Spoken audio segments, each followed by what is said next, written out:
burial ceremonies. White crosses were planted in long rows. About 1,000 Marines were killed, and twice that number wounded. The abnormally high ratio of dead to wounded was explained by the fact that so many men who died had been struck in the lagoon or on the beaches, where they could not be safely rescued and were often hit by additional fire. Nearly the entire Japanese garrison was killed, more than 4,000 troops and laborers. The Marines had taken 146 prisoners, mostly Korean laborers. Just 17 Japanese combatants had allowed themselves to be taken alive, and only one officer, an ensign. The Koreans were quick to let their captors know that they were not Japanese, and many pitched in willingly to assist in burying the American dead. The Marines attached less urgency to the task of getting the enemy dead under the ground, but that was necessary on grounds of sanitation alone. Clouds of big green tropical flies were abuzz over the burial sites. The stench of death hung over Betio, wrote Lucas. We had slaughtered more than 4,000 Japanese.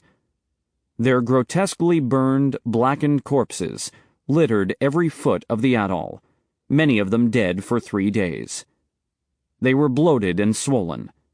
For weeks, we were to taste and smell corruption. Burial details heaved the enemy dead into bomb craters, and bulldozers shoved coral over them. The hospital ship Solace entered the lagoon on the morning of the battle's climactic day. As soon as she had dropped her anchor, landing craft and launches came alongside. Normally, casualties were brought aboard on only one side at a time, but now the gangplanks were lowered on both sides of the ship simultaneously. At midday, corpsmen held up sheets in an attempt to shield the wounded from the tropical sun. The Solace's doctors and nurses were on their feet for the ensuing 24 hours. A transport, the President Polk, brought heavy equipment and supplies needed to begin the work of restoring the airfield and converting the shattered island into a modern naval and air base. The unloading of massive machines in the shallow lagoon presented familiar problems. Admiral Hill had hoped to have the transports out of the area in 24 hours, but a week after D-Day, the Navy was still struggling to get needed cargo out of the ships and onto the beach. Only the LCTs were large enough to move the heaviest units, such as steam shovels and cranes, but only 3 LCTs were in working order. Speaking in the words of the poets, "This is a hell of a place to unload," Hill told Spruance, "and I am afraid we can't report as much progress as I had hoped." Turner reported the same sorts of frustrations at Machin. As is almost always the case with the Army, and often with the Marines, it was very difficult to get enough men to unload boats, even slowly, he told Spruance on November 30th. As soon as the troops debarked from the LSTs and APs, they simply evaporated. Boats would lie at the pier for hours on end without a pound moving, while those garrison troops were out sightseeing. Bulldozers, landed on Betio while the fighting was still hot, cleared the airstrip of corpses and debris. Bomb and shell craters were filled and paved over with coral cement. 4 days after the invasion, the first American fighter planes landed on Betio. Construction teams cleared the roads and began assembling a water purification plant.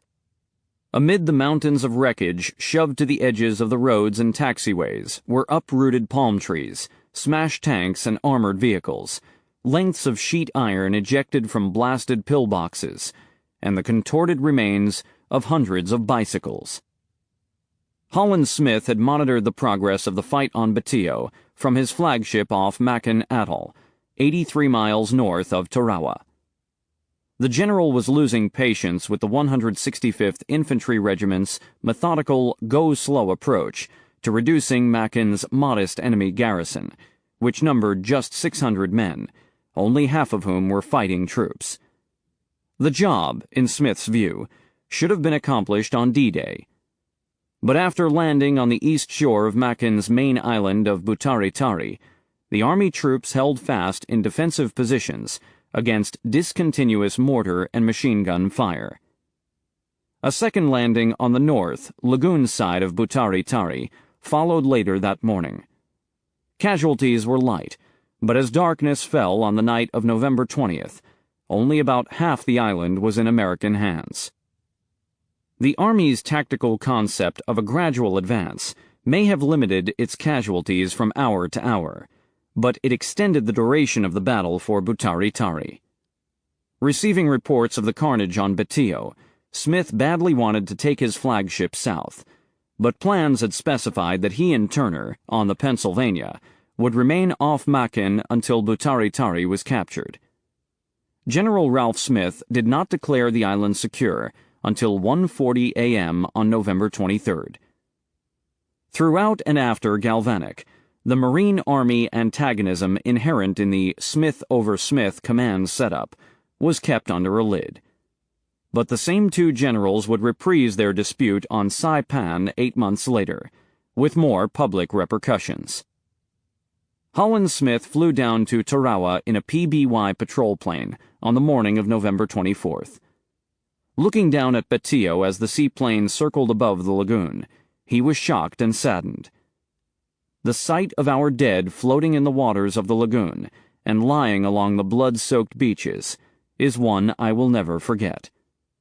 Over the pitted, blasted island hung a miasma of coral dust and death, nauseating and horrifying. He went ashore that afternoon. The island was swarming with Marines wearing 3-day beards and layers of grime and coral dust. They were hungry, thirsty, and exhausted. Many sat alone, seemingly dazed, wearing the expression called the 1,000-yard stare. Smith and a number of other senior officers presided over a simple flag-raising ceremony near the airstrip. As the islands had been a British protectorate, a Union Jack was hoisted alongside the Stars and Stripes. With rare exceptions, the flag officers of the U.S. Navy had no direct experience of combat prior to the war. The assault on Tarawa had been a case study in amphibious operations, and it was necessary, from a professional view, for all senior officers who had participated in planning the invasion to see the results firsthand. In the 2 weeks after the battle, a stream of high-ranking visitors toured the devastated island.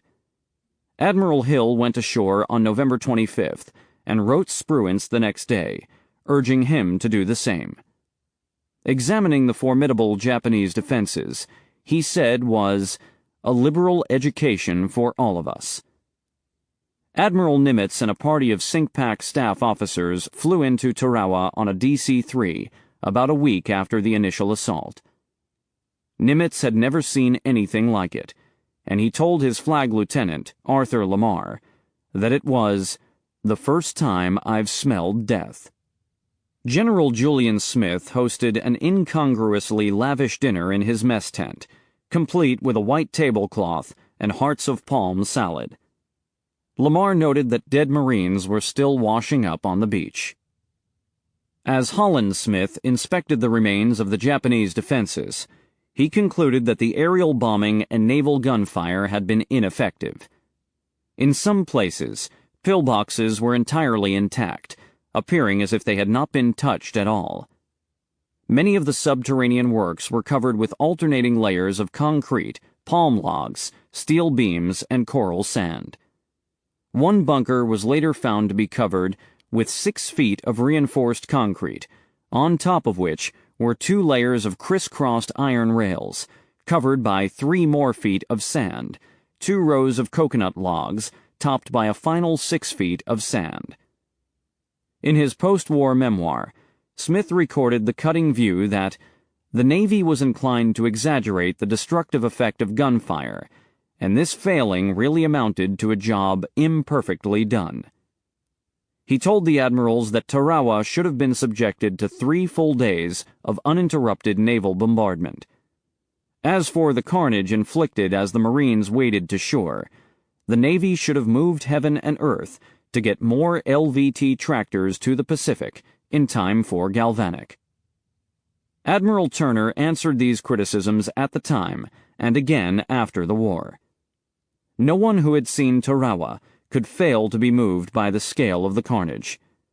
All resolved to learn from the operation and apply those lessons in future amphibious invasions. But it would not be tactically wise to station a fleet off an atoll such as Tarawa for a week or more prior to an operation. The risk of submarine incursion was too great. As if to prove his point, the Navy lost a jeep carrier in an especially horrific submarine attack on November 24th. The Liscombe Bay CVE-56 was operating as part of Task Group 50-2, about 20 miles southeast of Macon. Her air group had conducted air searches, artillery spotting missions, and strafing and bombardment runs over the atoll. Before dawn on the 24th, the ship was at flight and general quarters, on a course of 270 degrees, at a speed of 15 knots. Frequent sonar contacts had been reported that night, and extra lookouts had been posted. At 5:09 a.m., an officer on the starboard gallery walkway spotted an inbound torpedo wake. He alerted the bridge by telephone, but there was no time to evade. It struck amidships at 5:10, at the most vulnerable part of the hull. The blast immediately detonated the carrier's principal magazine, and all of her aircraft bombs went up at once. The blast ascended to 1,000 feet.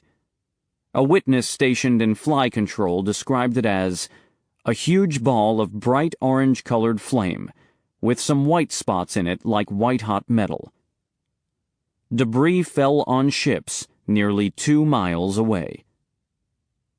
Michael Back, a sailor on the destroyer Franks, remembers watching in horror as the cosmic orb rose into the pre-dawn sky. "We watched the whole thing," he said. "We were just dumbfounded that the ship was blowing up." The after half of the Liscombe Bay was simply no longer there. There were no survivors from any part of the ship aft of frame 118.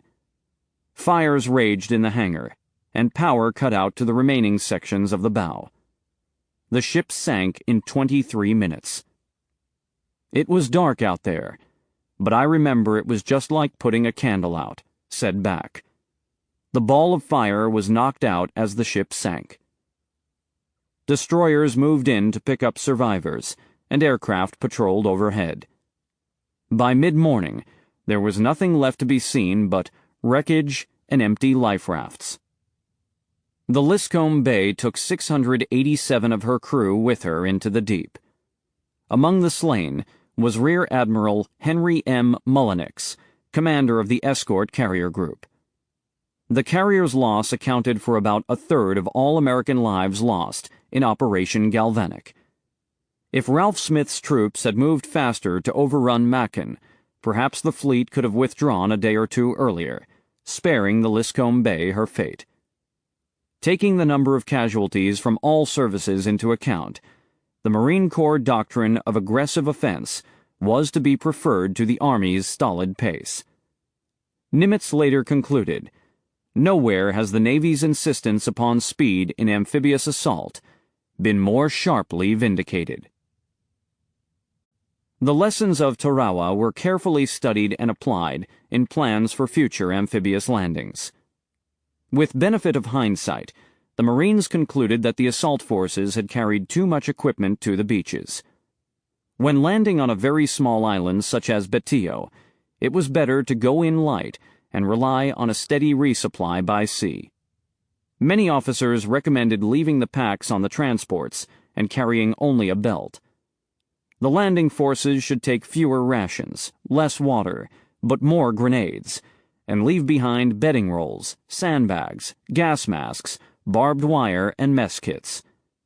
Radios should be waterproofed and perhaps brought in on flotation trays. Ammunition should likewise be wrapped to keep it dry. In any future operation in which landing craft would have to cross a coral reef, it was essential to supply an adequate number of LVTs. There was room for improvement of ship-to-shore coordination, of air and naval fire support. Most later agreed that Navy leaders had exaggerated the destructive potential of naval bombardment. Rear Admiral Howard F. Kingman, commander of the Fire Support Group, had reportedly pledged in a briefing, "It is not our intention to wreck the island. We do not intend to destroy it. Gentlemen, we will obliterate it." Remarks in the same vein were attributed to Admiral Hill. It is conceivable that these sentiments were more inspirational than predictive, intended to lift the spirits of the young Marines who would launch an unprecedented assault on a heavily defended beach. Many Marines later attested that the tremendous barrage was a boost to morale, if nothing else. The U.S. Navy had studied the effects of bombardment on strong fortifications, and the limitations were well understood. The battleship's 16-inch high-explosive shells would strike Betio with a terminal velocity of 1,500 feet per second. They would demolish structures above ground, but according to Admiral Hill, it was always understood that they would have doubtful penetrating power. Indeed, during the first morning's bombardment, many of the naval projectiles hit the island at too shallow an angle. Some were observed to ricochet and bound off into the sea. That was not to say that the naval barrage had done no good at all. At a stateside lecture in January 1944, General Edson, newly promoted, enumerated the results. "They did take out the coast defense guns during that 2.5 hours before H hour," he said. "They did take out the anti-aircraft guns. They took out or neutralized a certain percentage of the anti-boat guns, but they took out practically none of the beach defenses, emplacements which have your machine guns, some of the 37mm anti-boat guns and rifles. The bombardment also completely disrupted the communications setup on the island." News of the losses suffered at Tarawa caused a minor public imbroglio at home. General Vandegrift, newly appointed Commandant of the Marine Corps, made the controversial decision to allow publication of photographs depicting dead Marines strewn along Beach Red 2. No such photographs had previously appeared in the American press. Compared to the carnage occurring elsewhere in the world, 3,000 casualties in 3 days was not an inordinate loss. But the American people received the news with some shock. Pointed questions were raised in the press and in Congress. What was the strategic importance of Tarawa? Was the toll worth it? Had the Marines or the Navy botched the job? Holland Smith stoked the controversy by offering some pointed, on-the-record observations to reporters. The Navy had failed to provide adequate numbers of Amtraks, he said, and the pre-invasion naval bombardment had been deficient. He compared the assault at Tarawa to Pickett's charge at the Battle of Gettysburg. MacArthur, always attuned to stateside politics, offered oblique comments to the effect that good commanders do not allow their forces to suffer needlessly high casualties. As usual, these criticisms were echoed and amplified in William Randolph Hearst's national newspaper chain. The commotion quickly reverberated from Washington back to Pearl Harbor. On December 14th, King penned an angry memo to Nimitz, dressing the sink pack down for failing to release timely information in conjunction with his reports. King had been obliged to reply to editorial comment, radio broadcasts, and remarks in Congress concerning the Navy's lack of support for the Marines. The Comanche was vexed by Holland Smith's public claim that he had not received as many landing craft as he had requested. Likening Tarawa to Pickett's charge was foolish, not least because one was a victory and the other a debacle. In that vein, King complained that Nimitz's censors were passing stories that reported heavy casualties, without even mentioning the fact that it was victory. Nimitz also heard directly from parents and wives of some of the slain Marines. "You killed my son on Tarawa," a mother wrote from Arkansas.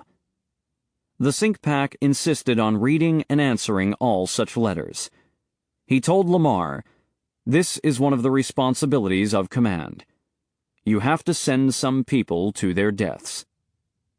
With the prominent exception of Holland Smith, Navy and Marine leaders closed ranks in support of one another and defended the overall conduct of Operation Galvanic.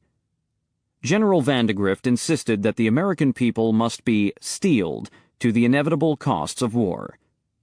Tarawa, he said, had been the first true amphibious assault of all time, an operation that validated the principle of the amphibious assault, a tactic proclaimed impossible by many military experts. As for the casualties, of course it was costly. We all knew it would be, for war is costly.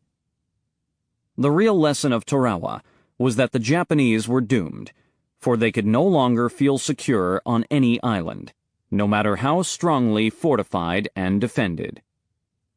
Julian Smith emphatically denied that the losses could be attributed to any clearly avoidable deficiency or tactical error.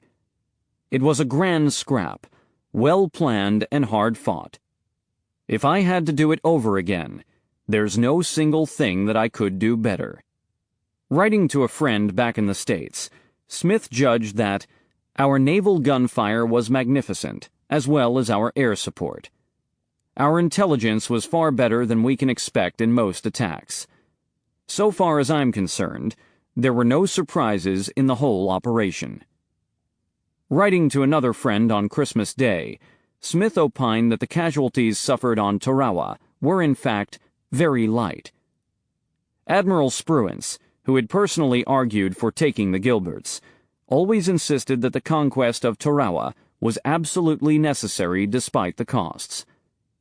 As the picture became clearer, influential voices in the American press endorsed that view. Tarawa was only the first of several such island battles to come, warned a New York Times editorial on December 27, 1943. We must steel ourselves now to pay that price. Holland Smith, alone among the major commanders of Galvanic, concluded that Tarawa had been a misadventure and that the Gilberts should have been bypassed altogether. He said it plainly, and was the only one to do so. Tarawa was a mistake. With this, Smith breached a powerful taboo. No one wanted to hear that young American lives had been thrown away to no good purpose. But the retroactive case against Galvanic, iconoclastic though it was, did not and does not warrant a back-of-the-hand dismissal. With a further buildup of forces, the Pacific Fleet could have penetrated directly into the Marshalls, bypassing the Gilberts. Such an operation would have become feasible by February 1944, just 3 months after Galvanic. Whether Betio's airfield would remain a threat to sea communications is arguable, but without possession of the Marshalls, the Japanese would have encountered great difficulties in keeping the island supplied with aircraft, parts, fuel, and other needed supplies. Ernest King's determination to get the Central Pacific Offensive underway before the end of 1943 had certainly carried weight in the decision to go through the Gilberts. When the question was put to him many years later, Julian Smith was philosophical. Well, I think it was just one of those things. War is war. Whether Tarawa could have been safely bypassed or not, it was a victory. The Navy and Marines had learned valuable lessons that would be put to profitable use in future operations. If the Americans had not made those mistakes at Tarawa, they would have made them in the Marshalls, suffering proportionally higher casualties in the latter as a result. And the bloody conquest of Tarawa had proved an important point to both sides in the conflict. Japan's grand strategy rested on the supposition that the American people would not stand for the losses required in a long war. But Tarawa served notice to the enemy that no price was too high, and every one of those islands that they were fortifying became a base for us to bomb Japan and to carry the war farther on. In accordance with Spruance's plan, Baldy Pownall had stationed his aircraft carriers, Task Force 50, in defensive zones northwest of the Gilberts. Remarkably, the sprawling armada of flat tops and screening vessels managed to steal into these enemy-dominated waters, undetected by either submarine or air patrols. Beginning at dawn on November 19th, airstrikes rained destruction down on Japanese airfields and installations throughout the region. Fighter and bombing squadrons returned from Tarawa and Makin with inflated estimates of the damage inflicted on Japanese defenses, and were later chagrined to learn of the bloodbath on Betio. Their impressions, they realized, had been far too optimistic. Pownall's flagship, the Yorktown, was skippered by his erstwhile detractor Jocko Clark. She was at the center of Task Group 51, which included her sister the Lexington and the light carrier Cowpens. On the morning of the landings at Tarawa and Makin, the three air groups concentrated their attention on the two largest airfields in the Eastern Marshalls, on the atolls of Jalowit and Mill. TBF Avengers were employed as glide bombers, armed with 1,000-pound bombs. One scored a direct hit on an ammunition dump at Mill, sending an awe-inspiring mushroom cloud up through the cloud ceiling. "We demolished the place," said Ralph Hanks of VF-16, the Lexington's fighter squadron. There was little or no aircraft opposition. Yorktown's hard-working Hellcat squadron, VF-5, flew combat air patrols and anti-submarine patrols over the carriers. Many pilots completed 3 or 4 flights before nightfall on D-Day. Admiral Koga's Operation Z had envisioned hard-hitting naval and air counterattacks on just such an offensive as Galvanic, but the situation in the South Pacific did not permit committing any major part of the combined fleet to defend the Gilberts. Koga was still mainly concerned with the two-headed threat to Rabaul. American intelligence indications of a fleet moving out of Truk turned out to be a red herring. But the big airfields in Kwajalein Atoll were plentifully supplied with medium bombers, and the submarine threat remained a source of serious concern. On the afternoon of D-Day, radio eavesdroppers on the Yorktown intercepted a Japanese transmission ordering more submarines into the area, and, as a Yorktown air officer noted in his diary, for land-based bombers on Kwajalein to find us and attack as soon as possible. Mitsubishi G4M, Allied codename Betty, units promptly began leapfrogging east and south down the archipelago of Japan's island air bases. Pownall and his commanders expected night attacks by G4Ms armed with aerial torpedoes, and knew also that the enemy bombers would approach at wave-top altitude in order to avoid early radar detection. As anticipated, blips began appearing on radar screens shortly after sunset. From the start of the war, the Japanese had proved to be more adept in fighting at night, whether on the sea or in the air. Few American aviators had even attempted to land aboard a carrier after nightfall. Defending ships against night air attacks was a relatively new problem, and the Americans were groping toward tactical innovations to meet the threat. Each of Pownall's task groups stationed a single destroyer about 15 to 20 miles west of the center of the formation to act as a radar picket. Aboard each task group's flag carrier, the Combat Information Center, CIC, tracked bogies and vectored fighters to intercept them. But it was immensely difficult to see the darkened enemy planes, and the Hellcats did not often get an opportunity to engage them. Later, as radar-directed anti-aircraft fire grew more sophisticated, ships learned to shoot down night attackers sight unseen. In November 1943, that technology remained in its infancy.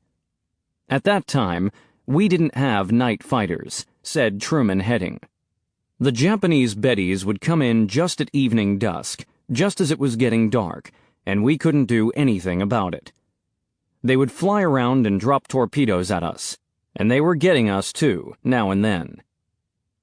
The G4Ms approached low over the sea, typically flying down the moon path, as Heading recalled, so that the target ships were silhouetted in moonlight. Under such conditions, the rectangular profile of an aircraft carrier was instantly recognized. If the ships were traveling at speeds above 10 knots, They left long fluorescent wakes that were as good as illuminated arrows pointing to their locations. On the night of November 20th, Pownall ordered Task Group 51 to slow to 8 knots in hopes of rendering it invisible from the air. That ruse involved a dangerous trade-off. If the enemy pilots spotted the slow-moving fleet, the carriers would make easy targets. Task Group 53, about 40 miles south, bore the worst of the night's attack. About 14 torpedo-armed G4Ms got through the screening ships and dropped their fish at close range. One struck the starboard quarter of the light carrier Independence. She suffered heavy casualties and major damage and had to withdraw for repairs. The crew managed to make her seaworthy enough to limp back to Funafuti. From there, she was sent back to San Francisco for extensive repairs. She did not get back into the war until the following July. At dawn on the 21st, the Yorktown and Lexington air groups returned to Mill, where they bombed the airstrips and other installations as they had the previous day. Japanese air units were staging through the island, and each time the Americans returned, it seemed that the Japanese had more planes on the ground and circling overhead. In the afternoon, Captain Heading, Pownall's chief of staff, ordered the Yorktown's fighter squadron to fly a reconnaissance mission over Mill to determine how many bombers remained. Commander Charlie Crommelin, VF-5's skipper, volunteered to lead a group of 8 Hellcats on the flight. Heading's orders were to observe and report, not to attack, but Crommelin elected to fly low over the Japanese airfield on the pretense of taking a closer look. He strafed a G4M as it taxied toward the runway and set it afire. He banked and came around for another strafing run. Before he reached the edge of the field, Crommelin's cockpit was hit directly by a 20mm anti-aircraft shell. The blast destroyed most of his instruments and shattered his plexiglass canopy. Crommelin suffered severe shrapnel wounds in his face, neck, chest, and right arm. He lost all vision in his left eye and could barely see through his right. The windshield was intact, but a spiderweb pattern of cracks obscured visibility. Crommelin, barely able to see through the blood, managed to open his canopy so that he could look out of the right side of the cockpit. He leveled off at 300 feet. A wingman flew alongside and escorted the skipper 120 miles back to the Yorktown.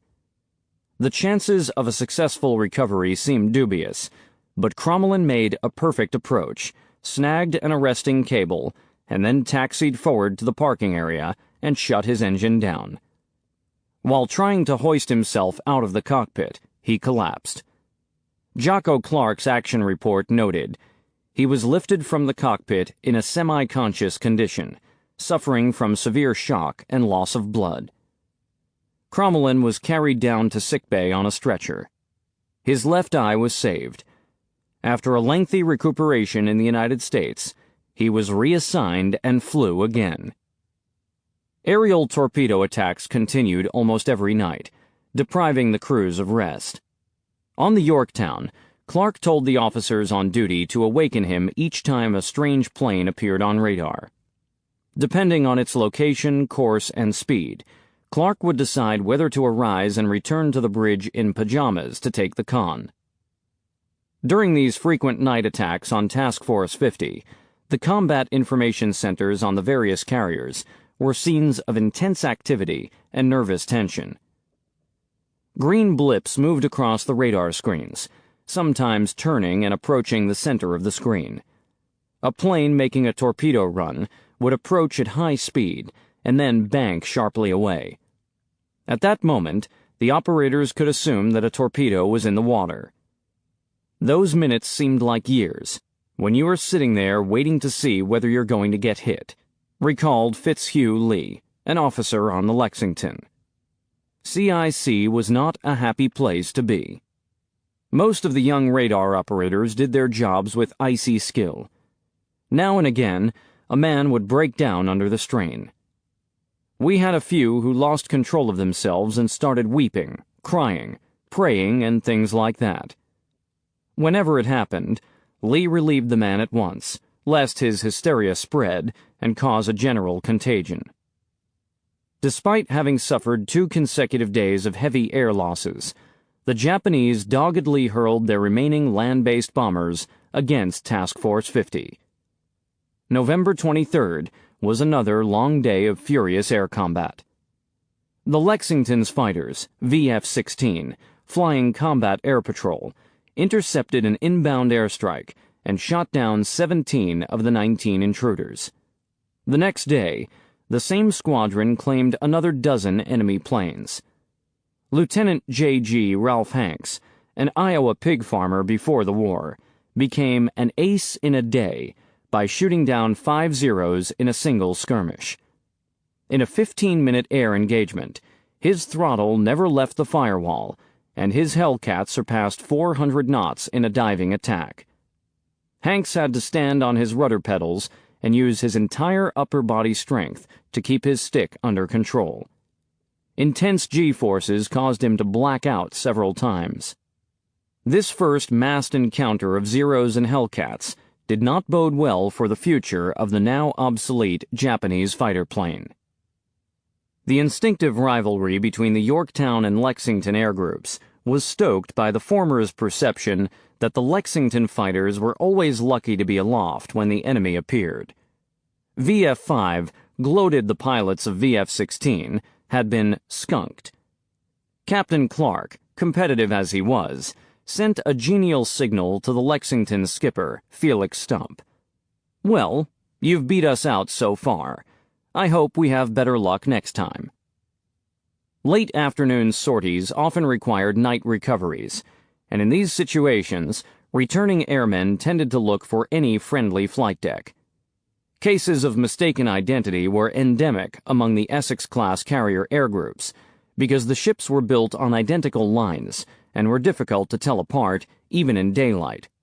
Yorktown planes landed on the Lexington on the evenings of November 22nd and 23rd, and in each case, the pilots were not aware of the mismatch until they climbed out of their cockpits.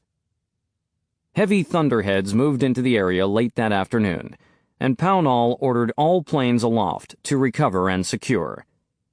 5 FM-1 Wildcat fighters from the Liscombe Bay, which would be destroyed the following morning, lost their way in the squall and could not pick up their ship's YE homing beacon. They flew west and radioed the Yorktown to ask permission to land aboard and return to their carrier the next day. Clark, after consulting with Pownall, assented.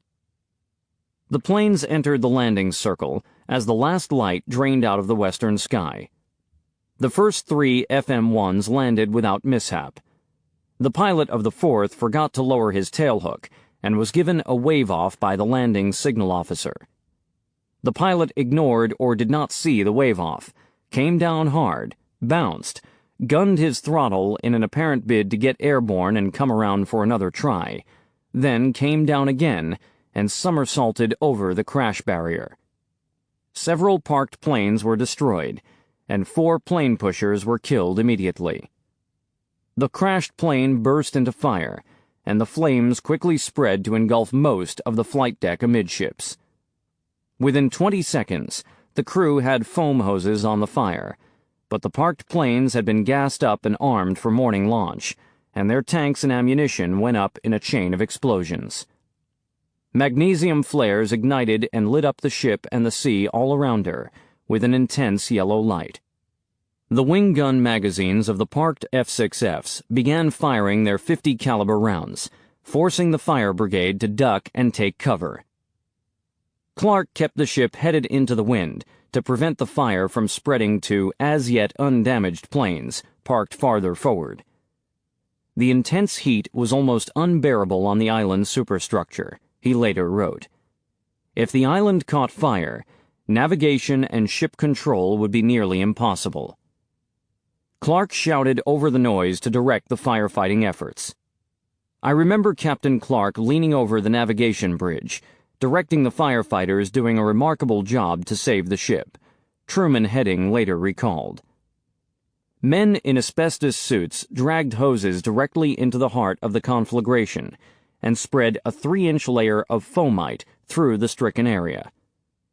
Tractors towed burning planes to the edge of the flight deck, where they were shoved overboard. The fire burned for half an hour before it was entirely extinguished at 7:05 p.m. Remarkably, the Yorktown had suffered no serious damage and resumed normal flight operations the next morning. Several firefighters received commendations for their courage and initiative. Task Force 50 had done plenty of damage to Japanese air power in the Eastern Marshes, but the aviators agreed that more could have been accomplished. The Brown Shoes shared a growing conviction that the carriers were not being properly deployed. With newer and better airplanes and ships, the carrier forces could and should accept more risks. Heading, years later, offered tactfully measured criticism. I think there was a tendency to be rather conservative and a little careful of what might happen. We didn't want to have our ships damaged. Clark was blunter. The fallacy of confining carriers to defense sectors had cost us one carrier sunk, another put out of action, and many lives lost. The black shoe admirals at the top of the command chain, in Clark's view, had been slow to understand the capabilities of the new fast carrier forces, and the only remedy was to promote aviators into senior policy-making jobs in Washington and Pearl Harbor. On November 26th, with Tarawa firmly in American hands and most of the Fifth Fleet bound for Pearl Harbor, Nimitz released the carriers from their defensive positions and recommended that they raid Kwajalein, where about 60 torpedo planes were thought to be, and other enemy bases in the northern Marshes. 4 heavy cruisers joined up with Pownall's force, and new planes flew over from the departing escort carriers and landed aboard to replace losses. Rear Admiral J.L. Reggie Kaufman was sent aboard the Yorktown as an observer. His assignment was to watch Pownall and report to Nimitz on his performance. Shortly after sunset that evening, another round of air attacks fell on the northbound task force. 2 G4Ms approached to within a mile of the Yorktown and dropped flares onto the sea, apparently as a guidepost for other attackers. Pownall again slowed the task group to reduce the visibility of its wakes. The main attack instead fell on the Enterprise and her consorts, Task Group 52, some 20 miles west. The Enterprise Air Group commander was Butch O'Hare, the famed fighter pilot who had become the Navy's first flying ace in February 1942 by destroying 5 Japanese planes in a single flight. The deed had earned him the Medal of Honor. O'Hare and colleagues had improvised a night-fighting bat team consisting of 2 Hellcats and a single TBF Avenger equipped with an airborne radar system. Their tactic was to send the 3 planes out on a vector provided by the Fighter Director Officer, FDO. The Avenger would follow its radar bearings to the intruders. The fighter pilots would fly wing on the larger plane, peering through the darkness in hopes of glimpsing the enemy's exhaust flames. If the fighters made visual contact, they would break off and attack. As a solution to the threat of night attacks, the bat team concept was makeshift and provisional. Better tactics would have to await improved technology and much more training. In November 1943, however, it was the only solution at hand. When radar screens in the Enterprise's Combat Information Center discovered inbound bogies, just before 6 o'clock p.m. on November 26th, the carrier launched 2 Hellcats, one piloted by O'Hare, the other by Ensign Andy Scon, and sent them on a heading to intercept.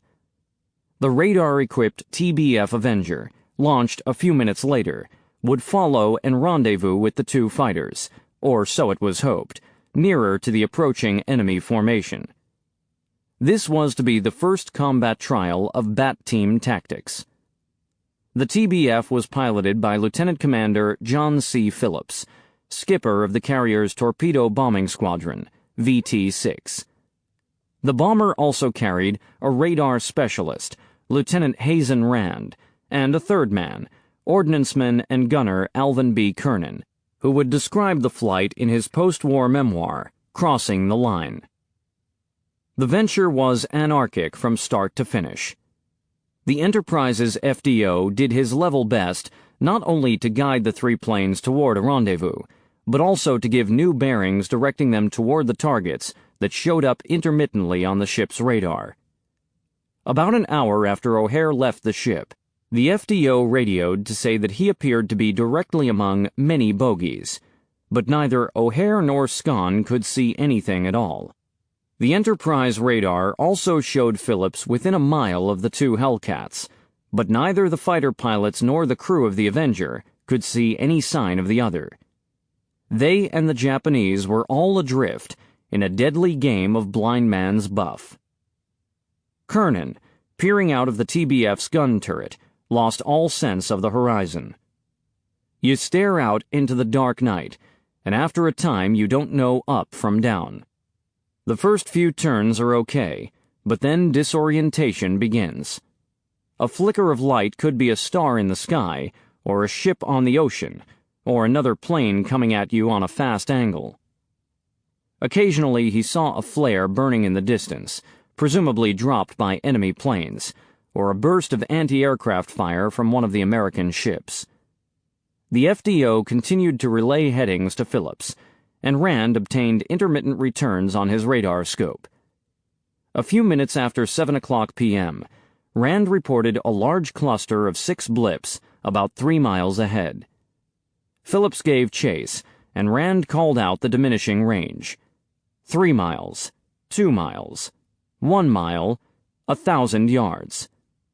At 400 yards, Phillips saw the telltale blue exhaust flames and radioed, "I have them in sight.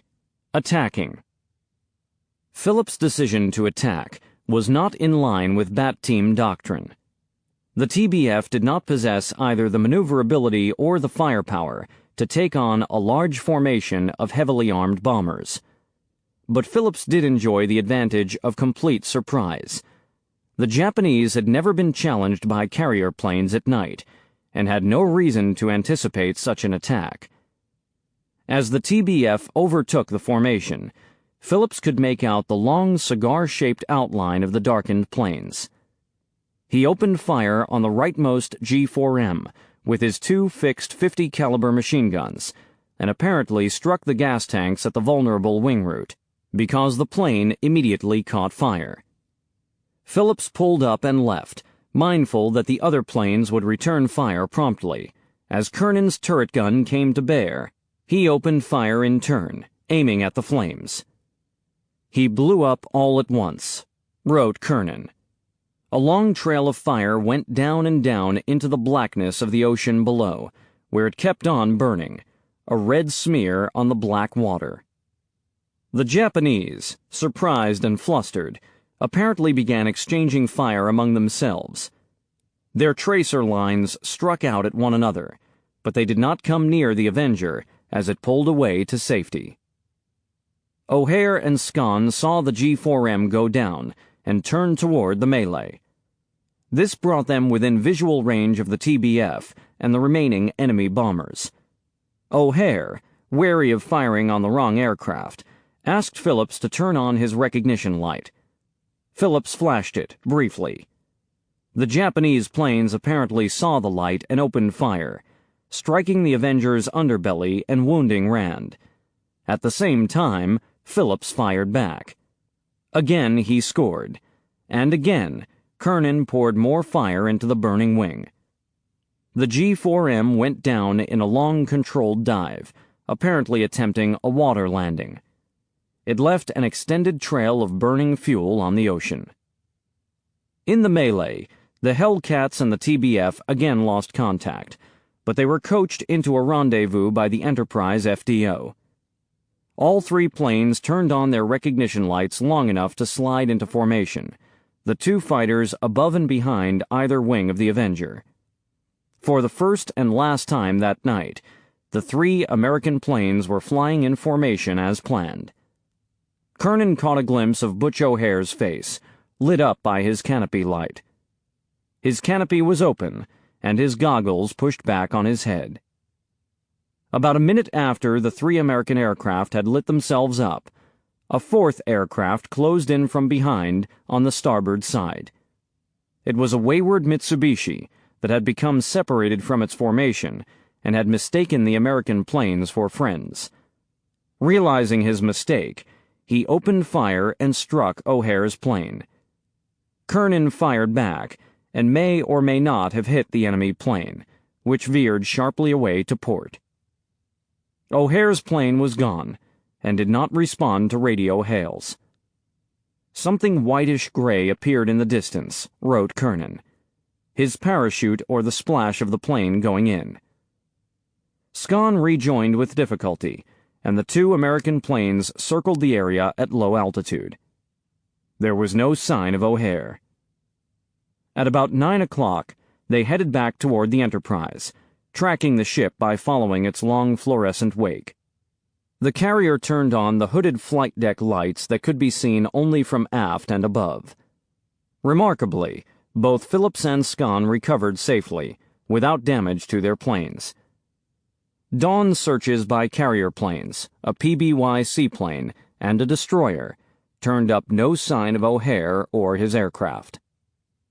O'Hare's loss was headline news in the United States.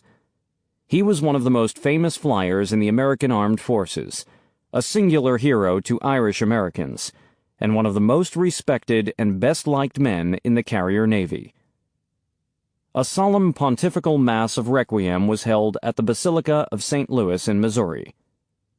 O'Hare received a posthumous Navy Cross and gave his name to the busiest commercial airport in the world. Sorrow tended to obscure the fact that this first attempt to use carrier fighters against a nighttime air attack had been a success. The Americans had shot down 2 and possibly 3 twin-engine medium bombers at the cost of 1 fighter. Phillips was credited with destroying 2 G4Ms, and it is likely that Kernan shot down a 3rd. No one saw what happened to the Betty that shot down O'Hare, but the Japanese recorded 3 planes lost. No American ship had been struck by a torpedo.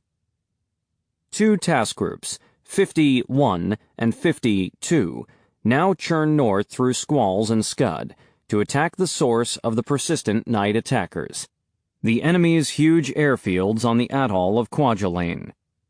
Jocko Clark met with Truman Heading and the Yorktown squadron leaders to devise new procedures for defense against night attacks, and promised his fighter pilots that if they were unable to land on the ship at night, he would pick them up at sea. 2 new bat teams drilled for hours in daylight. Launching and recovering the 3 plane sections tended to derange the task force's cruising formation, and getting the ship back into its assigned position at the center of the screen gave Clark and Pownall plenty of heartburn. Clark reluctantly concluded that his air group was not ready to operate at night. If attacked, the Yorktown would have to rely on her anti-aircraft guns and her helm. The endless series of attacks, day and night, threatened to exhaust the crews of the several carriers and their cruising ships. Airedales curled up on deck in the passageways around the hangar and caught an hour of sleep whenever they could. The 2 task groups rendezvoused on December 1st, several hundred miles northeast of the Marshalls. At a shipboard conference on the Yorktown, Pownall declined suggestions that he launch a fighter sweep over Kwajalein on December 3rd, returning with a full airstrike on December 4th. He chose the less risky option of sending everything in his arsenal against the atoll at dawn on December 4th, and beating a quick retreat that afternoon. The task force commenced a high-speed approach toward the heart of the Marshalls, and against expectations, arrived at its launch point at dawn on December 4th, without any sign of being detected by enemy air patrols. The 6 carriers began launching their fighters and bombers at 6:30 a.m. Lieutenant Commander Edgar E. Stebbins, who had been tapped by Clark to replace the slain O'Hare as Yorktown's air group commander, was first over the atoll about 90 minutes later. He counted 30 ships in the lagoon, including 2 cruisers. The strike had caught the Japanese by complete surprise. Only a handful of Zeros were at altitude, and all were quickly destroyed by the F-6F squadrons. John C. Phillips, piloting the same TBF Avenger that he had flown in the successful night action a week earlier, soared above the atoll at 20,000 feet. From that commanding height, Kernan recalled, the atoll spread out before us in an enormous boomerang of narrow, white-beached islands, with a big lagoon in the center. Dark blue here, light there. Phillips took inventory of targets ashore or in the lagoon, and directed the bombers in his squadron to attack them in turn. Black anti-aircraft bursts rocked the plane, wrote Kernan, and the fighter planes taking off from Wan Amour far below seemed more interesting than ominous. TBF Avengers glide-bombed the anchored ships and sank 3 transports. Heavy flak perforated many of the sturdy planes, but none were destroyed. Hellcats strafed a seaplane base at Ibe, setting more than a dozen Kawanishis afire. At least 24 Zeros scrambled as the initial strike was underway, and chased the retreating bombers into the north. Tail gunners took down several more Zeros during the flight back to the carriers. The morning strike returned to the task force singly or in isolated groups of 2 or 3. For more than an hour, Pall Mall's ships steamed into the wind and recovered planes. Nearly the entire American strike returned safely to the task force. The exceptions were few. Just 2 F-6Fs were shot down in the morning's action. A gang of about 10 Zeros pounced on V-5F commander Ed Owen, whose plane was thoroughly shot up as it dived to escape. Owen pointed his nose north, but his instruments had shorted out and he began losing altitude. His engine conked out, and he dead-sticked down toward the sea, intending to try a water landing. But the sea below was rutted with daunting waves, and Owen thought it unlikely that he could ditch safely. He unbuckled, pushed himself out of the cockpit, pulled his chute, and hit the water.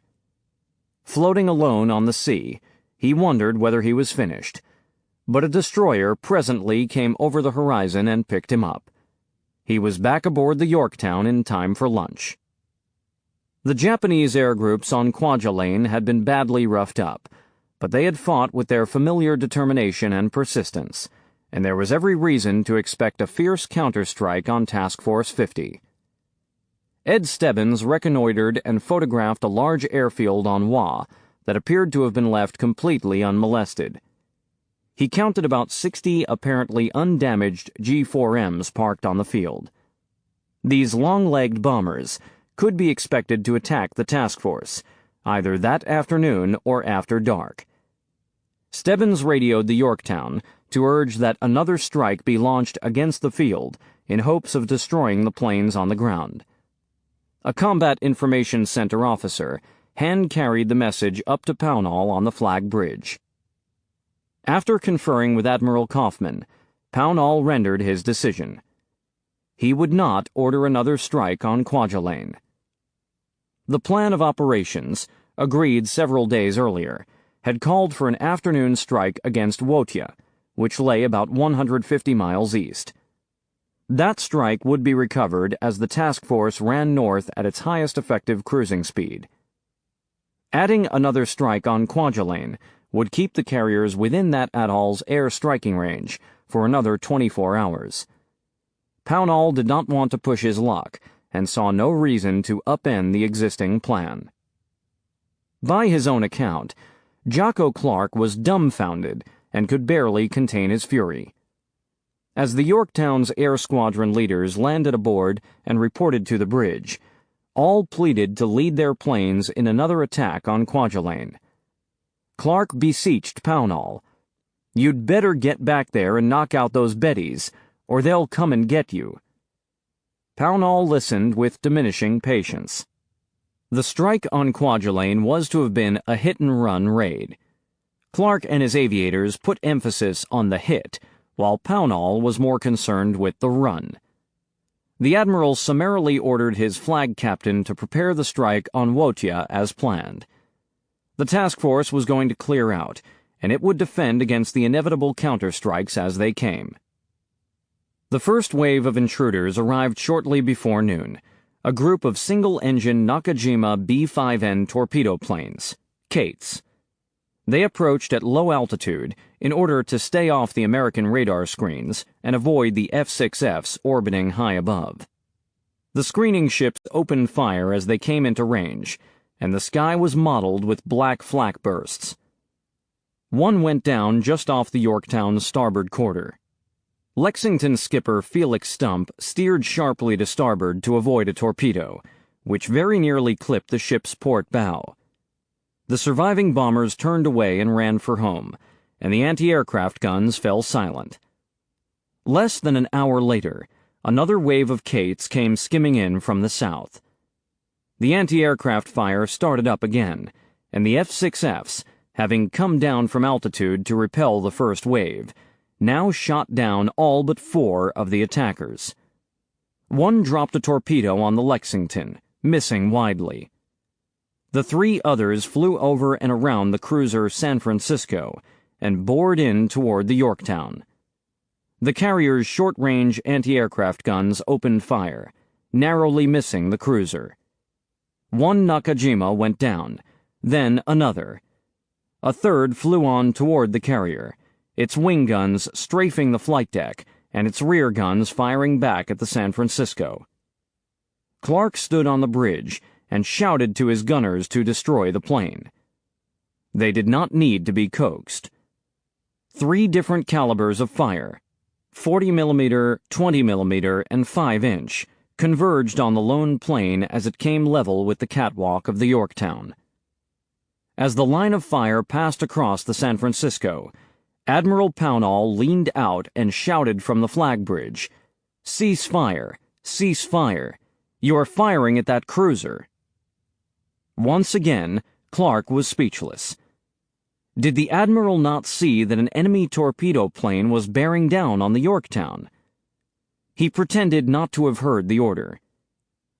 "I heard it all right, but I didn't obey it, because I wasn't about to let that plane hit me." When the Nakajima was less than 150 yards away, a 40mm shell connected with its left wing root and tore the wing off. The plane crashed into the sea just astern of the Yorktown. The landing signal officer, who had flung himself prone to avoid a strafing attack, stood up and mockingly raised his paddles to make the signal for a perfect landing. Photographer's mate Al Cooperman, stationed in the catwalk, had captured the moment that the enemy plane was struck by 40mm fire. The photograph, one of the most famous of the Pacific War, depicted the aircraft disintegrating in midair. Clark ordered a copy distributed to each member of the crew. Life magazine later featured the photo as its picture of the week. Task Force 50 had needed more than a little luck to escape serious damage, and all were unnerved by the sudden appearance of 2 waves of attackers in broad daylight. The Yorktown's gunners had peppered the San Francisco badly, killing 1 man and injuring 22. Her skipper, A. Finley France, Jr., knew that the friendly fire was unavoidable and deliberately did not report the incident out of consideration for Clark's chances of promotion to flag rank. Pownall apparently drew the same conclusion, because he never raised the issue of Clark's failure to obey his order to cease fire. The task force launched a large combat air patrol and braced itself for more attacks. Clark would have liked to turn the formation around and launch another strike against Kwajalein, but Pownall was definitely committed to getting his ships out of there. At 3 in the afternoon, the Wotia strike returned and landed aboard. The task force rang up 25 knots and raced north. The weather was now working against the Americans. The destroyers labored heavily in rough seas, forcing Pownall to slow the entire task force to 18 knots. In addition, the sky was clear and visibility unimpeded, offering the fleeing ships no opportunity to hide from aerial snoopers. Clark was thoroughly disgusted with Pownall's decision to run. The midday air attack, in his view, had proved his point that the task force should have remained off Kwajalein and slugged it out with the Japanese. He repeatedly smashed his fist down on the chart table and exclaimed, "God damn it! You can't run away from airplanes with ships." Those 60-odd G4Ms on Wa had not yet appeared, but they could be expected to attack in darkness. Sure enough, the radar screens began to light up shortly before sunset. They depicted a large number of blips flying in expanding search squares. At 7:45 p.m., Betty's and Kate's first made contact with the Essex group. For the next several hours, wave after wave of enemy planes tracked the ships, dropped parachute flares, and launched torpedoes. What followed, as recorded in the Essex cruise book, was the longest sustained night torpedo attack of the war to date. For 7.5 hours, enemy planes were continually pressing attacks, and Essex personnel remained at battle stations until 2 o'clock the next morning, almost 24 hours after starting the attack on the atoll. Anti-aircraft fire repeatedly lit up the sky in a fantastic spectacle and took down dozens of attackers. A three-quarter moon rose in the east and illuminated the task force and its long white wakes. Many torpedoes missed narrowly. No ship in the group was hit. The cruisers New Orleans and Oakland steamed directly ahead and astern of the Yorktown. The formation turned sharply and in unison, starboard and port, as the attackers bored in toward the center, always aiming for the high rectangular shape of the big carriers. 2 torpedoes missed the Yorktown narrowly, one astern and the other across the bow. When radar tracked a very large wave approaching from the south, Captain Saul Phillips of the Oakland asked permission to drop back, light up the ship, and draw off the attackers. The request was granted, and the Oakland doggedly shot down perhaps a dozen G4Ms with her formidable anti-aircraft weaponry. At a few minutes after 11:23 p.m., several flares appeared to port, and another G4M penetrated the outer screen to the northeastward. As the plane roared in, just 15 feet above the sea, the big anti-aircraft guns held fire for fear of hitting American ships. Clark ordered a hard right turn into the teeth of the attack. The plane released its torpedo at about 1,000 yards off the starboard bow, then zoomed low over the Yorktown's flight deck. The torpedo ran straight, but Clark had time to steer away, and it crossed the bow with ample room to spare. The retreating plane was taken down by the carrier's portside guns. Another followed, also flying over the Yorktown, its machine gun tracers cutting a path across the flight deck, and flew on toward the Lexington. The plane made a good drop and veered away. About 20 seconds later, a powerful blast sent a tower of flame up the Lexington's stern. She lost steering control and was forced to reduce speed. Pownall immediately ordered the entire task force to slow, and the screening ships closed around the wounded ship. The attackers continued to come on, singly or in pairs, and pierced the outer destroyer screen every few minutes. A wall of flak met any plane that approached within 2,000 yards of the Lexington. The volume and accuracy of the anti-aircraft fire apparently dampened the pilots' spirits, because many G4Ms seemed to turn away early or made premature and poorly timed torpedo drops. The Lexington's crew rigged emergency steering gear and had her underway shortly after midnight. The moon set at 1:27 a.m., and the attacks petered out. By 2, there was no sign of enemy planes in sight or on the radar screens. The task force secured from quarters and continued north at high speed. The gunners curled up on deck and slept next to their weapons. A large combat air patrol launched at dawn, and the task force braced itself for another air attack, but none came. At last, they were out of range. Clark was exhausted and on edge. He was relieved to have avoided a crippling torpedo hit, but deeply disappointed by the task force's failure to destroy enemy air power in the Marshalls, a goal he believed might have been achieved with more vigorous tactics. During the 3-day run back to Pearl Harbor, Clark hatched a strategy to oust Baldy Pownall from his job as commander of the Fast Carrier Task Force. He and several members of his staff penned a memorandum laying out the case against Pownall, citing several specific decisions that had betrayed a lack of aggressiveness. This paper, which was not signed, would be circulated among senior officers on the SINCPAC staff. Clark also collected aerial photographs of the G4Ms parked on the airfield at Wa. Even after having seen the photos, Pownall had ruled against urgent bids to return and pulverize the planes before they could attack the fleet.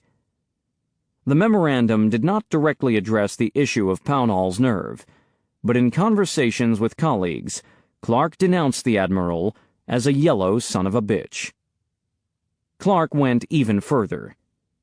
An air intelligence officer on his staff, Lieutenant Herman Rosenblatt, was well connected in Washington.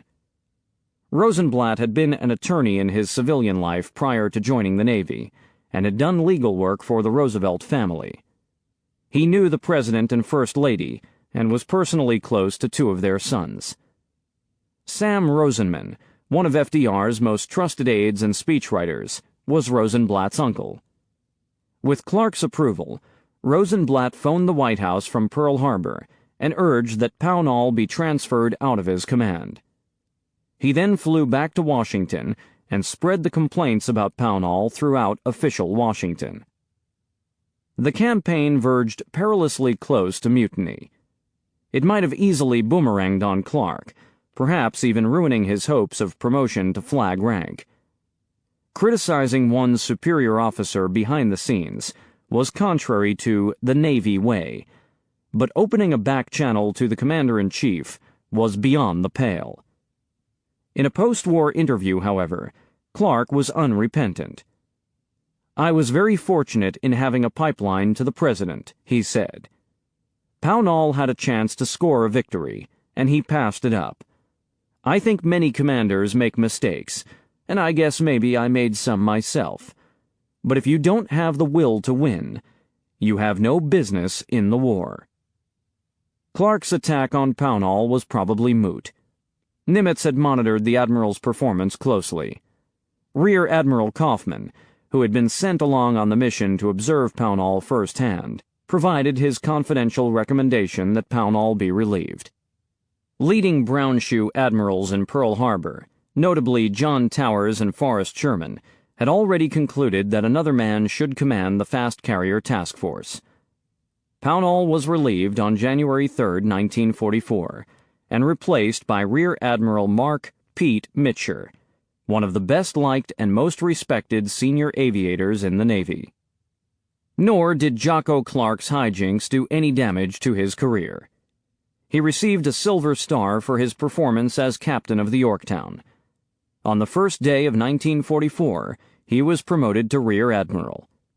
A week later, he was given command of one of Mitscher's carrier divisions. His flagship was to be the new Hornet. Chapter 12.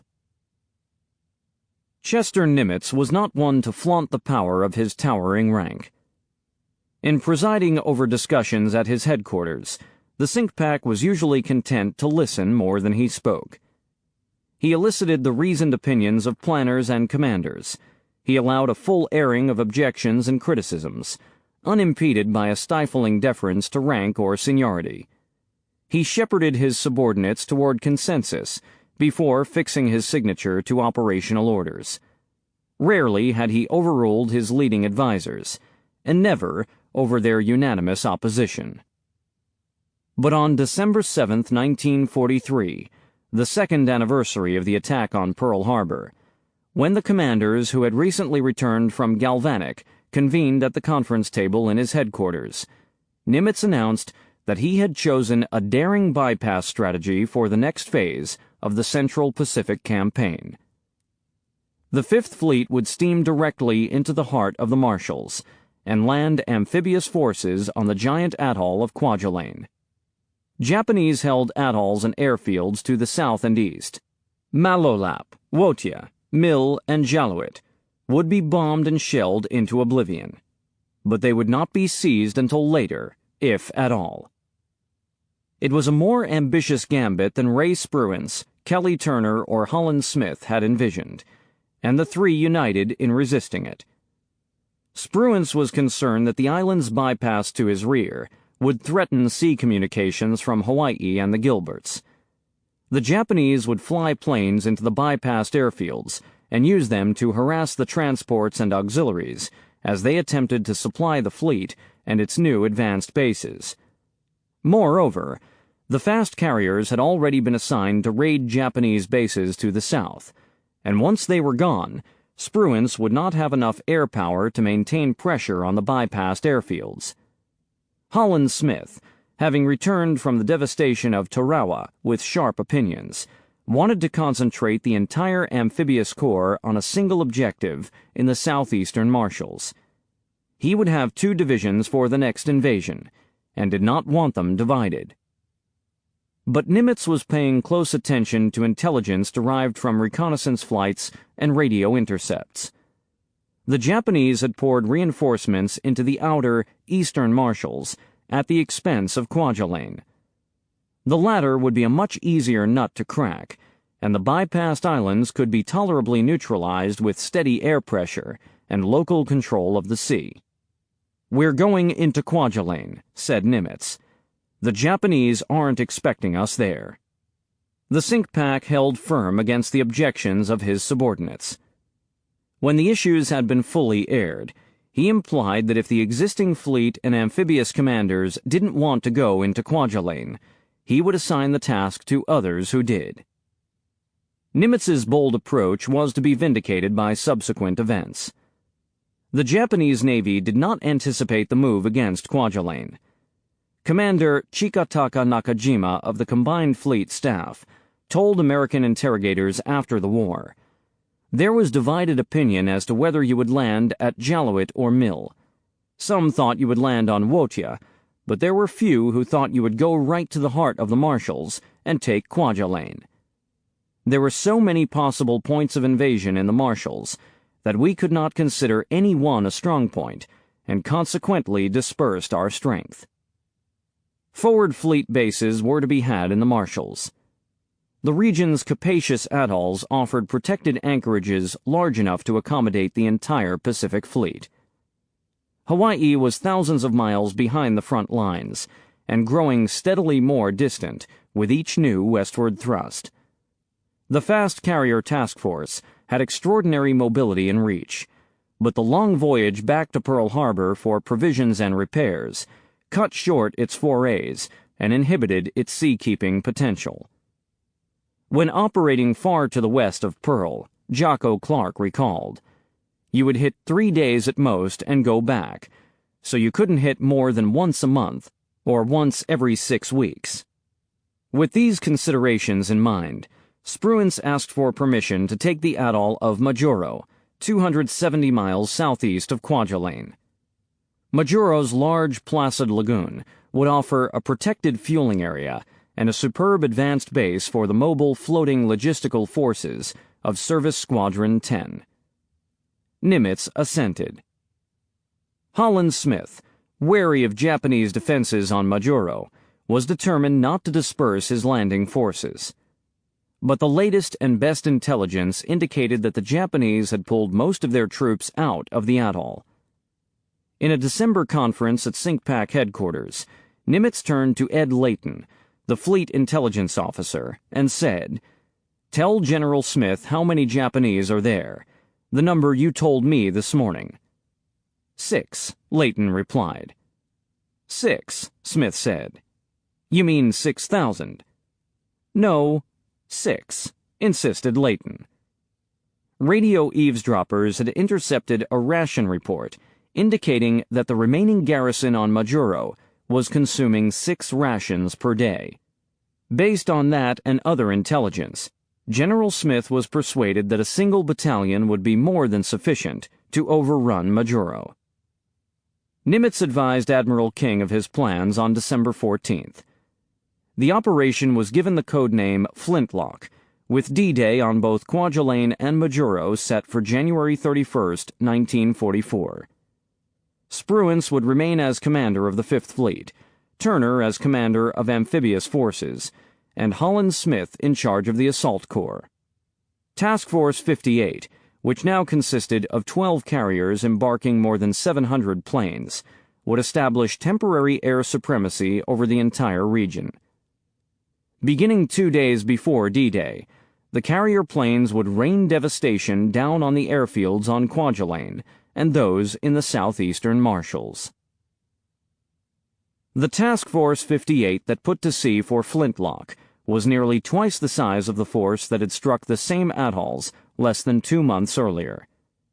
The armada of flat tops and screening ships, 217 vessels in all, had expanded so suddenly and spectacularly that it seemed a different entity altogether, as indeed it was. Veteran dive bomber pilot Harold Buell, circling above in his SB-2C, could not look over the huge fleet, stretching as far as eye could see, without a shiver going up my spine. Task Force 58 was now separated into 4 task groups. Each was a small fleet in itself, steaming in a semi-autonomous circular cruising formation and commanded by a rear admiral. The task groups remained adjacent to one another, near enough to provide mutual support, but far enough apart to avoid running afoul when conducting flight operations or maneuvering against air attack. As the Iowa-class battleships entered service, they were deployed fore and aft of the carriers at the center of the formations, adding their formidable anti-aircraft firepower to the defense of the vulnerable flat tops. Most of the battleship admirals were senior to the aviation admirals, and under traditional concepts of seniority, they should have run the show. But Nimitz and King had long since decreed that a brown shoe admiral must command each carrier task group, and the rule was adopted without fuss. I think that for anyone that participated in the war, there were actually 2 wars, said Roger Bond, a veteran quartermaster on the Saratoga. If you went out to the Pacific after, let's say, January of 1944, you had a completely different experience and viewpoint than those before, because it really was 2 different operations. The carrier duels of 1942 had been tense fencing matches in which the fortunes of war had often turned in unexpected directions. Opposing task force commanders had played cat and mouse with weather fronts, always maneuvering to gain the most tactically favorable position with respect to the enemy. The impulse had always been to stay on the move, to get in and get out, to hit and run. In 1944, Task Force 58 could simply take station off an enemy-held island and batter its airfields into oblivion, brushing off the risk of counterstrikes. The immense size of the task force ensured its omnipotence in whatever part of the ocean it occupied. Hundreds of F-6Fs won and maintained complete air superiority through the daylight hours. Improved radar systems and increasingly efficient combat information centers provided ample warning of incoming enemy planes. Screening ships carried more and better anti-aircraft weapons, and the introduction of the proximity fuse, which detonated the shell upon detecting the enemy aircraft in proximity, rendered those weapons much more lethal. Destroyers, steaming at the outer edges of the task groups, employed better sonar systems and had refined their tactics against enemy submarines. The remarkable logistical capabilities of Service Squadron 10 permitted the carrier forces to remain at sea for 6 to 8 weeks without putting into any port or anchorage, which in turn expanded their range and mobility. The big ships fueled at sea, took on ammunition at sea, and replenished provisions at sea. Replacement aircraft were ferried out to the Western Pacific on jeep carriers and flown aboard whenever they were needed. C.S. King, a chief yeoman on the Hornet, spent more than a year and a half on the ship without ever once setting foot on shore. He could have taken liberty at a recreation area on any number of atolls, but never felt the need. I spent an ungodly amount of time out there in the Pacific without ever leaving the ship. I didn't really notice it. I just felt at home at sea. I really did. I felt like that's what the Navy's all about. Airstrikes on enemy airfields always commenced with a fighter sweep.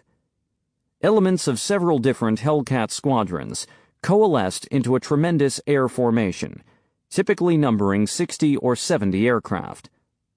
The pilots flew in compact formations, often with little more than 3 or 4 feet between wingtips. They arrived over the target at high altitude and dove on any Japanese fighters that rose to meet them. With decisive advantages in speed, defensive armor, and firepower, the F-6Fs made short work of their adversaries. David S. McCampbell, the most prolific Navy ace of the Second World War, led his Essex Hellcats into several major air battles in 1944.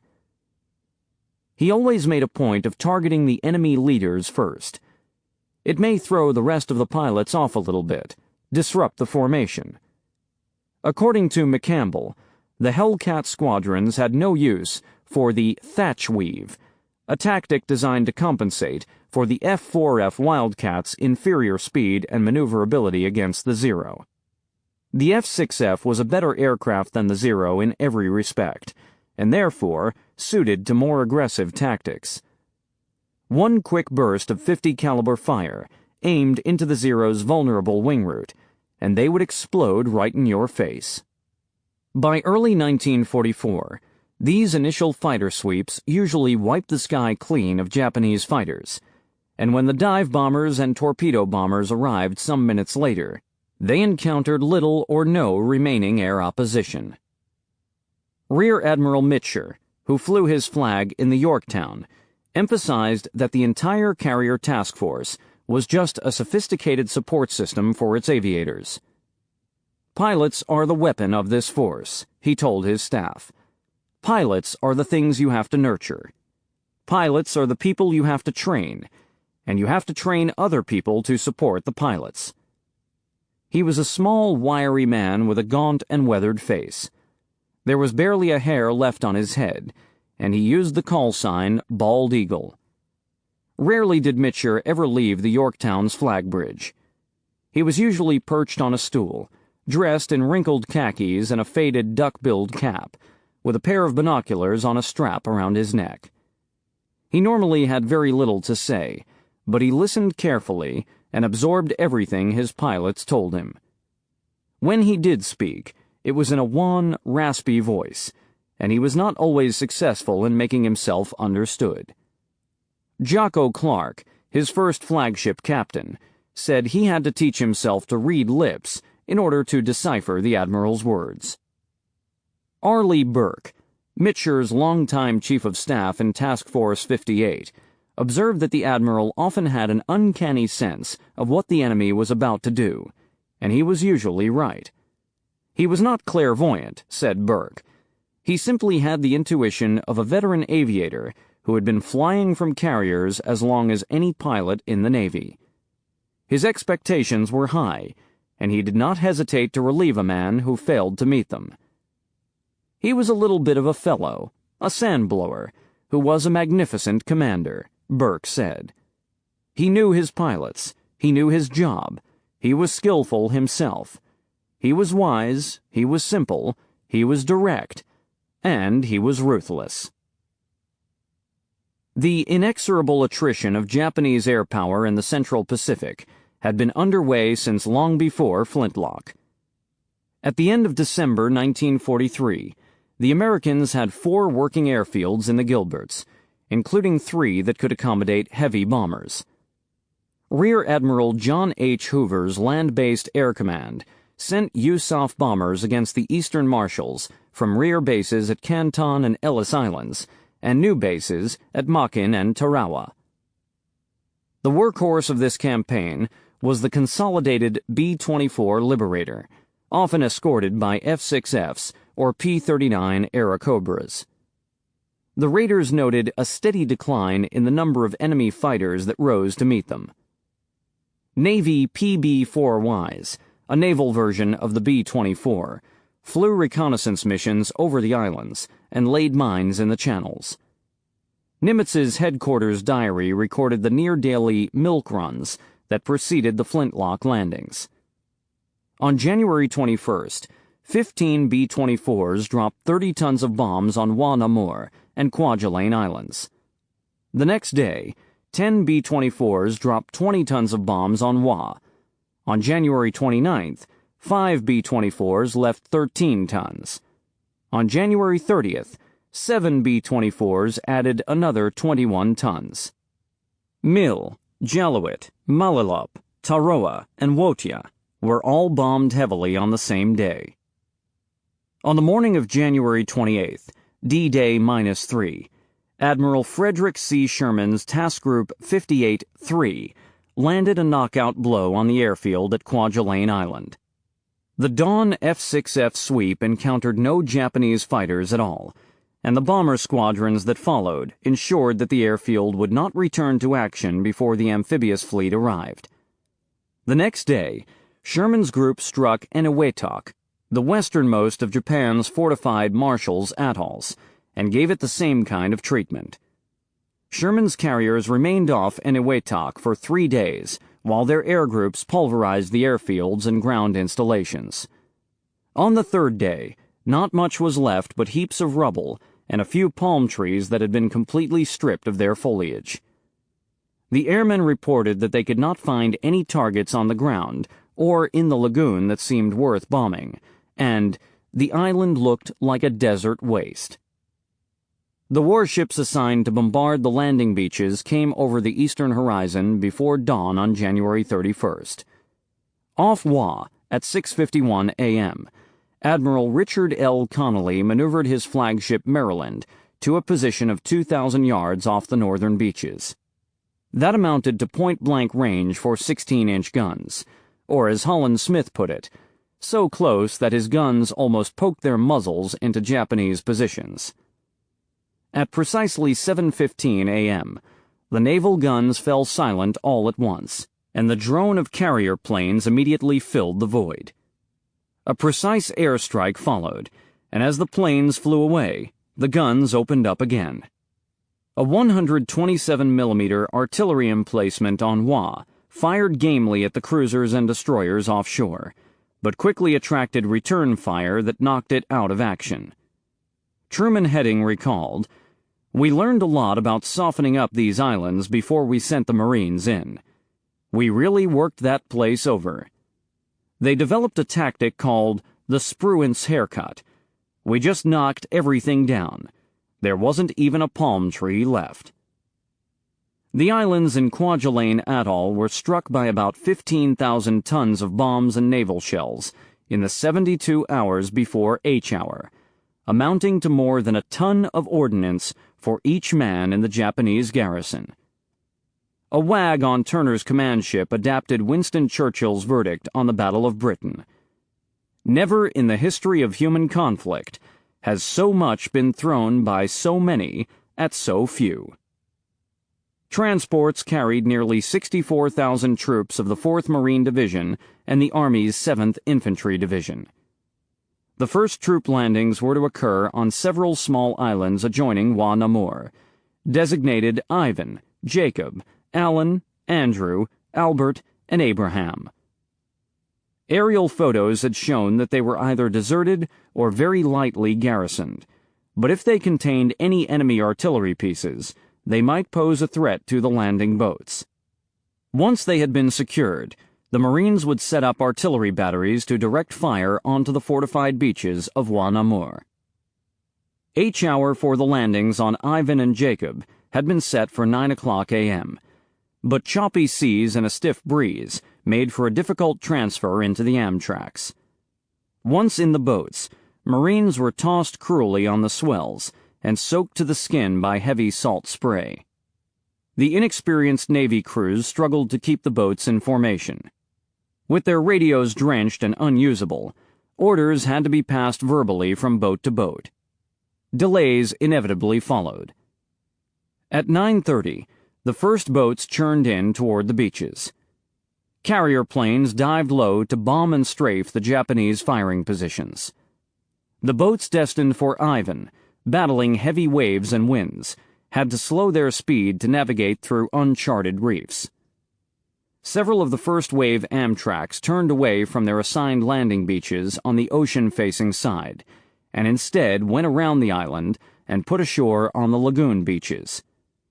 This improvised landing succeeded, as the handful of Japanese defenders could not move into new positions quickly enough to counter it. From their beachhead, small groups of Marines quickly overran the island and declared it secure at 11 o'clock. In the early afternoon, troops went ashore on the little islands Allen, Albert, and Abraham, all to the east of Wa Namur. As they raced into the beaches, the Higgins boats and LVTs fired bow-mounted machine guns and rockets and destroyed many of the Japanese guns. Having circled offshore for hours, many wet and seasick Marines were relieved to stagger ashore, even if greeted with a hail of enemy fire. In most cases, on these secondary islands, effective fire support, air support, and the not inconsiderable firepower mounted on the landing craft forced the small Japanese garrisons to keep their heads down, facilitating a bloodless landing.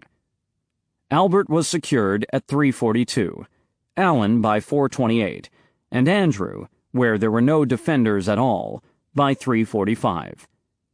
Abraham, where only 6 Japanese soldiers were found, was secured by nightfall. American casualties had been minimal.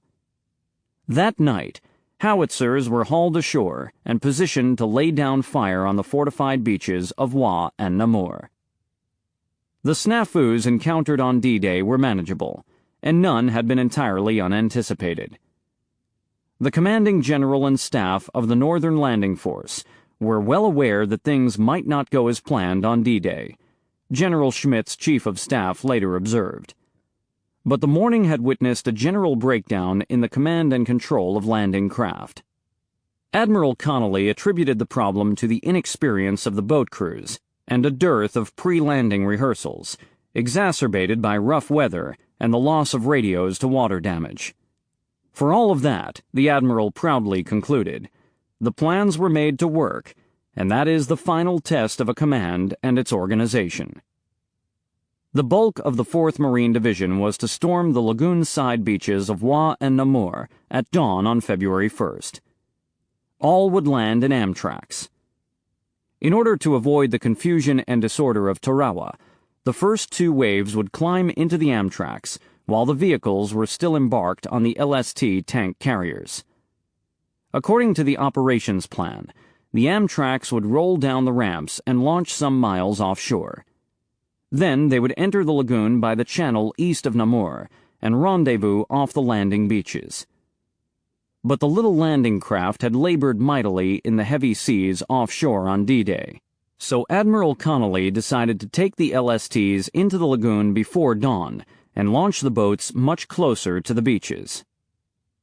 Covered by the big guns of the battleship Tennessee and other fire support ships, the tank carriers entered the lagoon at dawn. Carrier airstrikes and marine artillery on the adjoining islands added to the toll of misery inflicted on the defenders. The volume of fire from Japanese positions on both Wa and Namur had slackened considerably since the previous day. The bombardment of Wa, delayed by the passage of LSTs between the support units and the island, began at 7:10 a.m. The scheduled landing, designated W hour, was set for 10 o'clock. Getting the Amtraks off the LSTs was not nearly as straightforward as had been anticipated. Those on the upper decks had to be lowered by elevators to the tank decks, but in a nasty twist, it turned out that the second-generation Amtraks, LVT-2s, were too long to fit in the elevators. They had to be moved onto an inclined ramp, and even then they fit by just inches. Each machine had to be maneuvered just so, and delays unavoidably ensued. A malfunctioning elevator on one LST stranded 9 Amtraks on the weather deck. At 8:53 p.m., bowing to the inevitable, Connolly pushed W hour back to 11 o'clock a.m. At 11:12, a signal dropped from the destroyer Phelps, sending the first waves of landing boats toward Wa. It was a 30-minute run into the red beaches.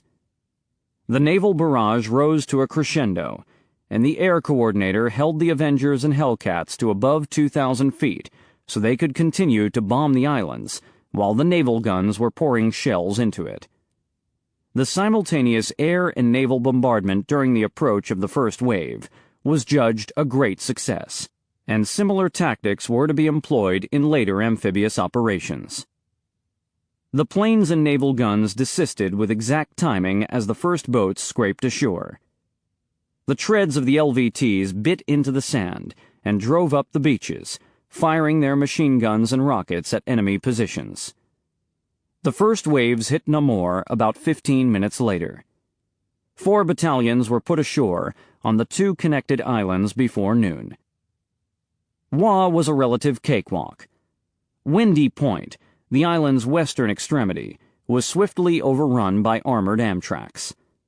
The Marines found that many of the pillboxes and defensive entrenchments had been blasted to rubble by the heavy bombing and bombardment. Japanese defenders seemed stupefied by the mighty shelling and did not fight with their usual ferocity. The landscape had been so drastically chewed up by naval shelling and bombing that many landmarks identified on the maps were no longer there. Infantry units could not be sure exactly where they were relative to their assigned targets, so they instinctively kept advancing toward the northern beaches. A few high-spirited companies had to be summoned back to the island's midsection so that the advance could proceed in order. When the first tanks came ashore at midday, all remaining resistance was crumbling. Wa's level terrain was well suited to these machines, which punched directly into the heart of the island and fired on pillboxes at point-blank range. By 3 in the afternoon, friendly fire posed more danger to the Marines than did enemy fire. From the air, observers noted that Marines were walking upright, without bothering to take cover from enemy fire. By late afternoon, the only remaining organized resistance on Wa was in a complex of bunkers at the northeastern end of the island. A large and well-coordinated attack on this section pushed the remaining defenders back to the beach, where they perished under artillery fire or took their own lives. At 6:02 p.m., Colonel Lewis R. Jones reported that the northern side of the island was secured. The Marines had a much rougher time on Namur, which was joined to Wa by a sand spit on the lagoon side. There, the terrain was less accommodating to the tanks and armored vehicles. Most of the heavy armor was stopped at the top of Beach Green and could only provide fire support from behind the attacking infantrymen. Tanks became mired in soft sand, or drove into shell craters and tank traps, or could not climb over the heaps of rubble that were the remains of bombed-out defensive emplacements. As on Wa, the naval barrage had thoroughly altered the landscape, so the advancing Marines could not identify the landmarks they found on their maps. Thick underbrush and heavy palls of smoke obscured visibility. At the center of the island, Japanese snipers concealed themselves in a brush field and shot several Marines as they came within range. There seemed little danger of a counterattack in force, but the nests of Japanese riflemen would have to be cleaned out by direct infantry assault. A large concrete blockhouse stood near the geographic center of the island.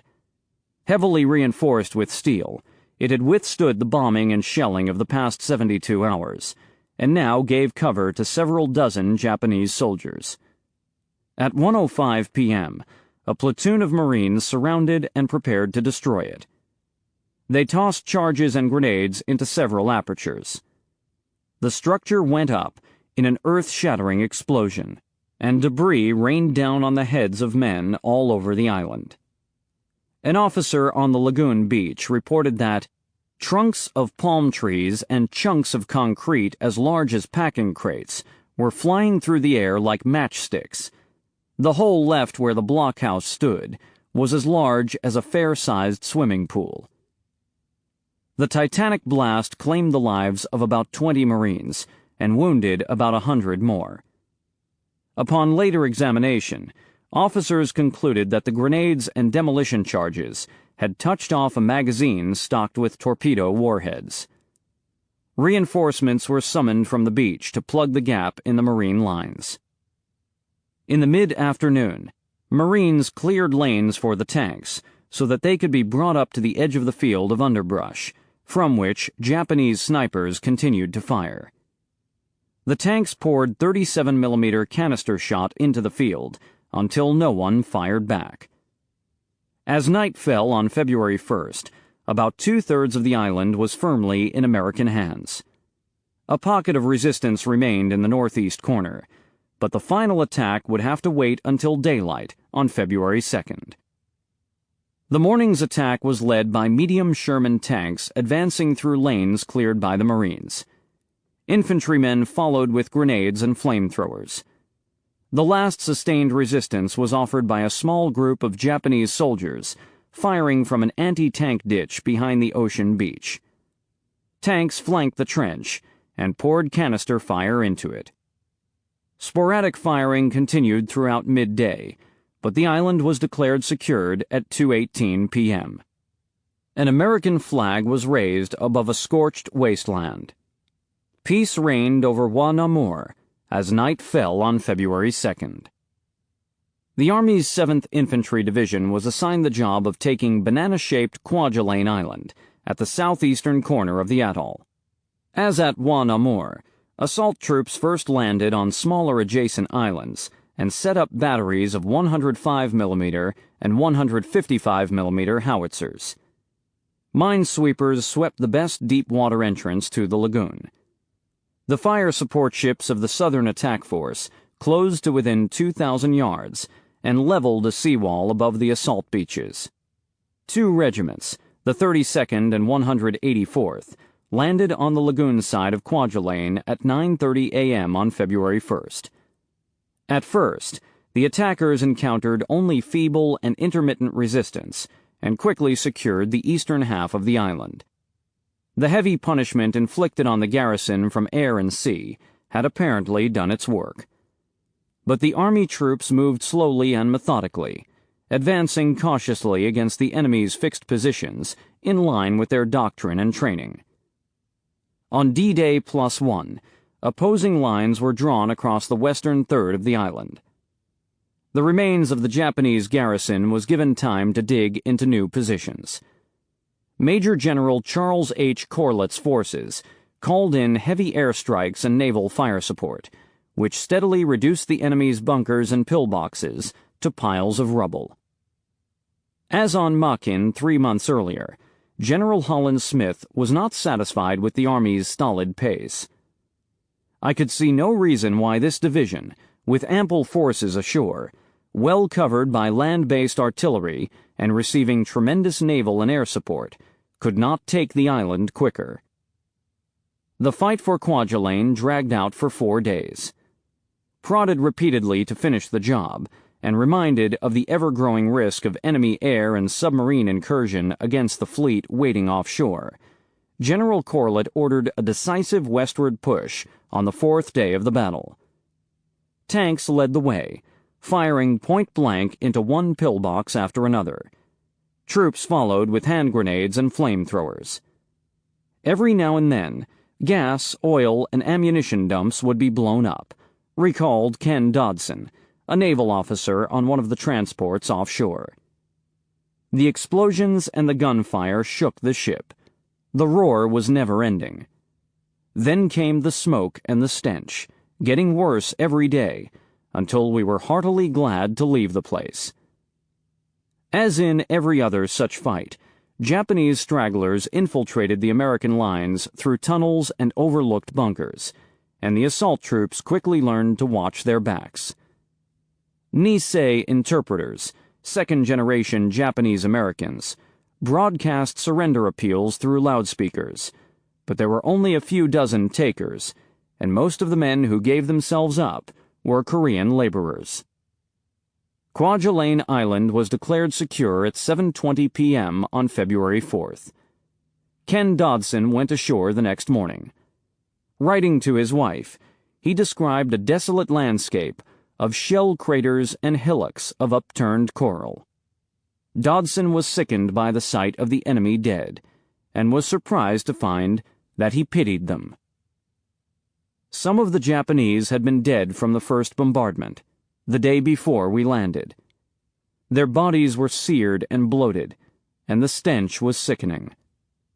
I saw one half buried in a pillbox. You could not tell whether he had on any clothes or not. The skin was burned off his back, and his head lay a few feet from his body. Another looked like a bronze statue in Golden Gate Park. He lay forward in a crouch, helmet still on, both hands holding on to a coconut log of his pillbox. There were many, many others. I lie in bed at night remembering how they looked, and that awful Swedish sickening stench of powder and kerosene and decaying human flesh. And I wonder, after all, what war is all about. I feel sorry for those Japs in a way. They died courageously after a stubborn, last-ditch, hopeless fight. They fought for the things they had been taught to believe in, with their poor little bundles with pictures of their wives and kiddies tied to their belts. They can't tell me war is a fine and noble thing. In the week after the end of Operation Flintlock, a deluge of high-ranking visitors descended on the battle-scarred islands of Kwajalein Atoll. Nimitz flew out from Pearl Harbor with an entourage of officers.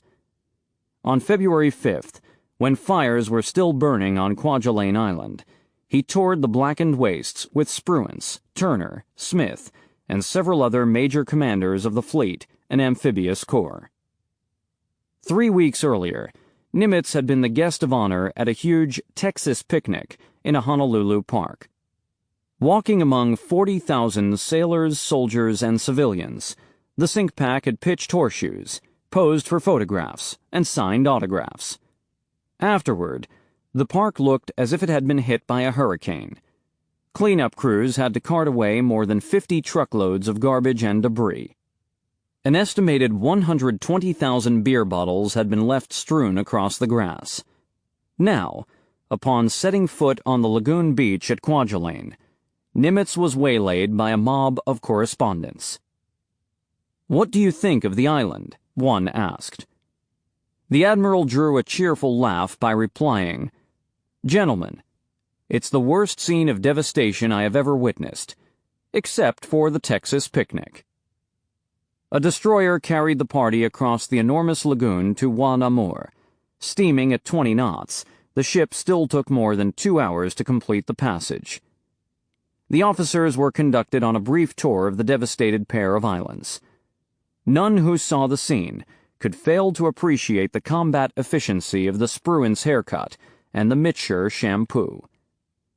Looking down at Wa and Namur from an F-6F circling overhead, one Navy pilot thought it looked like the moon, or plowed ground. The beach and roads were strewn with the charred and misshapen remains of equipment, tanks, and armored vehicles. "I don't think there was a stick of anything standing," he said. It looked just completely beaten up. A sailor who visited one of the captured atolls observed that the palms were shredded where shells and bomb fragments had made direct hits, leaving stumps that looked like old-fashioned shaving brushes stuck bristles up in the sand. Holland Smith did not appreciate the parade of sightseers. Kwajalein Atoll, he said, had become a regular tourist haunt. The big Army and Navy brass from Pearl Harbor descended on us like flies. Under-Secretary of the Navy James V. Forrestal, dressed in a plain khaki shirt and trousers without insignia, rode shotgun in a jeep through the ruins of Wa and Namur. Admiral Spruance and General Schmidt sat in back. The garrison was taxed with hosting tours at a time when they should have been occupied in clearing the airfield, setting up barracks, burying their dead, and erecting new anti-aircraft batteries. On Smith's orders, no more Marine drivers were supplied to the jeep pool, a decision that led to the unusual sight of generals driving their own vehicles. The photographers had a gala day snapping pictures against the background of shelled buildings, he recalled, while visiting brass hunted for samurai swords and other souvenirs. The single battalion assigned to take Majuro had walked up the beaches unopposed. The Japanese garrison had pulled out a week earlier. Admiral Hill declared the atoll secure scarcely more than 2 hours after the initial landing. The huge anchorage would accommodate all the mobile floating logistical assets of Service Squadron 10 and become, for the time being, the principal advanced base for the Fifth Fleet. Mitscher's carriers began filing into the lagoon on February 4th. On each ship, lookouts leaned out on either side of the bridge to identify the locations of shoals and reefs, which were easy to spot in the shallow, pastel-colored sea. Except for a few ships requiring major repairs, none needed to cross the Pacific to return to Pearl Harbor. They were able to refuel, rearm, and reprovision in the lagoon from supply ships, oilers, and barges. These assets dramatically enlarged the operating range of the fleet and allowed for previously unknown feats of seakeeping. As Nimitz and his commanders considered the repercussions of the rapid and relatively low-cost victory, they elected to accelerate the schedule of future operations in the region. Eniwetok, the next major atoll on the program, had been slated for capture in May. But Japanese military power in the Marshalls was obviously crumbling more quickly than anticipated. Sherman's Task Group 58-3 had made a shambles of the airfield on Eniwetok's Ingebi Island. According to the SINCPAC headquarters diary, aerial photos had disclosed that the defenses were minor and in general the atoll undeveloped. The airstrip is in use, but at present appears to be used as a staging base. According to plans agreed to earlier with MacArthur's SWPA headquarters, the fast carriers of Task Force 58 were to sweep south to support Halsey's assault on Kavieng. When MacArthur agreed to allow Halsey to bypass Kavieng, the carriers were unburdened of that mission and could therefore be employed in the Central Pacific. Finally, a mother lode of valuable maps, charts, and documents related to Eniwetok were discovered in Japanese bunkers at Wan Amur. These suggested that the Japanese garrison there ranged between 2,700 and 4,000 men, and they were racing against the clock to erect stronger fortifications on the main island of Ingebi. Time was of the essence. For the moment, Eniwetok was low-hanging fruit. It could be captured with existing naval forces and amphibious troops. No intervening return to Pearl Harbor seemed necessary.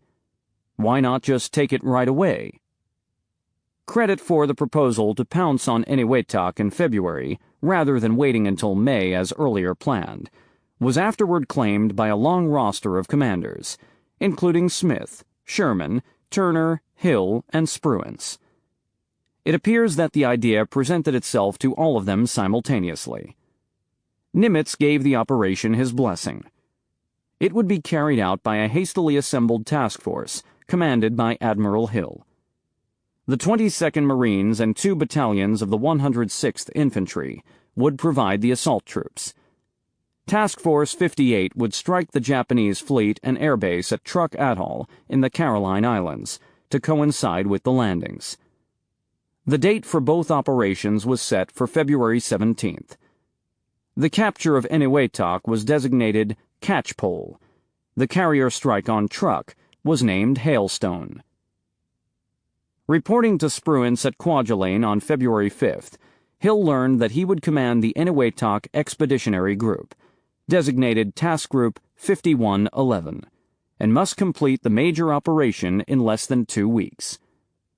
The Marine Army Expeditionary Troops, drawn from a floating reserve of 9,300 men that had not been needed at Majuro or Kwajalein, would be commanded by Marine Brigadier General Thomas E. Watson. Task Group 58-4, commanded by Rear Admiral Samuel P. Ginder and built around the carriers Saratoga, Princeton, and Langley, would continue to pummel the remaining defenses at Engebi and cover the landings from the air. High and low-angle aerial photographs were combined with the captured Japanese charts and documents to provide an accurate picture of the objective. Importantly, the Japanese charts provided accurate information about the best deep-water channel into the lagoon at Eniwetok. Moving up the invasion of Eniwetok required stripping the new garrisons of Kwajalein Island and Wanamor of manpower and supplies. The landing boat crews were green and had not trained with the troops. General Watson reported that the infantry, amphibian tractors, amphibian tanks, aircraft, supporting naval ships, and most of the staffs concerned had never worked together before. Nevertheless, the forces available for the operation were plentiful and well equipped. Having presided over the bloody assault on Tarawa, Admiral Hill was relieved to have adequate numbers of Amtraks. The Army's 708th Provisional Amphibian Tractor Battalion sailed with 119 LVTs, most of which were the heavily armored newer models. At Eniwetok, I felt like a millionaire, Hill later remarked, but at Tarawa, I was a pauper. As in Flintlock, the catchpole plan of operations called for capturing nearby islands and using them as artillery platforms to sweep the beaches of Engedi. At 6:59 a.m. on February 17th, the cruisers and destroyers of the Naval Fire Support Group began bombarding the island's defenses. Marine artillerymen landed on smaller adjacent islands and set up field batteries that could hit Engebi's beaches. After 24 hours of this treatment, the first boatloads of Marines landed on the island and quickly overran it. The flag was raised on the following morning. The islands of Eniwetok and Parry were seized in the following 3 days. The Marines lost 254 killed and 555 wounded. The Army, 94 killed and 311 wounded. Of the 2,700 troops of the Japanese garrison, only 66 were taken prisoner.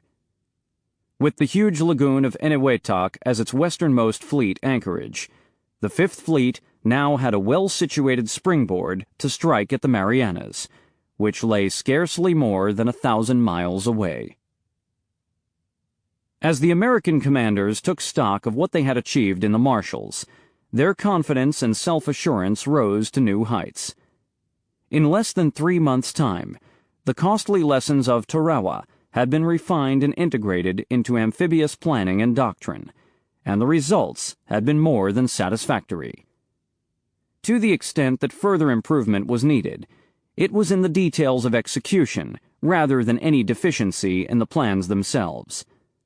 Holland Smith concluded in his final report, "In the attack of coral atolls, very few recommendations can be made to improve upon the basic techniques previously recommended and utilized in Flintlock."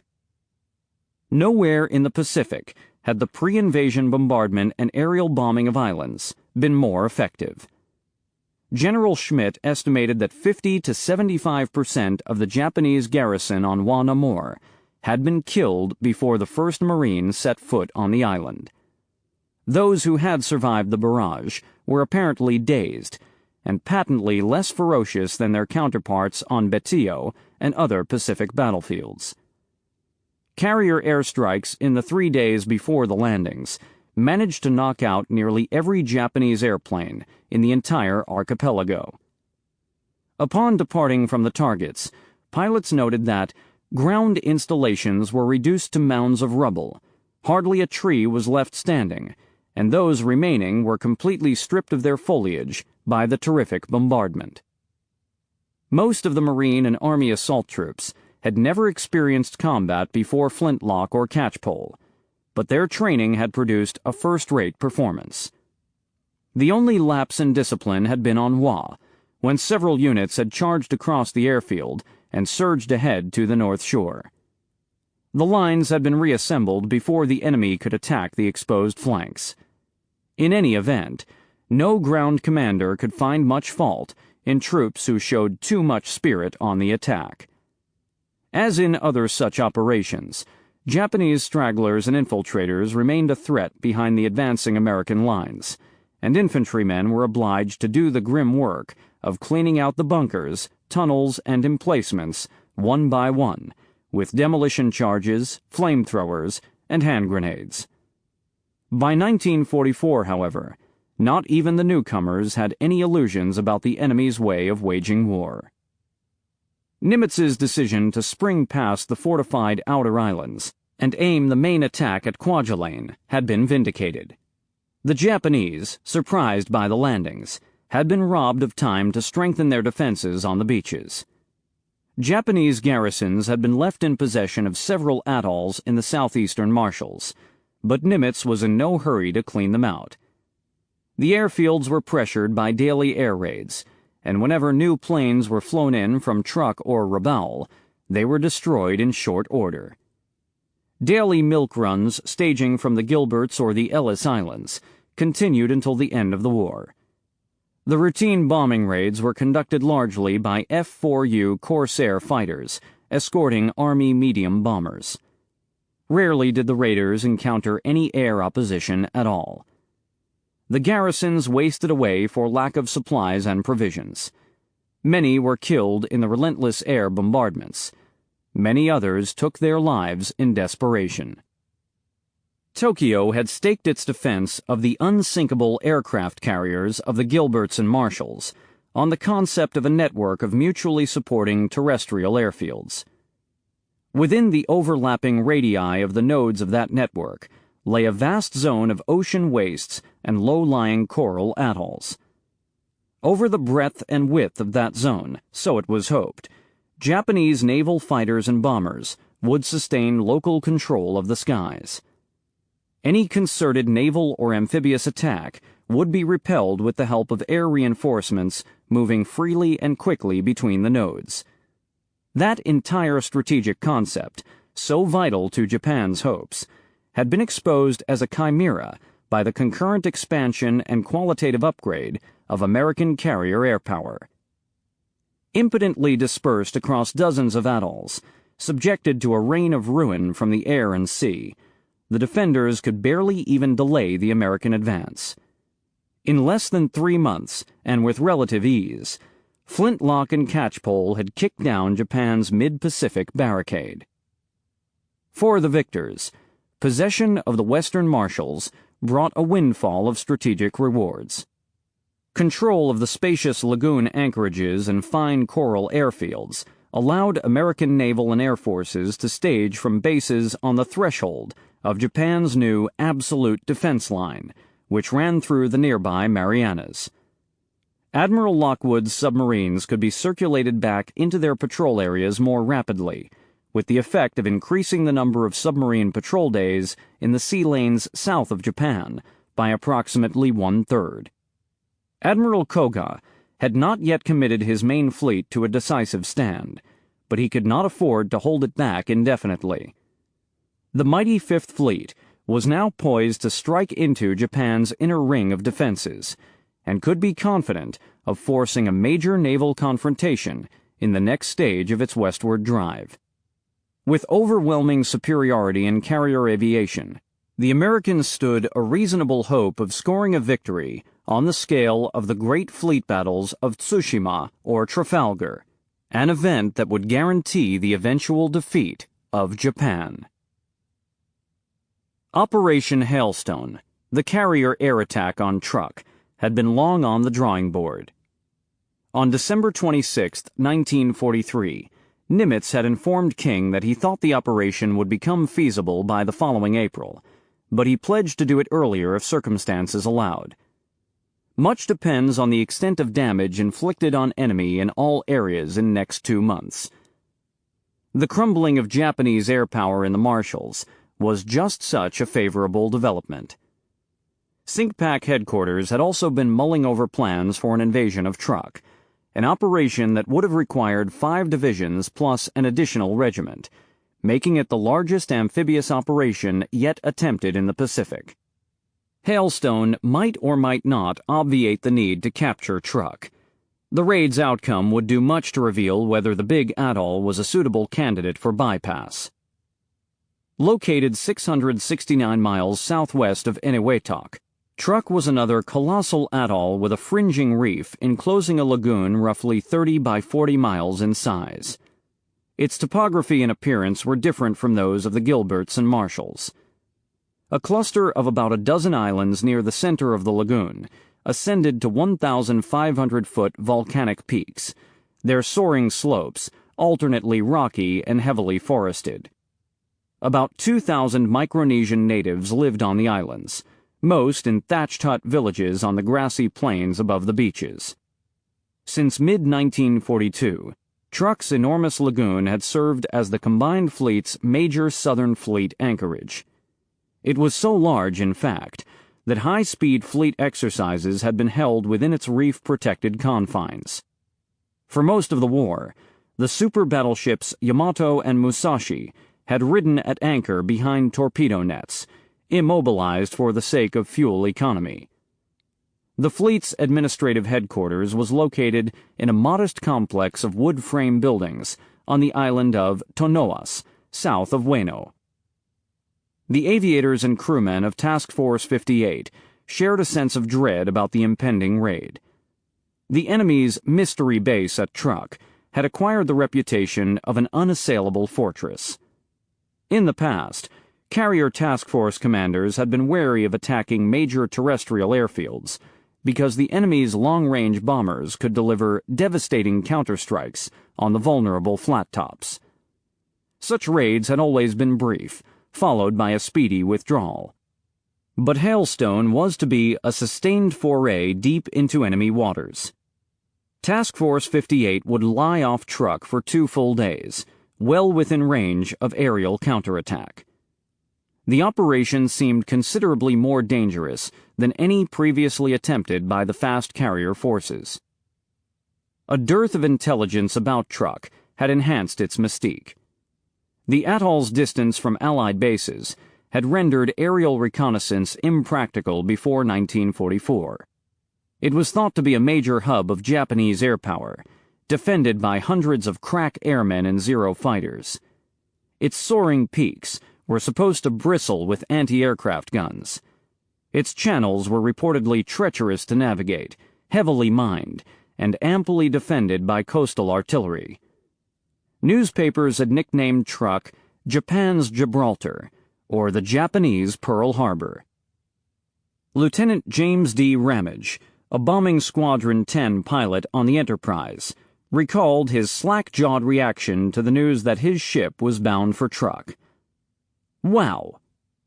Ramage's radio gunner, David Cawley, added that the squadron was tense and concerned as Task Force 58 steamed into enemy waters. For the previous 2 years of the war, he said, the very thought of approaching Truk seemed fatal. Admiral Mitscher, according to a story that circulated through the crew of the Yorktown, had remarked, "The only thing we knew about Truk was in the National Geographic." A mordant cartoon published in the Essex Cruise Book depicts the skipper speaking through a bullhorn from the bridge. He announces that the Essex is headed to Truk. In the next moment, he is struck speechless by the sight of his entire crew diving into the sea. The fearsome reputation was undeserved. Truk Lagoon offered a well-protected anchorage for the combined fleet, and was suitably located on the sea route between Japan's southern territories and its home islands. But the Imperial Japanese Navy had never poured much effort or resources into developing its airfields, port facilities, shore fortifications, or repair shops. The comparison to Pearl Harbor was absurd. In 1944, the atoll had a single mid-size floating dry dock. There were no major power stations, no piers capable of accommodating large ships, and no underground fuel storage. Damaged ships usually had to make the long passage north to Japan for repairs. Ship-to-shore transfers of supplies and troops were carried out by lighters and other small craft. Truk's 4 airfields lacked advanced ground installations and were too small to allow proper dispersal of parked planes.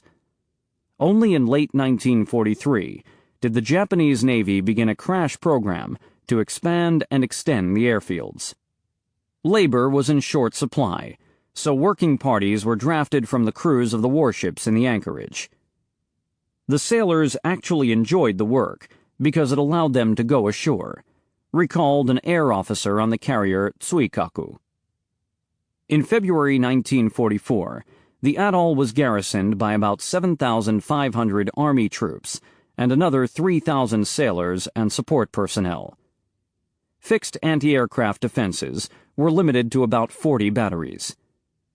Admiral Shigeru Fukudome, who held several important jobs on the combined fleet staff, told interrogators after the war that Truk had been little more than a staging area, a way station for ships and aircraft traveling between Japan and the South Pacific. Not until the end of 1943 had there been any concerted attempt to fortify it against attack. In his judgment, the atoll would have fallen easy prey to the sort of amphibious invasion the Americans had just completed in the Gilberts and Marshalls. Admiral Koga had evidently understood as much, because he pulled most of his major combatant ships out of Truk after the fall of Kwajalein and Majuro. He was forewarned by a reconnaissance overflight on February 4th, when 2 Marine PB-4Ys flew high over the atoll, and by radio intercepts in the following week, which his staff interpreted as evidence that the American Carrier Task Force was on the move. The planes were sighted and identified, and easily outran the float plane Zeros that rose to intercept them. Koga gave orders to move most of his larger warships to Palau and thence to Tawi-Tawi in the Sulu archipelago of the southern Philippines. Ships began heaving up their anchors and speeding for the exit channels. Koga, in his flagship Musashi, departed for Tokyo Bay with a fleet of cruisers and destroyers on February 10th. He was resolved to keep his main fleet intact to fight a decisive battle at some future date. Left in the lagoon anchorages were a handful of light cruisers, destroyers, auxiliary naval vessels, about 20 marus, cargo ships, and 5 oil tankers. Including small craft, there were approximately 50 vessels in mid-February. After rendezvousing in Majuro Atoll for refueling and replenishment, the American fleet had sortied and taken a westward course on February 12th. The striking force included most of the fast carrier task forces under Vice Admiral Mitscher, the greater part of Task Force 58, including 5 fleet carriers, Enterprise, Yorktown, Essex, Intrepid, and Bunker Hill, and 4 light carriers, Belleau Wood, Cabot, Monterey, and Cowpens. The 9 carriers held an armada of more than 560 planes. The Hailstone force also included a powerful surface fleet, including 7 battleships. Admiral Spruance, the big boss afloat, was embarked on the New Jersey. 9 submarines had been assigned to take station off the main channels out of the atoll. They would sink targets of opportunity and stand by to rescue downed aviators. No Japanese snoopers bothered the fleet on its approach to its launch point, less than 100 miles east-northeast of Truk. The Americans had again achieved an improbable surprise. Before dawn on February 17th, 5 carriers turned into the wind and launched 72 Hellcats. Coalescing into a single tremendous formation, the fighters climbed into the west. Less than 30 minutes later, they flew over the atoll's outer eastern keys at altitudes between 16,000 and 22,000 feet. The morning was clear, cool, and beautiful. The air battle for Truk was very nearly over before it began. With an advantage in both numbers and altitude, the Hellcats easily destroyed nearly all the Japanese fighters that rose to intercept them. The fighter sweep shot 56 Japanese planes out of the sky, and then destroyed another 72 on the ground in bombing or strafing runs. Anti-aircraft fire was spirited but inaccurate. The American pilots, with several such carrier strikes under their belts, had learned to fly through heavy flak without losing nerve. 4 F-6Fs went down in the initial melee, and at least one, according to VF-6 pilot Alex Vraciu, was a victim of friendly fire. There were dogfights all over the place, he later said. I even saw one of our Hellcats shoot another Hellcat down. It was a great deflection shot, but one of our guys just shot first before being sure, and this other poor pilot was forced to parachute out. In the course of the action, I saw a number of Japanese parachutes in the air. The American airmen had anticipated a much hotter response. They had been told that they might encounter as many as 200 enemy fighters over truck. As it turned out, there were fewer than 200 aircraft of all types in flyable condition on the atoll's 4 airfields. According to estimates given in post-war interrogations, the Japanese had 68 operational airplanes on the Moen field, 27 on the Dublon field, 20 on Eten, and 46 on Param, for a total of 161. Parked on the big field at Eten were some 180 aircraft that were damaged, grounded for lack of spare parts, or immobilized for lack of air crews. Most would be destroyed on the ground. Though Admiral Koga had correctly anticipated the enemy's move against Truk, air and naval forces were not on the alert when the American planes suddenly appeared overhead. According to Masataka Chihaya, a staff officer with the 4th Fleet, the pilots, ground personnel, and ship's crews had been kept in 24-hour readiness since the overflight of the 2 Marine PB-4Ys 2 weeks earlier, and had reached a state of collective exhaustion. Worse, morale and even discipline had eroded since the withdrawal of the heavy warships. Pilots had refused to climb into their cockpits when so ordered, and many men had gone absent without leave. The atoll's commander, Vice Admiral Masami Kobayashi, had apparently concluded that the American fleet was still engaged in the Marshalls, and authorized a downgrade in the alert level. On February 16th, many pilots and other personnel had left their barracks for R&R.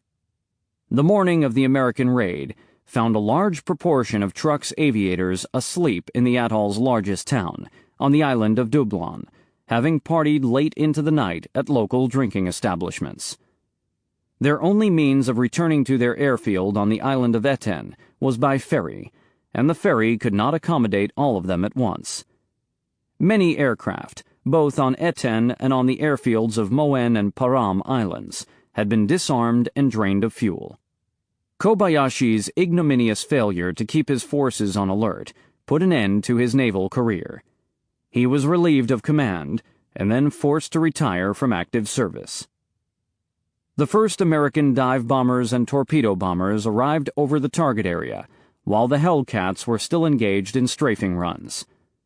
Radio chatter and instructions from the task force directed the dive bombers' attention to about 30 ships anchored in the lagoon.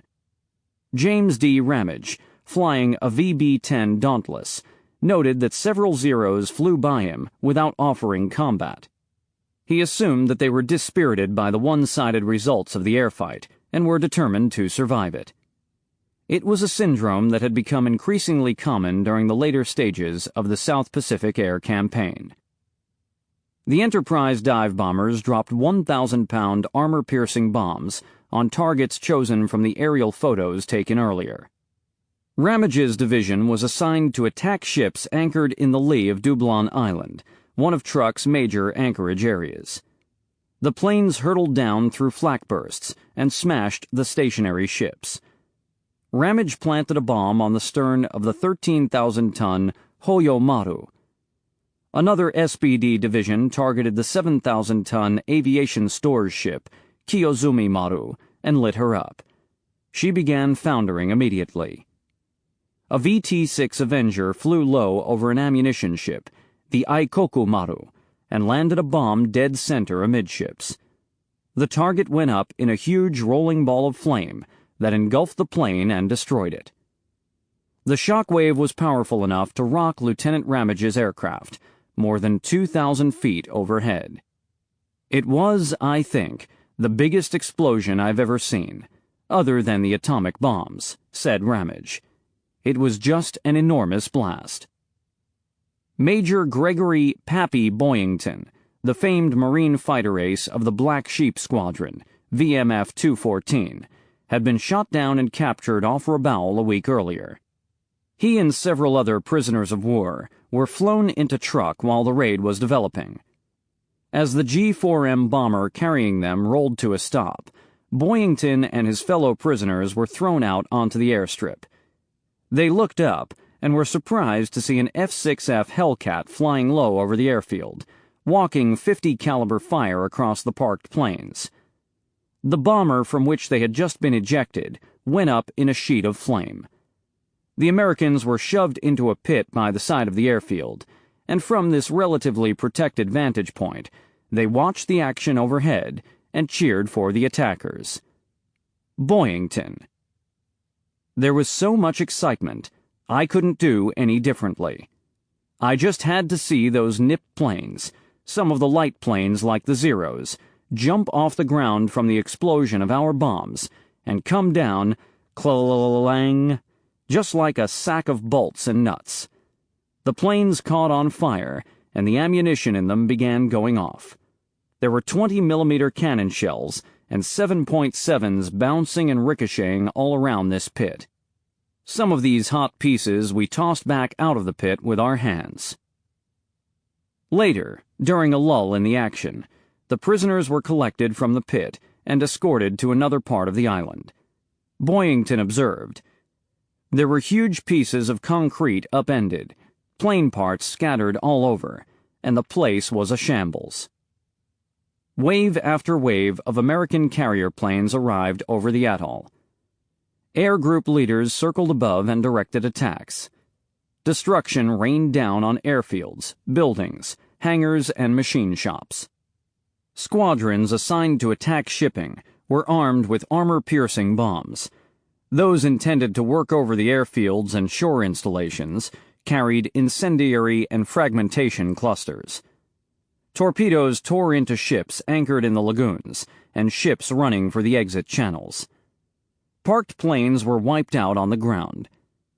By midday, several of the afternoon strikes encountered no air opposition at all. Japanese fighters orbiting to the east of the lagoon pounced on a few Hellcats as they flew back toward the task force. The rudder section of Woodward M. Hampton's F-6F was shot away during a strafing run over one of the airfields. When he flew over the northeastern reefs, his Hellcat was ambushed by 2 Zeros. He attempted to escape by steering into a cloud. I was heading now in a northerly direction and continued on the same course while being attacked, unable to turn or counteract the moves of the enemy, he wrote in his action report. The plane was continuously hit by enemy fire and was slowly being shot to pieces. Hampton's cockpit was riddled with 20-millimeter rounds, destroying most of his instruments. His flight goggles were shot off his head. He concluded his cause was hopeless, but he resolved to take at least another enemy fighter with him. When one of his assailants overran him in a high side run, I pulled the nose of my plane up until I was on him and gave him a sharp burst from which he burst into flame.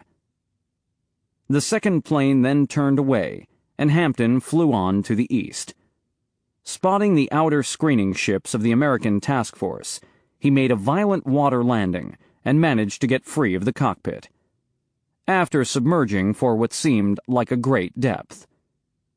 As he broke the surface and filled his lungs, Hampton was relieved to see a friendly destroyer bearing down on him.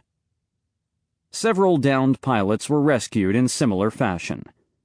Destroyers and submarines had been stationed as lifeguards around the atoll. The submarine Sea Raven rescued 3 Yorktown aviators several miles north. An Essex F-6F pilot, George M. Blair, parachuted into Truck Lagoon. Since no American ships could penetrate the channel entrances, which were mined, Blair assumed he was as good as captured. A Japanese destroyer bore down on him, but it was driven off by several other planes of his squadron. Blair was rescued by an OS-2U Kingfisher, catapulted from the cruiser Baltimore. The float plane made a daring landing on the lagoon and flew back to the task force without mishap. More than half of all American air crewmen shot down during the two-day action were safely recovered. In many cases, friendly airplanes circled low over the life rafts until a float plane or destroyer arrived on the scene. Under relentless air attack, several Japanese ships cast off their moorings and got underway at high speed. The light cruiser Katori and destroyer Maikaze fled the lagoon through the North Passage, but the pair was chased by a division of TBFs and struck by several 500-pound bombs. By noon, the Katori was down by the stern, and the Maikaze was ablaze. Circling above, with his bombs expended, Lieutenant Ramage attempted to direct newly arriving bombers to deliver the killing blow on the two cripples. But Admiral Mitscher, identifying himself by his call sign Bald Eagle, got on the circuit and ordered all planes to stay clear. Do not, repeat, do not sink that ship. Acknowledge. The flight leaders were perplexed. Why should they leave the crippled enemy ships alone? The reason was soon evident. Admiral Spruance had chosen to bring a column of surface ships into the waters immediately north of the atoll. This force included the battleships New Jersey and Iowa, the cruisers Minneapolis and New Orleans, and 4 destroyers. Mitscher was anxious to avoid a misidentification that might result in friendly fire. Moreover, Spruance was evidently keen to have his big guns finish off any cripples they found in their path. The Minneapolis and New Orleans sank the 2 immobilized ships with 3 or 4 salvos. The New Jersey narrowly avoided 2 torpedoes launched by the sinking destroyer. The American ships closed and offered to pick up survivors, but almost all the Japanese sailors took their own lives rather than submit to capture. The warships continued in a full counterclockwise circuit of the atoll and retired to the eastward after nightfall. They fell in with Mitscher's carriers at dawn the following morning. Spruance's decision to bring a surface task group into the combat area was not popular with the aviators. In their view, the surface units were not needed at Truk and only got in their way. Mitscher was obliged to provide 10 F-6Fs from the Cowpens to fly combat air patrol over Spruance's column. Those Hellcats could have been more profitably employed in strafing runs, and their obligation to cover the slow withdrawal of the warships forced several pilots to make dangerous night recoveries. The Iowa was bombed by a Japanese plane, but suffered little damage. Her gunners fired on and destroyed another plane, which proved to be an American SBD. Both the pilot and his back-seater were killed. With an ugly turn of luck, 1 or more of the ships in Spruance's column might have run into a torpedo, an event that could have cost him his command. The ordinarily conservative fleet commander had behaved with impulsive bravado, and for no better reason than a black shoe's inborn desire to claim a piece of the action for the big guns. Admiral Sherman's tactful conclusion was that this expedition accomplished little and only complicated the attacks by the carrier planes. Lieutenant Ramage was less gentle. So the big battleships finally drew blood against a cruiser that was almost dead in the water. It must have been a great victory.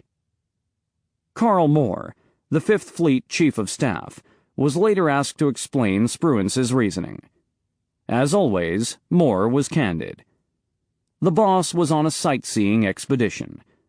Well, I think it was a matter of curiosity. I think Admiral Spruance was as much interested in taking a look at Truk as he was in hunting for Japanese ships. Moore also speculated that the chief may have been motivated to taunt the Japanese by operating the flagship within plain sight of their largest naval base outside the home islands. That night, a flight of Nakajima B-5N Kate torpedo planes stalked the American task force. The intruders had not flown from Truk.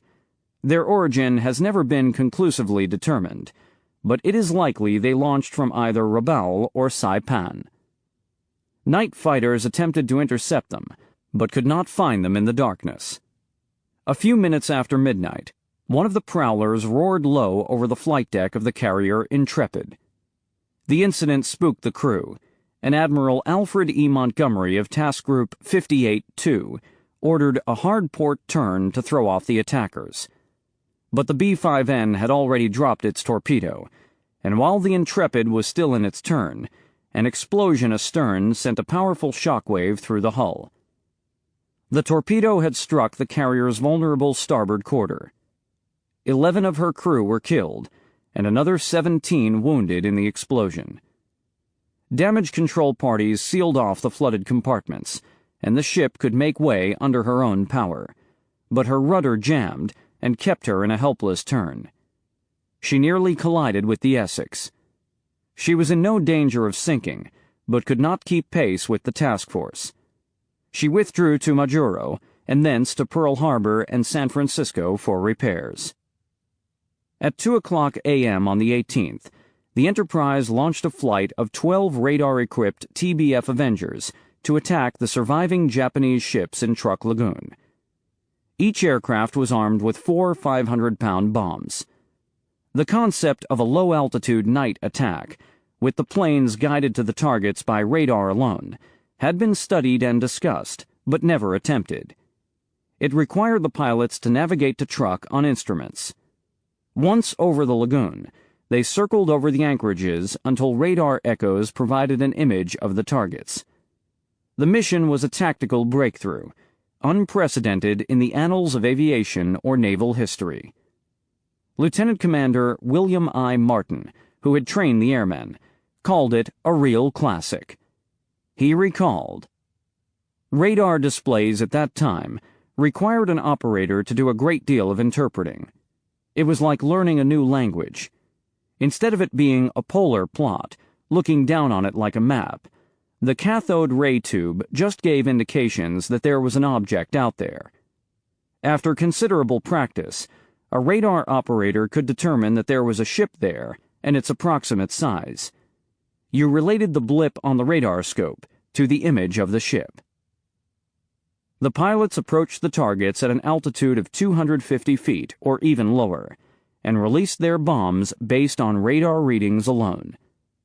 At masthead altitude, with a slow airspeed, this method of bombing proved devastatingly accurate. The Avengers scored 13 direct hits and sank 8 Japanese ships. The anti-aircraft fire was thick but wild. Only one of the 12 planes was shot down. As February 18th dawned, Task Force 58 put another 200 planes into the sky. They met negligible air opposition over the atoll and worked over the remaining targets at their leisure. Hundreds of incendiaries were dropped on smoking airfields, airplane parking areas, and hangars. The bombers paid special attention to the fuel tank farms, which had been spared on the first day in order to prevent smoke from obscuring visibility. 2 days earlier, the Japanese cruiser Agano had been sunk north of Truk by the American submarine Skate.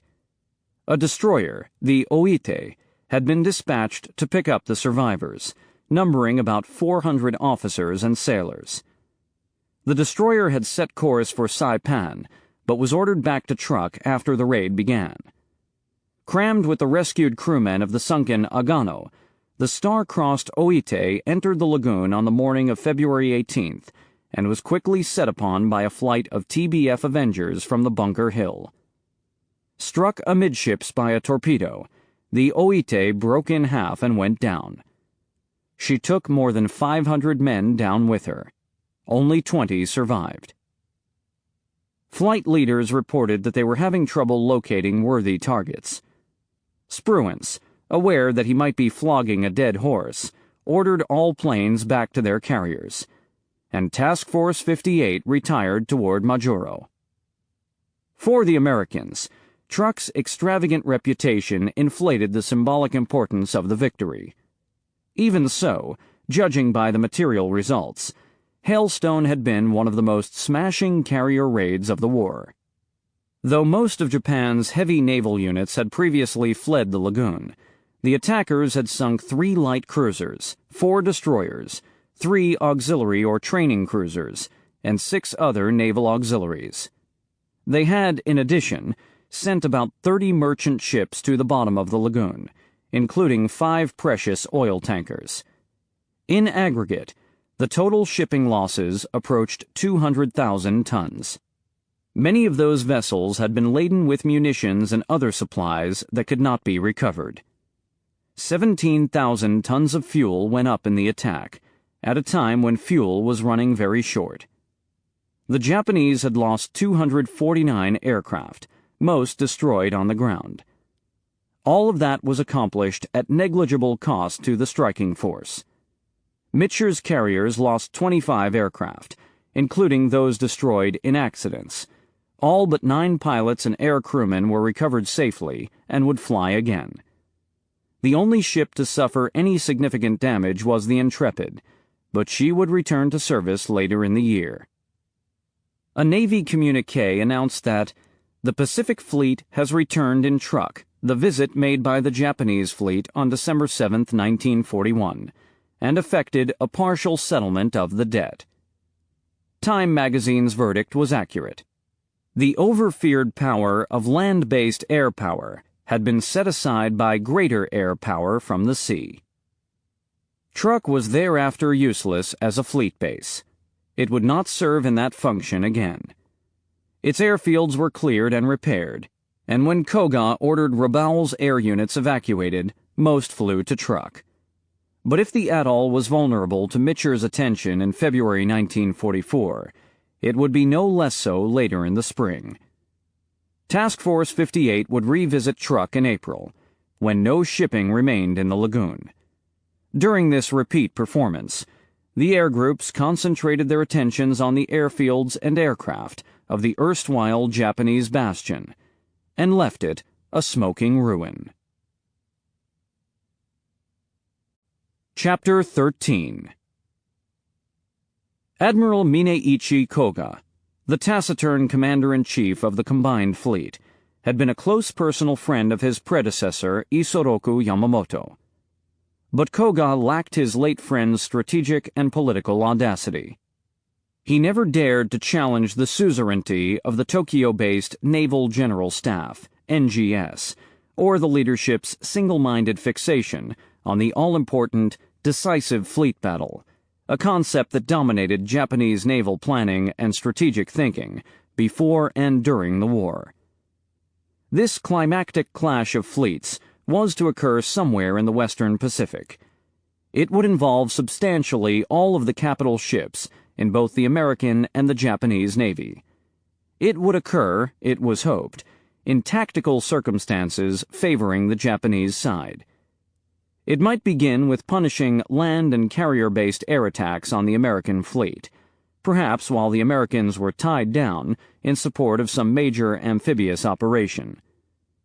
But the big guns of the Japanese battleships would deliver the coup de grace.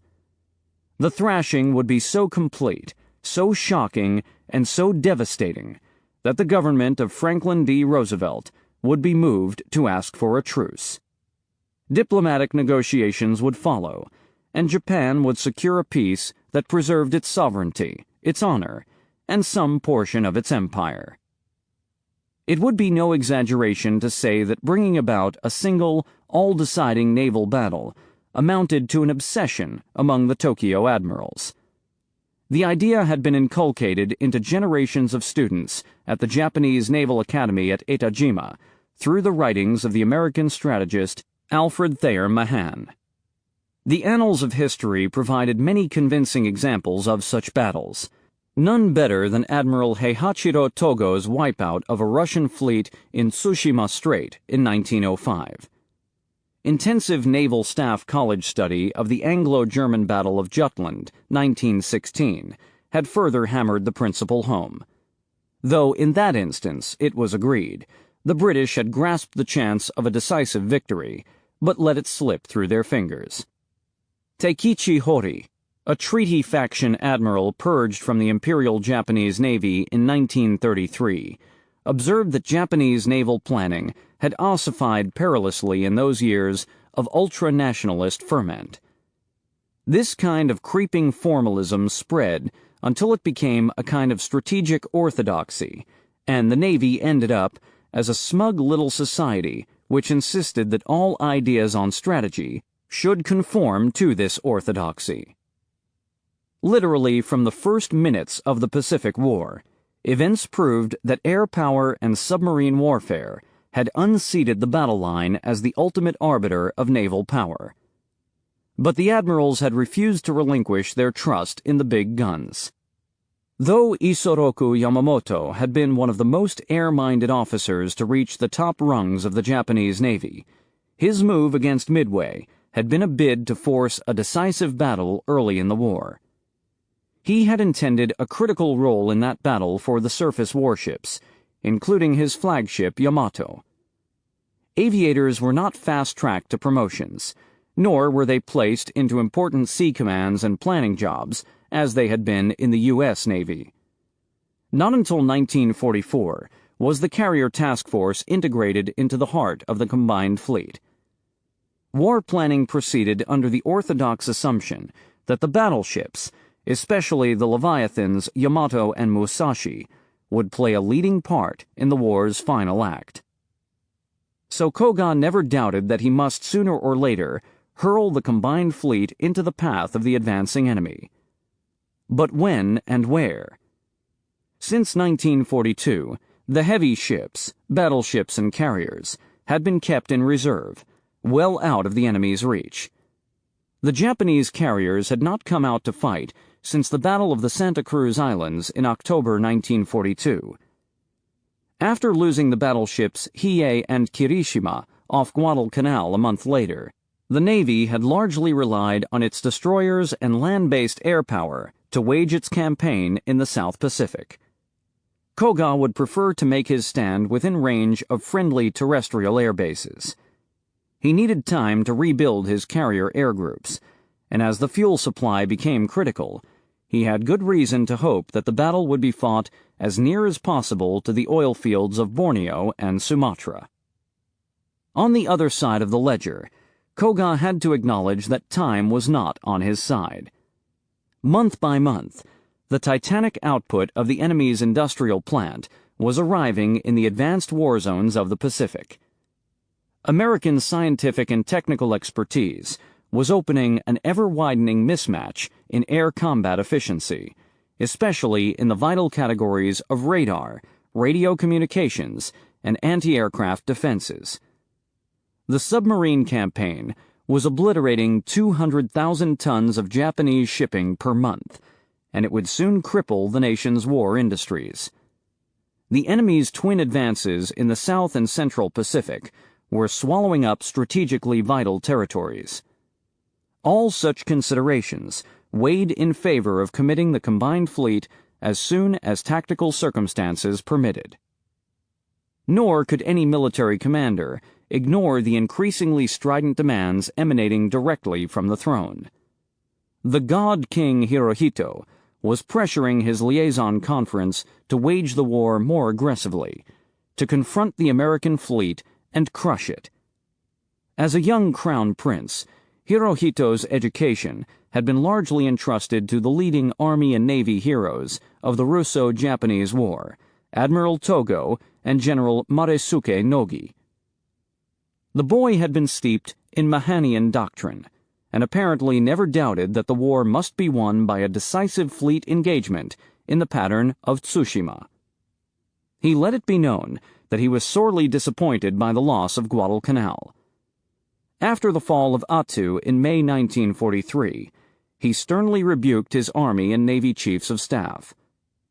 The Emperor expressed anxiety over the waning prestige of Japanese military power and its consequences for the future of his Asian Pacific Empire.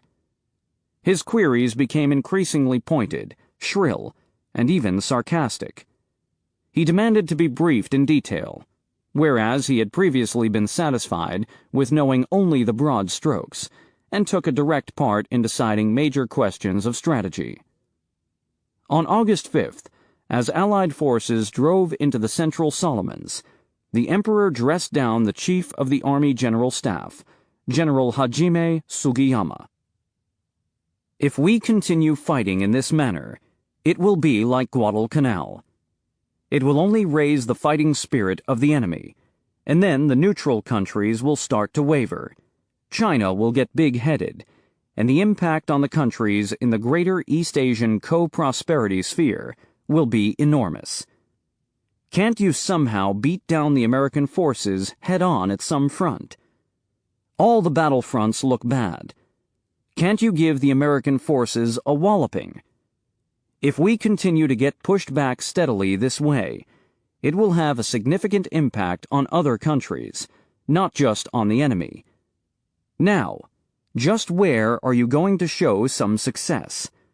Where are you going to stage a decisive battle? In mid-September, the Emperor convened a series of meetings with military leaders at the Imperial Palace. On the agenda was a fundamental overhaul in war strategy. With the support of General Hideki Tojo, who simultaneously held the offices of Prime Minister and Army Minister, leaders at the Liaison Conference agreed to a new operational policy, calling for a significant contraction in Japan's western defense perimeter to islands far behind the front lines. The new absolute defense line would run from the Kuriil Islands south through the Marianas, Truk, Palau, New Britain, Western New Guinea, the East Indies, and Burma. Positions on that inner perimeter would be heavily reinforced with land-based air units and army troops to be transferred from Manchuria. Garrisons outside the perimeter, including those in the Gilbert and Marshall Island groups, would receive no further reinforcement.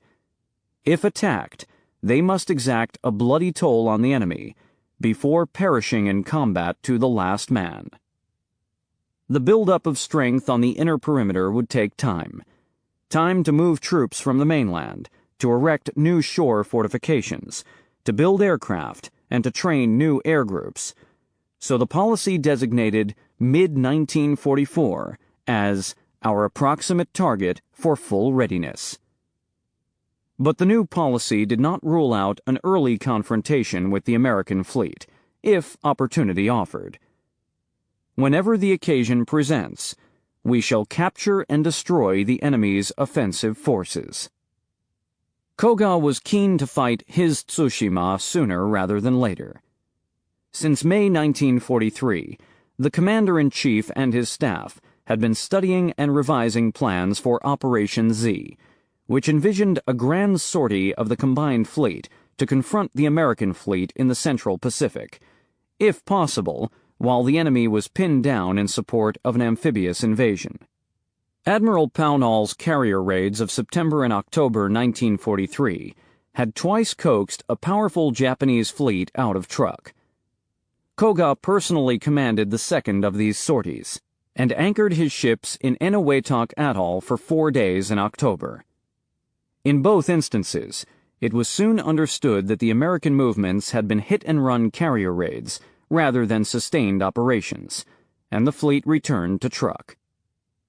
Relentless shipping losses and the MacArthur-Halsey drive on Rabaul prompted successive revisions to Operation Z. In late October, it was decided that the fleet would not come out to fight in Micronesia or in defense of the Bismarcks. The decisive confrontation would be postponed until the enemy attempted to pierce the inner perimeter. Koga would make his stand in the Philippine Sea, in defense of either the Marianas or Palau, depending on the movements of the American fleet. Pursuant to those decisions, when the Fifth Fleet launched its offensive into the Central Pacific, Japanese garrisons in the Gilberts and Marshalls received diffident air support and no naval support at all, except as provided by submarine patrols. After suffering heavy air losses at the Battle of the Santa Cruz Islands, October 1942, the Japanese Carrier Task Force had retired to the inland sea for repairs, for refitting, and for the rebuilding of its decimated air groups. Incumbent Commander Chuichi Nagumo, who had led the carrier striking force in the attack on Pearl Harbor, the Battle of Midway, and the carrier duels off Guadalcanal, was relieved and sent back to the homeland to command the Sasebo Naval District. His successor was Vice Admiral Jisaburo Ozawa, a tall, gruff, unsightly man nicknamed the Gargoyle. The nickname was Onigawara in Japanese. Ozawa had suffered a facial injury while serving on a destroyer early in his career. The injury had immobilized his facial muscles, making it impossible for him to smile or show other emotions through facial expressions. Ozawa took the fleet carrier Tsuikaku as his flagship. The force was reorganized and designated the Third Fleet, consisting of 3 carrier divisions, 2 battleships, 6 cruisers, and more than a dozen destroyers. Most of the Third Fleet's air strength was concentrated in Carrier Division 1, the veteran fleet carriers Tsuikaku and Shokaku, and the light carrier Tsuiho, and Carrier Division 2, the heavy sisters Hiyo and Junyo, both built on converted passenger liner hulls and commissioned in mid-1942. Throughout most of 1943, the Japanese carriers remained idle at Truk or in home waters. The same was not true of the air groups. Ozawa's carrier planes were repeatedly sent south to bolster the deteriorating fortunes of the land-based naval air forces at Rabaul and satellite airfields in the Solomons and New Guinea. In July 1943, most of Carrier Division 2's aircraft, about 150, flew into Rabaul to be integrated into the 26th Air Flotilla. The Zero pilots, trained at great expense to fly from aircraft carriers, suffered disastrous losses in pitched daily air battles against relentless waves of well-armed B-24s and B-25s. In August and September, several Japanese fighter units were ordered to fly down to the primitive airstrip at Buin, on southern Bougainville, where conditions on the ground and in the air were even worse than at Rabaul. Halsey's heavily reinforced Guadalcanal-based air forces, airsols, battered the hard-pressed dirt airstrip day by day, and many of the Japanese carrier pilots who survived longer than a week succumbed to exhaustion and disease. In October 1943, the flyable remnants of Japan's badly mauled air forces at Buin began pulling back to Rabaul. The following month, Koga ordered nearly 200 planes of Carrier Division 1 into Rabaul from Truk, Operation RO. Among them were many of the Third Fleet's most skilled and experienced airmen, including all of the squadron leaders. More than half of those planes were shot down within a week, and virtually none of the downed aviators were recovered. One of Admiral Ozawa's staff officers recalled the scene at the Spring Island airfield in Truk as the survivors arrived on November 13th. I was astonished by the small number of planes that had returned. There were hardly any fighters to be seen. But it was worse with torpedo planes and fighter bombers. None of them had come back. On the field, Ozawa was giving the commander's speech of instruction that customarily followed an operation. Afterward, I heard from some flyers about the speech. Ozawa had climbed the platform to address them, and being overcome with dismay at how few of his men had survived, was unable to utter a word. He stood there on the platform in silence for a very long time, weeping bitterly. On January 25, 1944, as the combined Airsols and 5th Air Force campaign against Rabaul reached its overpowering culmination, Koga fed another 150 planes from Carrier Division 2 into the meat grinder. Few of the Zero pilots had flown in combat prior to the deployment. They were instructed to avoid engaging the American bombers and fighters, except when battle circumstances appear particularly favorable to you. For the sake of morale more than anything else, Nakajima torpedo planes from Carrier Division 2 were dispatched on risky night missions against Halsey's ships off Bougainville and MacArthur's transports off New Guinea. Those flights scored no hits on American shipping, but dozens of the valuable bombers were lost to anti-aircraft fire and operational accidents. Masatake Okumiya, an air staff officer, recalled the dreadful last days at Rabaul. The days passed in a blur. Every day we sent the Zeros up on frantic interception flights. The young and inexperienced student pilots had become battle-hardened veterans, their faces showing the sudden realization of death all about them. Not for a moment did the Americans ease their relentless pressure.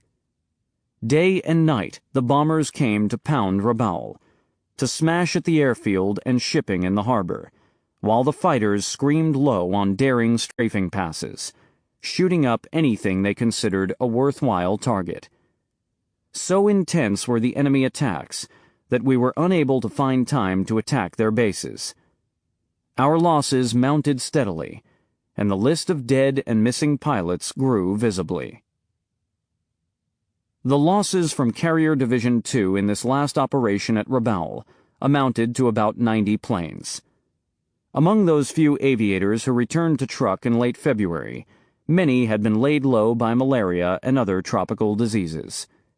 They also brought with them the incubus of defeatism and despair, which inevitably spread through the remaining Third Fleet air groups. In Japan, news of the February 1944 raid on Truk was reported with unusual candor.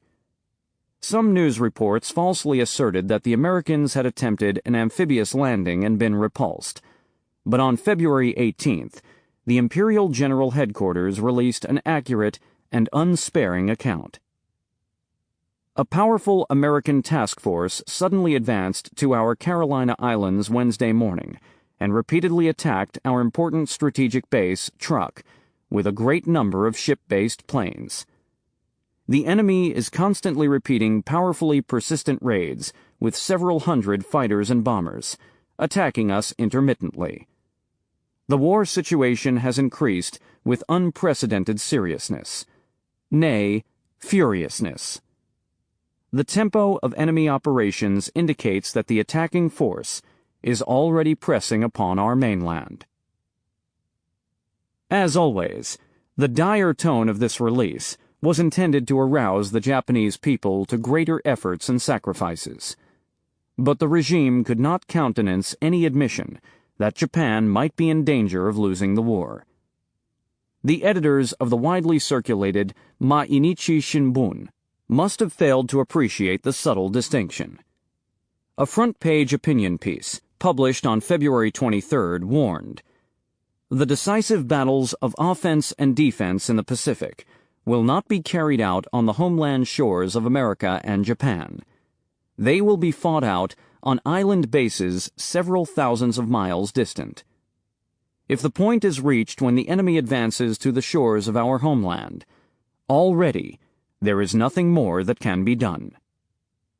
The article included some pointed criticism of the training of civilians to fight with bamboo spears, and added that the only real hope of repelling the American advance was to build more warplanes and aircraft carriers. When the newspaper landed on the desk of Prime Minister Hideki Tojo, he blew his stack. Orders went out from the Information Board to suppress the article, but since more than 100,000 copies had already been distributed, the damage, such as it was, could not be undone. The Army Ministry issued a reprimand to the paper, forced the editor-in-chief to resign, and summoned other leading editors to be admonished against such commentary. The Army drafted the journalist who had written the article, a common method of disciplining wayward writers. Tojo was unpopular with the Japanese people and despised by most of the leading figures in the Navy. He was pompous, shrill, and demonstrative, and tended to silence reasoned discussion with outlandish flights of rhetoric and sloganeering. He was always leaping to his feet, even in closed meetings of senior cabinet and military officers.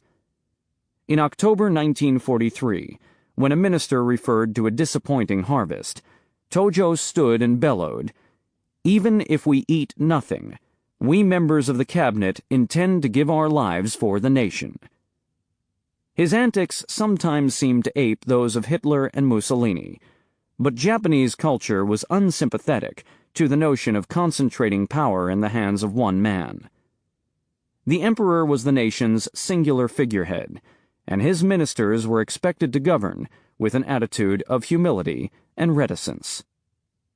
The emperor was the ultimate underwriter of Tojo's long ascendancy in the ruling circle. For nearly 3 years, Hirohito trusted and listened to Tojo, and even after the war, the emperor defended the general's conduct and leadership. Immediately after the truck raid, Tojo moved to consolidate his grip on the military planning and command functions of both the Army and the Navy. Since the Meiji era, authority in each service had been divided between a ministry and a general staff. But now, with the emperor's support, Tojo forced the resignation of General Sugiyama, the Army Chief of Staff, and named himself to that post while retaining his positions as Army Minister and Prime Minister.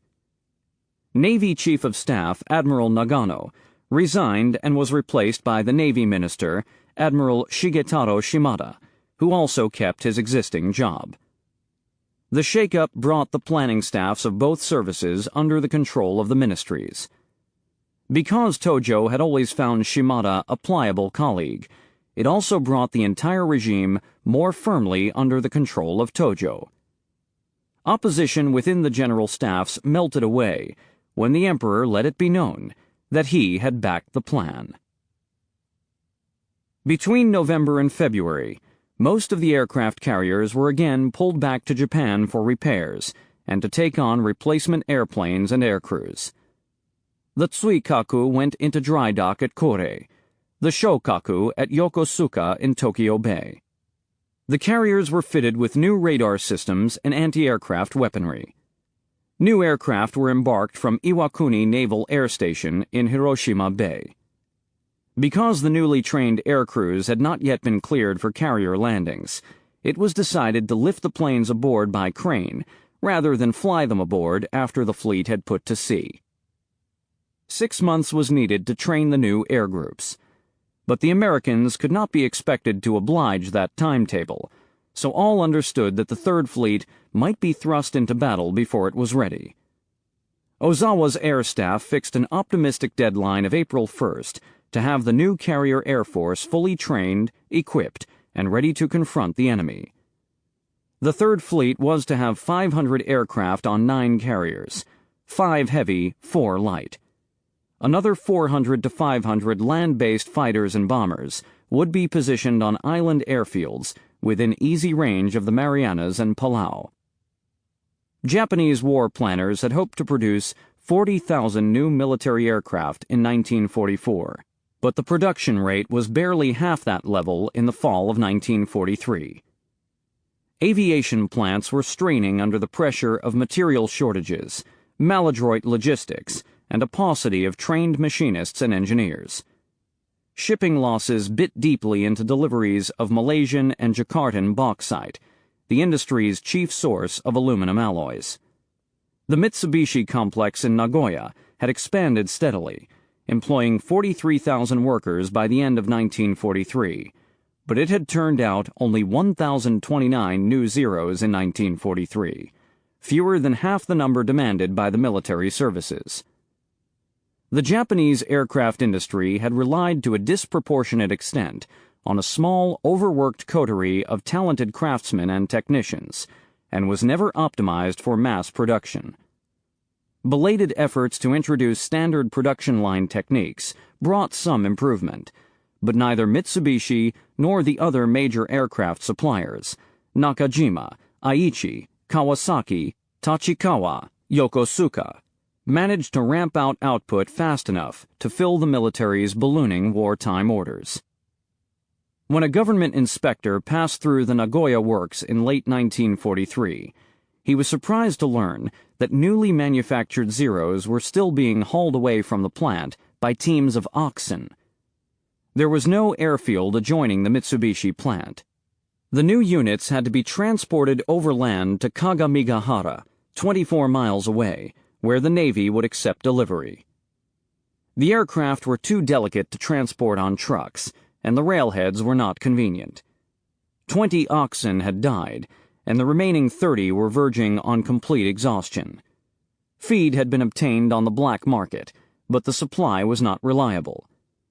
Essential wartime deliveries of replacement aircraft thus hung on the fate of a diminishing herd of underfed beasts.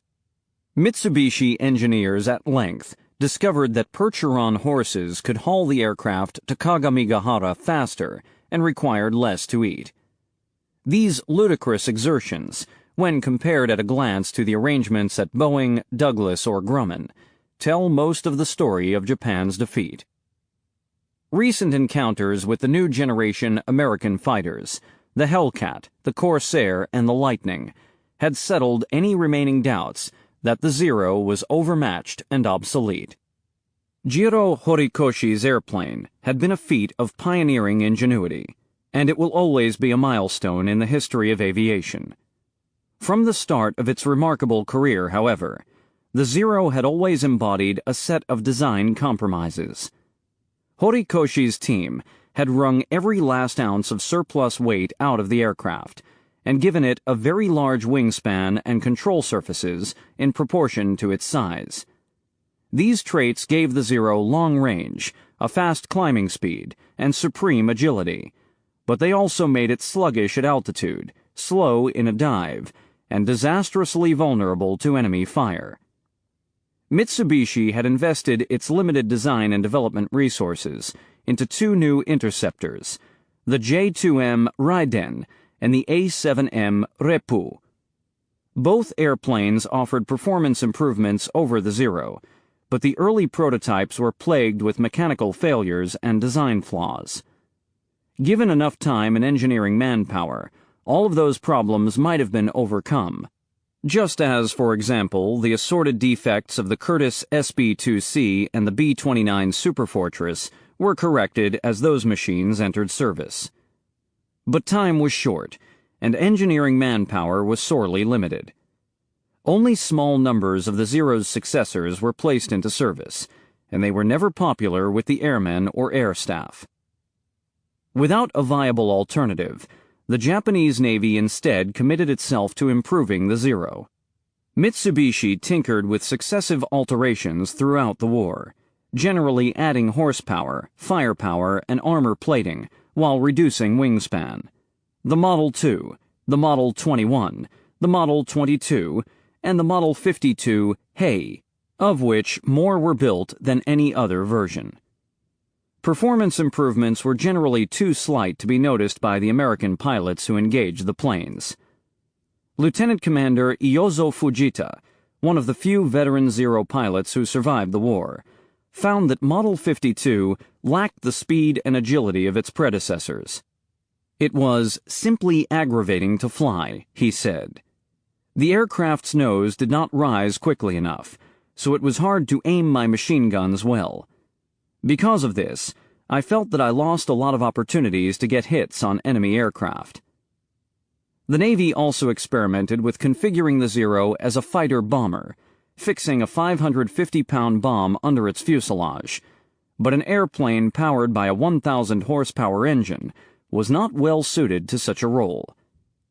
In all its versions, the Zero was still packaged in the same light airframe, which could not absorb much punishment without blowing apart or bursting into flame. Design alterations consumed an exorbitant amount of the Mitsubishi engineers' time and energy, diverting their attention from the next-generation planes. They also clogged up the company's manufacturing operations. Output at the Nagoya works fell short of the Navy's targets every year from 1940 through 1945. In the 1930s, Japanese firms had imported American and European precision machine tools needed to polish, grind, and mill high-performance metals. Pre-war embargoes had cut off those critical imports. By 1942, the plants were equipped with aging equipment that could not be replaced or upgraded. As a nation destitute of natural resources and mining deposits, Japan lacked access to the high-performance lightweight metals found in the 2,000-horsepower engines that powered the big American fighters. The Japanese aviation industry consistently struggled to produce reliable new aircraft engines that achieved high power ratings within desired weight limits. Atsushi Oi, an officer at the Naval Personnel Bureau, pointed to the small scale of Japan's so-called shadow industries, such as the automobile industry, which can be easily converted to produce aircraft engines. Critical deficiencies at home were exacerbated by retrograde conditions in the advanced combat theaters. The Japanese had nothing to rival the civil engineering capability of the U.S. Seabees. Island airstrips were built with light construction equipment and backbreaking manual labor. In the early phase of the war, the Japanese had captured many of the best Allied airfields in the South Pacific and Southeast Asia. As they were wrested back by the enemy, the Japanese were forced to retreat to bases in which ground support facilities were inadequate and living conditions abysmal. Pilots and mechanics were quartered in tents, cooked over open fires, and bathed in fuel drums. Latrines were built over vile open-pit cesspools. Medical facilities were undermanned and undersupplied, and surgery was often performed without anesthesia. There was always a need for replacement airplanes and airmen, but that was only one facet of the logistics problem. Airfields in forward combat areas required a constant resupply of aviation fuel, spare parts, lubricants, ordnance, and ammunition. Fresh ground crews had to be flown in to replace those who succumbed to illness, injury, or death by bombing. Newly trained mechanics were less skilled than the veterans. Japanese air cargo transports were limited in number, and many were lost to operational accidents and enemy attacks. The throttling of Japanese maritime transportation was well underway, and growing worse month by month. Under such conditions, aircraft on the front lines fell into poor repair. Saburo Sakai, the fighter ace, told his superiors that every Zero fighter should receive a complete overhaul after 150 flight hours. In the South Pacific, however, most Zeros in service surpassed 200 hours and began running very rough. By 1944, most frontline fighters were shot down before they ever had a chance for a maintenance overhaul. Writing years after the war, Jiro Horikoshi observed that his country could not draw from the deep well springs of engineering and technical expertise that existed in the United States. There was nothing in Japan to compare with America's sprawling complex of universities, research laboratories, design firms, and heavy industries. Japan had a small circle of gifted engineers employed by the Navy, the Army, and about a dozen industrial firms. Owing to rivalries between the Army and the Navy, and between rival companies and cartels, zaibatsu, much of their work was duplicative and wasteful. All too often, their talents were squandered on impractical, profligate, stop-and-start projects that never got off the ground, in some cases, literally. They were resourceful and dedicated, but there were not enough of them. Horikoshi and his colleagues drove themselves to the verge of complete exhaustion and collapse, until the doctors and bosses ordered them to rest. Such poor management of technical policy created the situation where we had no other choice but to rely on the Zeros from the beginning of the war until its end, Horikoshi wrote. And this, in turn, accelerated Japan's defeat. The newest adjunct to Ozawa's force was the Tai-Ho, Great Phoenix, a 29,300-ton fleet carrier with an armored flight deck designed to withstand the sort of dive-bombing attack that had destroyed 4 carriers at the Battle of Midway.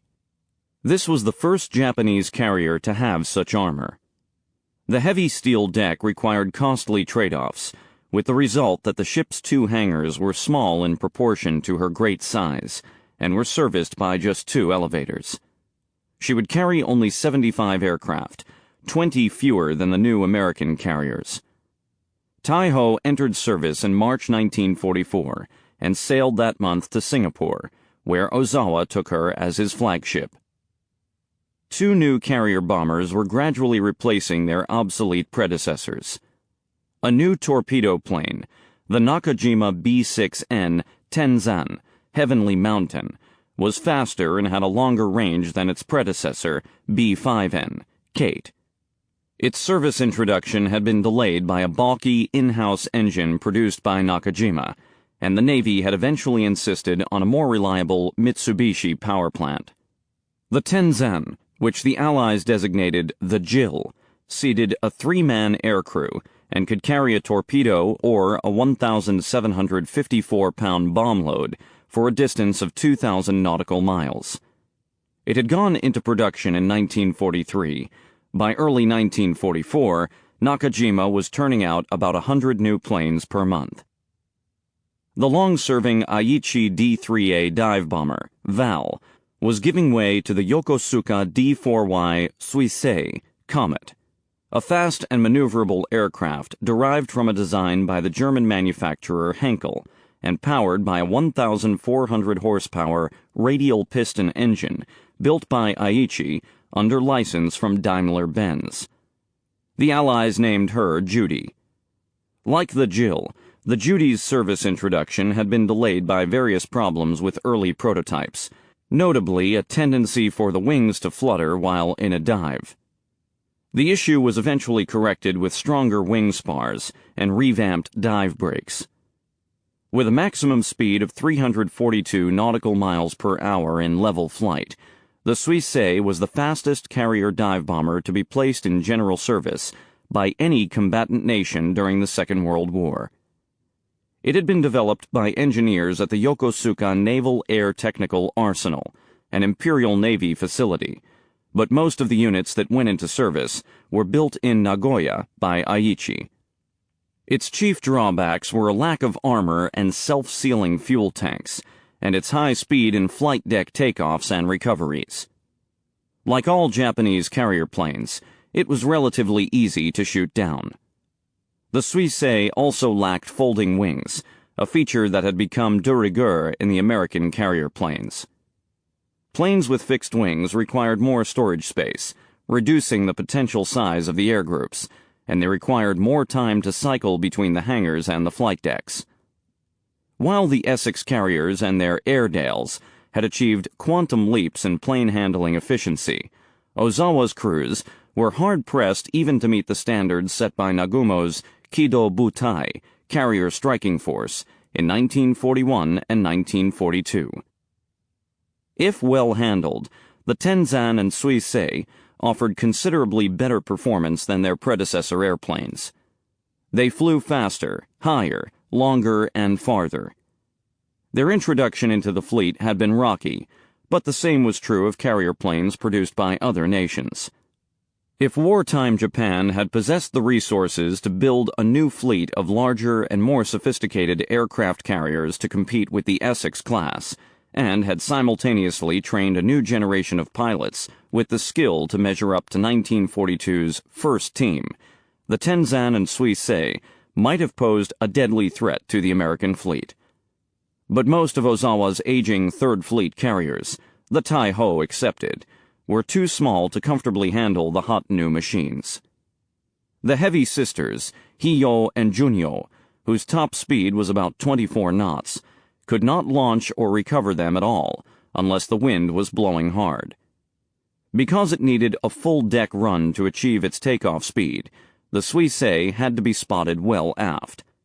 That limited the number of bombers that could be launched in a single cycle. Air staffs experimented with new catapults and even fuselage-mounted rockets to get the new dive bombers safely aloft. Carrier recoveries were always a white-knuckle performance. The Suisei approached fast and low, often failing to snag the arresting cables. When the new dive bombers entered the landing circle, recalled an air officer on the Tsuikaku, there was always great tension on the bridge. We had special respect for the crews of these planes. The Japanese Navy had been slow to acknowledge that its flight training pipeline was inadequate.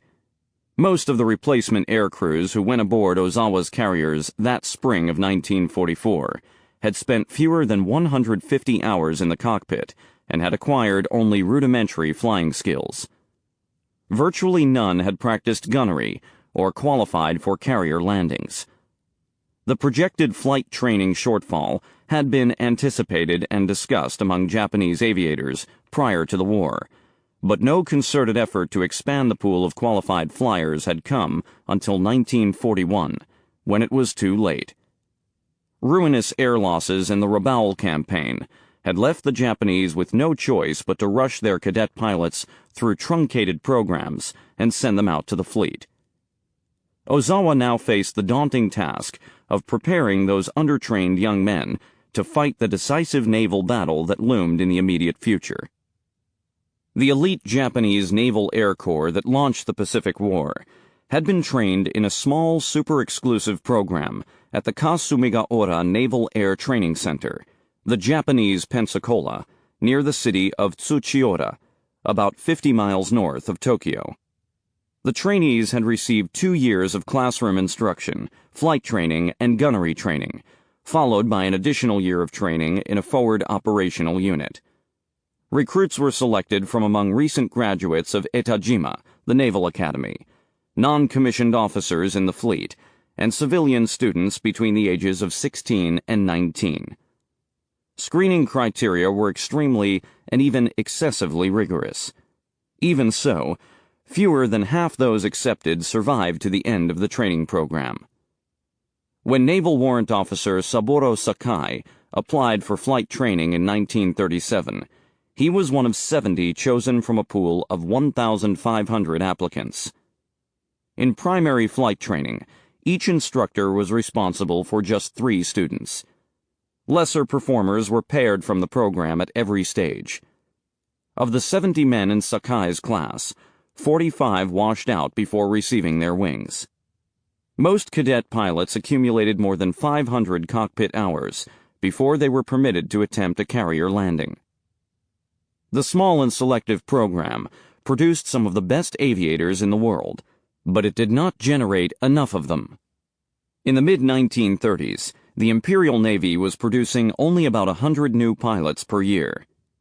That figure grew after the China incident, 1937, but not rapidly enough to fulfill the Navy's internal goals. Even in the early stages of the Pacific War, when the Japanese naval air squadrons ruled the skies throughout the theater, senior aviation officers were concerned about the supply of replacement air crews. The Navy had about 3,500 trained pilots in frontline service at the start of the Pacific War. Reserves were thin, and attrition would immediately begin to strain the system. 3 months before Pearl Harbor, the Imperial Navy optimistically adopted a plan to train 15,000 new pilots.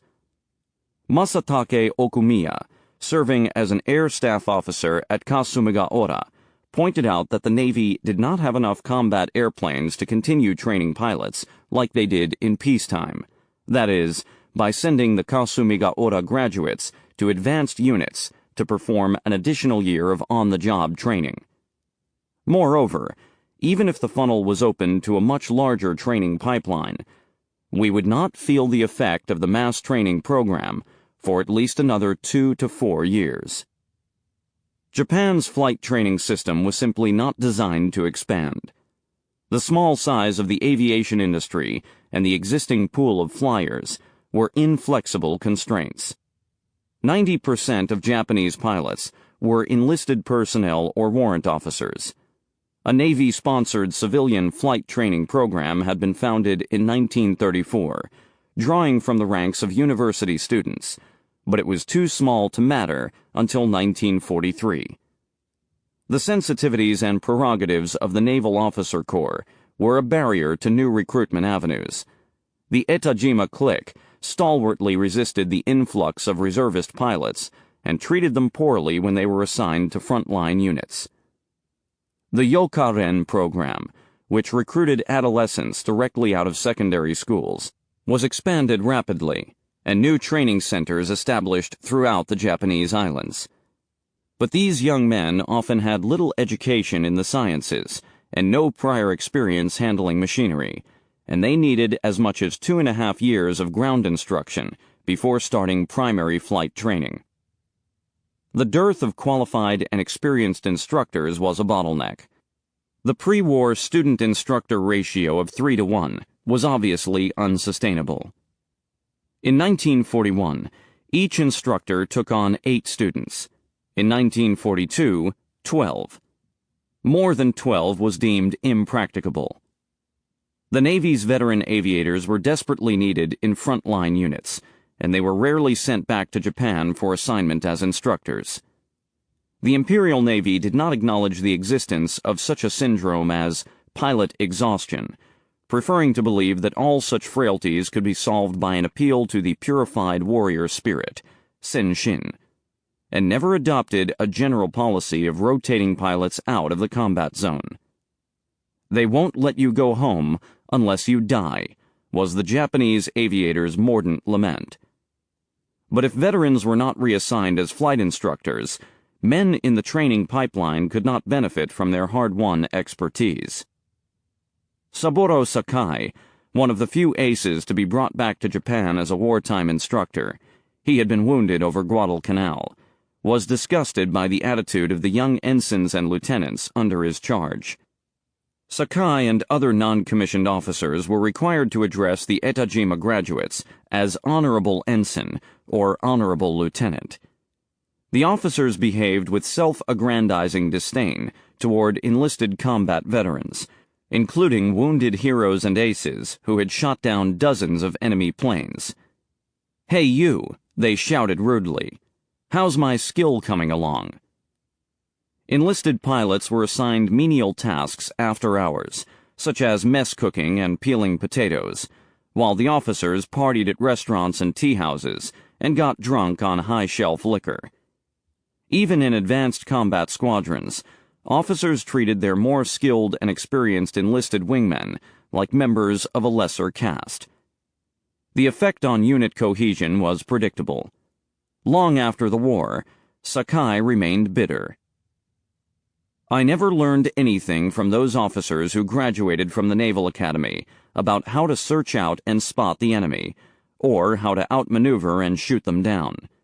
Instead, we learned from fellow non-coms, and the non-coms learned from the old non-coms, and the old non-coms learned from the warrant officers, who were themselves learning from the special service officers at the bottom of the officer heap. We became like brothers, looking after each other. Yet those officers, graduates of the Naval Academy, unskilled, lacking in any technique, they were officially our leaders. The nation does not know this. How many of their precious men were killed because of the misjudgments and lack of military acumen of those men? It was horrific, let me tell you." In 1943, as the Japanese Naval Air Corps was macerated in the South Pacific, the Imperial Japanese Navy made a despairing bid to expand all its flight training recruitment channels simultaneously. Selection standards for the Yokaren program were relaxed, and about a dozen new regional training centers were established. For example, Otsu Yokaren Class No. 19 admitted 1,500 recruits in December 1942. The following class, No. 20, admitted 2,951 young men in May 1943. The brightest and most capable candidates were put into an accelerated track and rushed into primary flight training. Inevitably, the duration and quality of their training deteriorated. The amount of flight time required to graduate declined steadily. By early 1944, the average was fewer than 150 hours. Gunnery training and target shooting were dropped from the program. The cadet pilots would have to learn how to shoot after arriving in forward units. In retrospect, it was suddenly clear that the Navy's unduly restrictive pre-war recruiting standards and its practice of ousting so many apparently competent students from Kasumigaura had been short-sighted and self-defeating. Sakai was undoubtedly right when he judged that the 45 pilots expelled from my own student class at Tsuchiura were superior to those men who completed wartime training. The Navy also began recruiting large numbers of university students into flight schools. The students were enthusiastic. The Navy received 20,000 such applications by mid-1943. It seemed as if all the young men at the top universities, Tokyo, Keio, Waseda, were clamoring to become naval aviators. The scholar and diarist Kiyoshi Kurosawa worried that the naval air war would devour the nation's future leadership. Japan was expecting great future contributions from these young people. These youths will be destroyed. In the present war, this is of the greatest concern. Kurosawa was disturbed to hear that many of the young men were severely beaten and abused after enlisting in the Navy. Inductees were forced to stand on tiptoe for an hour or more. If they failed, they were beaten savagely with bamboo rods, shoes, and leather sword straps. In May 1944, he recorded reports that in the Navy, the thrashing of young recruits is widespread. It is particularly extreme toward student conscripts. I hear that they thrash them with clubs, and a great many suffer broken hip bones. Later that year, he lamented the fate of new inductees at Yokosuka Naval Base. According to friends, the recruits are cruelly beaten with clubs and other things, and because of this, many become deformed. When one man said things in the wrong way, the entire squad was beaten and knocked down. Is there anywhere in the world a place as barbaric as this? As a former chief of naval personnel, Admiral Nimitz held decided views about administration and staffing. Decades of experience had taught him that headquarters staffs, if allowed to drift unchecked, would grow inexorably until they were bloated, listless, and unwieldy. New branches and sub-departments would sprout like mushrooms after a hard rain. Growth in one department would elicit demands for more manpower from the others. New administrative strata would creep into the organizational charts. Departments would burst out of their appointed office spaces and surge into building annexes. Fiefdoms would arise, and rivals would fall on one another in bitter internal disputes. Nimitz had seen it all before, and he was determined not to see it happen in Pearl Harbor. He let it be known that headcount was to be kept to a manageable minimum. He enforced the edict himself, if necessary, by hauling his department heads into his office and compelling them to explain and justify the addition of officers or enlisted men to the headquarters roster. But Nimitz's theater command was expanding rapidly as new ships, hardware, and personnel flooded into the theater from the mainland. A small staff, desirable as it was, could not handle the immense complexities of planning, command, and administration. A sink-pack annex housed the staff functions for the management of logistics and the maintenance of the fleet. An ever-expanding array of subordinate commands built up their staffs. Whenever possible, those organizations took in members of all branches of the armed services. Among Nimitz's greatest priorities was to manage and contain the internal tensions and astringent personal rivalries inherent in the multi-service theater command. In this respect, he was about as successful as any leader could have been.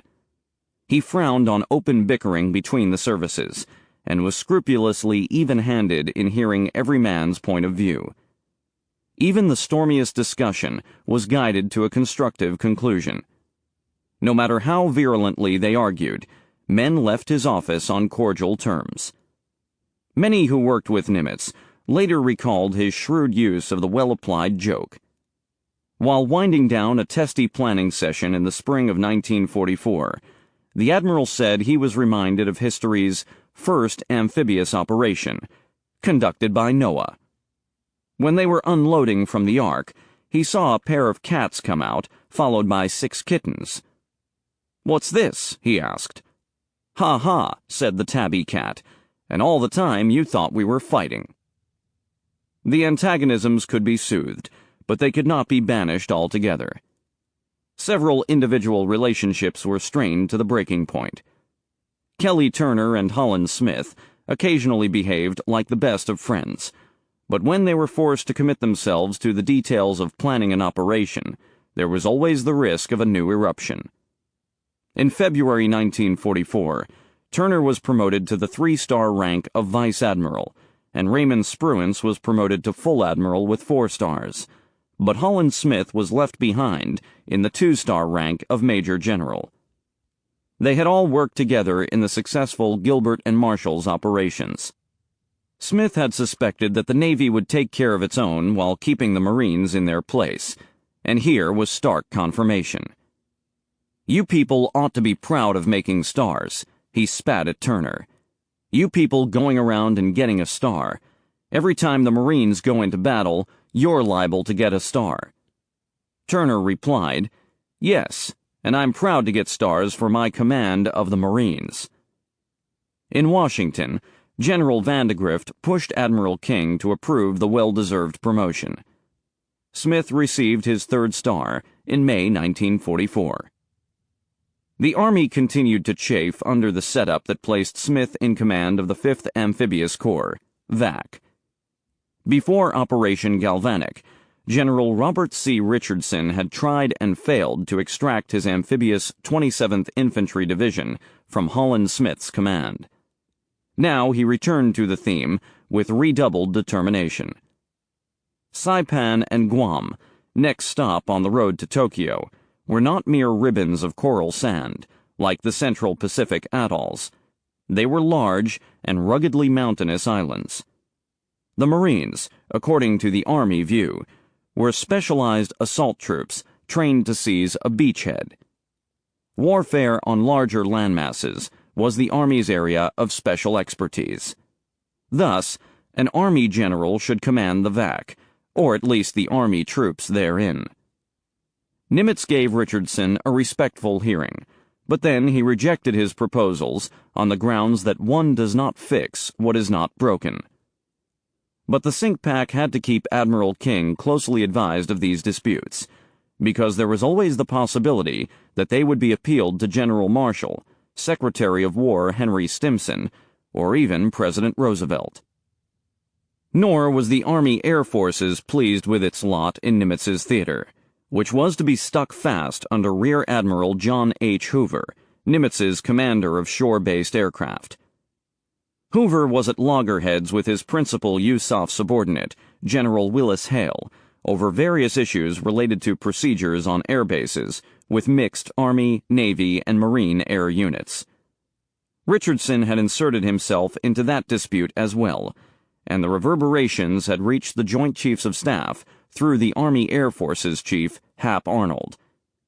Hoover and Hale were said to cordially hate one another, though both denied it when queried by Nimitz. Hale had even failed to call on Hoover when passing through Funafuti, where Hoover had his headquarters, a serious breach of decorum. General Arnold would later demand local command of the islands serving chiefly as USAF bases, and Nimitz would refuse. Arnold felt strongly enough to take the issue up with his fellow Joint Chiefs, who had little inclination to intervene in a local issue of command relationships. Stimson bluntly advised Arnold to stop rocking the boat. The relationship between Nimitz and his deputy, the aviator John Towers, remained strained.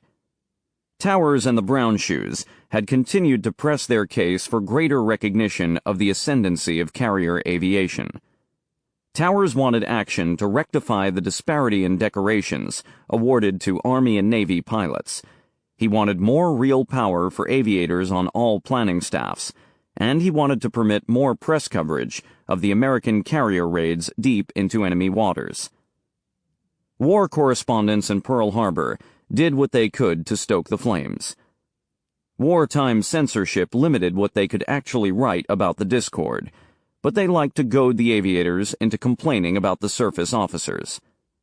When Admiral Nimitz learned that one of his staff officers had been asked, "What camp do you belong to?" he realized that the aviators had been airing the Navy's dirty laundry in the presence of newsmen. Not for the first time, or the last, the SINCPAC read Towers the Riot Act. But the issues raised by Towers were substantive, and they demanded to be addressed. Admiral King, himself an aviator, had asked retired Vice Admiral Harry E. Yarnell, something of a legend in the Navy, to conduct a thorough survey and submit recommendations for future personnel policies. Yarnell had solicited the written and oral testimony of most of the Navy's major commanders in the Pacific and produced a report, which was delivered to King in the fall of 1943. His chief recommendation, that the Commander-in-Chief of the Pacific Fleet should be an aviator, was deemed unacceptable inasmuch as it would require relieving Nimitz of command. But the collected views of the admirals did lend strength to the aviator's case. A few ambitious brown shoes demanded sweeping all of the non-aviators, including Nimitz and Spruance, out of their jobs. But most leading figures, including Halsey, Spruance, Kincaid, Turner, Calhoun, and Fitch, stressed that aviation must be welded into an effective component of the fleet and naval commands. Aviators should be strongly represented on all planning staffs and in every major command, and take a leading role in planning deployment of the carrier task forces. But the situation in the Pacific did not call for a general purge of black shoe officers. Indeed, some senior line officers worried that the Navy had been too hasty in moving young aviators up the career ladder. They could not suddenly acquire the skills and experience needed to command a big ship at sea. Time and again, remarked the black shoe Carl Moore, aviators had been rushed through seagoing commands with the sole purpose of making them eligible to skipper a carrier. So they put them in a tanker for a year, and then they give them the command of a 50,000-ton carrier, and they terrify everybody else in the same ocean. On April 28, 1944, Navy Secretary Frank Knox died of a heart attack. He was succeeded by his Undersecretary James Forrestal, the former bond salesman who had been recruited out of the Wall Street firm Dillon Reed in 1940. Forrestal had championed the cause of the aviators. He had often run afoul of Ernest King, who resented the civilians' aggressive interest in policy-making. The two men did not get along at all. But before Knox's death, Forrestal and King had agreed on a significant new personnel policy. All non-aviation officers in important commands must take an aviator as chief of staff, and all aviators in important commands must take a black shoe as chief of staff. It was a compromise intended to spread the aviators' views and expertise into every command, but without foregoing the contrasting perspective of surface officers. The announcement brought protests from many who were content with the status quo. Among the two most prominent duos broken up by the new policy were Raymond Spruance and Carl Moore, 5th Fleet, and Mark Mitscher and Truman Heading, Task Force 58. Neither Spruance nor Mitscher wanted to lose their incumbent chiefs of staff, and both asked that an exception be granted. Both were refused, though Moore was not forced out until the summer of 1944. Mitscher's new chief of staff was Arleigh Burke, who made his name commanding a destroyer squadron in the Solomons. Burke reported aboard Mitscher's flagship, the Lexington, in March 1944. The Marianas had not figured prominently in pre-war American planning for a war against Japan, War Plans Orange and Rainbow, chiefly because the islands lay well north of the direct sea route between Hawaii and the Philippines. But Admiral King was convinced that the Marianas represented the war's strategic keystone because they were well situated on the sea routes linking Japan to its resource territories in the South Pacific and its fleet base at Truk. They also would offer a satisfactory base of operations for the Pacific submarine fleet, as they were located on the threshold of the fleet's hunting grounds. And the island of Tinian offered suitable territory for airfields that would allow the new B-29 bomber to reach the Japanese home islands. In successive Allied conferences in Washington, May 1943, and Quebec, August 1943, the combined chiefs of staff had deliberately chosen to defer final decisions concerning Pacific operations in 1944, with the understanding that the direction and timing of the next thrusts would be guided by events and opportunities. King had managed to insert references to the Marianas in Allied conference documents, but the combined chiefs did not formally order the capture of these islands until the Cairo Conference in November 1943. Cairo's final conference documents endorsed a series of specific operations for the defeat of Japan 1944, including the stipulation that a strategic bombing force will be established in Guam, Tinian, and Saipan for strategic bombing of Japan proper. For all the agitation between the Navy and the USAF, King and Arnold were now wary allies. Arnold believed that airfields on these islands offered the best hope of fulfilling the promise of the B-29 Superfortress. This huge airplane could carry twice the bomb load of the B-17 to a range of some 1,600 miles. Its pressurized cabin allowed it to operate at high altitudes, safely above the reach of enemy fighters. The B-29's introduction into service had been repeatedly delayed by defects large and small, most notably in its 2,200 horsepower Wright duplex Cyclone engines. Arnold had been a voluble champion of the B-29, repeatedly assuring Marshall, Stimson, Congress, and the President that it would be ready for service by the beginning of 1944, and that several hundred of the giant machines could begin regular bombing runs over Japan from airfields in China. The Congress had kept faith with the B-29, pouring more than $1 billion into it by the end of 1943.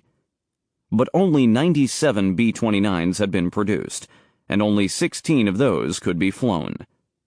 Arnold told the President, "I regret exceedingly to have to inform you that there has been a holdup in production of engines.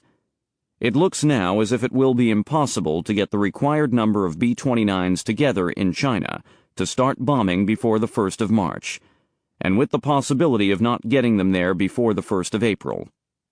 At this writing, I expect to have 150 B-29s in China by March 1st, of which 100 can be used against Japan."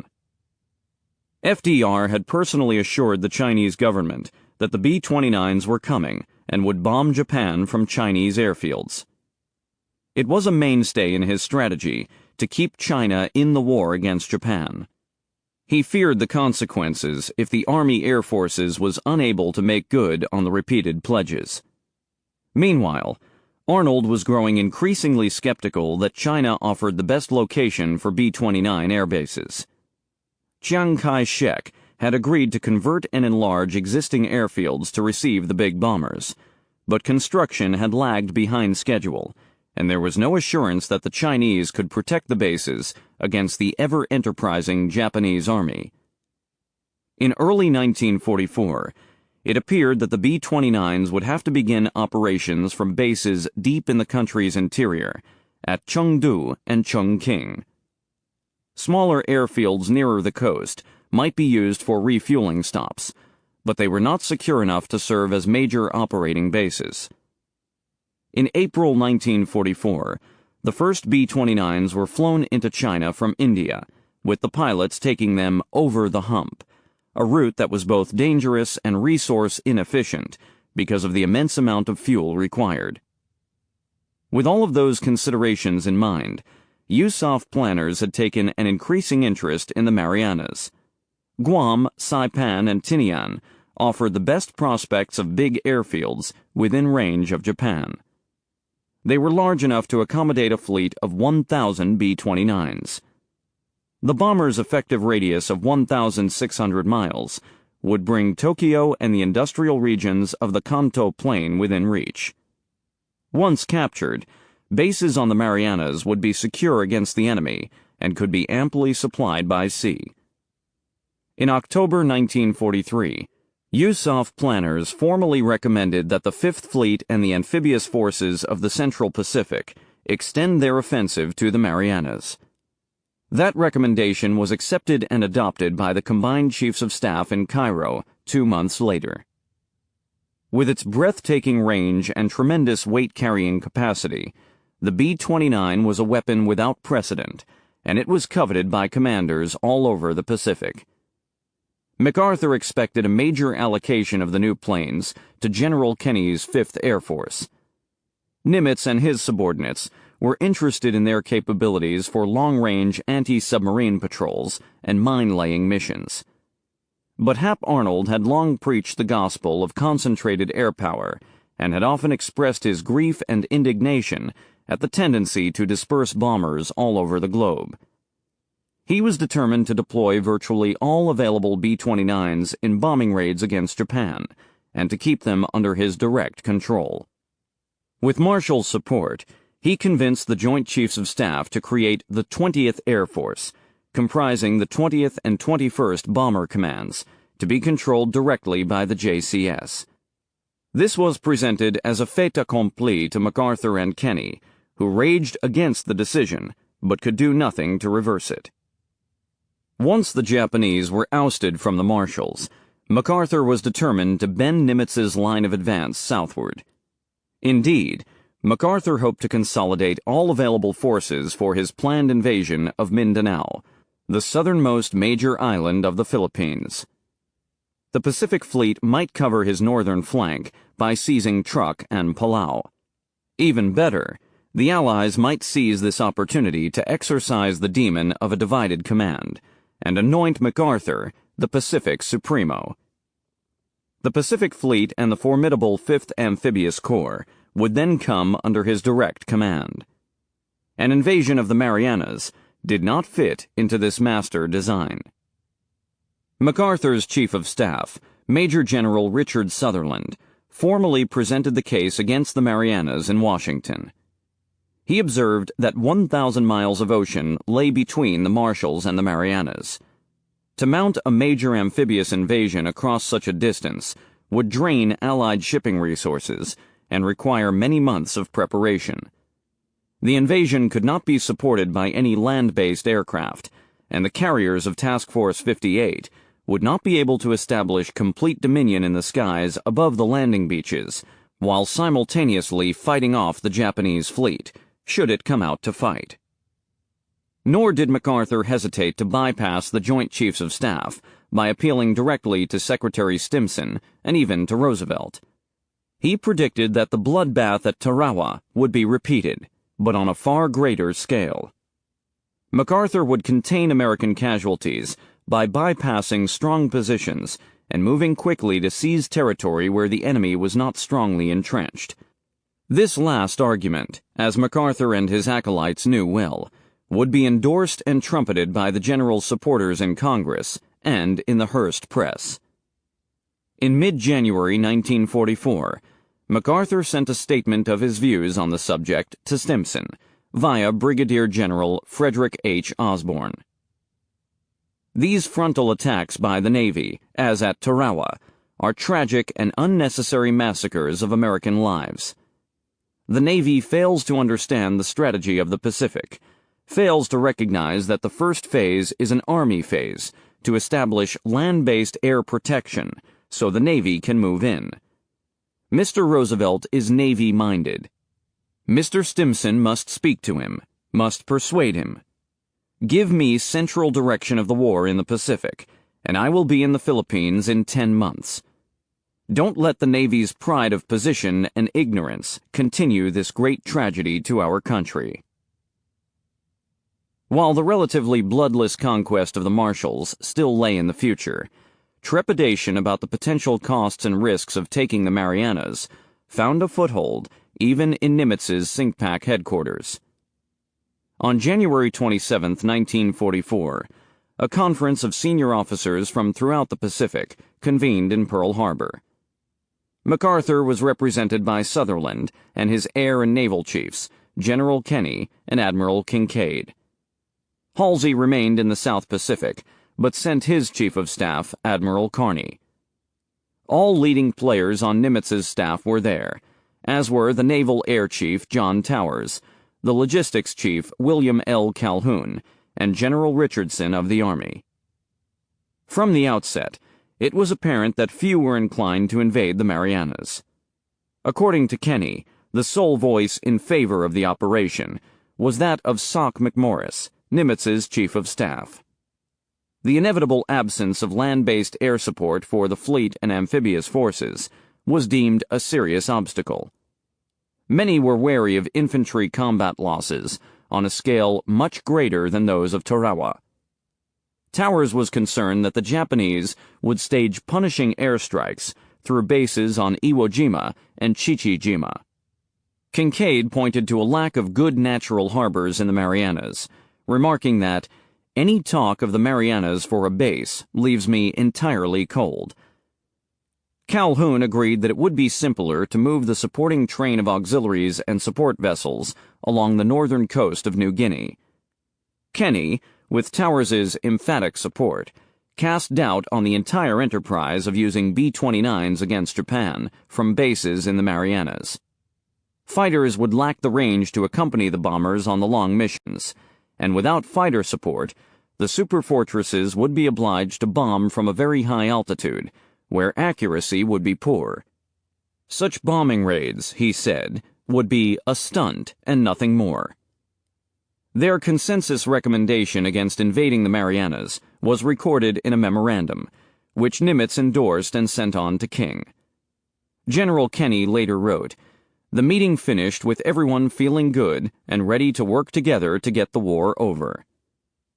At a closing luncheon on the 28th, Nimitz told the assembled group that victory was in sight. Informed by Sutherland of the result, MacArthur assumed all was settled. All opposition to his proposed line of attack had apparently evaporated, and Nimitz had at last agreed to commit his powerful fleet to the thrust toward the Philippines. MacArthur contacted Marshall and asked for follow-up directives from the Joint Chiefs. His proposed strategy significantly exceeded what the conferees in Pearl Harbor had discussed. He should have the bulk of all Pacific naval forces placed under his command, with Halsey as his new fleet chief, and he wanted the B-29s. Startled by the sudden uprising, King moved quickly to stamp it out. He wrote Nimitz, "I read your conference notes with much interest, and I must add with indignant dismay." He rebutted the major arguments against the Marianas, and closed with the blunt observation that the proposal to join forces with MacArthur in the South is not in accordance with the decisions of the Joint Chiefs of Staff. Marshall and Arnold were similarly unmoved. In any case, subsequent events in the Pacific undermined the case against invading the Marianas. Pre-war ideas concerning major amphibious operations had been rendered moot by the immense power of the Pacific Fleet to sweep away opposition in the air and on the beaches. In Operations Flintlock, Catchpole, and Hailstone, Task Force 58 began to reveal the scale of its overwhelming strength. In the 4 months to come, Mitcher's rampages deep into enemy waters would demonstrate that land-based air cover was no longer the sine qua non of amphibious invasions and other major naval operations. Truk was neutralized and could be safely bypassed. A precipitous decline in the quantity and quality of Japanese air power permitted more ambitious offensives across the Pacific. Many American officers felt a special obligation to liberate the people of Guam, a U.S. territory under occupation since the start of the war. New doubts were raised against MacArthur's proposed alternative in the South. The fast carriers could not be deployed to their best advantage in the confined waters between the Dutch East Indies and the southern Philippines. Asked to review the competing views emerging from the Pacific, the Joint Chiefs of Staff planners came down squarely on the side of continuing two parallel offensives, and stressed that the northern line of attack offered the shorter route to Tokyo.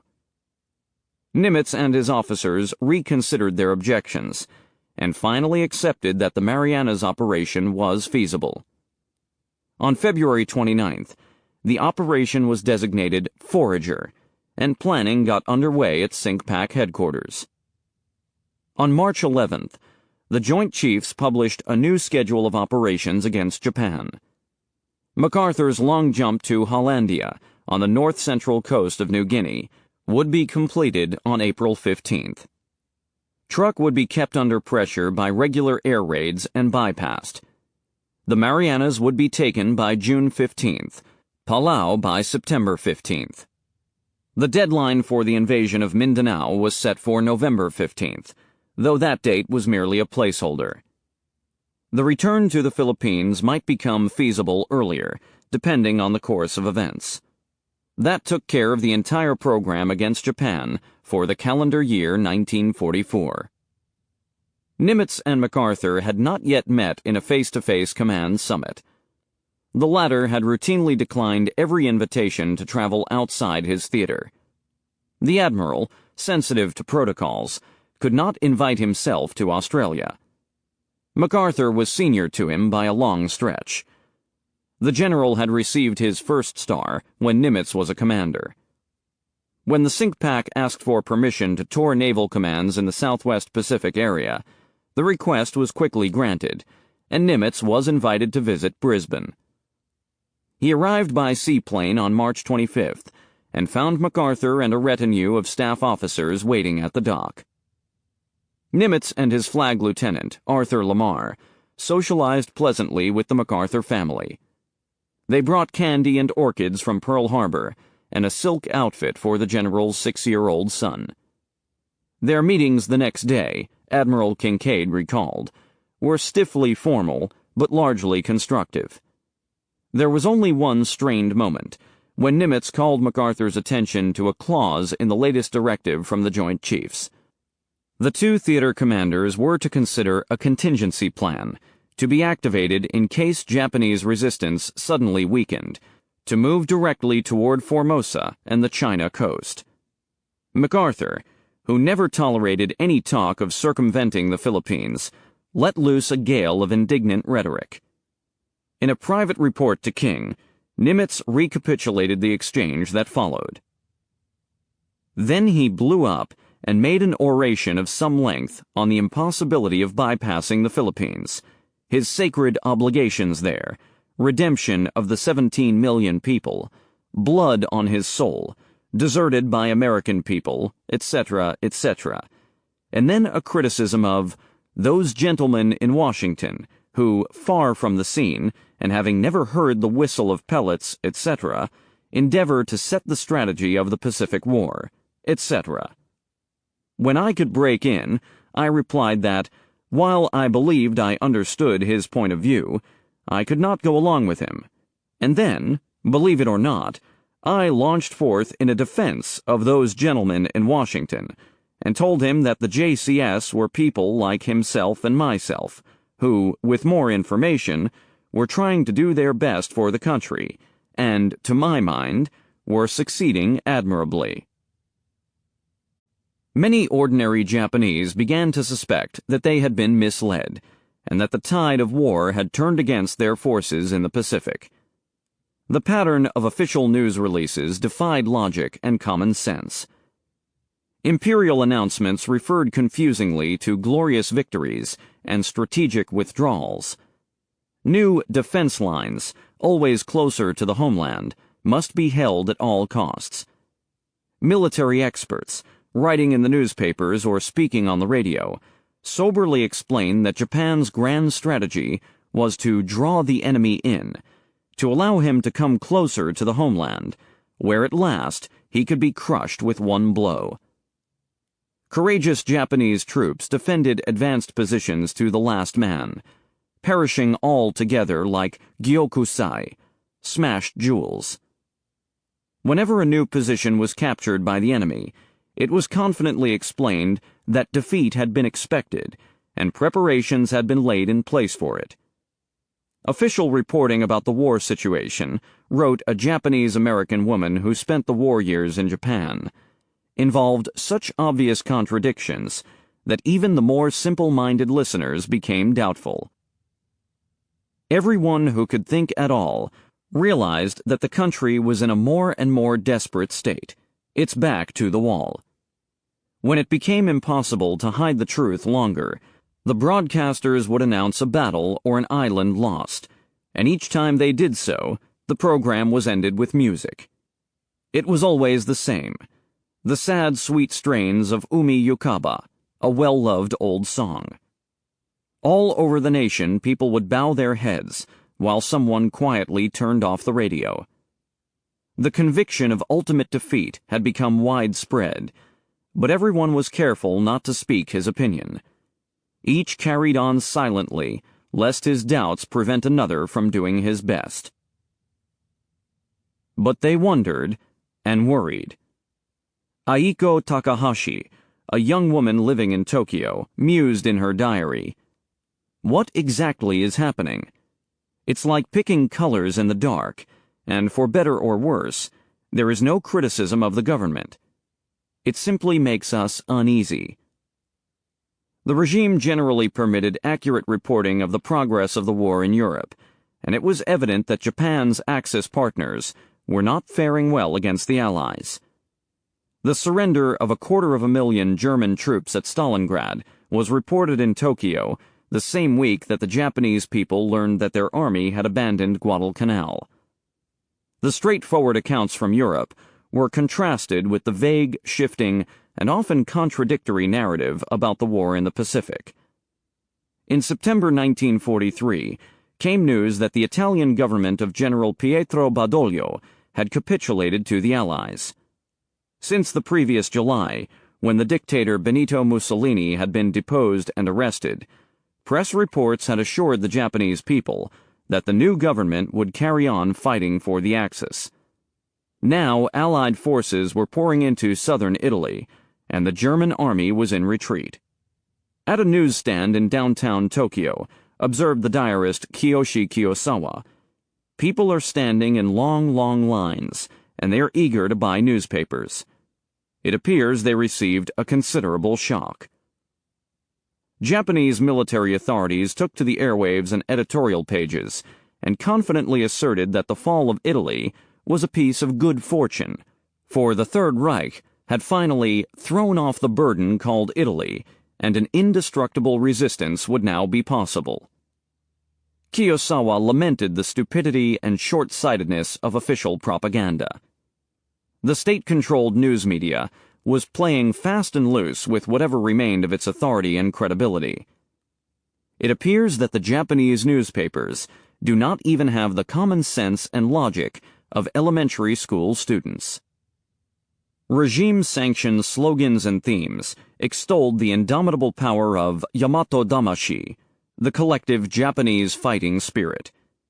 Even if the enemy possessed material superiority, and in 1943, hints of America's enormous industrial output were seeping into news accounts, Japanese workers and warriors were capable of arousing themselves to new peaks of devotion and self-sacrifice. In the end, no matter what the cost, the transcendent spirit of the Japanese must prevail. When American forces stormed the Aleutian island of Attu in May 1943, a Japanese garrison of 2,650 soldiers fought a savage battle and died almost to the last man. Their cause had been hopeless. General John L. DeWitt's 7th Infantry Division assault troops had outnumbered the defenders by 5-1. But they chose collective death over the ignominy of surrender. In Japan, the annihilation of the Attu garrison was inscribed as an important moral victory. It had proved that the Japanese warrior was willing to give everything for his country. The term Gyokusai, first coined to describe the mass combat deaths and suicides at Attu, became increasingly familiar as one Japanese island garrison after another perished in similar fashion. Leading Japanese newspapers reported that the heroic spirits of Attu literally rose from the dead, took corporeal form, and renewed the fight against American forces when they landed on Kiska Island 3 months later. Foreign reports reveal that the American forces fought intensely and bitterly against this army of spirits over a period of 3 weeks. The Japan Times and Advertiser reported on August 24, 1943. In the South Pacific sector, too, spirits of the Japanese troops have tangled with the enemy, causing many of them mental derangements and others to kill themselves as a result of nervous breakdown and morbid fear. By contrast, noted the Japanese commentators, the individualistic and luxury-loving Americans could never hope to emulate Japan's feverish devotion to victory in the Pacific. They wanted only to survive and go home alive. Long before they reached Japanese shores, the Americans would tire of the war and ask for terms of peace. So it was said. The chief of the Board of Information made the case at a speech in Yokohama in May 1943. Soldiers are not tools, but spirit. They are souls. American soldiers are crudely made and overproduced. When General George S. Patton slapped an American soldier in Sicily in August 1943, the incident prompted excited commentary in the Japanese press. Here was incontrovertible proof that the enemy's fighting spirit was flagging. Since the United States was a democracy, its people would sooner or later bring pressure to bear on their leaders to seek a peaceful accommodation with Japan. Time was on Japan's side, because conditions within America do not allow for a long, drawn-out war. Homefront civilians were forever being exhorted to arouse themselves to greater efforts, to unite and summon their collective spiritual strength for an impending decisive confrontation with the enemy. The present situation is truly grave, the Showa emperor told them. In an imperial rescript opening a special session of the Diet on October 26, 1943. The Japanese people must fully display their total strength and thereby destroy the evil ambition of the enemy nations. The people replied with exceptional fervor. That fall, apparently without a word of complaint, the Japanese government abolished holidays and weekends. There would be no more days of rest. The people would return their holidays to the emperor. Labor drafts were steadily expanded into new categories. Unmarried women and university students were conscripted into civil defense work and war industries. Progressively younger children were drafted into the workforce. In September 1943, all girls over the age of 14. The following April, all children of both genders over the age of 10. Although the American air raids were still more than a year away, measures to evacuate children from the cities were initiated in October 1943. Military conscription was expanded. In the fall of 1943, college students aged 19 or older, except those majoring in science or engineering, were called to service. Middle-aged men as old as 45 were inducted. The send-off ceremonies were every bit as elaborate and well-attended as those of 1941, but the mood had turned perceptibly darker. People had seen too many wooden boxes wrapped in white cloth, containing the cremated remains of dead soldiers and sailors repatriated from the war zones. Aiko Takahashi, the young woman in Tokyo, told her diary that the send-off processions had become rather pathetic affairs. As I look at them, I have the wrenching thought that today, once again, a funeral of living people is passing, and youngsters with their sleeves rolled up are being sent off to die. Almost exactly a year after Isoroku Yamamoto's aircraft was shot down over Bougainville, his successor as Commander-in-Chief of the Combined Fleet met a similar fate. Wary of Mitscher's rampaging carrier task force, Admiral Koga had made up his mind to transfer his headquarters ashore, from the battleship Musashi, then at Palau, to the town of Davao on Mindanao.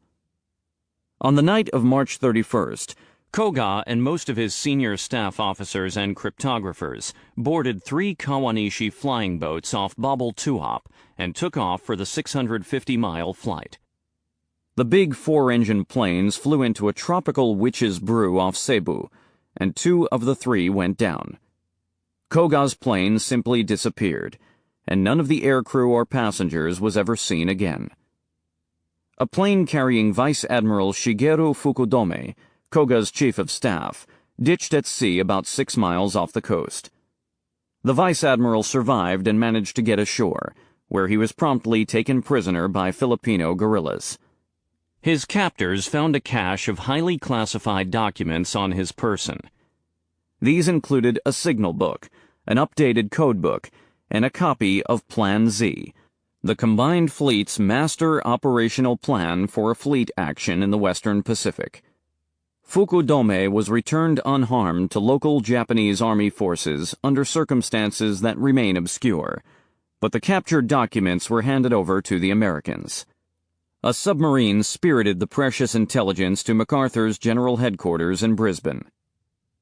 Realizing that the crown jewels had fallen into the enemy's hands, the Imperial Japanese Navy moved quickly to promulgate a new edition of the codebook and to write a new operational plan for the looming battle. Koga's death was hushed up until May, when a new commander-in-chief was appointed. This was Admiral Soemu Toyoda, a torpedo specialist who had graduated from Etajima in 1905. Toyoda established his headquarters in an anchored flagship, the light cruiser Oyodo, in Tokyo Bay. A new plan of battle, designated Eigo, was prepared in Tokyo by the Navy General Staff and distributed the same week. A month earlier, Tokyo had ordered another major fleet reorganization, the fourth since the attack on Pearl Harbor. The main striking force of the Japanese Navy was now redesignated the First Mobile Fleet, Daiichi Kido Kantai.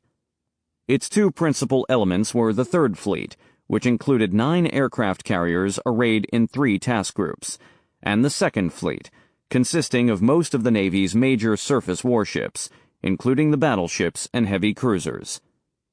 Vice Admiral Ozawa was fleeted up to command the entire force, while simultaneously retaining direct command of the Third Fleet, with Taiho as his flagship. The Second Fleet, commanded by Vice Admiral Takeo Kurita, was to function as a subordinate screening force, although Ozawa might send it to engage the enemy in a conventional naval gunnery battle if and when opportunity offered. The combined fleet had been reshuffled several times before, but the creation of the First Mobile Fleet took the unprecedented step of placing the carriers at the nucleus of the force, with the battleships relegated to a subsidiary role. For the first time in the history of the Imperial Navy, a carrier admiral would exercise tactical command over the battleships. Traditions, dogmas, and cultural norms had long stood in the way of this necessary reform. Apart from the fixed ideas of the battleship adherents, it was simply not the way of the Imperial Navy to place a junior admiral over a senior admiral in the command chain. Before August 1943, when Kurita relieved Vice Admiral Nobutake Kondo in command of the Second Fleet, Ozawa, Etajima class of 1909, could not be placed above Kondo, class of 1907, without causing severe loss to the latter's face. It was necessary that Kondo be retired or transferred to other duties before Ozawa took command of the mixed force. Kondo was given command of the China Area Fleet, and he held that position until May 1945. Throughout the spring of 1944, Ozawa's fleet moved between Singapore and anchorages in the southwestern part of the Sulu Sea, between the Philippines and Borneo. His movements were largely dictated by 3 considerations, all markers of the Japanese Navy's deteriorating fortunes. First, he needed to keep his flight decks in close proximity to terrestrial airfields, because his inexperienced pilots could not always be trusted to land safely on the carriers. Second, the fuel shortage, which had been exacerbated by the sinking of tankers, forced the fleet to operate near its sources of oil in Borneo and Sumatra.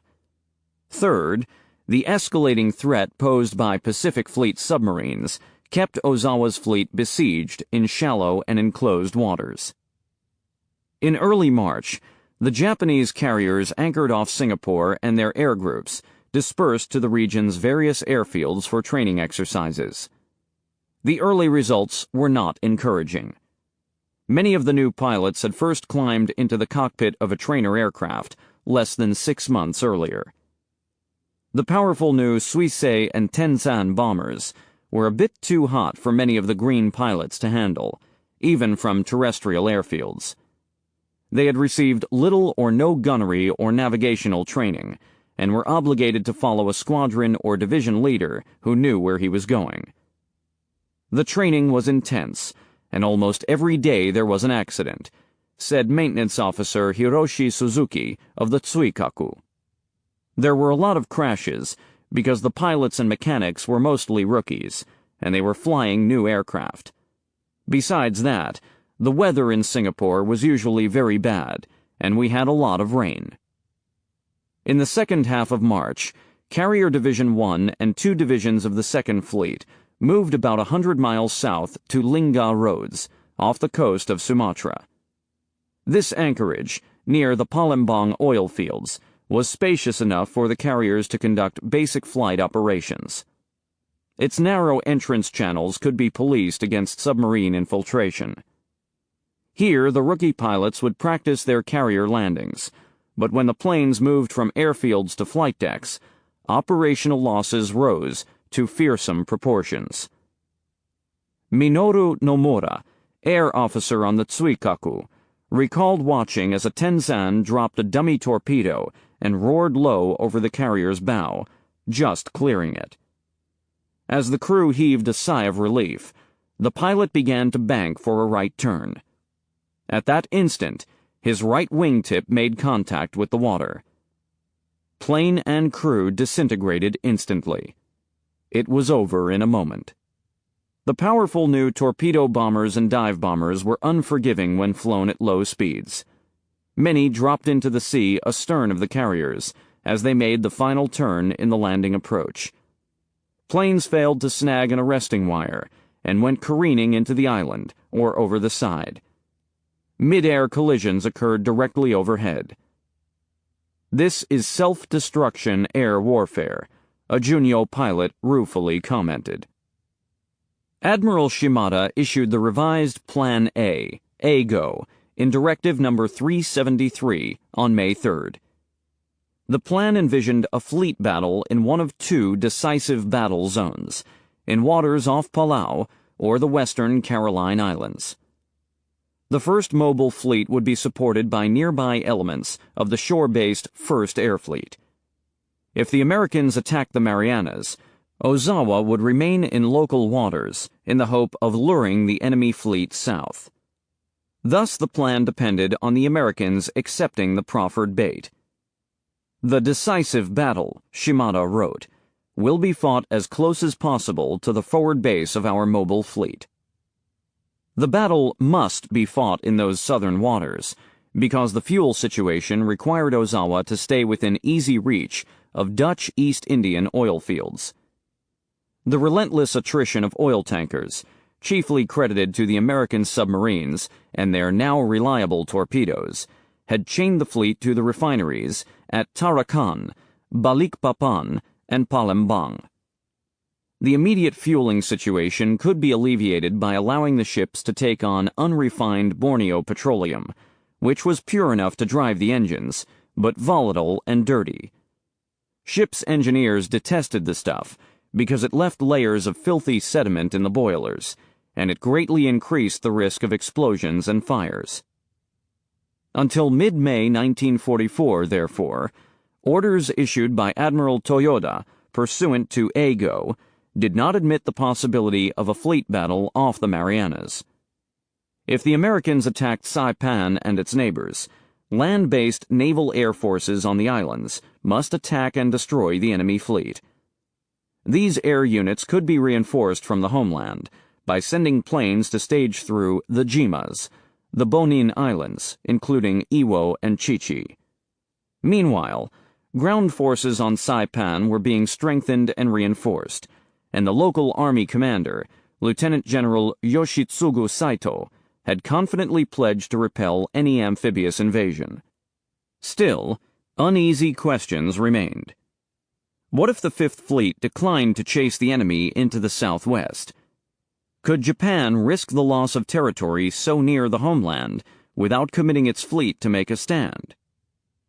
The answer was given on May 11th, when the Naval General Staff rescinded its prohibition against pumping crude oil directly into Japanese ships. In the third week of May, most of the first mobile fleet anchored at Tawi-Tawi in the Sulu archipelago, between Mindanao and Borneo, and shuttle tankers from Tarakan filled every ship to capacity. But Tawi-Tawi was no good for flight training, because there were no suitable airfields in the area. Ozawa, appalled by the deadly losses incurred during carrier flight operations, had decided not to continue such training exercises. "I cannot bear to lose the lives of any more of my men in these accidents." Though urgently in need of more preparation, the air groups were largely idled in the last month before the Japanese fleet was compelled to give battle. According to Lieutenant Commander Tsenji Abe, air group leader on the Junio, the prevailing breeze was not strong enough to get the Suisei carrier bombers aloft, even at the ship's maximum speed. "So we couldn't take off," said Abe, and had no training after we left Japan from early May until 19 June, when the big American task force came over to the Marianas to attack Guam and Saipan. So for 40 or 50 days, we had no training flights at all.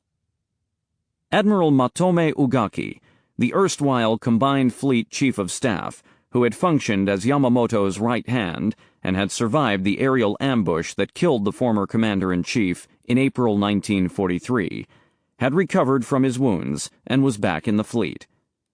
He had been appointed commander of the 1st Battleship Division of the 2nd Fleet, a command that included both the Yamato and the Musashi. He was glad to be back at sea, but was discouraged by the state of training, both in his own battleships and throughout the fleet. In the privacy of his diary, Ugaki wavered between despondency and mystic appeals to Bushido, the warrior spirit. He regarded the strategic plans to be basically sound, but doubted that the first mobile fleet possessed the means to execute them. Meeting the enemy at sea seemed a daunting prospect, because the only possible consequence is to become easy prey to enemy planes and submarines. The further we venture out, the more we shall be beaten. It's like one can't help getting soaked if one goes out in the rain without a coat or umbrella. But the fleet could not afford to procrastinate, he observed a few days later, because the Americans were gaining strength all the time. On April 27th, he went aboard Ozawa's flagship, the Taiho, to participate in tabletop wargaming exercises. In Ugaki's judgment, the game supervisors allowed assumptions that were unrealistically favorable to the Japanese side. He judged that the Navy's fixation on a decisive battle amounted to an irrational obsession, and wondered why they don't give enough consideration to attacking enemy elements easy to destroy.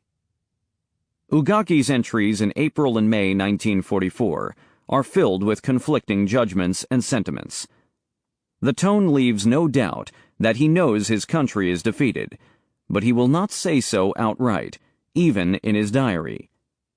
On April 24th, "The enemy's present strength is just like a raging fire, so irresistible that a small amount of water can hardly put it out."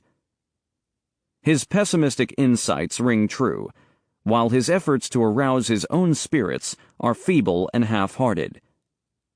However, at the same time, the enemy, too, may not be as good as we think. It may turn out all right, if and when we fight with them. If the decisive battle was to be fought off the Marianas, a scenario made feasible by the Tarakan crude, Ozawa would launch his strike at very long range, 300 miles or more to the westward of the enemy. The Japanese planes would attack the American fleet and then land on airfields in Guam. There they would replenish fuel and ammunition and continue flying sorties until the enemy fleet was annihilated. This use of shuttle bombing from shore bases was at the heart of A-Go. Successive aerial hammer blows would fall on the American fleet from Ozawa's carriers and the Marianas airfields.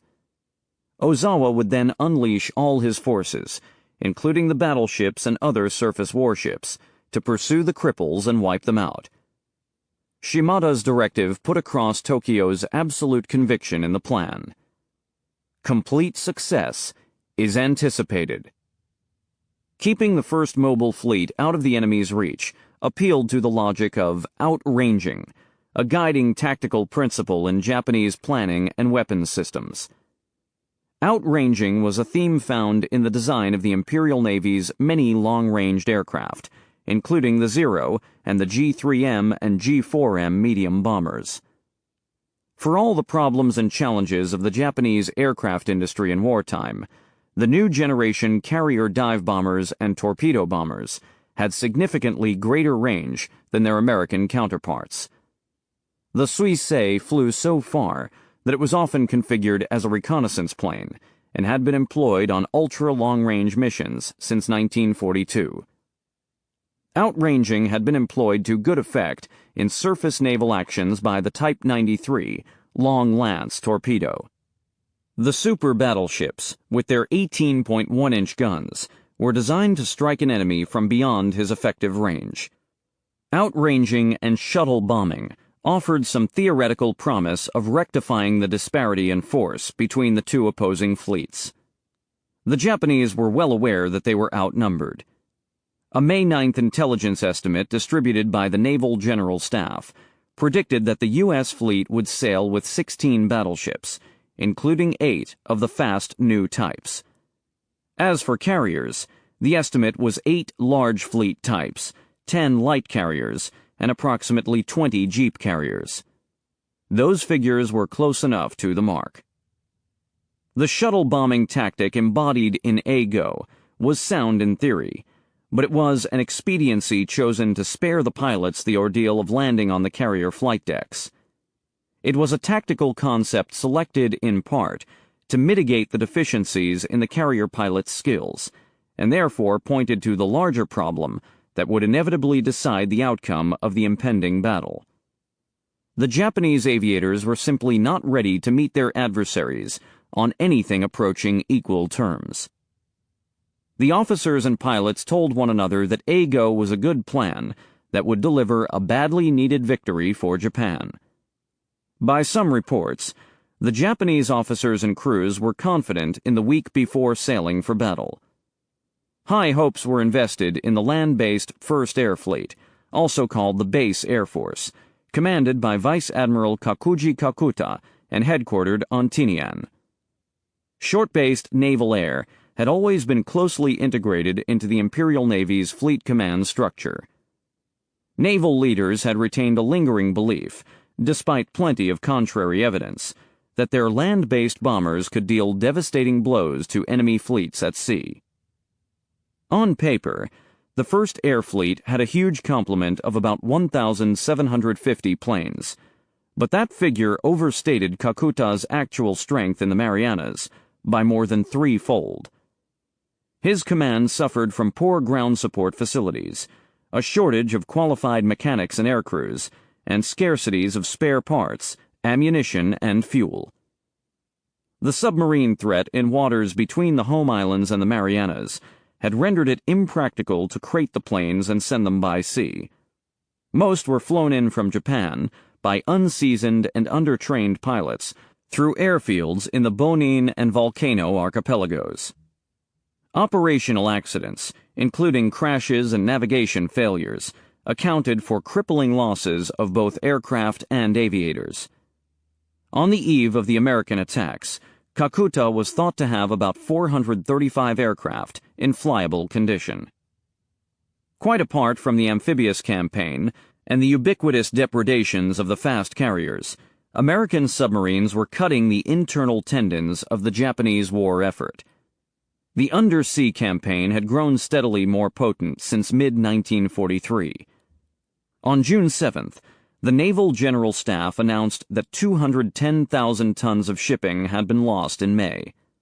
Since the beginning of April, the Japanese had lost 5 destroyers, 6 tankers, 4 troopships, and 14 freighters. The Japanese fleet was constantly stalked, reconnoitered, harassed, and hunted by submarines operating from Pearl Harbor and Australia. Each of Japan's super battleships had caught a torpedo fired from an American submarine. The Yamato had taken a hit from the Skate on Christmas Day 1943. The Musashi was torpedoed by the Tunny while departing Palau on March 29th. Though the huge ships could easily withstand single torpedo hits, the damage had to be repaired in Japanese home waters, requiring long voyages and absences that consumed scarce fuel and deranged the formations and plans of the Japanese commanders. In April and May 1944, every major movement of Ozawa's fleet was tracked and reported by submarines. American boats skulked off Lingga roads near Singapore, observing and reporting as Japanese ships entered and exited. They assailed tankers shuttling between Tarakan and Tawi-Tawi, off the northeast coast of Borneo. Freighters and troop transports carrying reinforcements from China went down between Shanghai and Manila. The veteran light cruiser Yubari was destroyed in an attack by the Bluegill off Halmahera on April 26th. On May 6th, the Creval sank the big tanker Nishin Maru off Borneo. As the first mobile fleet gathered in Tawi-Tawi in mid-May, it was reconnoitered by the submarines Lapon and Bonefish. On May 15th, the Bonefish, Commander Thomas W. Hogan, damaged a tanker and sank one of its escorting destroyers, the Inazuma. His sighting reports confirmed that a major fleet rendezvous was in progress at Tawi-Tawi, and two more submarines, the Puffer and Bluefish, shadowed the approaches during the following week. The Puffer's attack on the seaplane tender Chitose on May 22nd resulted in 2 hits, both apparent duds. On June 5th, she sank 2 valuable cargo ships, the Takasaki and the Ashizuri. In a 3-day rampage off Tawi-Tawi between June 6th and 9th, the submarine Harder, Commander Samuel D. Dealey, ran up one of the most extraordinary scores in the history of submarine warfare. On the 6th, just south of Tawi-Tawi, the Harder sank a charging destroyer, the Minazuki, with a down-the-throat shot. She repeated the performance the following day with another down-the-throat shot, sinking the destroyer Hayanami. On the 8th, Dealey found the veteran destroyer Tanikaze in his sights and sank her with a 4-torpedo salvo. Destroyers, having been conceived and designed as submarine hunters, were the submariner's natural enemy. The destruction of so many such vessels was a source of singular satisfaction to the American submarine crews. It also weakened Ozawa's anti-submarine screening force, a factor that would prove decisive in the impending carrier battle. While fretting over the location and intentions of the Fifth Fleet, the Japanese Army and Navy were also forced to react to MacArthur's offensive up the northern coast of Dutch New Guinea. In a finely choreographed series of sea lifts, Admiral Kincaid's naval forces had put Army amphibious troops ashore on Hollandia, April 21st, and Wakta Island, May 17th. In each case, the invaders had secured airstrips in a matter of days, and USAF planes had begun exerting pressure on points farther west. In May, MacArthur was driving toward the Bird's Head Peninsula of northwestern New Guinea. On May 20th, naval and amphibious forces began maneuvering into position to attack Biak Island. About 10,000 Japanese troops held the island, including an elite 222nd Regiment that had been battle-tested in China. The initial landings caught the defenders by surprise, but in the drive to capture Biak's 3 airfields, the fighting bogged down and both sides suffered heavy losses. The Japanese deemed Biak a critical outpost in the defense of the southern inner perimeter. The island's airfields were an important node in the forthcoming battle envisioned in Ago. If they were lost, they would be turned against the Japanese. USAF B-24 bombers would launch a lethal bombing campaign against western New Guinea, Palau, and the southern Philippines. They would command the sea lanes east of Mindanao. Therefore, Admiral Ugaki wrote in his diary, Biak Island is the most critical crossroad of the war. He suspected that the Japanese army was less than sanguine about its prospects on Biak, and therefore was inclined to abandon the garrison, as it had on so many other islands. But the Navy could not countenance such a retreat, and Ugaki urged Ozawa to pressure Tokyo to send all available air and troop reinforcements into the area. On May 29th, Admiral Toyoda of the Combined Fleet ordered Operation Kon to commence. Kon involved the massing of land-based air units and troops behind the lines, and plans to move troops quickly into disputed areas to respond at the point of attack. It was thought that the U.S. Fifth Fleet might even be lured south to intervene in the campaign, an event that would activate AGO and perhaps lead to a war-altering decisive naval victory.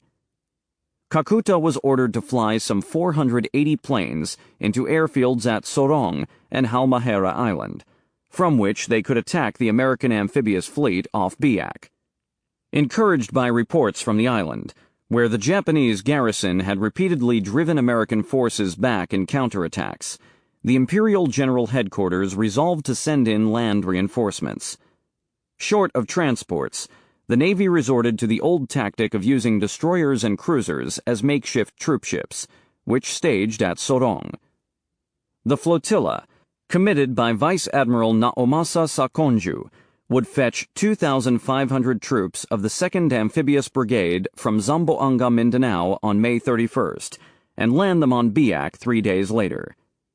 Much of their weaponry and supplies would be towed in by barges.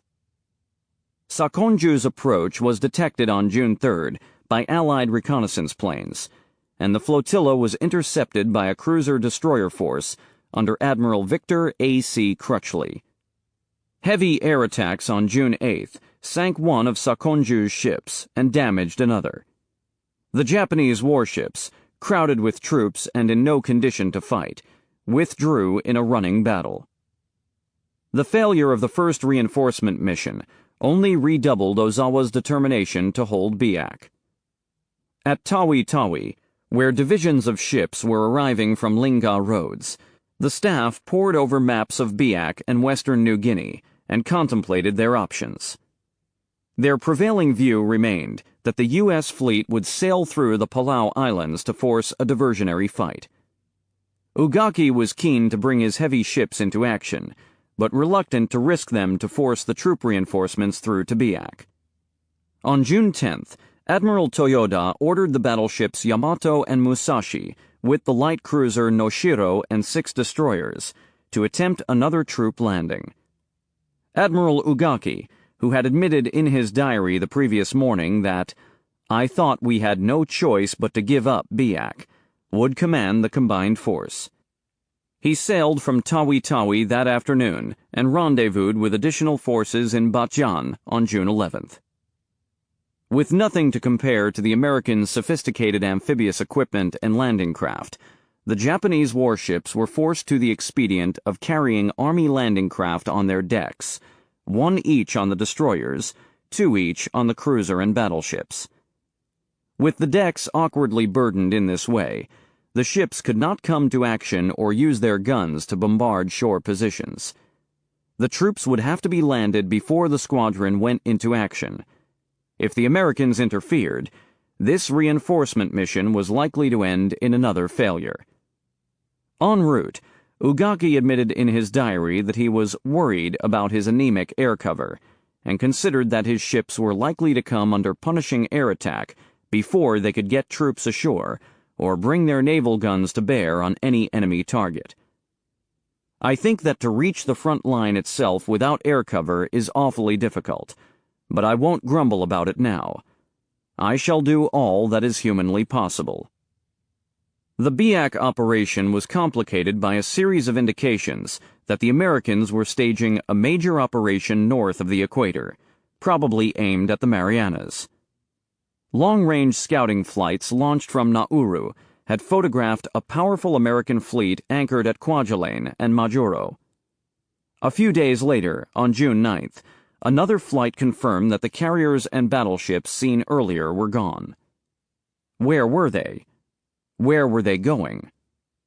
On Toyoda's flagship, still anchored in Tokyo Bay, the staff officers continued to believe that the Pacific Fleet's next thrust would be aimed toward Palau and the southern Philippines. Only the staff intelligence officer, Commander Chikataka Nakajima, predicted that the enemy was headed to Saipan. On June 10th, American carrier planes were sighted about 300 miles east of Guam. The next day came a powerful fighter sweep over Saipan and Guam.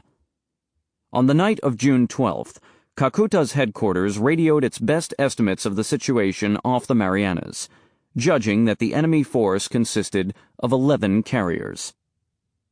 Kakuta's early reports on the air fight over the Marianas were largely upbeat. Though he was losing a great many planes, he believed, or said he believed, his forces were inflicting proportionate damage on the American carrier forces. Air scouts had not yet detected Turner's amphibious fleet, so the Japanese surmised that the action in the Marianas might be nothing more than a raid or a feint. Other air scouts had seen MacArthur's transports passing through the Admiralties, indicating that a major landing might be at hand in the south. At this moment, the strategic merit of the Americans' double-headed offensive was plainly in view. The Japanese High Command found itself frozen in place, awaiting clarity on the location and objective of the Fifth Fleet. On June 13th, with minesweepers working off Saipan's leeward beaches and battleships bombarding the coast, it seemed clear that an invasion of that island was imminent. Without waiting for orders, Ugaki suspended the Biak operation and began clearing his decks of the landing craft. Impatient for orders to fall in with Ozawa, he weighed the pros and cons of rushing north on his own initiative. 2 hours later, Admiral Toyoda suspended Operation Kon and gave new orders. Set Op A in motion for the decisive battle. The first mobile fleet filed out of the channel at Tawi-Tawi. Ozawa set course at high speed for the Guimaras Strait in the western Visayas region of the Philippines, where the fleet would take on 10,800 tons of fuel before sailing for the San Bernardino Strait. Ugaki's force of battleships, cruisers, and destroyers broke off the attack at Biak and sped north at 20 knots, keeping Mindanao to port, intending to rendezvous with Ozawa in the Philippine Sea. The Biak garrison was left to make the now customary last stand and die to the last man. Chapter 14. On June 6, 1944, as Allied troops stormed the beaches of northern France, President Roosevelt offered a simple prayer over the radio. Almighty God, our sons, pride of our nation, this day have set upon a mighty endeavor, a struggle to preserve our republic, our religion, and our civilization, and to set free a suffering humanity. With thy blessing, we shall prevail over the unholy force of our enemy. The President knew, but could not yet disclose, that another great amphibious flotilla was underway in the Pacific.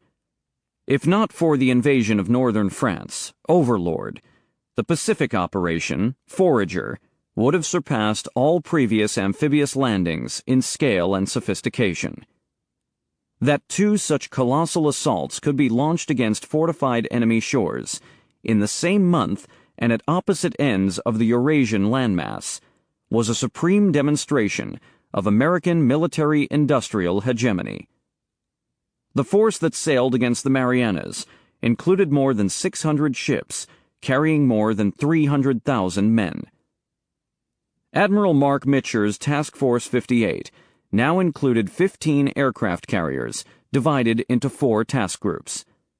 Task Force 51, the Joint Expeditionary Force, carried 127,000 amphibious assault troops, including the 2nd, 3rd, and 4th Marine Divisions, and the Army's 27th Infantry Division. Records enumerated 40,000 discrete categories of supplies and munitions in the holds of the transports.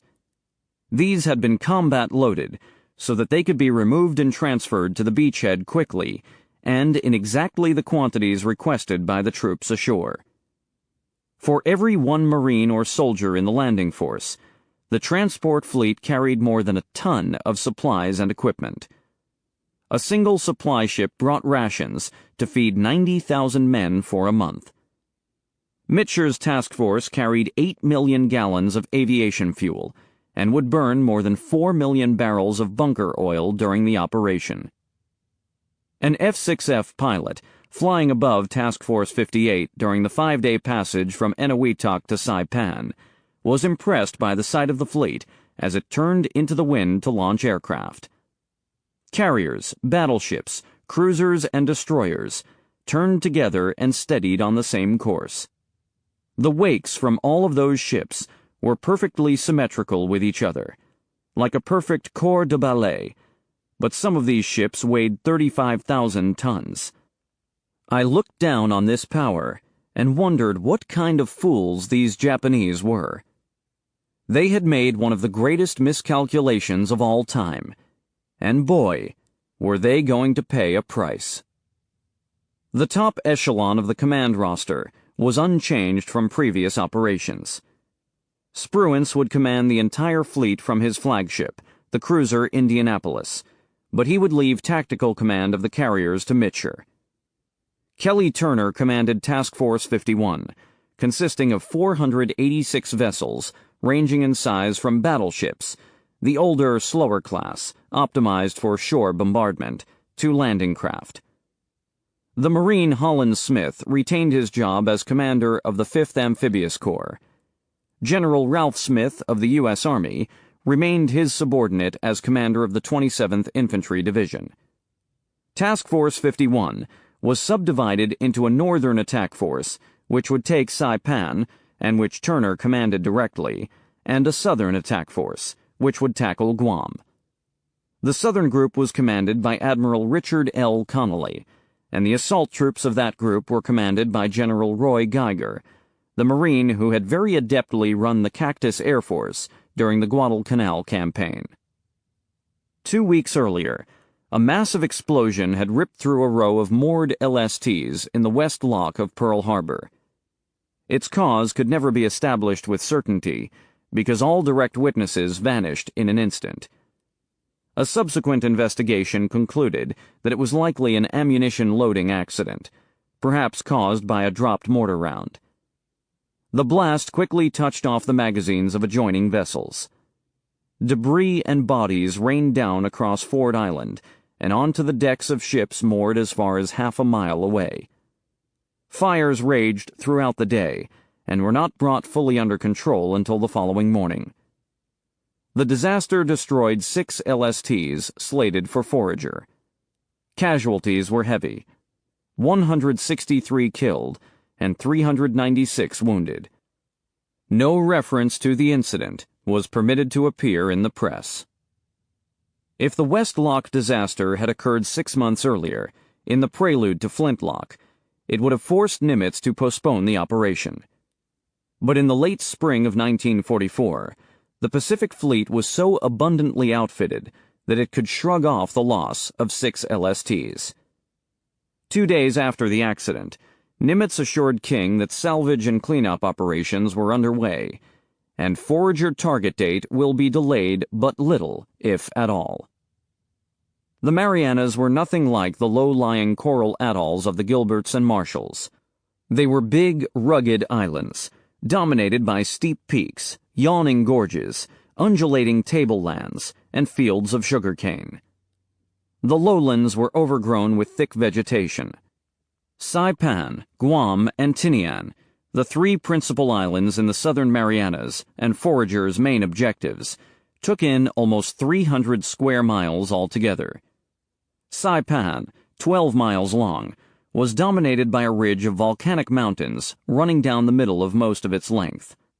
Its highest peak, Mount Tapochau, rose to 1,554 feet. The western, or leeward side of the island descended through terraced hills and sugarcane fields to a populated coastal plain. 3 towns were situated on the west coast. Saipan was home to about 30,000 civilians, of whom about 5/6 were Japanese or Okinawans, the remainder mostly Chamorros and Koreans. The Marines and soldiers of the 5th Amphibious Corps had previously fought in flat, constricted terrain. In Saipan, they would fight a wide campaign through towns, cane fields, and mountainous backcountry. They would assume all the responsibilities and risks inherent in fighting among a civilian population. Working with aerial photographs and radio intercepts, American intelligence analysts had estimated that the Japanese garrison numbered between 15,000 and 17,000 troops. That estimate was far short of the mark. Reinforcements shipped from Japan and China in April and May had brought the island's troop strength to almost 30,000. The garrison included 22,702 Army troops, the 43rd Division and a mixed brigade, the 47th Independent, and 6,690 naval personnel, including more of the elite Special Naval Landing Forces, Japanese Marines, who had fought at Tarawa. Overall command of the Marianas and Palau was entrusted to Vice Admiral Chuichi Nagumo, whom the Americans remembered well as the commander of Kido Butai, the carrier strike force that had attacked Pearl Harbor and been smashed 6 months later at Midway. Nagumo's command center was on Saipan. Tactical command of ground forces and the preparation of the island's fixed fortifications was left in the hands of Lieutenant General Yoshitsugu Saito. The Saipan garrison would have been even larger if not for the effective depredations of Pacific Fleet submarines. The Japanese Army's 43rd Division had sailed from Japan in 2 transport groups. The first, a half-dozen dilapidated freighters escorted by a small cruiser-destroyer force, had left Tokyo Bay on May 14th. During the miserable 5-day voyage, a sergeant recalled, the men had been crammed into a stifling hold, laid out on shelves like broiler chickens. You had your pack, rifle, all your equipment with you. You crouched there, your body bent. You kept your rubber-soled work shoes on continually, so your feet got damp and sweaty. Water dripped on you, condensation caused by human breathing. The hold stank with humanity. A few rope ladders and one narrow, hurriedly improvised stairway were the only ways out. We expected the ship to sink at any moment. The first convoy reached Saipan without incident on May 19th. But the second convoy, 7 transports carrying 7,000 troops and most of the 43rd Division's heavy weaponry, supplies, and provisions, was attacked by American submarines. 5 of the 7 transports were torpedoed and destroyed. Most of the troops were rescued, but the sinkings deprived Saito's forces of armaments, provisions, and other important supplies. A rushed construction program was to have rendered Saipan impregnable, but in May, the general complained to Imperial General Headquarters that a lack of needed construction materials and equipment had kept his men standing around with their arms folded. Coastal defenses and anti-aircraft batteries had been erected hastily, and in many cases the work was incomplete. Defensive works were being built of earth and wood, rather than heavy reinforced concrete, as on Tarawa. Crates of ammunition, artillery, barbed wire, and other munitions were stored in naval depots near the western beachheads. American forces would seize much of this material intact. A report later submitted by Pacific Fleet Headquarters estimated that just 1/3 of the heavy artillery on the island had been mounted in gun emplacements. Fortifications and firing positions above the landing beaches were, in much smaller quantities than had been heretofore encountered, with surprisingly few concrete pillboxes and blockhouses along the beaches.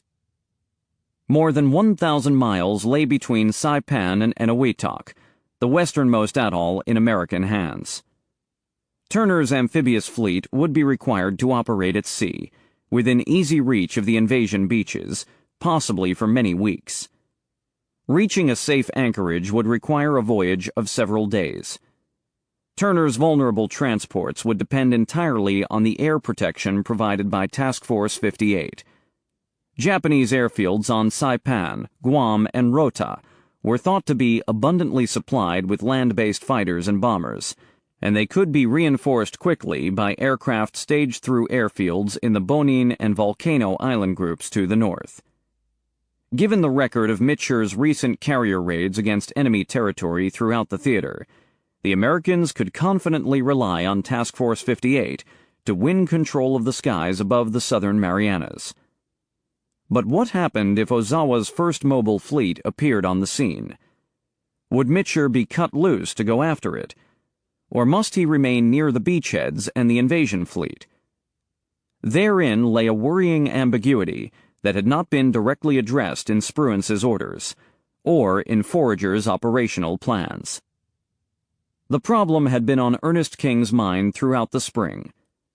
Though his instincts were always aggressive, the Comanche had misgivings about the looming confrontation with the Japanese fleet. Earlier in his career, war games at the Naval War College had exposed the logistical strains that would develop as the Pacific Fleet moved deep into enemy waters. King assumed that the Imperial Navy had conserved an elite cadre of aviators. The Americans had underestimated the Japanese in the past. Might they be on the verge of repeating the error? In an off-the-record interview with reporters in February 1944, the Comanche confided his anxieties. "We know the Japs are a very patient people, and will spend years, if necessary, laying a trap for us to walk into, and we fear we may wake up one of these bright mornings with a very bloody nose." From Tokyo's point of view, King said, "It is better strategy for them to let us come to the very end of our long lines of communications and then attack us. Why should they come to meet us on some middle ground and away from their bases? We have to come to them, and they know it. Therefore, they will make it as difficult as possible." Nimitz assured the Comanche that Spruance was prepared for the contingency of a major fleet battle. Task Force 58 possessed a formidable numerical advantage. 15 carriers to Ozawa's 9, 7 battleships to Ozawa's 5, and 950 carrier planes to Ozawa's 450. But Spruance was convinced that the Japanese would not risk their fleet to oppose the invasion of the Marianas. He assumed that the enemy would wait for the most advantageous tactical circumstances. Since the main body of the Japanese fleet had not contested MacArthur's landings on Biak, where it would have enjoyed a clear margin of naval superiority, Spruance assumed it would not travel more than 2,000 miles to the Marianas. "I was of the opinion that the Japanese fleet was waiting for a time when they could count on strong shore-based air to help them. Outlying groups of islands, such as the Marianas, could not be counted on for this, as we had demonstrated our ability to smother them with our superior carrier air strength." Task Force 58, steaming in the vanguard of the American fleet, completed fueling on June 8th and 9th. The weather was clear and the sea mild. A steady light breeze blew from the east. Radar periodically registered bogies to the west, but none made contact with the task force or its aircraft until the afternoon of June 10th, when F-6Fs were vectored ahead to intercept and destroy 2 Japanese patrol planes. On the following morning, a flight of G-4M bombers approached from the northwest. They were also intercepted and destroyed. It seemed likely that the Japanese were now alerted to the approach of a powerful carrier force. The task force was now less than 200 miles from Saipan, well within air-striking range. With his presence unmasked, Mitscher knew he could expect another long, tense night dodging low-flying G-4Ms armed with torpedoes. Even if the intruders did not score, they would keep the American ships on the defensive, maneuvering evasively all night long. The effort would exhaust the crews on the eve of a long and demanding operation. Better to launch the customary fighter sweep now, he reasoned, rather than wait until dawn. At 1:00 p.m., ships in Task Force 58 turned into the wind and began launching planes. 16 Hellcats from each Essex-class carrier, 12 from each light carrier, 208 fighters altogether. All were fitted with belly tanks, and about half were armed with 500-pound bombs. Arriving over Saipan, Guam, and Rota shortly before 3:00 p.m., they caught the Japanese unprepared. The Hellcats shot down about 30 Zeros and damaged some additional unknown number of aircraft on the ground. The attackers were met by intense anti-aircraft fire, especially around the Japanese airfield on Orote Peninsula, Guam. 11 F-6Fs sustained fatal damage as a result of anti-aircraft fire. 3 of the 11 downed pilots were later recovered. Alex Vraciu, now with the Lexington's VF-16, flew a strafing run over a seaplane ramp on Saipan. A flak burst nearly took his plane down, but he stabilized and flew back to the Lexington, his engine running rough. This is where the F-6F Hellcat's ruggedness is really appreciated. That night, Mitscher launched small Bat Team fighters to heckle the Japanese airfields, that is, to circle above them and strafe them intermittently, a tactic intended to keep the Japanese awake and leave them exhausted and on edge the following morning.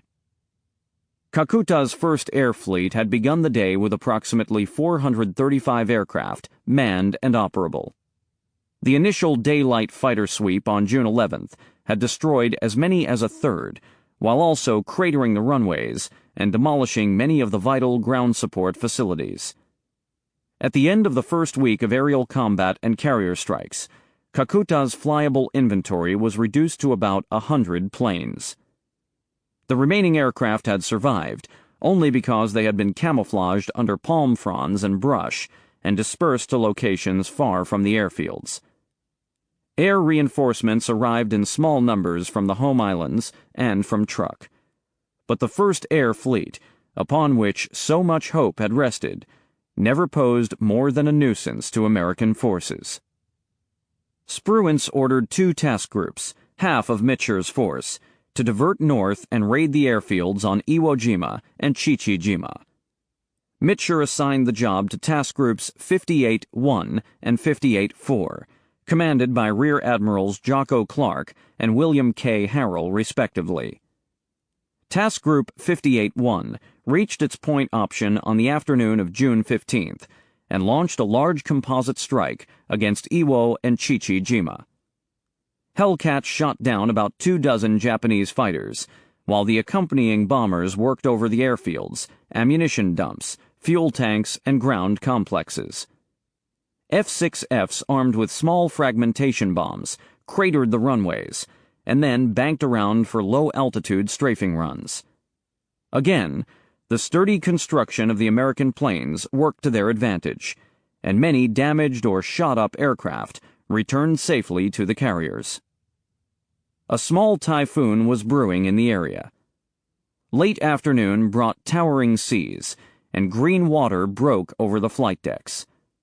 On the Belleau Wood, a plane hurtled over a crash barrier and started a raging fire. Winds and sea rose steadily through the night. Flight operations were impossible in those tempestuous conditions, so Clark maneuvered his carriers well to the east, into calmer waters. By midday on June 16th, the storm had abated enough to allow for another large strike. VB-2 pilot Harold Buell, flying an SB-2C Helldiver from the Hornet, was assigned to attack shipping in the small harbor of Chichi-jima, a place nicknamed the Punch Bowl. It was a technically difficult dive into a snug harbor surrounded by steep hills, with only a single exit to the west. Anti-aircraft fire was intense. Buell, who returned to strike this same harbor several more times in the course of the war, later wrote, "Chichi-jima was a tough, dirty target that always scared the hell out of me and left me feeling like I hadn't accomplished anything except to stay alive when I got safely outside the bowl again. On the morning of June 13th, 48 hours before the first scheduled landings, the first bombardment group arrived off Saipan and Tinian. It included 7 new, fast battleships under the command of Vice Admiral Willis A. Ching Lee, detached from Task Force 58 to make an early start of working over Saipan's beach defenses, accompanied by about a dozen destroyers. The group rained 16 and 5-inch high-explosive shells down on the zones immediately inland of the landing beaches, and for all appearances, the entire area was left a smoking ruin. For fear of mines on the ocean shelf, Lee's battleships remained at long range, 10,000 to 16,000 yards. The destroyers drew in close to shore and concentrated their guns on both islands' barracks and bivouac areas. Under the cover provided by the barrage, 6 minesweepers swept the waters off the landing beaches. No mines were found. On June 14th, 2 96-man underwater demolition teams, UDTs, were transported to the edge of the fringing reef. Frogmen swam in close under the Japanese shore artillery, charted the reef, and determined the lanes that the landing craft should take the following day. The divers found no artificial beach obstructions. They blasted out coral heads to clear paths for the landing craft. Under fire by artillery on shore, the demolition teams lost 4 men killed and 5 wounded. The weather was beautiful, very sunny and bright, almost blindingly so, but the breeze was constant and the air was pleasantly dry. On the transport fleet, approaching from the east, the landing troops found that they were able to sleep far better than they had in the South Pacific. Men dozed on deck, some in sun and some in shade. Men wrote letters, played cards and checkers, tossed a medicine ball for exercise. Carrier planes patrolled overhead throughout the daylight hours. The sheer size of the fleet was a balm to their spirits. On many ships, the radio chatter between the planes above Saipan and the battleships offshore was piped through the ship's loudspeakers, allowing the men aboard to form a mental picture of the action. Scale plaster models of Saipan were laid out on wardroom tables, with the locations of landing beaches, airfields, towns, and known shore batteries marked in colored ink. On the night before D-Day, the 2nd Division Marines scrubbed themselves and their dungarees. They arose well before dawn and ate a hearty breakfast. The island now loomed off the starboard bow. The flat snub cone of Mount Tapochau was barely discernible against the slightly lighter sky, but patches of the island were now and again illuminated by muzzle flashes or star shells. The fire support group, commanded by Rear Admiral Kingman, rendezvoused with the amphibious assault group under Admiral Turner. At first light, the enormous fleet, numbering several hundred vessels, moved into assigned stations. The big guns put on a typically majestic show as they blasted the shore defenses. Sailors began lowering the landing craft.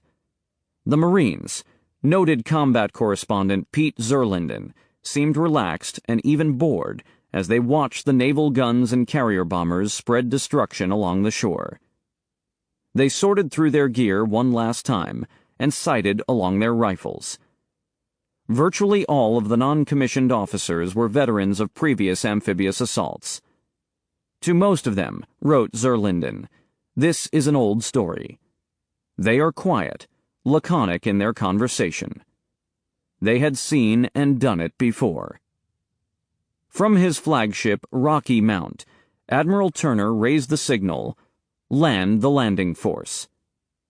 At 8:13 a.m., the force control officer signaled the first wave landing boats to gather behind the line of departure, 4,000 yards offshore. The assault beaches were spread along a 4-mile front to the north and south of Charan Kanoa, a sugar refinery and village on the southern part of the leeward coast. The boats motored toward shore in a line abreast, LVTs crammed with troops, and accompanied by armed and armored Amtraks, gunboats, and Army Duck-Ws, amphibious trucks. Those first boats got ashore with few casualties, and within 8 minutes, Marines had a foothold on every landing beach. The second and third waves followed close behind. Machine gun fire was heavy above the southernmost landing beaches, designated Yellow 1 and Yellow 2. There, the Marines were pinned down for more than an hour, and could do nothing but dig into the sand. A larger-than-expected western swell broke over the reef and overturned boats loaded with ammunition, machine guns, light artillery pieces, and drinking water.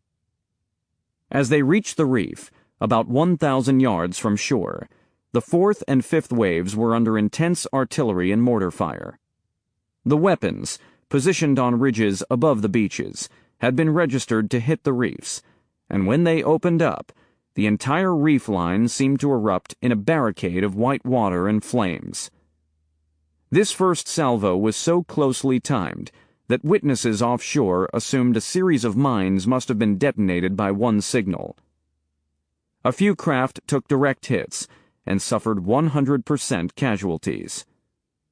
But the American fleet was very generously supplied with landing craft, more than 800 altogether, and enough got through to deliver 8,000 men to the beaches in the first 20 minutes. For the remainder of that critical first day, the Marines concentrated on holding the beaches and getting more men, equipment, and weaponry ashore. 7 battalions of artillery, 75mm and 105mm howitzers, and 2 tank companies landed in the afternoon. 20,000 Marines were ashore by the end of the day. Japanese artillery and mortar fire remained unrelenting throughout. Marines employed shell craters as makeshift foxholes and continually deepened them as the barrage continued and intensified. Direct hits claimed many lives. 5 battalion commanders were wounded and evacuated. 1 battalion lost 3 commanders in quick succession. Lieutenant Robert B. Sheeks was crawling up the beach when a mortar shell hit 2 Marines immediately to his left. There was an explosion, and these 2 guys just evaporated. We couldn't see any sign of them. They were disintegrated, just mixed in with the sand and vegetation, and scattered all over the place. The naval bombardment had succeeded in knocking out most of the big coastal guns, and in pulverizing some of the larger fixed fortifications that were easily seen from the offing or from planes overhead. But General Saito's forces had effectively concealed smaller mobile artillery pieces and mortars in the high ground inland of the beaches. Holland Smith gradually ascertained that Japanese troop strength on the island was about 40 to 50% higher than anticipated by intelligence estimates. By nightfall, the Marines had penetrated about 1,500 yards inland at the deepest point in their perimeter. Their artillery could not yet effectively reach the enemy, who was tucked behind the ridgeline, but the carrier bombers aimed their bombs and machine guns at the muzzle flashes, and the naval guns began to find the range, helped by aerial spotting float planes. On the morning of June 16th, heavy fighting continued all along the perimeter. American casualties surpassed 2,500. Smith requested all available reinforcements and recommended that the invasion of Guam, previously scheduled for June 18th, be indefinitely postponed.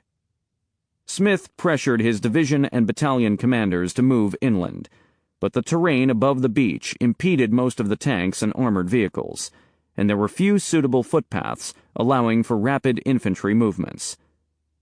On the afternoon of June 16th, most of the 27th Division was landed.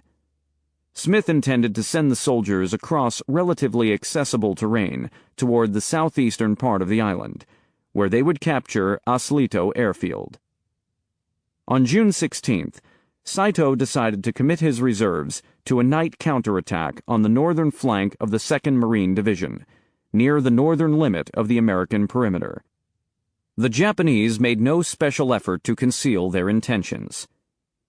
On the fleet offshore, sailors watched as Japanese troops rallied in the town of Garipan and aroused their spirits with parades, patriotic speeches, and much flag-waving. At 8 p.m., about 40 light tanks and 2 columns of infantry advanced south along the coast road. Their approach was easily tracked by ships offshore. Star shells kept them brightly illuminated. Naval gunfire caught the tanks at an exposed point and destroyed about 20 of the machines. Marines took the attackers under fire with machine guns and 75mm howitzers, and a close melee ensued, with heavy losses on both sides, but especially to the attackers. The Japanese army rallied and attempted several more attacks in the early morning hours, but the Marines held their positions and destroyed the remaining tanks with field artillery, infantry anti-tank weapons, and bazookas. Corpsmen set up stations on the beach to treat the wounded. It proved impossible to shield them from the relentless mortar fire. Private Richard King described the macabre scene in a letter to his parents. All along the beach, men were dying of wounds. Maybe you will think this is cruel, but I want you to know what it was like. Mortar shells dropping in on heads and ripping bodies. Faces blown apart by flying lead and coral. It wasn't a pretty sight, and I will never forget the death and hell along that beach. It rained all the night, and mud was ankle deep. The failure of Saito's all-out counterattack shifted the momentum to the invaders. On June 17th, Marines pushed inland and overran many of the artillery batteries that had inflicted such misery for 3 days. The 4th Division Marines and the 27th Division soldiers broke through in the south and pushed all the way to Magicienne Bay, bisecting the island and cutting off the remaining Japanese in the south. Aslito Airfield was secured on June 18th. The 4th Division was now poised to swing north and begin driving the remaining Japanese forces back into the northern half of the island. On June 18th at 10 a.m., Smith went ashore and established his 5th Amphibious Corps headquarters in the ruins of Charan Kanoa. The big sugar refinery that dominated the town was a smoking ruin, except for its blacked smokestack, which had somehow survived. Railroad cars had been scattered across the tracks. Japanese resistance was weakening, at least on the ridges behind the position, but the remaining forces were pulling back into the northern half of the island. From his new vantage point ashore, Smith looked out at the fleet and noted that it was considerably smaller than it had been. Spruance had detached most of the warships, including 2 cruiser divisions and several destroyer divisions, to rendezvous with Mitscher and Task Force 58 in anticipation of a major fleet battle west of the Marianas. The transports had withdrawn to the east to avoid losses by air attack. Smith knew that the enemy fleet must be met and destroyed, and that the warships were protecting his beachhead even if they lay beyond the horizon. But the sight of a powerful fleet offshore weighed in the psychological attitudes of the contending forces. Smith frankly told his staff officers that he was concerned that its sudden disappearance would prompt a surge in the morale of enemy ground forces. The first mobile fleet had paused in the Guimaras Strait to take on 10,800 tons of fuel. It passed through the Visayan Sea and into the San Bernardino Strait, between Luzon and Samar. As night fell on June 15th, the great fleet emerged into the Philippine Sea. Ozawa correctly surmised that his movements had been tracked by American submarines since his departure from Tawi-Tawi. He had intercepted coded radio transmissions, likely alerting Pearl Harbor to his whereabouts. Large signal fires were seen on the peaks along the coast south of San Bernardino Strait, where pro-American guerrillas regularly reported ship movements to the enemy.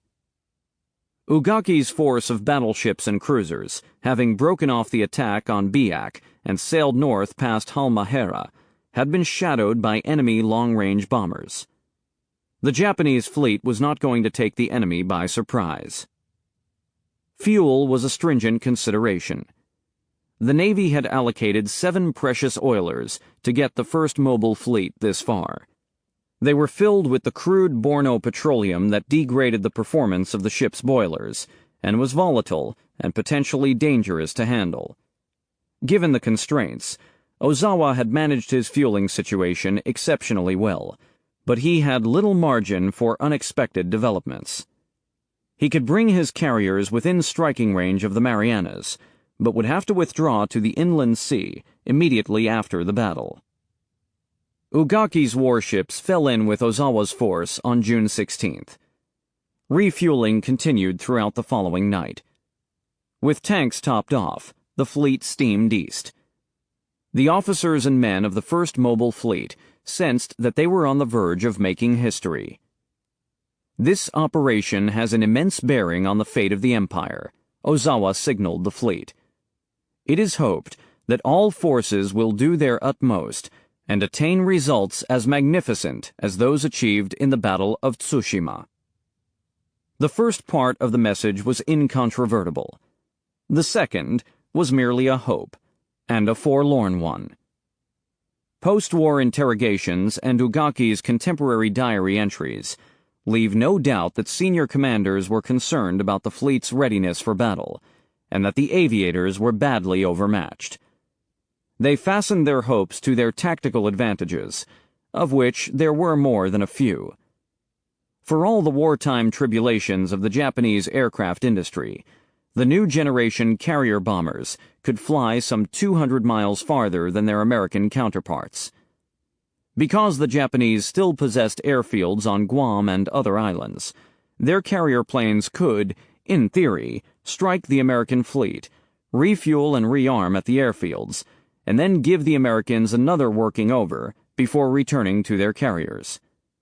If all went as planned, this shuttle bombing tactic might enable Ozawa to strike the enemy twice while his carriers remained out of range.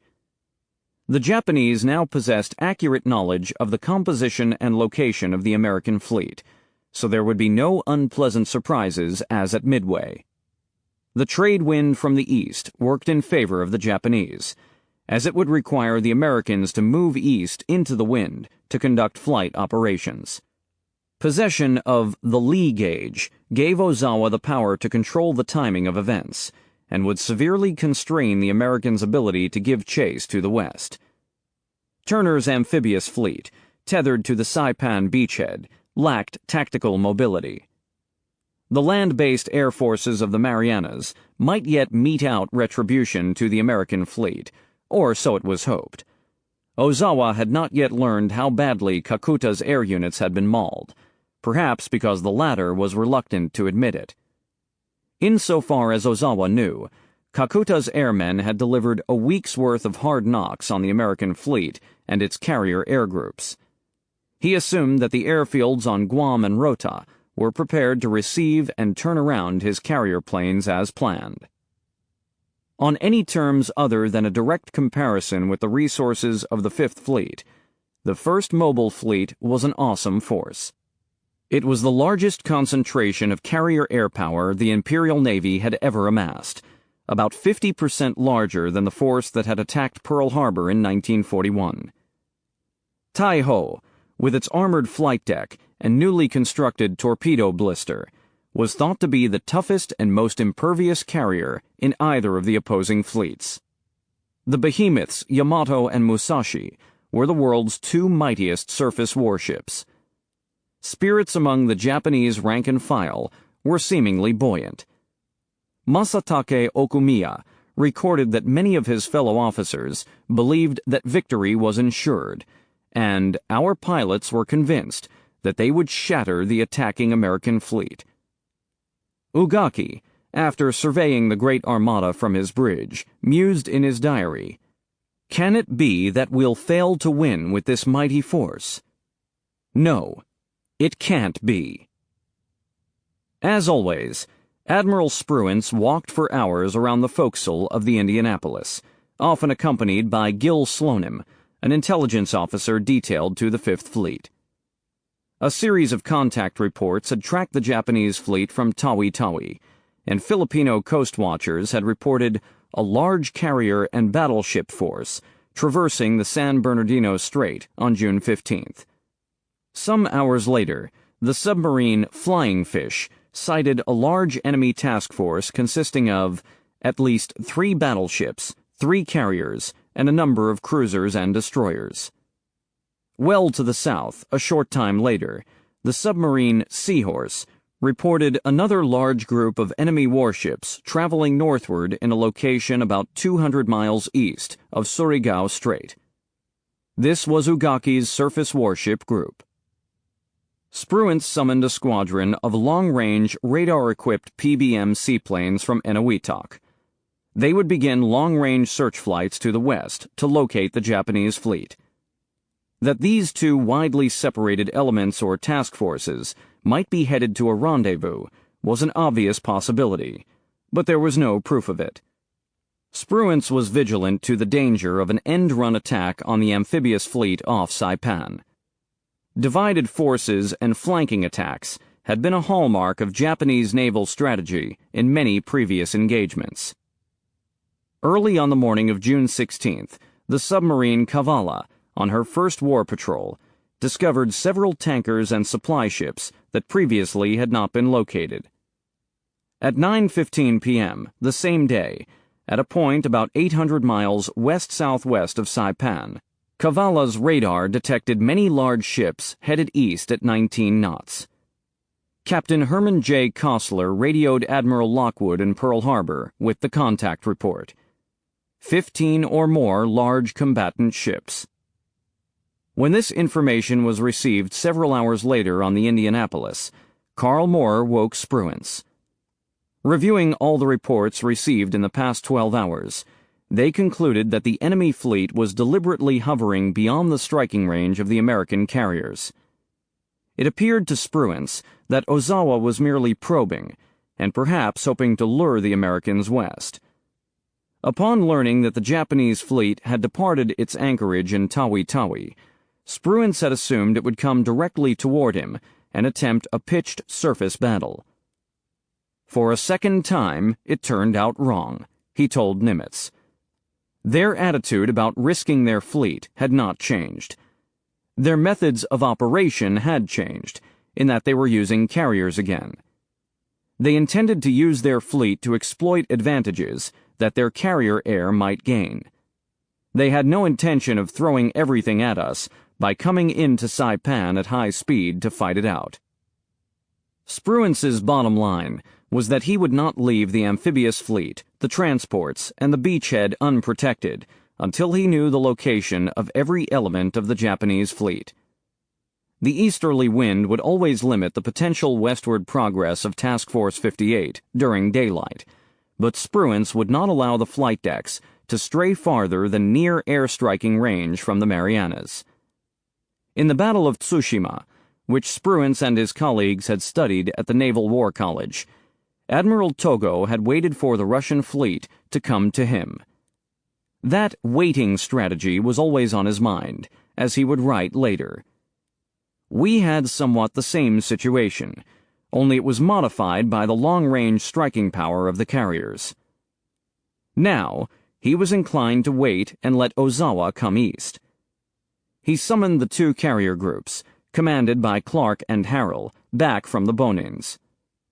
Mitcher asked for confirmation that he remained in tactical command of Task Force 58, and Spruance confirmed that Mitcher was indeed, but with the proviso that he would issue general directives when necessary. He also asked to be informed in advance of Mitcher's plans. Spruance had the carriers on a short leash. As Clark took his task force south on June 17th, he sent long-range search flights to the southwest. Results were negative.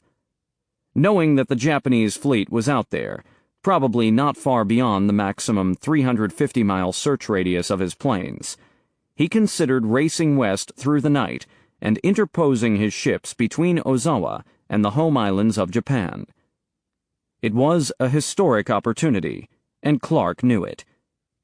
He proposed the venture to Harrell via TBS, but the latter firmly declined. They had been ordered to return to Task Force 58. Clark considered taking Task Group 58-1 and going it alone, but he realized that would entail great risk. I did not wish to find myself on a windy corner with so many Japanese airplanes that I could not shoot them all down. Both Clark and Harrell returned south and fell in with Mitscher midday on June 18th. Ozawa arrayed his fleet in two large groupings. A van force, consisting of Carrier Division 3 and the 1st Battleship Division under Ugaki, was positioned about 100 miles in advance east of the main body. The van force was under the command of Vice Admiral Takeo Kurita.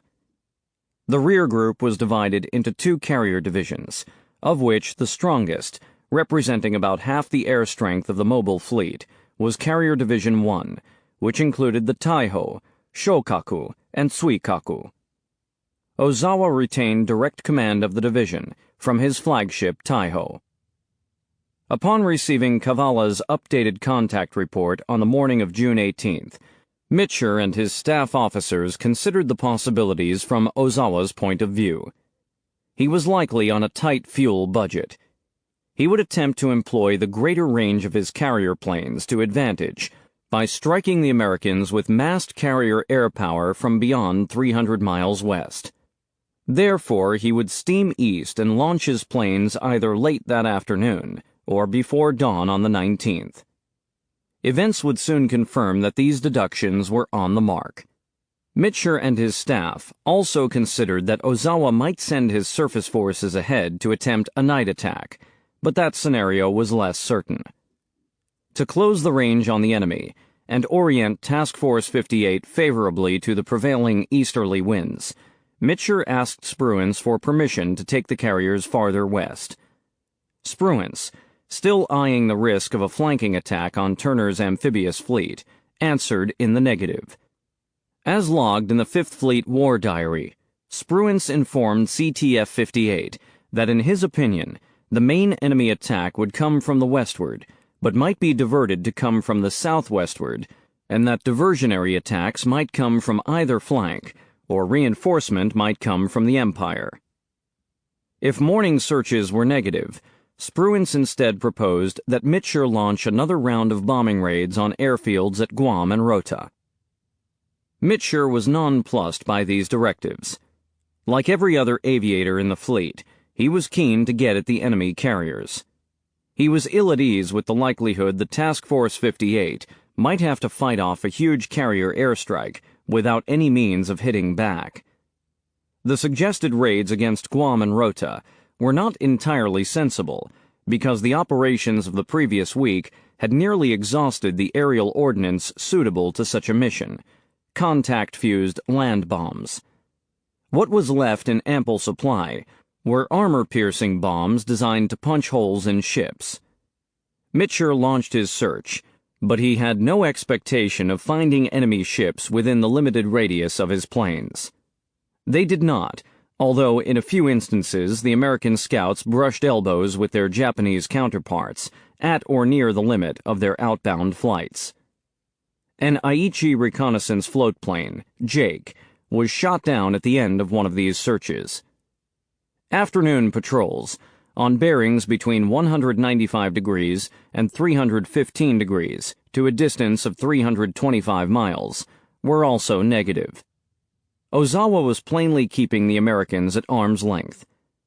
The pattern fit Mitscher's expectations. Ozawa would launch planes at dawn on the 19th, while keeping his flight decks carefully beyond the range of counterstrikes.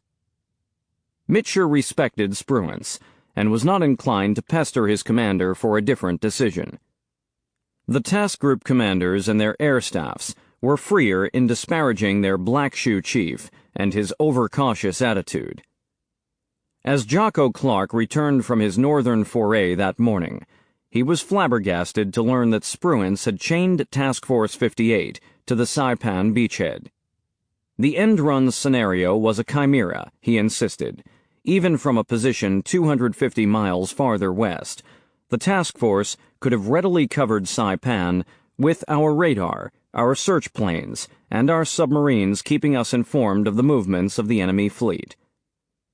Like most of the carrier admirals, Clark chalked up Spruance's decision to the characteristic black shoe officer's ignorance of the full capabilities of the fast carriers. Ted Sherman, the veteran carrier admiral, wrote that Spruance was a career surface naval warrior who still was thinking in terms of a surface action. There were no ends in aerial warfare. Certainly Spruance chose conservative tactics in Operation Forager. He admitted it at the time, and never regretted it afterward. He knew Nimitz's mind and priorities better than any other man in the fleet. His orders were to cover the beachhead and transport fleet at all costs. Kelly Turner had advised that he could not withdraw the transports on June 18th and 19th without placing the troops ashore in jeopardy. 70,000 Americans were on Saipan, fighting an unexpectedly bloody campaign. 1,500 men had already been killed and 4,000 wounded, and those figures were expanding rapidly. Holland Smith had observed that the presence of a powerful fleet offshore weighed heavily in the morale of the contending forces. His soldiers and Marines relied on a continual flow of supplies, reinforcements, and ammunition over the beachhead. He needed to evacuate his growing numbers of wounded. Japanese air attacks had fallen on the fleet offshore every evening, at or shortly after dusk. Smith and Turner knew and accepted that Task Force 58 must contend with the enemy fleet, but they had every right to expect that the fleet would guard their precarious sea-to-land operation against disagreeable surprises from any quarter.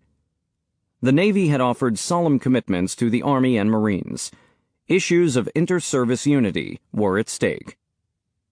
As night fell on June 18th, a dispatch from Pearl Harbor brought news that a radio transmission had been picked up in the enemy's presumed vicinity.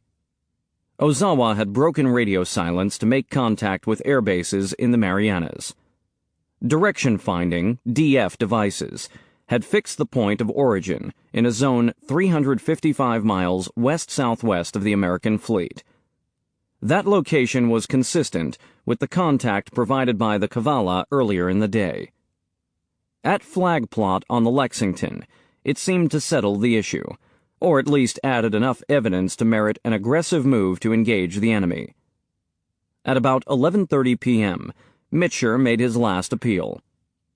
By TBS to the Indianapolis, he informed Spruance that he intended to turn west at 1:30 a.m. in order to put Task Force 58 in a position to launch airstrikes against Ozawa the following dawn.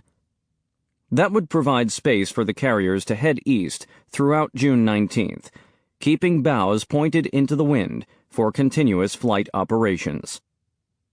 The proposal languished for an hour, as Spruance considered the situation and discussed it with Moore and his other staff officers. The waters were further muddied by a partially jammed transmission from the submarine Stingray, radioed from a location farther south and east. It might have been a contact report that had been jammed by a flanking force, underway for the dreaded end run on Saipan. Moreover, Spruance reasoned, the DF fix was an approximation and might be off by a considerable distance. It might have been sent by any Japanese ship, not necessarily the main body. It might be a ruse, transmitted by a lone destroyer sent away for just that purpose. It proved nothing. Spruance replied at 12:30 p.m. Change proposed does not appear advisable. End run by other carrier groups remains possibility and should not be overlooked. As his fleet diary put it, somewhat defensively, it was of highest importance that our troops and transport forces on and in the vicinity of Saipan be protected, and a circling movement by enemy fast forces be guarded against. Alfred Thayer Mahan had lectured that a naval commander with a clear advantage must pursue, attack, and destroy the enemy, and nothing can excuse his losing a point which by exertion he might have scored. To a colleague who remarked that the British had done well enough in a recent battle, Horatio Nelson had famously replied, "If 10 ships out of 11 were taken, I would never call it well enough, if we were able to get at the 11th. Throughout the admittedly brief history of carrier warfare, the cardinal rule had been to strike first. Spruance's decision to jerk the leash, against which Task Force 58 was straining so fervently, amounted to a coldly considered choice to allow Ozawa to strike the first blow. It might even let Ozawa strike the only blow, because there was no assurance that Task Force 58 would get far enough west to launch a counterstrike. Spruance's decision was unprecedented, and it seemed to defy elementary doctrine. The aviators were incredulous. Had the victor of Midway lost his mind, or merely his nerve? The verdict was received on the Lexington with disappointment and no small amount of out-and-out disgust. According to Truman Heading, Mitcher was very upset. Heading and Burke made a pact that they would forevermore commemorate the anniversary of June 19th by getting together and crying in our beer. A Yorktown officer complained to his diary, "The Navy brass turned yellow. No fight, no guts. Spruance branded every Navy man in TF-58 a coward tonight. I hope historians fry him in oil." Mitcher was immediately beset with proposals that he appeal the decision, that he point out in detail all of the advantages of going west and the potential hazards of remaining yoked to Saipan, but Mitcher refused all such entreaties and insisted on supporting the chief's decision. The operations officer of Task Force 58 was Jimmy Thatch, the legendary fighter pilot who had developed air tactics to defeat the Zero with the slow-climbing F-4F Wildcat. I talked to Arleigh Burke very urgently to tell him that we would never catch those people if we didn't run toward them. The staff tinkered with various drafts of messages that Mitcher might send to Spruance in hopes of reversing the decision. According to Thatch, he and Burke even proposed that the task force commander threaten to resign his command. Mitcher seemed to take offense at the insubordinate chatter he heard on his bridge, and when Admiral John W. Black Jack Reeves of Task Group 58-3 radioed to urge going west, Mitcher slapped him down in uncommonly vehement terms. "Your suggestions are good, but irritating. I have no intention of passing them higher up. They certainly know the situation better than we do. Our primary mission is to stay here to await W Day, Guam landing, and assist the ground forces. I hope in your message you are not recommending abandonment of our primary objective." Carl Moore predicted that the decision would provoke a lot of kibitzing in Pearl Harbor and Washington about what we should have done, by people who don't know the circumstances and won't wait to find out. He was not wrong. The double guessing occurred in real time, as the SINCPAC staff in Pearl Harbor monitored dispatches and plotted the positions of the contending forces on a chart spread out on a table. John Towers, who wanted Spruance's job for himself, urged Nimitz to order Spruance west. Nimitz refused, according to a member of his staff, not because he disagreed with Towers's reasoning, but because "it will be the beginning of my trying to run the tactical side of operations of the fleet from ashore." Spruance, characteristically, betrayed no signs of self-doubt. Having given his orders, he went to bed. But Mitcher and his staff, a quarter of a mile away aboard the Lexington, did not rest. They prepared their plans for the next day. Without need of the bombers, they would stow them in the hangars, or fly them off to attack Guam and Rota. The flight decks would be kept clear for the fighters. The die had been cast, Burke said. We knew we were going to have hell slugged out of us in the morning. We knew we couldn't reach them. We knew they could reach us. Dawn on June 19th revealed another fair day, with a steady easterly breeze and mild seas. The clear blue sky overhead was not entirely welcome, as it offered no hope of concealment against the expected waves of Japanese warplanes. General quarters had sounded at 3:00 a.m., and the ships were buttoned up for action. Hatches dogged down, battle shutters secured over portholes, life vests and steel helmets served out to all crew. Task Force 58 was about 150 miles west-southwest of Saipan. 3 task groups, commanded by Reeves, Montgomery, and Clark, were arrayed in a line running north to south. Ching Li's battleships and cruisers, Task Group 58-7, were positioned 35 miles west, in the direction of the enemy, to function as an anti-aircraft screen. Harrell's Task Group 58-4, the weakest of the 4 task groups, was placed immediately north of Lee. Paul Backus, an officer on the South Dakota, recalled that the battleship's crew was thrilled to be placed in this advanced position, and sailors eagerly scanned the western horizon in hopes of spotting the Japanese fleet. The prospect of a naval gunfight prompted a tremendous uplift in the morale of the ship. Maybe the Japs were going to get a taste of 5 or 6 or 7 new battleships all together for a change, and we would really go after their battle line. We even put our big colors up at the foretop. Search flights continued to come up negative. Radar-equipped planes from the Enterprise, launched at 2:00 a.m., had found nothing. A much larger air search departed at 5:30, covering nearly half the compass rose to a distance of 325 miles. Still nothing. Longer-ranged Mariner seaplanes launched from waters off Saipan had found radar blips at 1:15 a.m., probably the van force under Admiral Kurita. The reported position placed the enemy ships about 330 miles away at a bearing of 258 degrees. But the report did not reach Spruance and Mitscher until 8:50 a.m., and the distance was beyond effective air-striking range. With the 1st Combat Air Patrol and anti-submarine patrols airborne, the task force turned west to gain sea room for the next round of flight operations.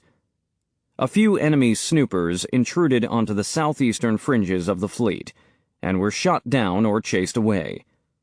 A lone Zero was taken down by anti-aircraft fire.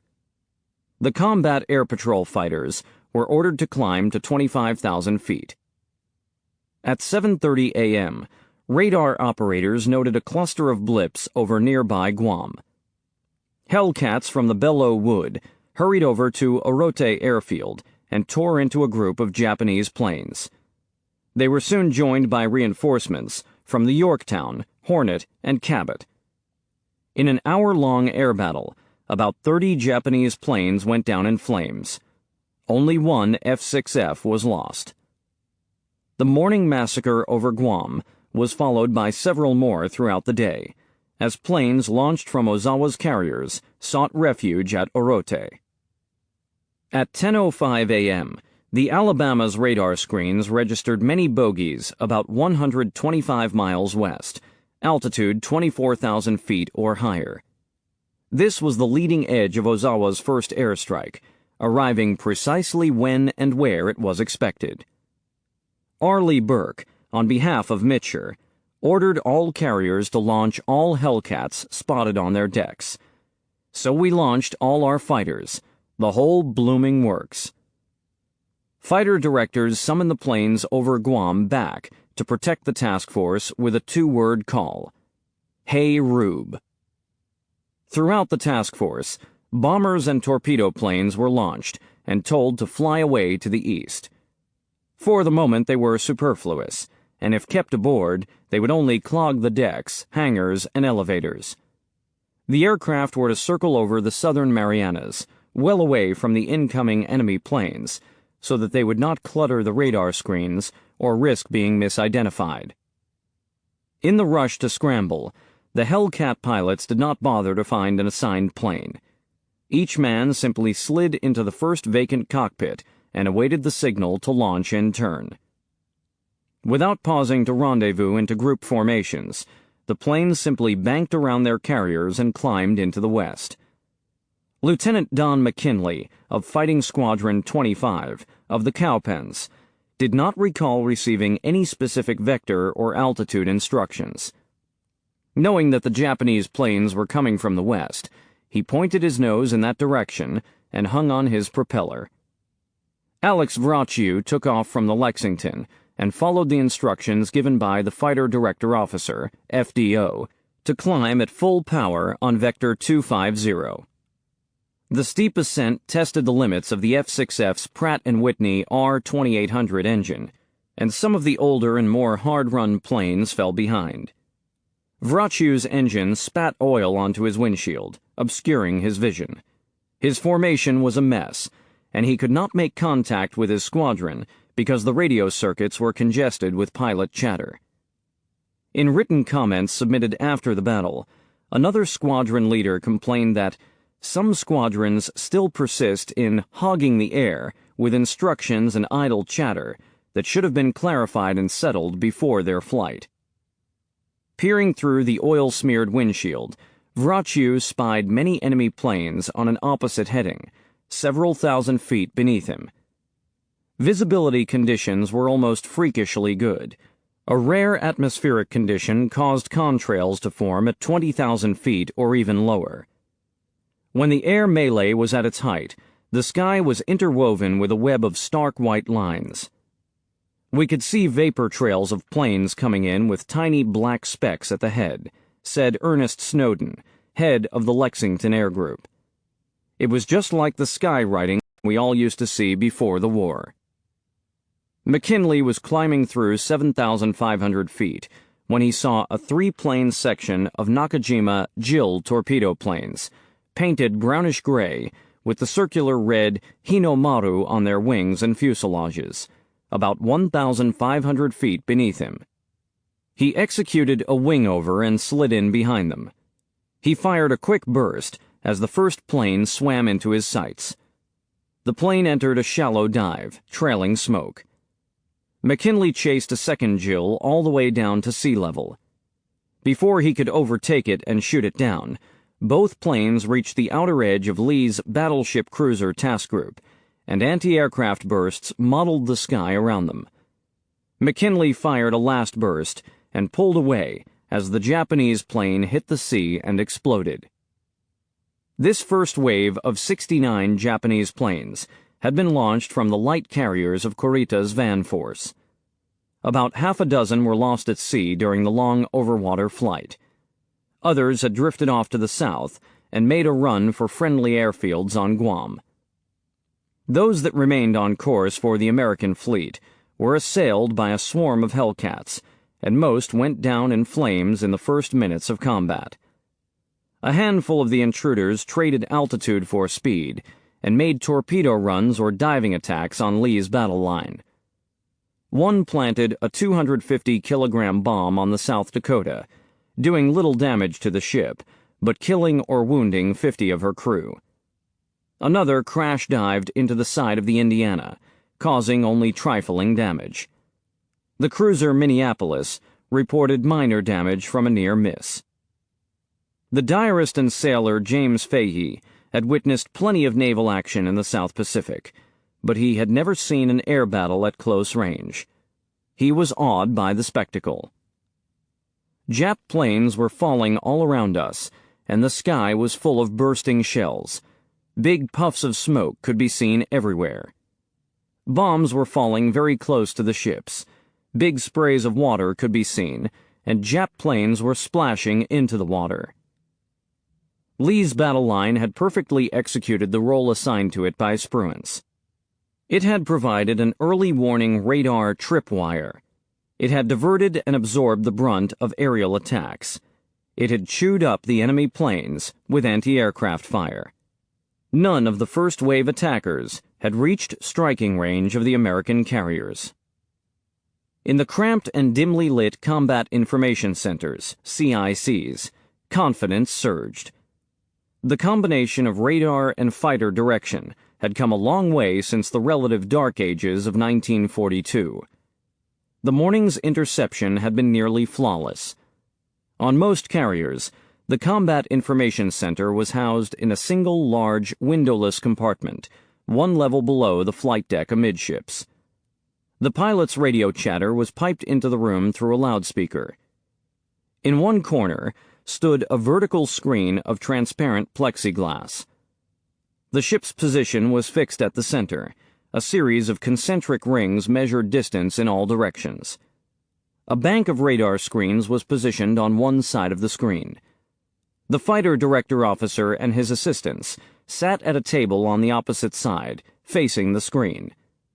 As the radar operators called out their readings, sailors armed with grease pencils marked up the screen with red and white X's.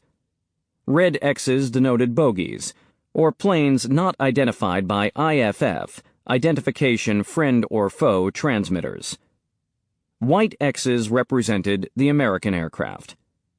With each radar sweep, the sailors wiped the screen clean with a wet cloth and drew new X's. As the minutes passed, the red markings marched steadily toward the center of the screen, and the white ones crept outward as they flew a course to intercept. The CIC personnel watched the converging groups of red and white until the voices on the radio confirmed visual contact. Tally-ho.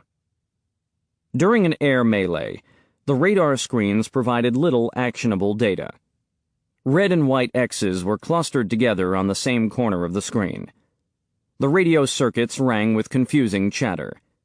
On June 19th, however, the giddy tone of the voices on the radio left no doubt that the Americans were massacring their opponents. With each new sweep of the radar, there were fewer red markings. One or two red X's might continue toward the center of the screen, with the white ones following close behind. Each sequence ended with the screen wiped clean of all red X's, and a sailor made a small notation indicating the time and the number of enemy planes splashed. Sam Summers of the Cowpens peeked into his ship's Combat Information Center on the afternoon of June 19th and noted a foot-long smear of red at the end of lines of white X's coming from near the center of the panel.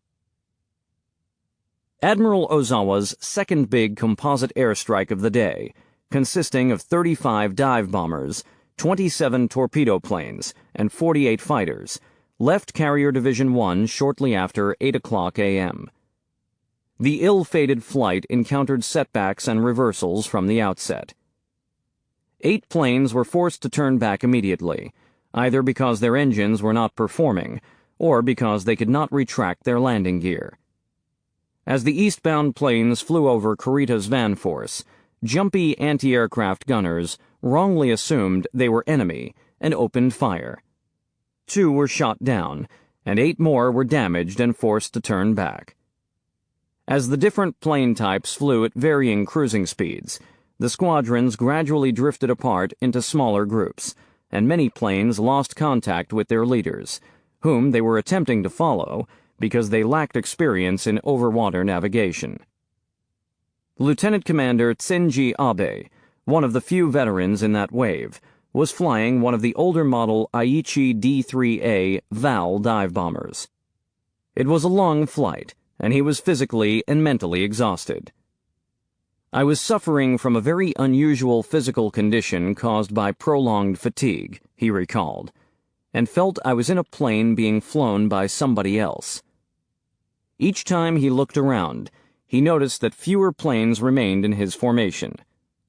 Abe assumed they had either turned back or dived into the sea from mental confusion. At 11:07 a.m., American radar screens picked up the first enemy planes as they approached from the southwest. A dozen Essex Hellcats led by Commander David McCampbell were among the first to engage the intruders. Visibility remained superb, and McCampbell could easily pick out the contrails several thousand feet below. Attacking from above in a shallow dive, the defenders tore into the attackers. The brief encounter was possibly the greatest slaughter in the history of combat aviation. About 60 Japanese aircraft went down in 15 minutes. Alex Vrachu of the Lexington, who had scrambled to intercept the first wave, and whose plane was still well supplied with fuel and ammunition, followed the fighter director officer's vectors to a position about 35 miles west of the task force.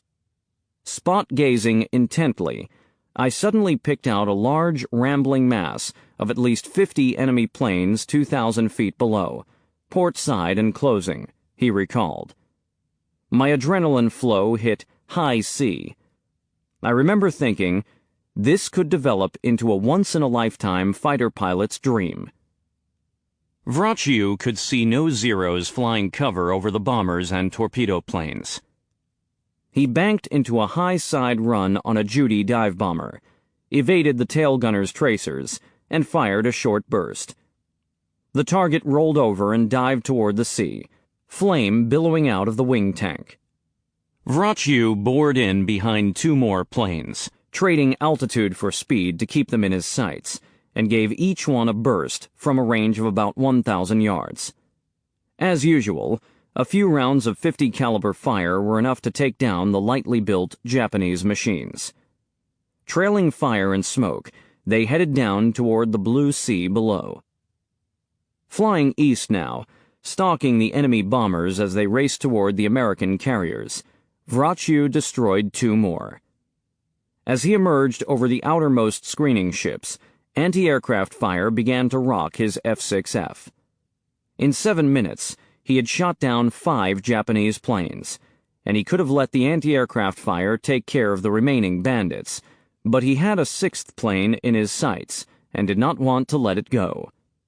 He overtook it, lined it up, pressed the trigger, and was amazed at the results.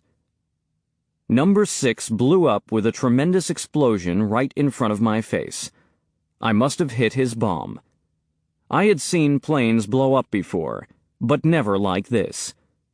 I yanked the stick up sharply to avoid the scattered pieces and flying hot stuff, then radioed, "Splash number 6."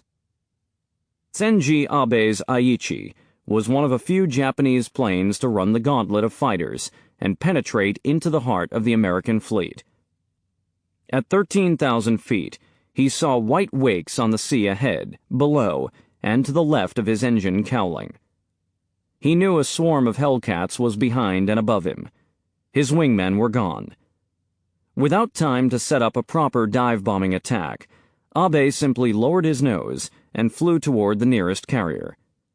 The plane wobbled and shuddered as it flew into a barrage of anti-aircraft fire. He released his bomb over the Wasp. It missed, but detonated close enough to the ship to cause light damage and injure 2 men. Against the odds, Abe escaped and returned to the Japanese task force, where he recovered on the carrier Junio. He was the only Japanese pilot to drop a bomb on an American carrier that day and live to tell the tale. 4 Japanese torpedo planes made runs on the Enterprise and the Princeton. All were taken down by anti-aircraft fire. On at least one occasion, wrote a lieutenant stationed on the bridge of one of the big carriers, so many Japanese planes were being shot down, great balls of fire, which, in spite of intense sunlight, showed brilliantly red against the sky, or long plummets of black smoke plunging to the sea, that it was impossible to make an accurate count of them. For minutes on end, there were beautiful vapor streams forming crisscrossing white arcs against the azure sky as planes dived and climbed. Running low on gas, Alex Vrachiu entered the Lexington's landing circle and made a clean recovery. As his Hellcat came abeam of the island, he looked up at the flag bridge and held up both gloved hands with 6 fingers extended. Several war correspondents, stationed on the Lexington because she was Mitcher's flagship, witnessed the gesture and described it in their newspapers, making Vrachiu's 6 gloved fingers one of the enduring iconic images of the Battle of the Philippine Sea. While launching the last of his second wave, Ozawa's flagship had come under attack by an American submarine, the Albacore. From a range of 5,300 yards, skipper J.W. Blanchard had fired a 6-fish spread at the Taiho. Warrant Officer Sakio Komatsu, piloting one of the just-launched planes, caught sight of an incoming wake and reacted with extraordinary dexterity and valor. He banked hard and dived into its path. The aircraft, pilot, and torpedo were consumed in the explosion.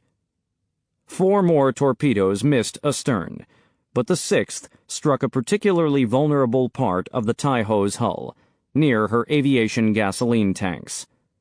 Albacore went deep and endured a long period of depth charging, but the crew heard the explosion and correctly reckoned that they had scored at least 1 hit. The Taiho's crew was initially confident of containing the damage, and Ozawa appeared to be in high spirits after the attack. The carrier, Japan's newest, had been engineered to absorb 1 torpedo hit and more, so there was no reason to believe she was in danger. But when the damaged avgas tanks spread combustible fumes throughout the lower deck, a damage control officer made the fatal decision to attempt to ventilate the ship. The Taiho's air ducts and blowers spread the gases through her interior, and a chain of spectacular explosions tore through the ship. Her armored flight deck heaved and finally ruptured. Flames roared up from the hangar. Shortly after 11 o'clock a.m., Ozawa removed the Emperor's portrait from his stateroom and transferred his flag from the stricken ship.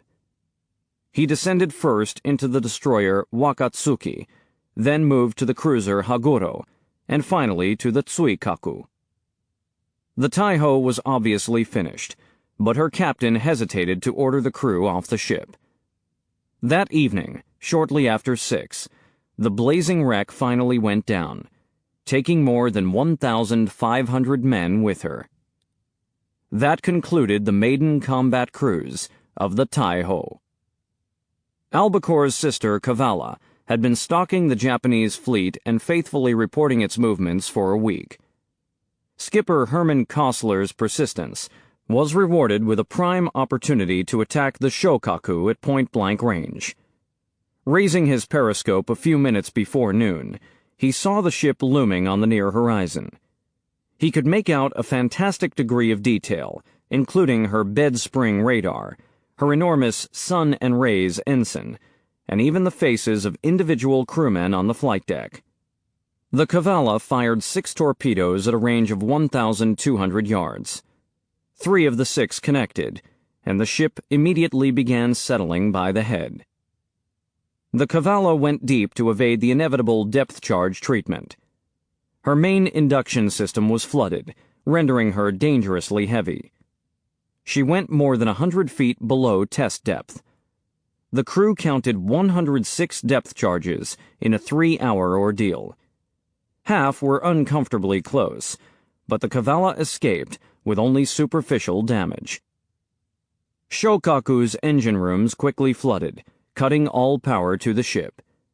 Dead in the water, she burned helplessly. Without power, the firefighters could not get water pressure to the hoses. Bucket brigades threw water on the flames, but that did little good.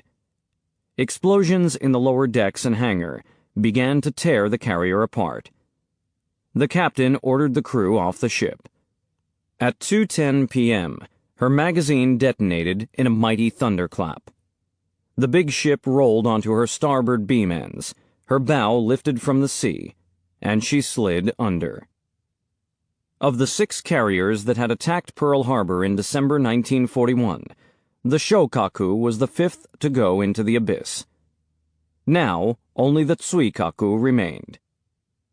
While the 2 stricken carriers were still fighting their losing battles for survival, Ozawa committed most of his remaining air power to a 3rd strike. 30 fighters, 46 Zero fighter bombers, and 6 torpedo planes from Carrier Division 2. The admiral had not yet learned that his first 2 strikes had been obliterated in air combat without seriously damaging any American ship. Had he known of those results, he might have hesitated to commit everything he had to another attempt on the American fleet. The outbound formation cleaved into 3 widely separated elements soon after departing the Japanese carriers. The largest group diverted off course to the north, then course-corrected to the south, and approached the American fleet from the northwest.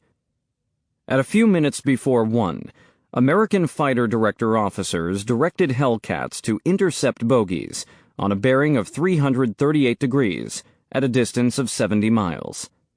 All the intruders, numbering about 47 planes, were either driven away or downed in a 9-minute melee. Several of the attackers were seen to veer off, evidently not eager to risk flying into anti-aircraft fire. Another group of bogies was picked up on radar a few minutes after 2:00 p.m., on a bearing of 205 degrees at a distance of 100 miles. Outbound search planes skirmished with the newcomers until the ubiquitous radar-guided F-6Fs arrived in force. As in the earlier waves, a few Japanese planes got through the Hellcats and made spirited runs into the heart of the American task force, where they were incinerated in a storm of anti-aircraft fire. Other elements of the last waves took a southerly heading and failed to find the American fleet at all, or perhaps evaded battle, and flew toward airfields on Guam or Rota. They were tracked on radar. Fighter director officers began vectoring Hellcats toward the islands, setting up the day's climactic aerial massacre. A dozen F-6Fs from the carrier Cowpens arrived over Orote Airfield as a group of about 40 Japanese planes were in landing approach. Another 7 F-6Fs from the Essex and 8 from the Hornet converged on the same location and joined the attack. The Americans enjoyed insuperable tactical advantages over Orote Peninsula. The Japanese planes were in a low-altitude, low-speed landing approach. With their fuel tanks running dry, they had no alternative but to land. Most of the Japanese anti-aircraft batteries around Orote had been silenced by a week of bombing and strafing attacks. The runway was pockmarked and cratered. F-6Fs stalked the approaching Japanese planes down to treetop altitude. Ensign W.B. Spider Webb of VF-2 slipped into the traffic circle as if he were intending to land, positioning his Hellcat directly behind a division of 3 Japanese planes. Holding his thumb down on the trigger, he swept them with .50 caliber fire. All 3 went down. Webb banked port and shot down another. The Japanese pilot managed to get free of his cockpit and pull his chute. Webb had lost altitude in the turn. When he pulled up, he found another Japanese plane in his sights, blew it apart with another short burst, and then flew through the debris. That brought his score to 5. Webb now found himself in a head-on run with an aggressive Zero. When it closed to 1,000 yards, optimal range for the F-6F's guns, he fired and cut the plane in half. Running low on ammunition, he destroyed 2 more bombers with short bursts and then pulled away to return to his carrier. Webb's remarkable run of kills was confirmed by his gun camera. The afternoon slaughter at Orote Airfield wiped out approximately 30 of the 49 planes that attempted to land. About 19 managed to put down on the badly pockmarked airfield, but most of these would never fly again. Throughout the day, as the air groups made their reports to Mitscher, the number of claimed kills climbed to extravagant proportions. Even accounting for the usual exaggerations and double counting, it was evident that Task Force 58 had scored a victory on a magnitude that no one had expected or foreseen. Of the 373 aircraft launched by Ozawa's carrier force, only 130 had returned intact. Approximately 50 more had been destroyed after taking off from Guam or Rota. The Americans had lost just 25 Hellcats, 4 by operational accidents. The ratio of kills had been about 11-1. In the Task Force 58 ready rooms, the pilots were celebrating as if they had won the war. Medicinal brandy was served, and glasses were raised in toasts. On the Lexington, a euphoric fighter pilot remarked, "Hell, this is like an old-time turkey shoot." The remark was often repeated, and the name stuck. Historians would call it the first day of the Battle of the Philippine Sea, But to the aviators, it was always the Marianas turkey shoot. Throughout the long day of air operations, a steady 15-knot easterly wind had required the Americans to move east, toward Guam and away from the enemy. For the moment, the Japanese fleet lay well beyond the reach of a counterstrike. Spruance knew that one or two Japanese carriers had been torpedoed, but he did not yet know that they were gone. If they were crippled and afloat, as seemed likely, it should be possible to finish them off. With those considerations in mind, Spruance approved Mitscher's plan to chase the enemy into the west. Ozawa had only intermittent radio contact with the commander-in-chief of the combined fleet during the chaotic afternoon of June 19th. Toyoda had issued orders for a temporary withdrawal to the northwest. The fleet would refuel and then advance and attack enemy task force in cooperation with base Air Force. Though he had only 102 operational planes remaining on his carriers, including about 40 on the Tsuikaku, Ozawa believed that many of his missing airplanes must have landed on Guam. He also assumed, or perhaps hoped, that the Americans must have suffered grave losses in both ships and aircraft. Ozawa remained under the mistaken impression that Kakuta's land-based planes had taken a generous bite out of the American task force. His few returned pilots had reported that they had succeeded in causing 4 carriers to emit black smoke. But on Toyoda's flagship Oyodo, at anchor in Japan's home waters, the combined fleet staff was gradually facing up to the magnitude of the Japanese defeat. It was time to get the surviving ships to safety. At 9:00 p.m., Admiral Toyoda signaled, "Task Force will make a timely withdrawal depending upon the local situation, and move as its commander considers fit." On the 20th, American air searches failed to find any sign of Ozawa's retreating fleet until 3:42 p.m., when an Enterprise TBF Avenger piloted by Lieutenant R.S. Nelson radioed a garbled contact report. The time and imputed distance put the enemy fleet about 270 miles northwest. Mitscher signaled the task force, "Expect to launch everything we have. Probably have to recover at night." Low whistles were heard in the squadron ready rooms as the pilots studied the charts and entered data into their plotting boards. Laden with fuel, bombs, and torpedoes, the American warplanes would fly to the edge of their maximum fuel radius. The afternoon was getting on, so they would return to the task force after nightfall. It was a dicey proposition. Very few American pilots had qualified for night carrier landings. Many would be forced to ditch at sea. But this was to be Mitscher's last opportunity to strike Ozawa, at least in this round, because the Task Force 58 destroyers did not have the fuel for another day's pursuit. He gave his order: "Launch the deck load strikes and prepare a second load." Truman Heading questioned it, alluding to the distance and risks, but Mitscher only replied, "I understand, but launch the deck load strikes." Mitscher put the word out. The primary mission is to get the carriers. On the ready room chalkboards, the 3-word directive was written and underlined: "Get the carriers." At 4:21 p.m., Task Force 58 turned east, away from the enemy and into the wind, and began launching planes.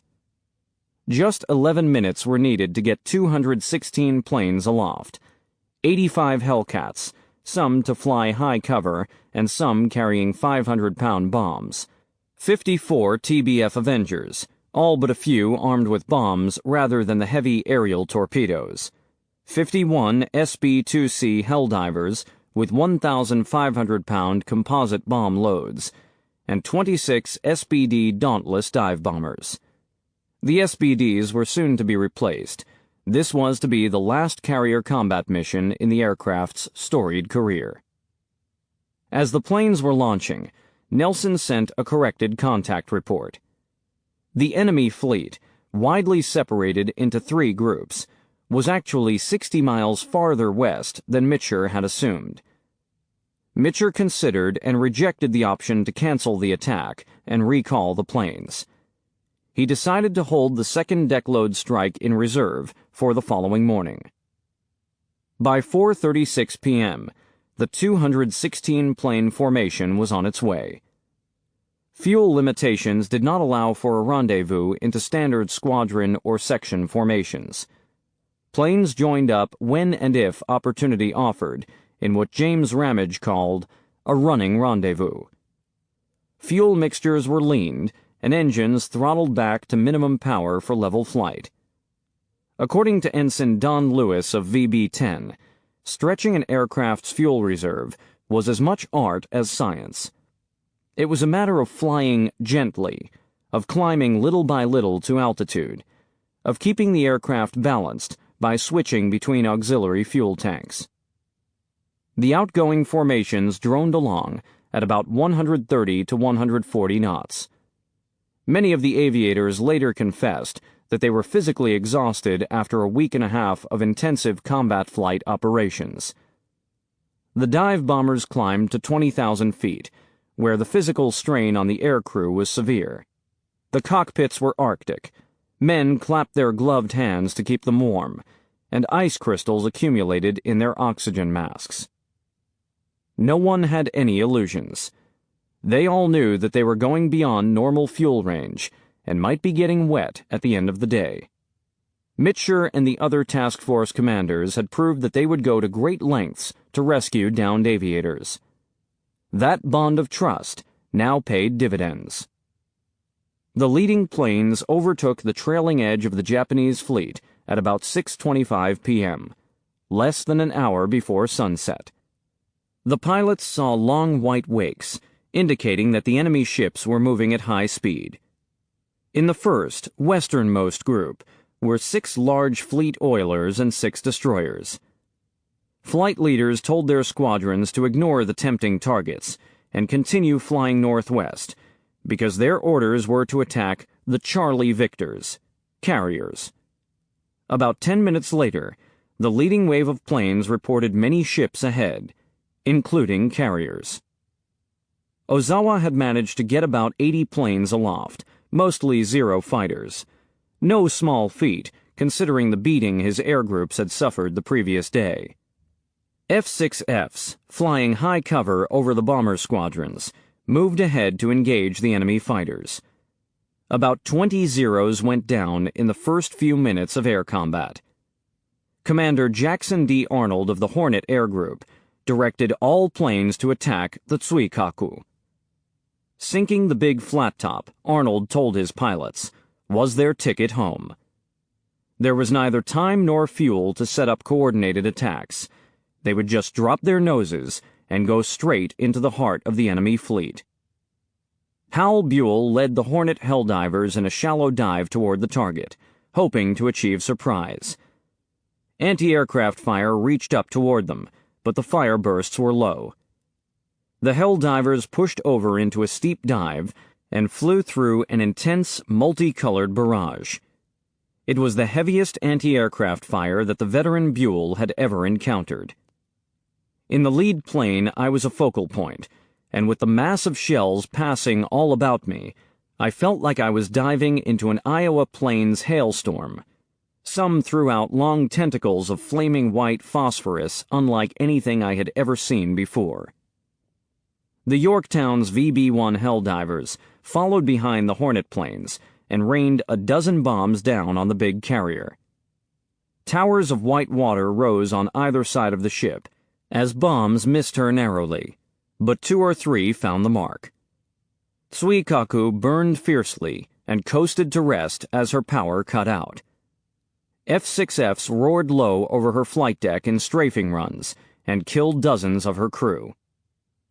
The SBDs of VB-10 arrived over the fleet at 15,500 feet and began a high-speed breakup into their dives. In a shallow dive, with 200 knots airspeed, Don Lewis went over his checklist, shifted to low blower, and pushed over. He attacked the Hiyo. She went into a radical turn, and Lewis corkscrewed several times to keep the target in his sights. The dive, said Lewis, seemed to take an eternity. Never had a dive taken so long. Flying through a massive volume of anti-aircraft fire, the flight deck looking tremendous beneath him, he released his bomb at 1,500 feet and pulled out and up. A group of Wasp dive bombers had paused to attack the fleet oilers, 30 or 40 miles east of the main action. 2 were so badly damaged that they had to be abandoned and scuttled. Other attackers planted bombs on the light carrier Junio, the stern of the Chiyoda, a former seaplane tender, and the battleship Haruna. 4 Bellow Wood Avengers armed with torpedoes dropped out of a cloud and made a high-speed run on the heavy carrier Hiyo, scoring at least 1 and possibly 2 torpedo hits.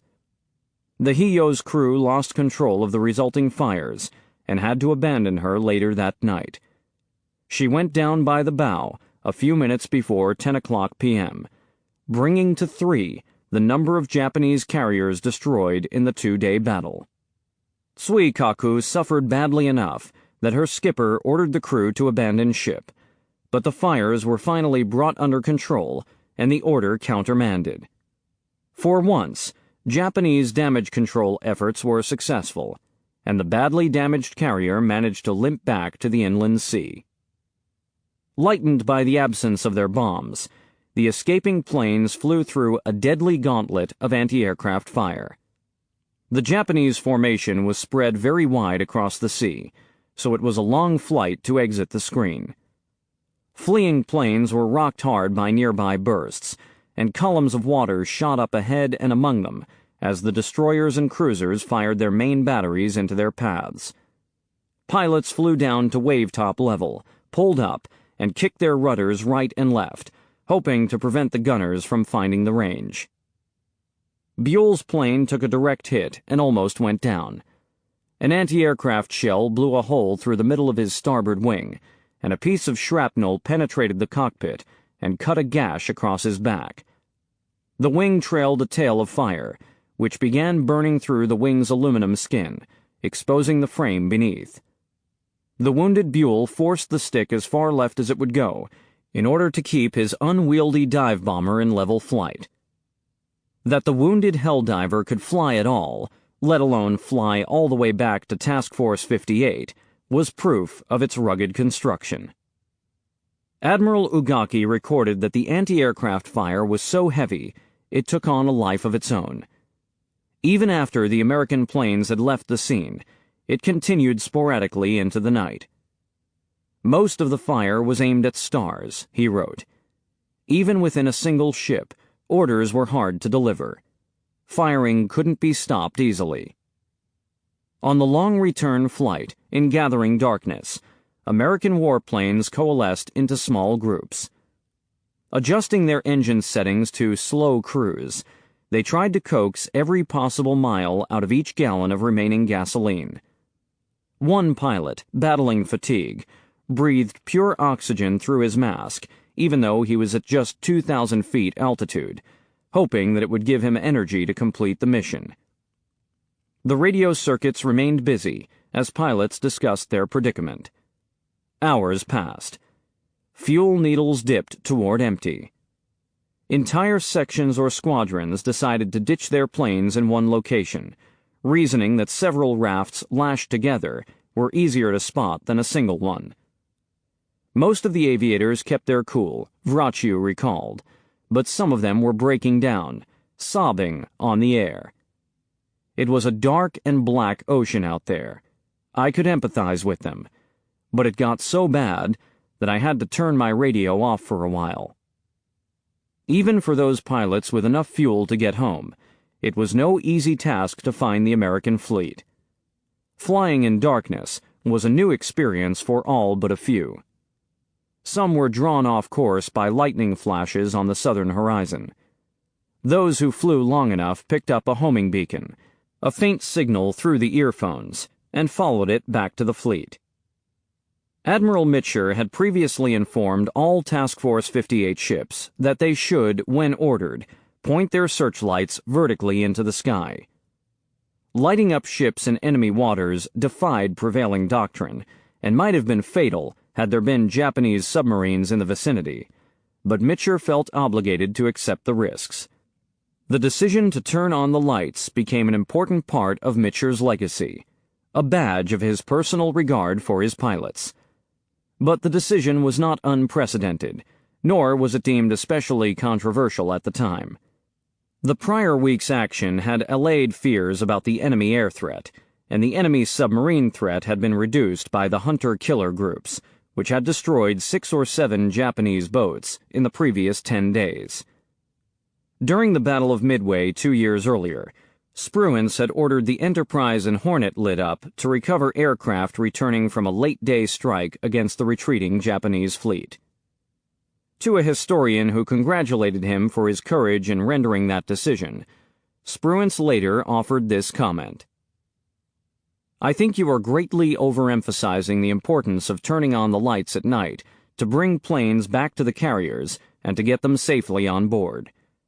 A carrier without its air group is a disarmed ship, a liability and not an asset. The time to consider the risk in turning on the lights for a night recovery is before launching the attack. If the planes are to be launched so late in the day that a night recovery is probable, and if the tactical situation is such that you are not willing to do what is required to get the planes back safely, then you have no business launching the attack in the first place." In the historical literature, Mitchell is often quoted as giving a terse, cinematic order: "Turn on the lights." But that order is almost certainly apocryphal.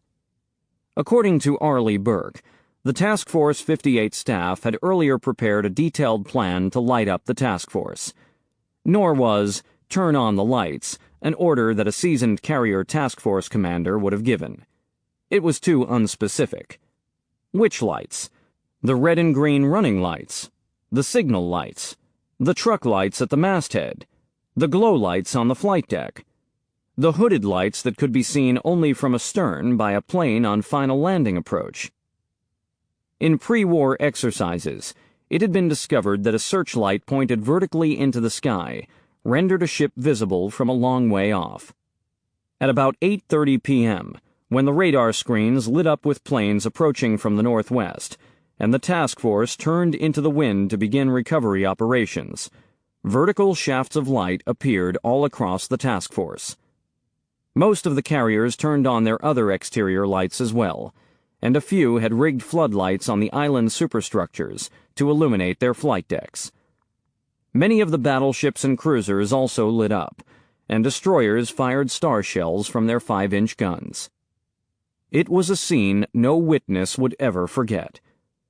The great fleet, spread across the horizon as far as the eye could see, made a phantasmagoric spectacle.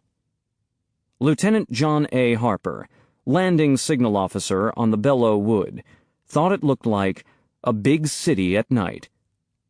Howell Buell, approaching from the westward in his damaged SB-2C, was reminded of Coney Island on the 4th of July. E.J. Lawton, flying an Enterprise Avenger, compared it to a Mardi Gras setting, fantastically out of place here, midway between the Marianas and the Philippines.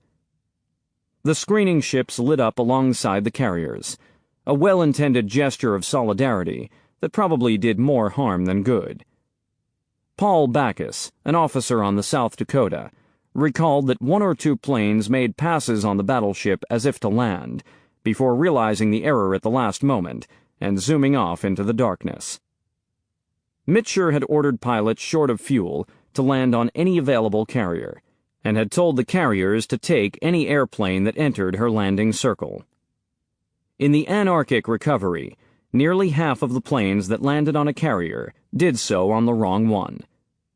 Planes approached in disorderly groups, without sufficient intervals. It was kind of every man for himself, said Ramage. Pilots played chicken with one another. Many took their own cuts, landed even when waved off by the landing signal officers. Some ran out of fuel as they were directly astern of the flight decks and crashed in the carriers' wakes. Desperate pilots refused to give way to one another.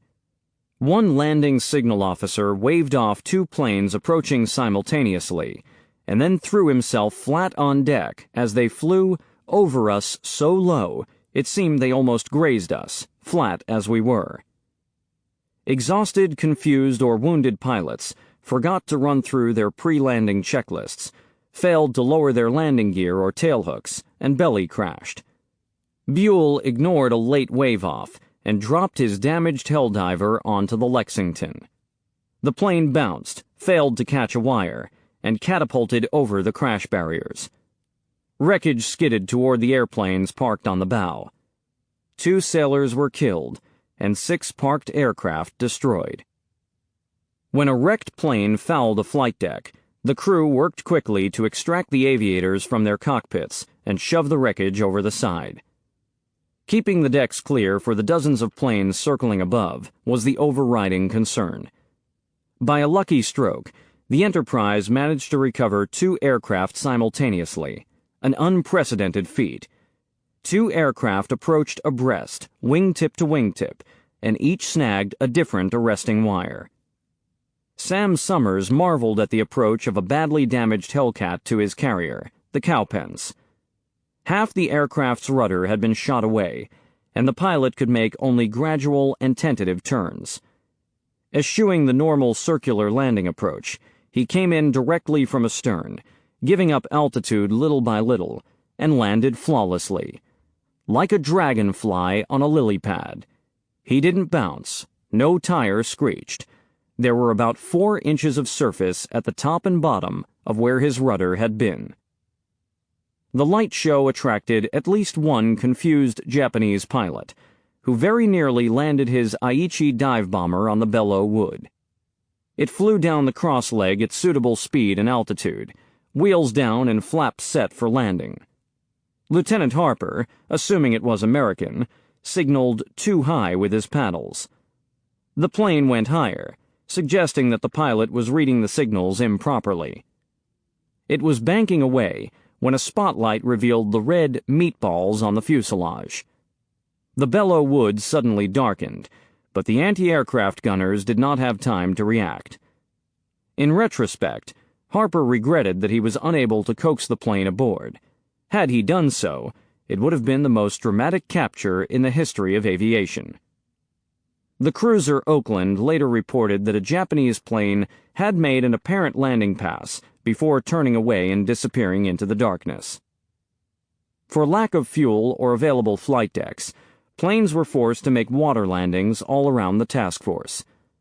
Gas-starved engines began to cough and catch. The acrid smell of burning hydraulic fluid seeped into the cockpit. The stick went dead in the pilot's gloved hand. Because a dead-stick water landing was riskier than a powered landing, many pilots chose to ditch, even though they had fuel to spare. If a pilot was on top of his emergency landing checklist, he remembered to unhook the radio cord from his helmet, tighten his shoulder straps, confirm that his canopy was retracted and locked, bank into the wind, open his flaps, put the plane into a nose-up landing attitude, and drop slowly until he was just 10 or 15 feet above the sea.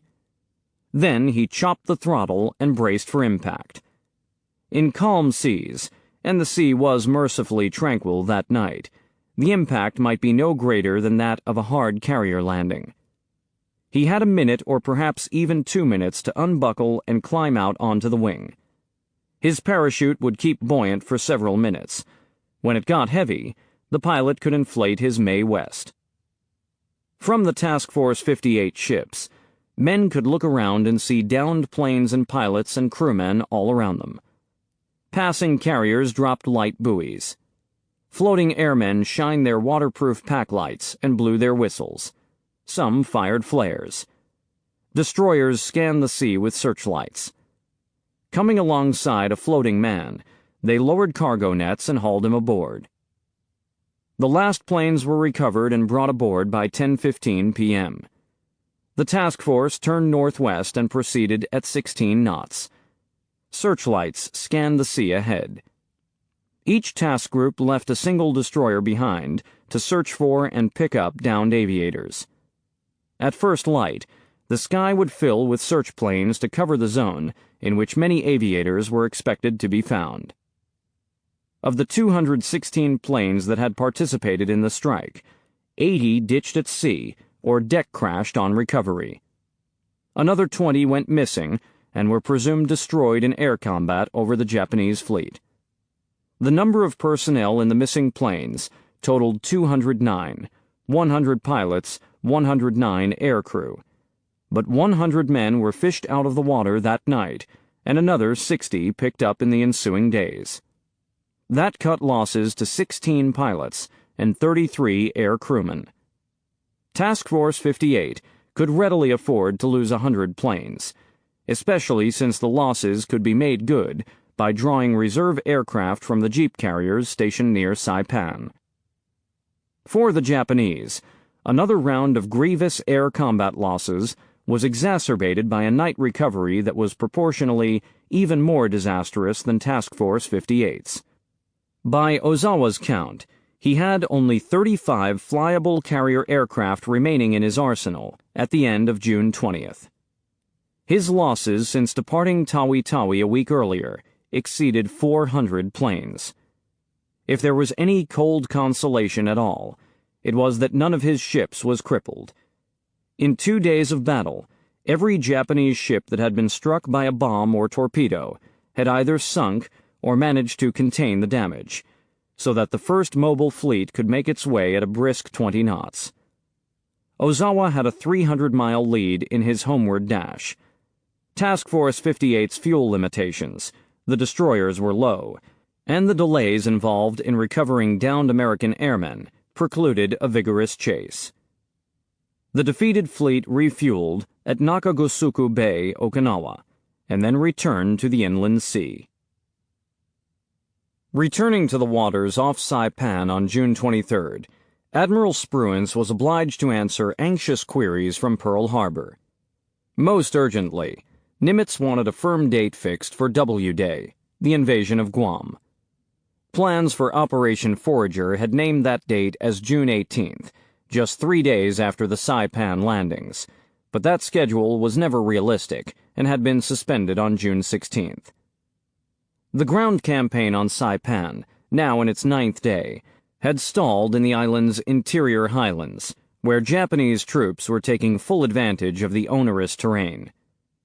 After conferring with Smith and Turner on the Indianapolis, Spruance reluctantly admitted that he was unable to promise a date for Guam. No troops could be withdrawn from Saipan until the Americans had broken the deadlock in that island's mountainous spine, and all floating reserve forces needed to be kept in place until the issue was decided.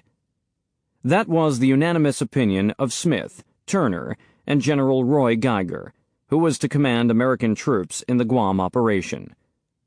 "I did not and do not like the delay involved," he told Nimitz, "but I felt that I had to accept the judgment of the generals who have to do the job as to the tools they require." American forces controlled about a third of the island, including almost all of the territory south of a line bisecting the island between the eastern landing beaches and Magicienne Bay. Approximately 1,500 Japanese troops had been surrounded within a strong position at Nafutan Point on the island's southern coast. The Nafutan Pocket had attempted several breakouts, including a ferocious banzai charge on June 26th that won the Japanese soldiers temporary possession of the adjacent Aslito airfield, but they were now securely bottled up and running short of ammunition. On June 22nd, the first American planes flew into Aslito, a squadron of USAF P-47s that had catapulted from jeep carriers offshore. 74 P-47s were operating from the airfield by June 24th. On Saipan's eastern shore, the 2nd Marine Division was pushing against obdurate resistance north toward the town of Garapan and Tanapag Harbor. The 4th Marine Division tidied up the zone between the mountainous ridge and the western shore. Holland Smith ordered the 27th Infantry Division into the middle section of the front, the high ground between the two Marine divisions. On June 23rd, the three divisions launched a coordinated attack all along the fighting front. Holland Smith had intended his mixed Marine Army forces to drive north in a line abreast, advancing simultaneously and relatively quickly. But Ralph Smith's Army Division was slow off the mark, launching its attack about an hour late. Running up against guerrilla-type opposition in the island's steep, rocky, treacherous midsection, the soldiers took cover in foxholes and awaited massed artillery support to clear the ground before them. But that gave the enemy time to move reinforcements into the cliffs and caves around Mount Tapochau, the highest point on the island. There they set up machine guns and mortars in well-sheltered high-ground positions. Positioned on the right and left flanks of the stalled 27th Division, where the coastal terrain was flatter and more forgiving, the Marines sustained their forward momentum. They flanked and overran strong positions, or simply cut them off and bypassed them, leaving them to be cleaned out by reserve units. The discrepant pace of advance created a shallow U-shape in the American lines, an arrangement that threatened to expose the interior flanks of the two Marine divisions to punishing counterattacks. The Army would have to pick up the pace, or the entire front might degenerate into a bloody stalemate. Once again, as during Galvanic and Flintlock, the performance of the 27th Infantry Division was unfavorably compared to that of the Marines. In this instance, however, the disparity seemed to threaten the success of the entire operation. Holland Smith was well attuned to the inter-service sensitivities at stake on Saipan and their potential to make trouble in Washington. But he was under intense pressure from higher-ups to complete the pacification of Saipan, and he needed every part of the line to move. In a series of dispatches to Ralph Smith's command post, Holland Smith urged a more spirited attack. But on June 24th, the U deepened. Smith sent Major General Sanderford Jarman forward to the 27th Infantry Division headquarters to discuss the problem. Jarman, who was slated to command Saipan's garrison once the island was secured, returned to the 5th Amphibious Corps headquarters at Charan Kanoa to report that Ralph Smith had pledged to achieve further advances the following day. If he could not get the division moving, Ralph Smith had told Jarman, he should be relieved. At the heart of the issue were differing tactical concepts and doctrines. By instinct and training, the Marines relied on energetic, aggressive, rapid attacks. They would endure higher casualties in order to decide the issue more rapidly. The Army concept was to take ground gradually, with attacks supported by massed artillery bombardment. Entire battalions moved together on a broad front, taking up flanking positions whenever possible. At night, they tended to withdraw to secure positions some distance behind the front lines. Those principles were suited to the clash of large armies on continental battlefields, but they were less effective against small enemy units dug into irregular positions in the rock-strewn heights of a coral island. In an amphibious operation, with a large fleet lying offshore, potentially exposed to enemy attacks or the vagaries of weather, time was an oppressive factor, and haste was paramount. The Army's stolid tempo granted the enemy time to improve his defensive arrangements, both on Saipan and on the adjoining islands where the battle had not yet been joined. Moreover, the awful conditions in those bald coral hills threatened to deteriorate into a general crisis of morale. The rear echelons were hard-pressed to carry sufficient food, water, or ammunition up to the front lines. In a letter to his parents, Private Richard King described pernicious depredations of heat and thirst. It was 120 degrees, and we stayed on the coral, all day in the hot sun, and were slowly going crazy. I couldn't open my mouth at all. My tongue was swollen 5 times its normal size, my throat burned to a crisp, and blood coming out of my nose and mouth. On June 24th, Holland Smith took a boat to the Indianapolis and asked Spruance for authorization to relieve Ralph Smith of his command. Turner emphatically supported the request. Carl Moore warned against it, referring to the risk of an open breach between the U.S. Army and the Marine Corps. But Spruance felt that he must endorse his ground commander's wishes. Moore wrote out the order, and Spruance signed it. Ralph Smith was relieved of command and sent back to Pearl Harbor, a disgrace from which his career never recovered, and General Jarman took command of the division. Spruance told Nimitz that Smith's relief was regrettable but necessary. He has been in command of that division for a long time and cannot avoid being held responsible for its fighting efficiency or lack thereof. Within another week of hard fighting, the Army broke through the strong pockets that had held it up. But it fell to the 2nd Division to stage the decisive attack on Mount Tapochau, which they did after beating back several tank attacks in sugarcane fields west of the ridgeline. At last the peak was seized by a combined effort of the 2nd Battalion, 8th Marines, and the 1st Battalion, 29th Marines. On the west coast, other elements of the 2nd Division fought a bitter action among the charred ruins of Garapan and broke through to capture Tonopah Harbor on July 3rd. Now commenced the final stage of the battle for Saipan, when remaining Japanese units and stragglers fell back into the northern heights of the island, and the fighting deteriorated into isolated, sporadic, and desperate resistance by the enemy. There was little semblance of organized opposition. Small groups of enemy fighters took shelter in limestone caves. The positions were often bypassed, until special units came along and cleaned them out with flamethrowers and hand grenades. Often the Japanese emerged in one final screaming charge, and had to be cut down with rifle fire or even bayonets. Of the great naval battle that had taken place offshore, the infantrymen knew nothing.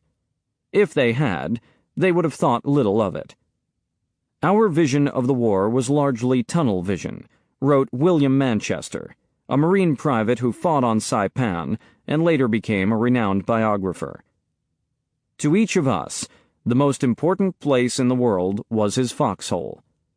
The impact of MacArthur's and Nimitz's twin offensives was lost on us. Most Marines were as ignorant of Pacific geography as their families at home. After a week on Saipan, Manchester and his fellow Marines looked very much like the men who had conquered Guadalcanal 2 years earlier. Gaunt, bearded, caked with mud and soot, habitually staring into the middle distance with a vacant, weary expression. They marched in long columns, hugging the roadside ditches into which they would dive at the first indication of enemy fire.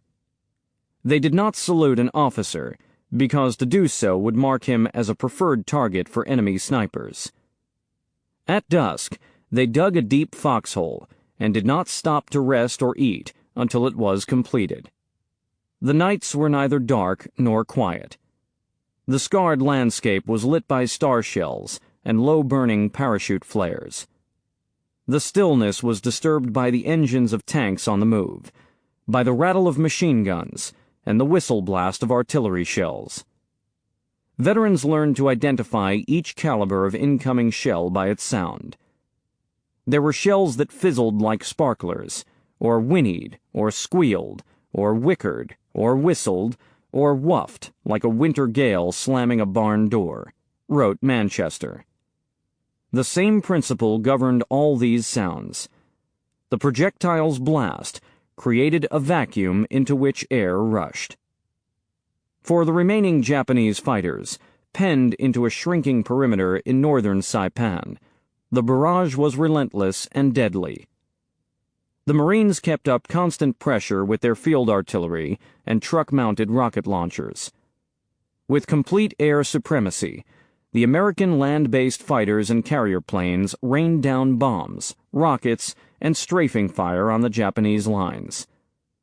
To all of that was added the big guns of the warships operating offshore, which kept at it throughout the daylight hours and often continued into the night. The diarist James Fahey, whose ship, the Montpellier, operated off Saipan for several weeks, noted the uncanny contrast between the ship's commonplace routines and the carnage unfolding in plain sight ashore. It was funny to see some of the fellows fishing from the side of the ship, others laying in the sun getting a tan, and up forward on the bow, some of the officers are boxing. While on the beach, men are killing each other. Some are in agony from wounds. Our planes are strafing and bombing, and our ships are bombarding the Japs. The two scenes are so close to each other, and yet it is from one extreme to another, or two different worlds. Lieutenant Ben Bradley, future editor-in-chief of the Washington Post, served off Saipan on the destroyer Philip. For several days, Bradley communicated by radio with a call-fire coordinator ashore. This man, a Marine lieutenant whom Bradley never met, was so close to enemy lines that he often wanted shells planted on targets immediately adjacent to his own position. During some of these radio transmissions, Bradley swore he could hear Japanese soldiers yelling in the background. I've lost his name, unfortunately, but this guy was one brave son of a bitch. He would ask for gunfire in such and such a place, often within a few yards of his foxhole, and I would relay the coordinates he gave me to the gunnery officer. First, fire, then deafening explosion. Then pause, while the 57-pound shells streaked toward their target, followed by comments from our unseen buddy. Fan-fucking-tastic. Bullseye, maybe. Often, even. And sometimes, that was a little close, friends. Back off a blonde one. Some 140,000 rounds of 5-inch ammunition were fired on targets ashore during the month-long campaign for Saipan. That remarkable figure did not include the larger caliber weapons of the cruisers and battleships.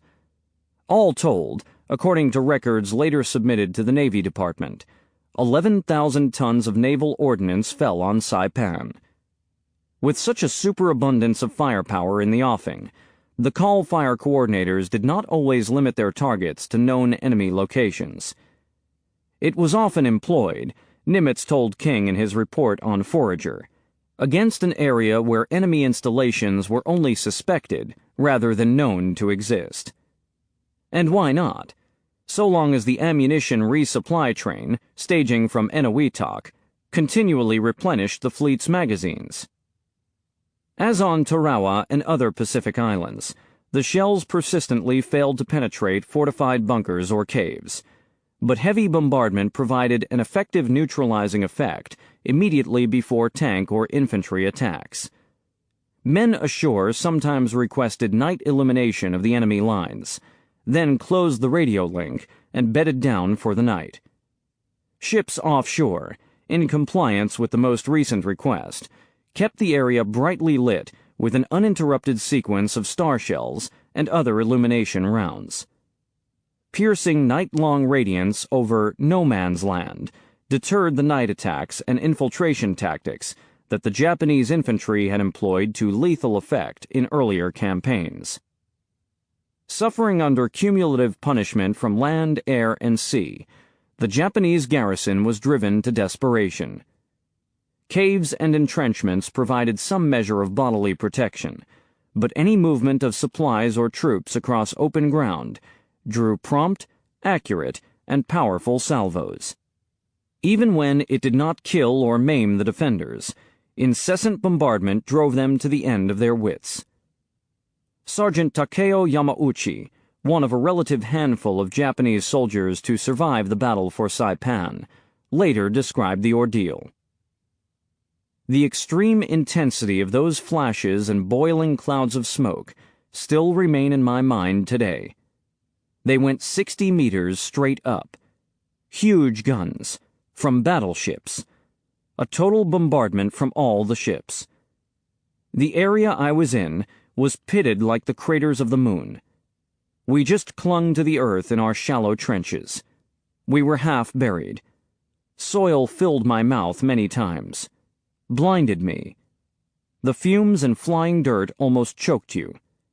The next moment, I might get it. Small and isolated outfits went to ground in caves or heavily vegetated ravines. Stragglers, having lost contact with their officers, joined up with other groups and awaited orders that never came. Internal communications broke down. Food and water ran low. They struggled up into the northern hills, retreating haphazardly from the advancing enemy forces. Pitiable civilian refugees, including entire starving families, fell in with the soldiers and begged for food, water, and protection. For a few days in early July, Yamauchi and a handful of survivors from his platoon took shelter in a deep ravine. Their officers had gone missing. They concealed themselves in the underbrush, avoided the low-flying Hellcats, and waited for orders. All around them were the putrefying bodies of fallen comrades. Corpses turned black, hanging from the branches of trees, tumbled onto the ground. Corpses crawling with maggots. When Yamauchi proposed that they attempt to surrender, he was firmly rebuked. "Squad leader, you're talking like a traitor. Behave like a military man." In a fortified cave near the island's northwest coast, General Saito found it increasingly difficult to maintain contact with his remaining forces. He had been obliged to move his field headquarters 5 times. His 6th and final command post was in a place the Japanese called the Valley of Hell. His field telephone network was of no use because the ground cables had been chewed up in the weeks-long barrage. Message runners appointed to carry dispatches to commanders in the field were often cut down in their tracks. On the morning of July 6th, he radioed the Imperial General Headquarters in Tokyo and reported that the cause was lost. He issued one final order to all Japanese Army forces remaining on the island. Heaven has not given us an opportunity. We have not been able to utilize fully the terrain. We have fought in unison up to the present time, but now we have no materials with which to fight, and our artillery for attack has been completely destroyed. Our comrades have fallen one after another. Despite the bitterness of defeat, we pledge 7 lives to repay our country. Whether we attack or whether we stay where we are, there is only death. However, in death there is life. We must utilize this opportunity to exalt true Japanese manhood. I will advance with those who remain to deliver still another blow to the American devils. I will leave my bones on Saipan as a bulwark of the Pacific. Saito's declaration that he would advance with those who remain was evidently to be understood as an allegory. The general was exhausted and badly strained. He wore a long beard and was, according to one of his officers, a pitiable sight. He held a last banquet with his officers, a meal of canned crab meat washed down with sake. Then he left the cave, sat on a rock, faced the east, gripped a ritual dagger with both hands, and plunged it into his abdomen. In its fullest expression, ritual seppuku, or suicide, required the dying samurai to carve out his bowels by slicing across and then diagonally upward. It is not known how far Saito's knife traveled before his aide-de-camp fired a shot into his right temple. As for Admiral Nagumo, whose command post was in another bunker, he is said to have followed Saito's example. But no eyewitness report of Nagumo's suicide survived, presumably because all who saw it took their own lives in turn, or were slain in battle. According to second-hand reports, the bodies of both commanders were cremated and their ashes scattered. 7 lives to repay our country was the slogan often employed to rally Japanese soldiers to a suicidal attack, usually in the form of a massed banzai charge. Each son of heaven was to do his utmost to slay 7 devils before he was taken down in turn. A Japanese warrior ablaze with the Yamato spirit, so it was said, and even at times believed, would go on fighting even after he had received mortal wounds. According to an ancient samurai myth, A swordsman beheaded by an adversary could, if he possessed sufficient power of will, muster the dying strength for one more mighty swing of the sword, thus taking his slayer down with him. An American Marine nearly shot dead by a blinded Japanese soldier in Garapan marveled at the man's fighting resolution. Instead of seeking aid for his terrible injury, he determined to go out fighting, killing one last enemy. Saito's final orders summoned all remaining Japanese soldiers, including all walking wounded, to a rendezvous at the village of Makunsha, on the Tanapag Plain near the northwest coast, after nightfall on July 6th. From there, they would launch an all-out general attack or banzai charge into the American lines. The immobilized wounded were to take their own lives or to be killed in their cots. Runners spread out to disseminate the orders, and soldiers from all through the shrinking perimeter did their best to converge on the little town. Private Taro Kawaguchi answered the call, though he no longer had a weapon. He left one final entry in his diary. Noting that he had faced north, bowed to the emperor, and bid a silent goodbye to his parents and relatives, Kawaguchi pledged to do his best in the climactic attack. Looking back through the years, I am only 26 years old. Thanks to the emperor, both my parents and my aunt, I have lived to this day, and I am deeply gratified. At the same time, it is deeply regrettable that I have nothing to report at this time when my life is fluttering away like a flower petal to become a part of the soil. I, with my sacrificed body, will become the Whitecaps of the Pacific, and will stay on this island until the friendly forces come to reclaim the soil of the emperor. About 3,000 Japanese troops answered the call, or managed to get to the staging point without being immolated in the ongoing artillery bombardment. The uninjured and best armed men were positioned at the head of the column, 4 men abreast. Those who still carried rifles fixed their bayonets. Others armed themselves with makeshift spears fashioned from knives or bayonets attached to the end of long wooden poles. At the end of the column was placed a pathetic cavalcade of sick and wounded men, bleeding and bandaged, some hobbling along on crutches, many with no weapons at all. At 4:45 a.m., shortly before dawn, the head of the column charged down the track of the narrow-gauge coastal railway line and crashed into a sector of the American line held by the 2 battalions of the 27th Infantry Division. They screamed as they came on, as always, "Banzai!"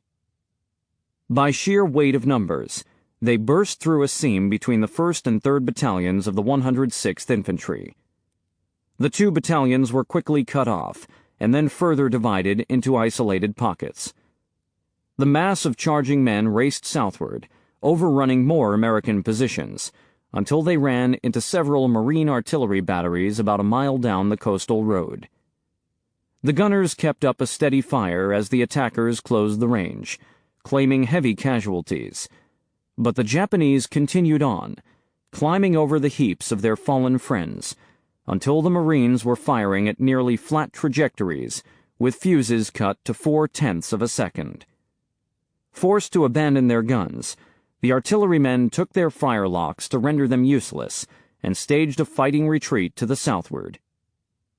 The Americans who witnessed the extraordinary and desperate charge regarded it with a mixture of horror, amazement, contempt, and admiration. It was, said William Manchester, the most spectacular banzai of the war. About 400 American soldiers and Marines were killed in the melee, many by stabbing wounds. As the stampede thinned out and spent its remaining energy, small pockets of Marines and soldiers fought at close quarters with their adversaries, until tanks and infantry reinforcements were rushed in to join a punishing counterattack. Manchester remembered, wading through the slime and detritus of entrails, gore, splintered bones, mangled flesh, and brains. By 9 o'clock a.m., the counterattack had restored the lines.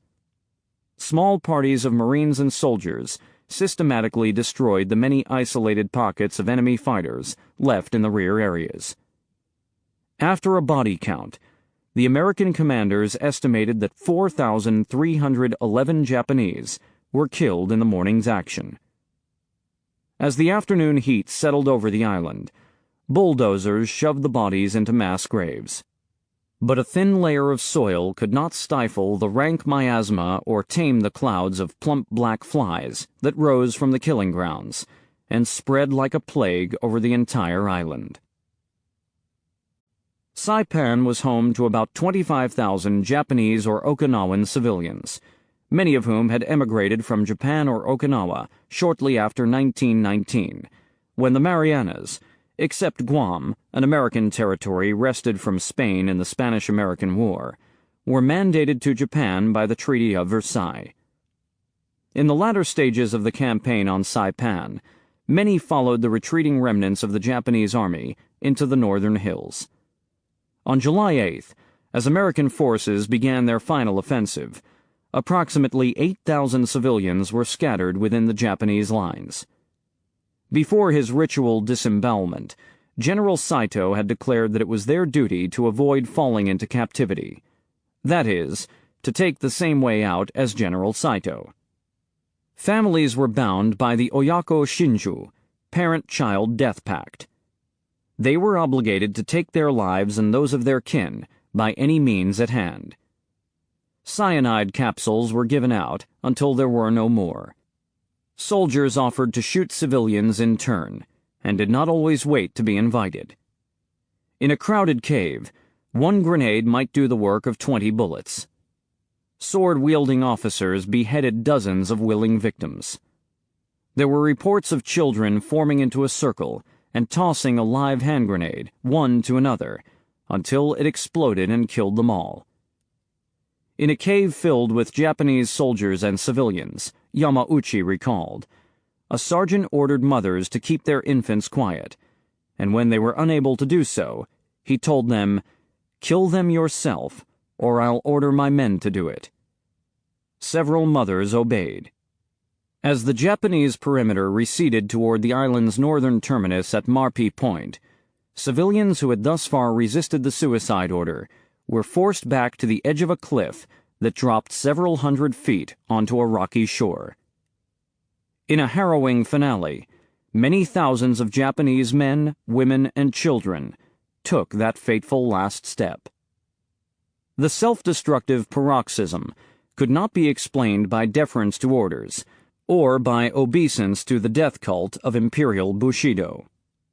Suicide, the Japanese of Saipan earnestly believed, was the sole alternative to a fate worse than death. The Americans were not human beings. They were something akin to demons or beasts. They were the hairy ones, or the Anglo-American demons. They would rape the women and girls. They would crush captured civilians under the treads of their tanks. The Marines were especially dreaded. According to a story circulated widely among the Japanese of Saipan, all Marine Corps recruits were compelled to murder their own parents before being inducted into service. It was said that Japanese soldiers taken prisoner would suffer hideous tortures. Their ears, noses, and limbs would be cut off. They would be blinded and castrated. They would be cooked and fed to dogs. Truths and half-truths were shrewdly wedded to the more outrageous and far-fetched claims. Japanese newspapers reproduced photographs of Japanese skulls mounted on American tanks. A cartoon appearing in an American servicemen's magazine, later reproduced and translated in the Japanese press, had suggested that Marine enlistees would receive a Japanese hunting license, promising open season on the enemy, complete with free ammunition and equipment, with pay. Other cartoons, also reproduced in Japan, characterized the Japanese as monkeys, rats, cockroaches, or lice. John Dower's study, War Without Mercy, explored the means by which both American and Japanese propaganda tended to dehumanize the enemy. Among the Japanese, who could not read or hear any dissenting views, the excesses of American wartime rhetoric and imagery lent credibility to the implication that a quick suicide was the path of least suffering. Saipan was the first Pacific battlefield in which Americans had encountered a large civilian population. No one had known what to expect. Would women and children take up weapons and hurl themselves at the Americans? A pamphlet distributed to the 2nd Marine Division prior to the landing warned that the men would come into contact with a large population of enemy civilians. We do not know how many of the Japanese civilians will actively fight us. The women and children will be no more or less dangerous than our own mothers, sisters, or small brothers would be under similar circumstances. The presence of civilians required close attention to the rules of war, the pamphlet warned. We must be absolutely sure in our minds that a civilian is fighting us or harming our installations before we shoot him. International law clearly demands that civilians who do not fight back at us, whether they are Japanese or Korean civilians working as laborers or specialists for the military, or non-combatants in the armed forces, like doctors and nurses, or ordinary civilians with no connection with the military, must, whenever possible, be taken alive, and must not be injured or have their possessions taken from them, except after a due trial by competent authority. Neither such a person nor his property are the property of any one of us who captures him. It is one thing to kill a Japanese soldier in battle. It is an entirely different thing to kill civilians who have not fought against us, whether they are Japanese or not. The latter is murder, nothing more nor less. Even the most hardened veteran American island fighters had no wish to kill women and children in cold blood, and were distressed when civilians were caught in the crossfire. On D-Day +2, William Rogal's platoon was cleaning out bunkers and covered emplacements in the hills behind the landing beaches. When someone dropped a grenade into one such fortification, to our horror, the explosions produced screams and crying of children. 6 or 7 little Chamorro girls in school uniforms had taken shelter in the hole. Our corpsmen did what they could for their wounds, but some of them looked pretty far gone. This was the only time I saw combat Marines with tears in their eyes. In the waters off Marpi Point, cruisers and destroyers continued to provide call fire on Japanese targets. The crews watched as hundreds of civilians leapt from the sheer face of Bonsai Cliff and plummeted into the rocks and surf below. The tide carried the bodies out to sea. James Fahey noted in his diary that the sea was so thick with bodies that his ship could not avoid running over them. I never saw anything like it for bodies floating around, he wrote on July 13th. The water is full of them. The fish will eat good. Bodies sometimes fouled the ship's screws, and divers had to drop over the stern to pull them free. On Sunday, July 16, 1944, Fahey attended a mass on deck, but he could not pull his eyes away from the scene. The ships just run over them. You can't miss them all. The water is full of dead Japs. You could see them floating by, men, women, and children. The north section was loaded with floating bodies. Special Japanese-speaking units were sent to the front lines to broadcast surrender appeals to enemy soldiers and civilians. Loudspeakers were mounted on jeeps and on vessels offshore, and Japanese-speaking personnel, including Hawaiian Nisei, broadcast a series of set phrases toward the enemy enclave around Marpi Point. Shimpai shinaide, don't be afraid, and te oage, put your hands up. The messages promised food and water, asserted that many others had already surrendered, and assured the Japanese soldiers that they had fought gallantly and could surrender with their honor intact. American float planes dropped leaflets marked Surrender Pass, which provided instructions for how to approach American forces, with arms up and a white cloth grasped in one hand. According to Marine Lieutenant Robert B. Sheeks, a Japanese language officer who organized such appeals, it was not always easy to persuade his fellow Marines that the effort was worthwhile. The whole idea at the time seemed outlandish to most Marines, he recalled, as everyone was convinced that no Japanese would ever surrender. His superiors had at first provided little encouragement or funding for the program. A Hawaiian newspaper had absorbed the cost of printing the surrender leaflets, as the military would not allocate funds for the purpose. Sheeks's unit had even diverted its own recreation funds to buy loudspeaker equipment. Only after repeated petitions were they permitted to land the loudspeakers on the beach. On Saipan, Sheeks toured the island and proselytized to the various unit commanders. Their skepticism gradually gave way, as it became apparent that the appeals were working, at least in some cases. No one liked the sight of women and children leaping to their deaths from the northern cliffs. In the end, both commissioned and non-commissioned officers gave full priority to the surrender broadcasts and provided the manpower and protection needed to get the loudspeaker jeeps up to the front lines. In spite of tough talk, a lot of Marines were quite cooperative and even kindly toward prisoners, both civilian and military, said Sheeks. When they saw the miserable condition of refugees, they tried to help them, gave them water, and bandaged them up. Most Marines were kind guys, basically. The final attack on Marpy Point was something of a foot race, as various units of the 2nd and 4th Marine Divisions competed to be the first to overrun this last morsel of contested territory on the island. Holland Smith pulled the 27th Infantry Division back and employed it as a reserve force. At 4:15 p.m. on July 9th, the 4th Marine Division reported that they had seized the point, and Admiral Turner declared the island secured. An official flag-raising ceremony was held at Holland Smith's headquarters in the village of Charan Kanoa. The announcement came as a surprise to the many Marine units on the island that were still engaged in fierce firefights. To call Saipan secure was to say only that no portion of the island remained under the control of organized enemy forces. Thousands of Japanese soldiers were still hidden in caves or heavily vegetated ravines throughout the island's hilly north, and every so often, for weeks afterward, a small group of desperate and isolated enemy fighters rushed out at the Americans in a climactic suicidal banzai charge.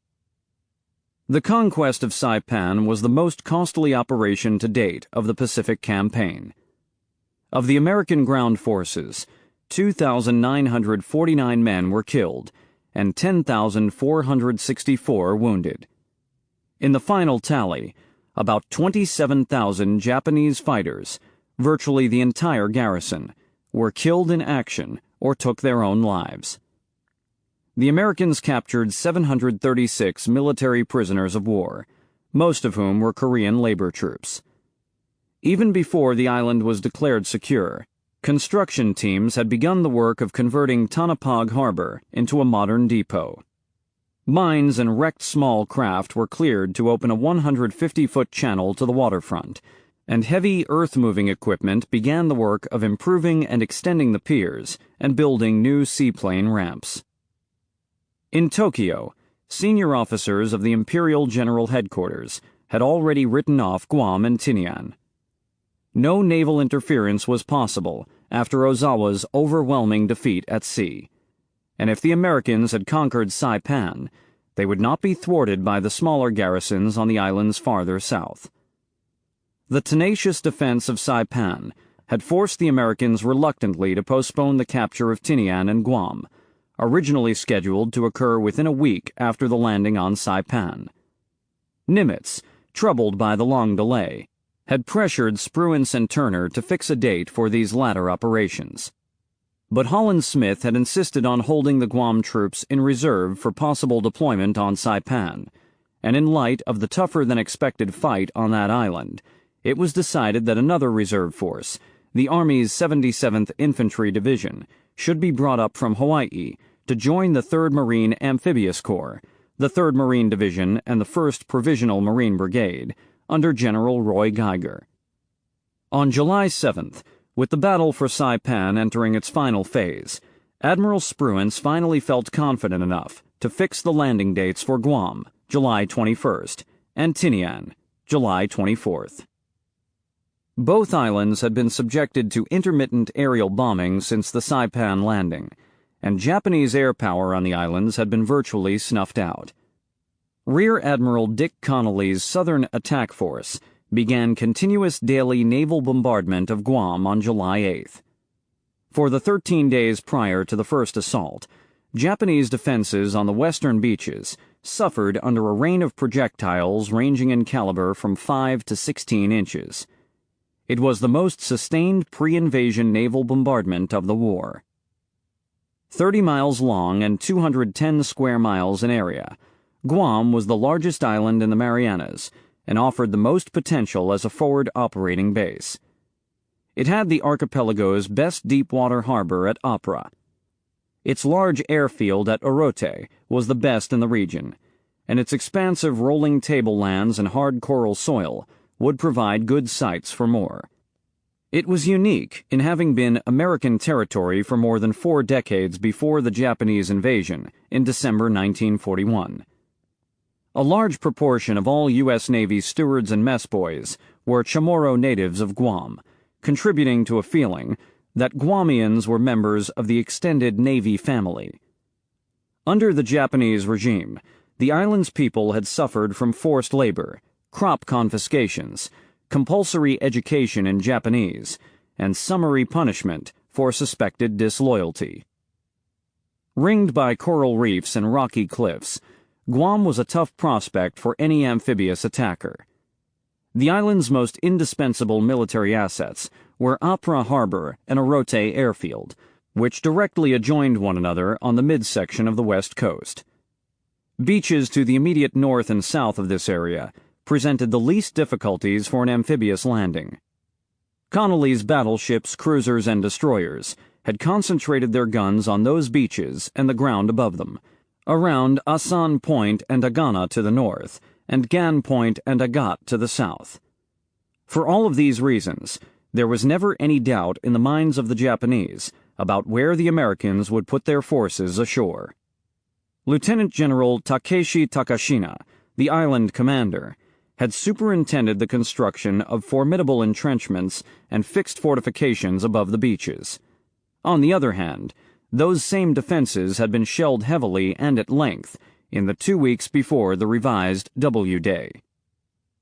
On the morning of July 21st, the 3rd Marine Division and the 1st Provisional Marine Brigade landed simultaneously on the Asan and Agat beaches, respectively. Shore artillery opposed the landings and inflicted heavy punishment, particularly on the southern force. The southern beachhead was quickly expanded to swallow up Agat village. The Marines in this sector then pushed north through furious opposition to sever Orote Peninsula from the rest of the island. In the north, the 3rd Marine Division stood up to a counterattack at dawn on July 22nd, then drove up into the hills behind their tanks, suffering heavy casualties, until they controlled all of the area between Chonito Cliff and Adeluk Point to Asan Point, to a depth of about a mile inland. The Japanese employed night infiltration tactics and mass bayonet charges, but as on Saipan, the attackers lost many men in these gambits. On the night of July 25th, a ferocious counterattack fell on the 3rd Battalion, 22nd Marines. A mass of drunken soldiers led by sword-wielding officers emerged from the edge of a mangrove swamp and penetrated through the lines to a command post and field hospital. The attack was broken up by heavy machine gun, artillery, and mortar fire. The Japanese army suffered heavily in this sequence, losing many of its senior officers. On July 25th, the U.S. Army's 77th Division, less one regiment to be held in reserve, came ashore at Agat and took over defense of the beachhead. The 4th Marines overran Orote Peninsula in 5 days of hard fighting between the morning of July 26th and July 30th. On July 28th, the 3rd Division joined up with the 77th Infantry Division on Mount Tenjo, forcing the two separated beachheads into one continuous line. Once the Orote Peninsula and Apra Harbor were overrun on July 30th, things got much easier for the Americans. Within 6 hours after it was captured, the Orote airstrip was repaired, and the first American aircraft, a Navy TBF, came in to land. General Takashino was felled by machine gun fire as he retreated from his command post on the night of July 28th. His successor, Lieutenant General Hideyoshi Obata, ordered a tactical retreat, under relentless artillery and naval fire, into the jungle hills of the island's north. Without resupply, his troops soon began to starve. The last push northward came on August 8th and 9th, when General Geiger ordered, "Push all Japanese from Guam." The last organized resistance was stamped out on August 10th, although thousands of enemy soldiers remained at large in the hills, either singly or in small groups. Spruance and the USS Indianapolis anchored in Apra Harbor, and Admiral Nimitz and General Vandegrift landed at Orote Airfield. Obata followed Saito and Nagumo, and died by his own hand. American casualties in the conquest of Guam included 1,214 men killed and nearly 6,000 wounded. Tinian, lying just 3.5 miles from Saipan, was a relatively uncomplicated operation. A sham landing near Tinian town was followed quickly by an invasion in force by the 2nd and 4th Marine Divisions on the northern beaches. Supplies and reinforcements could be landed promptly from nearby Saipan. Flat and forgiving terrain allowed the attackers to move quickly. Taken by surprise, Japanese defensive arrangements were thrown into turmoil.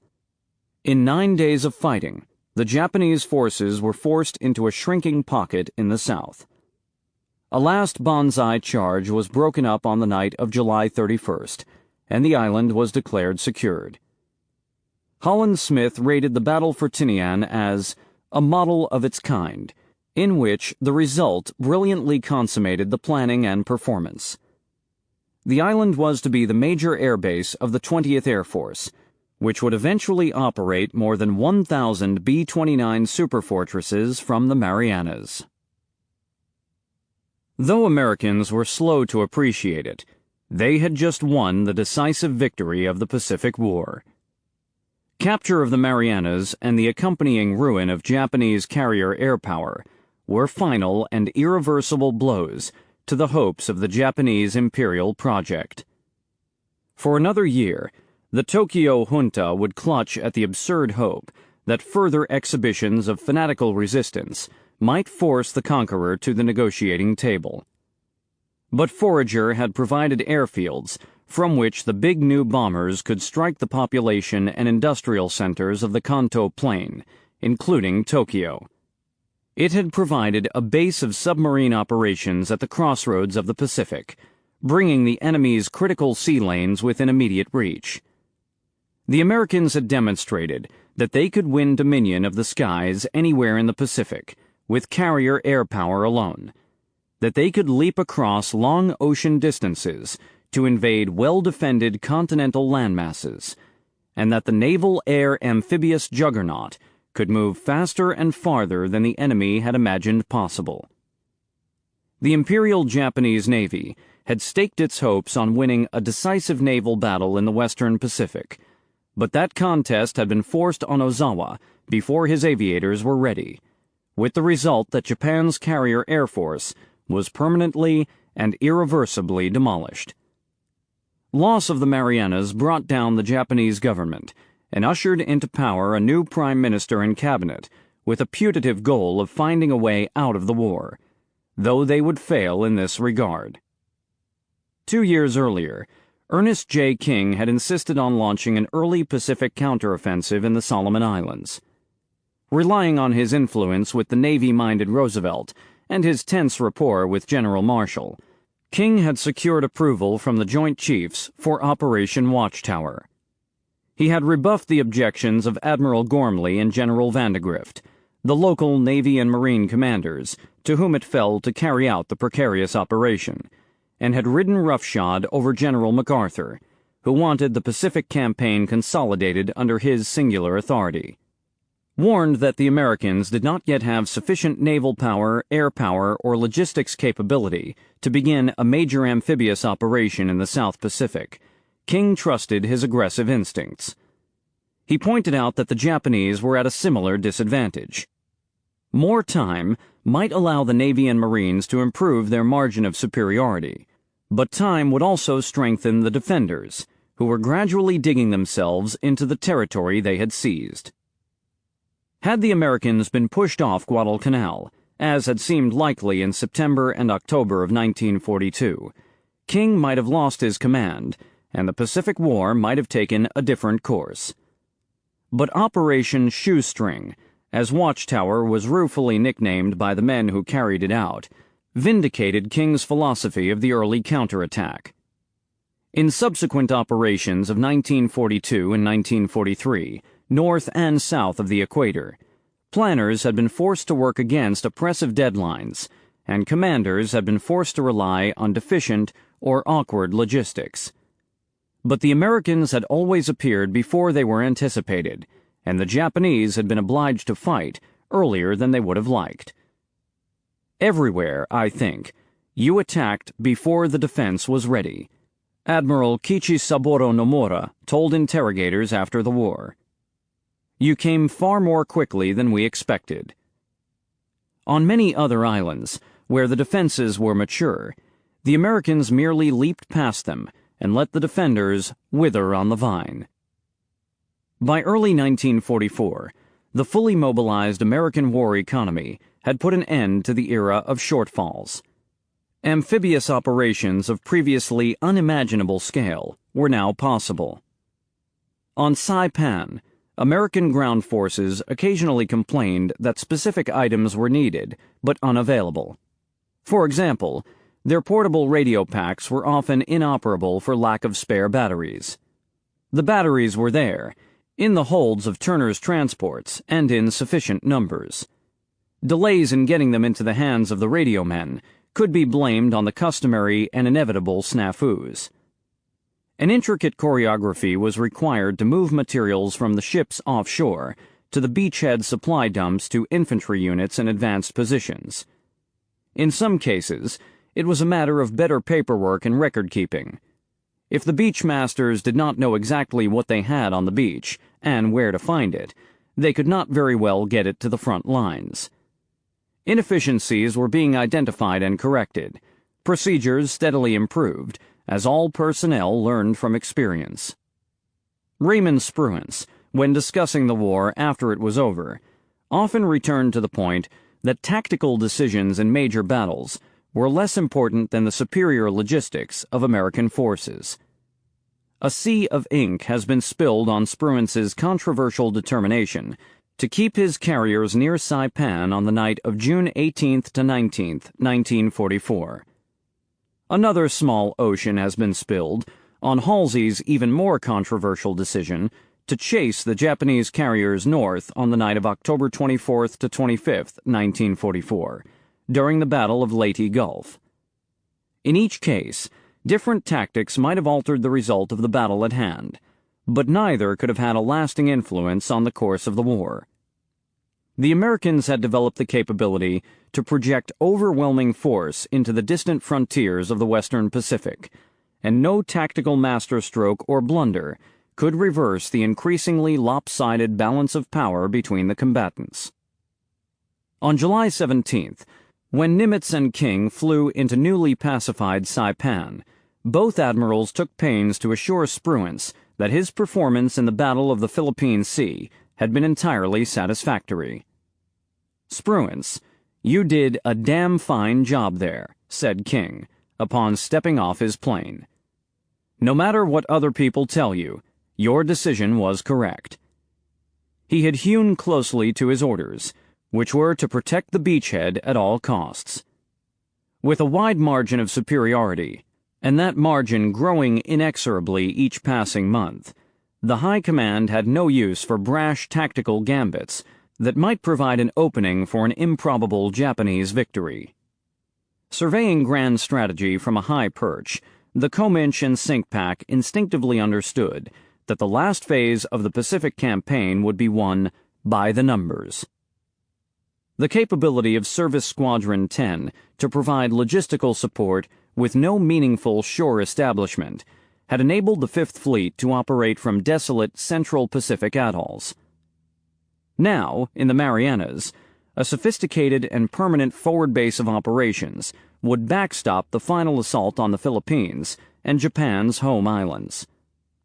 Guam was at the end of a 5,800-mile supply line stretching from the American mainland through Oahu, Kwajalein, and Eniwetok.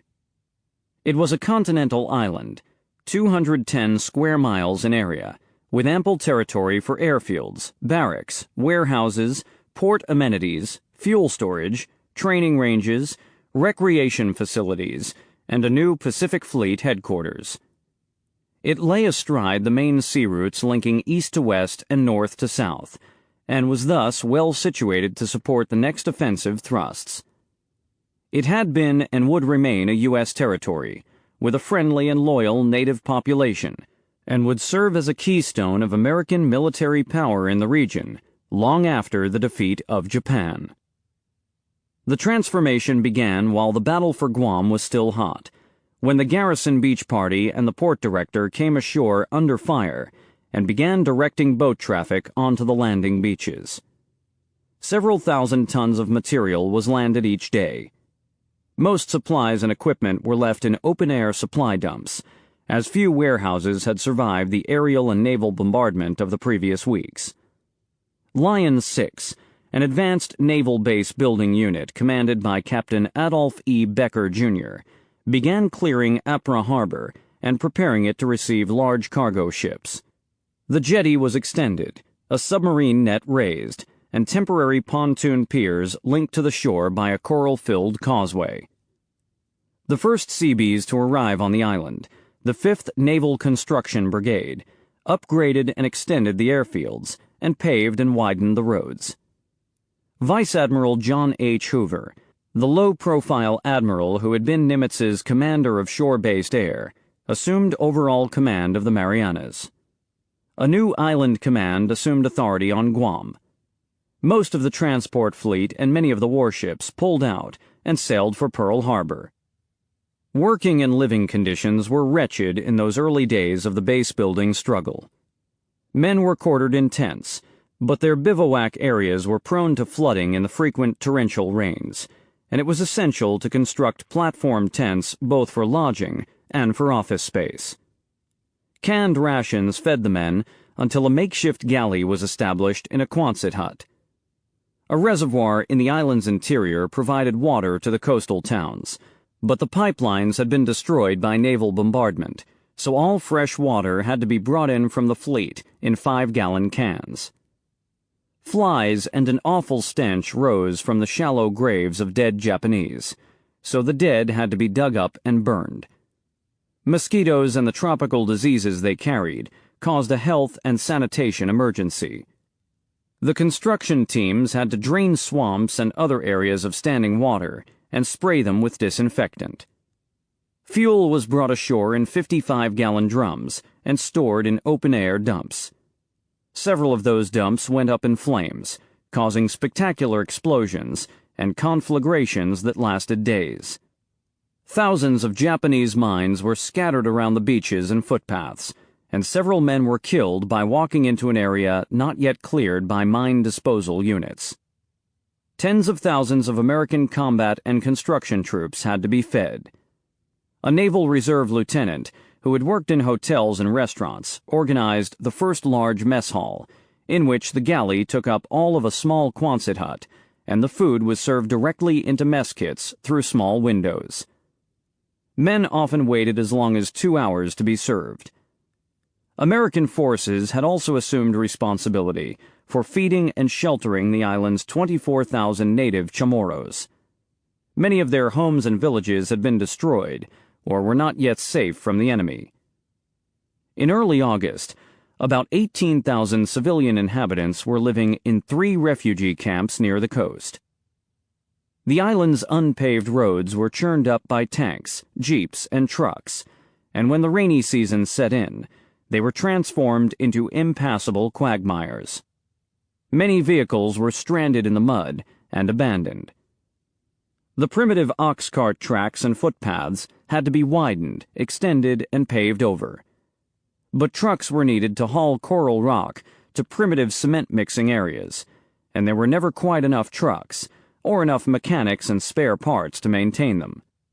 The trucks operated 24 hours a day, with their drivers working in shifts. Roads to the coral pits were given first priority for improvement, as no major construction could begin anywhere until vast quantities of coral cement became available. The roads were to be built to last, and the builders adhered to the same standards they would meet in building a road in the United States. Rocky outcroppings and ridges were blasted out, and inclines were regraded. A 4-lane road between Sume and Agana was underway before the island was declared secure. Before the war's end, more than 103 miles of new paved roads were completed on Guam. During the enemy's 2.5-year occupation, labor troops had built a 4,500-foot coral surface airstrip at Orote Peninsula. Seabees cleared the wrecked planes away by shoving them into great mountains of dirt and debris on the sides of the runways. They were wrecks of twisted aluminum and steel, wrote the sailor James Orville Raines, who marveled at how high the wreckage towered over the working strip. They had the appearance of piled junk. The island's northern third was dominated by a limestone plateau, providing suitable terrain for B-29 fields, each 8,500 feet long and 200 feet wide. As 1945 began, construction teams began hacking the 2 big runways out of the jungle. A base construction officer later recalled a predicament on Guam. There were always too many men and too few men. Too many for the housing that was finished, and too few for the work to be done. Men living in tents were often felled by exhaustion and tropical diseases. The prefabricated Quonset hut provided the answer, and thousands of the corrugated steel kits were landed at the new pontoon piers in Apra Harbor. Because the construction units were overtaxed on larger projects, and the huts required no special machinery to build, many American Marines and soldiers were told, "There are your homes. Build them." The sections were plainly labeled and easily screwed together. The quality of accommodations gradually improved. Showers and scrub racks were included in all barracks. By early 1945, the entire area around Apra Harbor and Orote Peninsula was covered with symmetrical rows of Quonset huts and larger prefabricated administrative buildings, warehouses, and hangars. Visiting officers and civilians were quartered in double-decked BOQs, Bachelor Officer Quarters, that were comfortably furnished and attended by Navy orderlies. Within 6 months, the detritus of battle had been shunted to the sides of roads and the edges of the jungle, and Guam began to take on the look of an established base. A huge tank farm and pipeline system accommodated 500,000 barrels of fuel oil and another 328,000 barrels of aviation gasoline. Hundreds of big steel arch-rib warehouses were crammed to the rafters with munitions and equipment. Fresh provisions were stored in 68,000 cubic feet of refrigerated storage. Large passenger aircraft of the Naval Air Transport Service, NATS, arrived and departed by the hour, giving the airfield at Orote the look of a major commercial airport in the United States. Prior to Operation Forager, some had predicted that Apra Harbor could not handle more than 10 or 20 large vessels, but after extensive improvements and the extension of a long jetty, it was found to accommodate as many as 231 commissioned ships. A sophisticated water system provided 12 million gallons per day of fresh potable water from 67 springs and reservoirs. 5 hospitals supplied beds for 9,000 patients. A Quonset hut housed an advanced infectious disease research laboratory, staffed by leading doctors in the field. Blood and fecal samples were flown into Guam from other Pacific islands. The doctors reproduced the diseases in white mice, identified the viruses, and cultivated inoculations.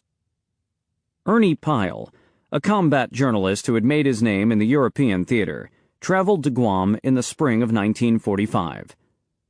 The island's old coastal towns remained in ruins, and the heaps of charred rubble reminded him of Western Europe. Just around a bend in the road, however, one found a sprawling landscape of blinding white concrete and long rows of Quonset huts, a scene that would not have looked out of place on Oahu. Pyle marveled at the quantity of provisions, supplies, and munitions stored in the warehouses of this remote Pacific outpost. "You could take your pick of K-rations or lumber or bombs," he wrote, "and you'd find enough there to feed a city, build one, or blow it up." Nimitz and a small portion of his staff moved to Guam in January 1945. His new advanced headquarters and residence were built on Sinkpak Hill, a bluff overlooking the ruins of Agana. Arthur Lamar, the flag lieutenant, described the new Sinkpak residence as a beautiful white clapboard cottage with 4 bedrooms and 4 baths, opening onto a square court with grass and flowers in the middle. "We had a large living room dining room and a long screened porch right on the edge of a cliff overlooking the harbor." As in Pearl Harbor, a horseshoe court and shooting range were built in the yard. A nucleus of the Sinkpak planning and operations staff accompanied the chief to Guam, but the bulk of the organization remained behind in Pearl Harbor. Nimitz, who always preferred a small staff and had resisted the inexorable growth of his organization, was pleased with the new setting. He adopted the no-ties policy that had prevailed at SOPAC headquarters in Noumea, but never at Pearl Harbor. Khaki uniform shorts, never approved in Oahu, were deemed suitable in Guam. Nimitz often wore them himself, to the surprise and amusement of others. Sprawling encampments eventually accommodated more than 165,000 troops, including several Marine and Army divisions. Before VJ Day, the total number of American personnel on Guam surpassed 200,000. For lack of transportation, most troops never left their own camps. They had no reason to do so. Each camp was equipped with many of the comforts, conveniences, and entertainments of home. Civilian visitors from the United States were surprised to learn that more than 200 movies were screened on an average night. Nearly all were shown outside, often on the side of a hill where the terrain formed a natural amphitheater, and the men sat on crates, logs, or old fuel drums.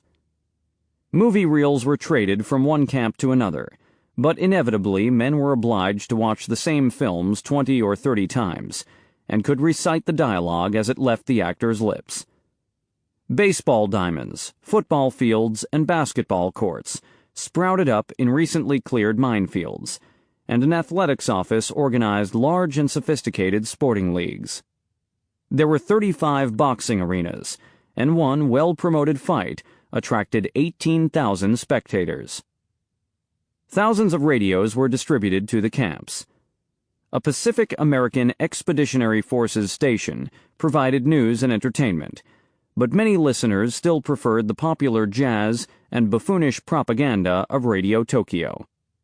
There was a brisk trade in Japanese souvenirs, and prices of certain items, especially enemy battle flags and samurai swords, eventually rose to extravagant heights. Traveling USO camp shows were performed on outdoor stages ringed with benches. The hard-working entertainers often put on 4 or 5 identical shows per day, moving from one camp to another on buses. The Navy shipped 40 pianos into Guam. Troops put on lavish in-house productions, which often poked fun at their own commanding officers. Several dozen stores or PXs offered cigarettes, candy bars, magazines, soda fountains, ice cream, toiletries, and native souvenirs. The shelves were swept clean each day, often before noon, and in some of the larger camps, it was deemed necessary to establish 2 duplicate stores in one location so that one could be restocked while the other was open for business. Beer was rationed, 2 cans per man, in large recreation huts and beer gardens. Cash circulated from paymasters to men to stores and back to paymasters. On an average day, $30,000 was sent back to the United States.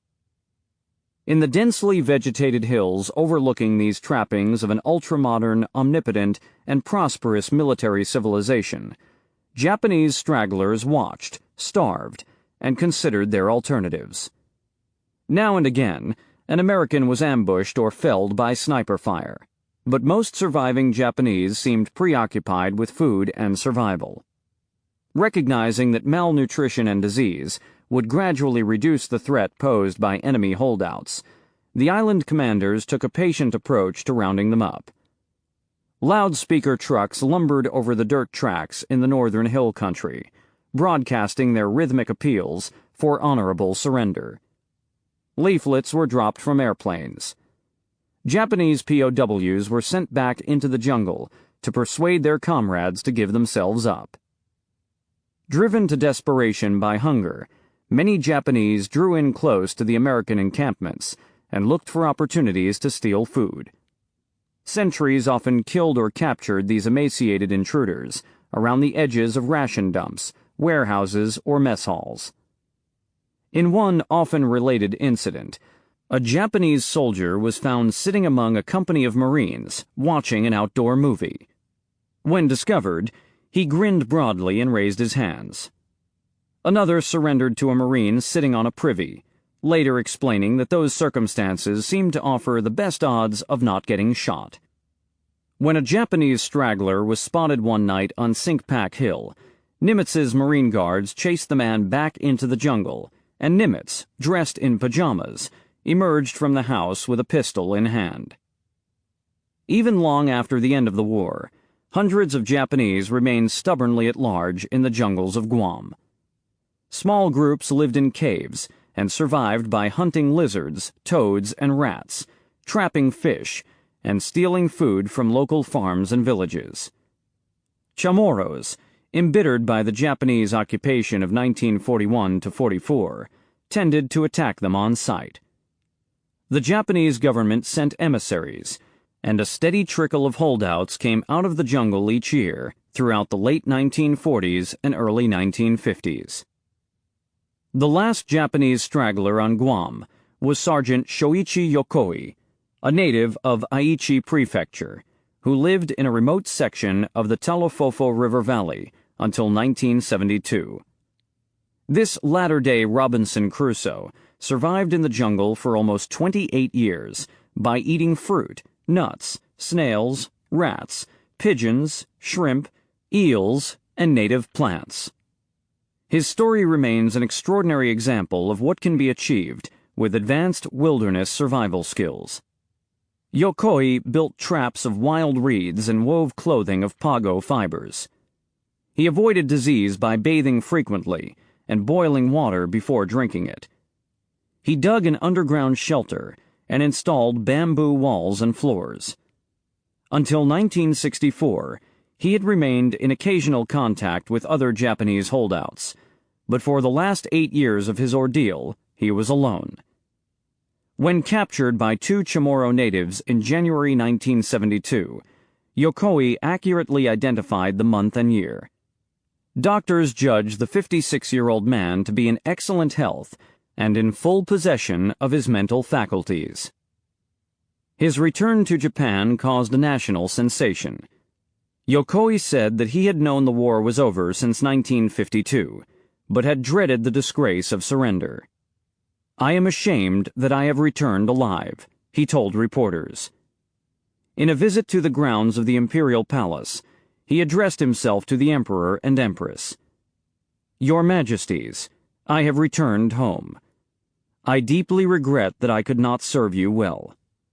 The world has certainly changed, but my determination to serve you will never change." Such sentiments could not fail to ignite the Japanese imagination. Many of his countrymen hailed Yokoi as an authentic samurai, a paragon of Bushido and Chukin, zealous devotion. Others found his story as tragic as it was poignant. Only a fanatic chooses to live alone in a jungle for 20 years after he knows his war is lost. And was it not precisely that sort of fanaticism that had dragged Japan down to a calamitous defeat in 1945? Epilogue.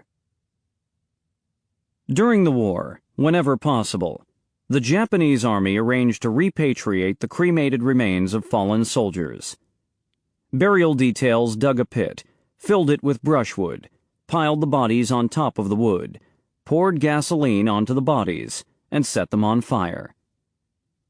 Teishin Nohara, a soldier from Tochigi Prefecture who fought in China, recalled that the job had to be done quickly and was not always done well. It was like baking sardines, he recalled. You just set fire to it and let the flames consume the wood. Then you took up bones from the parts that burned, put them in a bag, and filled out a tag with the dead man's name. You said a silent prayer, sure, but there wasn't any ceremony. It was war, so you couldn't help it. When it rained, you couldn't even really burn them. So say the battalion commander had died, you'd burn just his body and distribute bits of his bones to the rest. You can't tell this kind of truth to the families of the deceased, so you burn what you can quickly. You just do it. Keep going. 10. 20. You have to move fast. Transported to the homeland by ship, the bags were forwarded to regional distribution centers. Each man's ashes were transferred into a small wooden box, and the box was wrapped carefully in clean white cotton cloth. The boxes were sorted according to the dead man's home district and village, and loaded onto special funeral trains for delivery to the family. A local military affairs office was notified of the train's scheduled arrival, so that a ceremony to honor the spirits of the returning war dead could be duly performed. As the train pulled up to the platform, a representative of the family stepped forward and bowed. A window was raised. A soldier wearing a mask lifted the box in white-gloved hands and offered it through the window. When it was accepted, he bowed and closed the window. Fumio Kimura, a soldier who performed this duty in Shiga Prefecture, recalled the familiar scene. Elderly parents and young wives holding children's hands or carrying babies clung to the box and wept. This is your father. Thinking, this will be us tomorrow, we soldiers cried also, and could only stand silently at the window. The box was carried back to the village in a somber procession, with the family often accompanied by neighbors, friends, local officials, Buddhist priests, veterans, and representatives of local patriotic leagues. School children were often led out of school to bow in unison as the procession passed. When no remains were recovered, as in the case of sailors lost at sea, the family sometimes received an empty box. Hitoshi Anzai, a boy living in Tokyo, was curious to know why the box purportedly containing his brother's remains rattled when he shook it. Since his brother's ship had gone down at sea, what could be inside the box? He pried it open and found a small sliver of wood with his brother's name written on it. It had been nailed loosely to the bottom of the box in such a way as to make it sound like there actually was a piece of the dead man's bone inside when the box was shaken. The boy was offended at having been deceived. Worse, he noted that his brother's name had been misspelled. Toru Izumi, a soldier posted in Matsuyama, was charged with receiving and distributing the remains of several hundred soldiers who had perished in the South Pacific. Izumi and his fellow soldiers pitied the families who were to receive empty boxes. More than 40 years later, he offered a pained confession. When we thought of the feelings of the members of the dead soldier's family, we couldn't bear to hand them an empty box. After discussion, we concluded that since the soldiers had died together, praying over another soldier's remains should be the same thing. Unable to face the greater sadness of families with no remains inside the boxes, and believing that the heroic war dead would rest in peace better, we decided to take a few fragments of remains from other boxes. All the while fearing that it was wrong to deceive the bereaved families, we divided the fragments of bones into different boxes, our hands trembling as we did this. I have yet to determine whether what we did was right. It has remained a hurt inside me that will never ease. Entire sections of Japanese newspapers were devoted to stories about the war dead. As soon as a military affairs office released the name of a man killed in action, local reporters and photographers rushed to the family's home. Often it was the journalists who broke the news to the dead man's next of kin. You assumed that they knew, but often they hadn't heard anything, said Uichiro Kawachi of the Yomiuri Shimbun. They'd wail and cry. It was awful. The reporters always asked for a photograph of the fallen man. If they brought a photo back to the newsroom, said Kawachi, the story always made the paper. Every paper competed for a picture. Editors and military censors frowned on stories that played up a family's grief. Rather, the reporters should emphasize the dead man's laudable virtues and the family's pride in a son, husband, or father who had given his life for his country and his emperor. As the casualties mounted in the middle years of the Pacific War, reporters began recycling fixed phrases. They spoke without shedding a tear. Kawachi said that he often used that phrase, no matter how much they'd cried. Over time, editors and reporters developed several story archetypes that could be recycled ad infinitum. When a series of 10 articles was planned for the paper, all the participating reporters would discuss themes and the style each would use. I'll use the small mother voice. I'll use the struggling yet gallant mother type. Like this, we'd establish a theme for the series. There were lots of styles. You could write the story any way you wanted. You'd have a mother who had been weeping, mourning for her son, crying so hard and long that her face was swollen and her voice was choked. Her dead son would appear before her and beg her, "Don't cry, Ma. When you cry, it only hurts me to see you so sad." Then she'd stop. That's what we'd write. We couldn't repeat the same thing every time, so we'd have to change it around. Censorship was practiced in all the major combatant nations of the Second World War, but in no other nation was the control of wartime reporting so Orwellian in its ambition and extent as in Japan. The morning after the attack on Pearl Harbor, leading editors were summoned to a meeting at the Cabinet's Board of Information. They were told that the cause of the war was the enemy's egotistic ambition to control the world, and it was the duty of the Japanese press to instill a deep hatred for America and Britain in the minds of the people. Apart from the ordinary control of battlefield reporting, media representatives were to attend mandatory meetings in which they were instructed on how to shape the attitudes and perceptions of the Japanese people. The papers were to assist in promulgating official slogans. We must advance to increased war power. We must carry out the responsibilities of the home front. Luxury is the enemy. Be frugal and save. Serve the nation with one death. Editors were required to participate in humiliating group sessions in which passages from their recent issues were read aloud and either praised or singled out for criticism. The distinction between reporting and editorial commentary faded. Stories that intoned solemnly about the Kokutai, the imperial way, a political order founded on the reverence for the Showa emperor, were lavished with praise, and held up as examples to be imitated. The administrative apparatus of censorship was never consolidated into any one agency of government.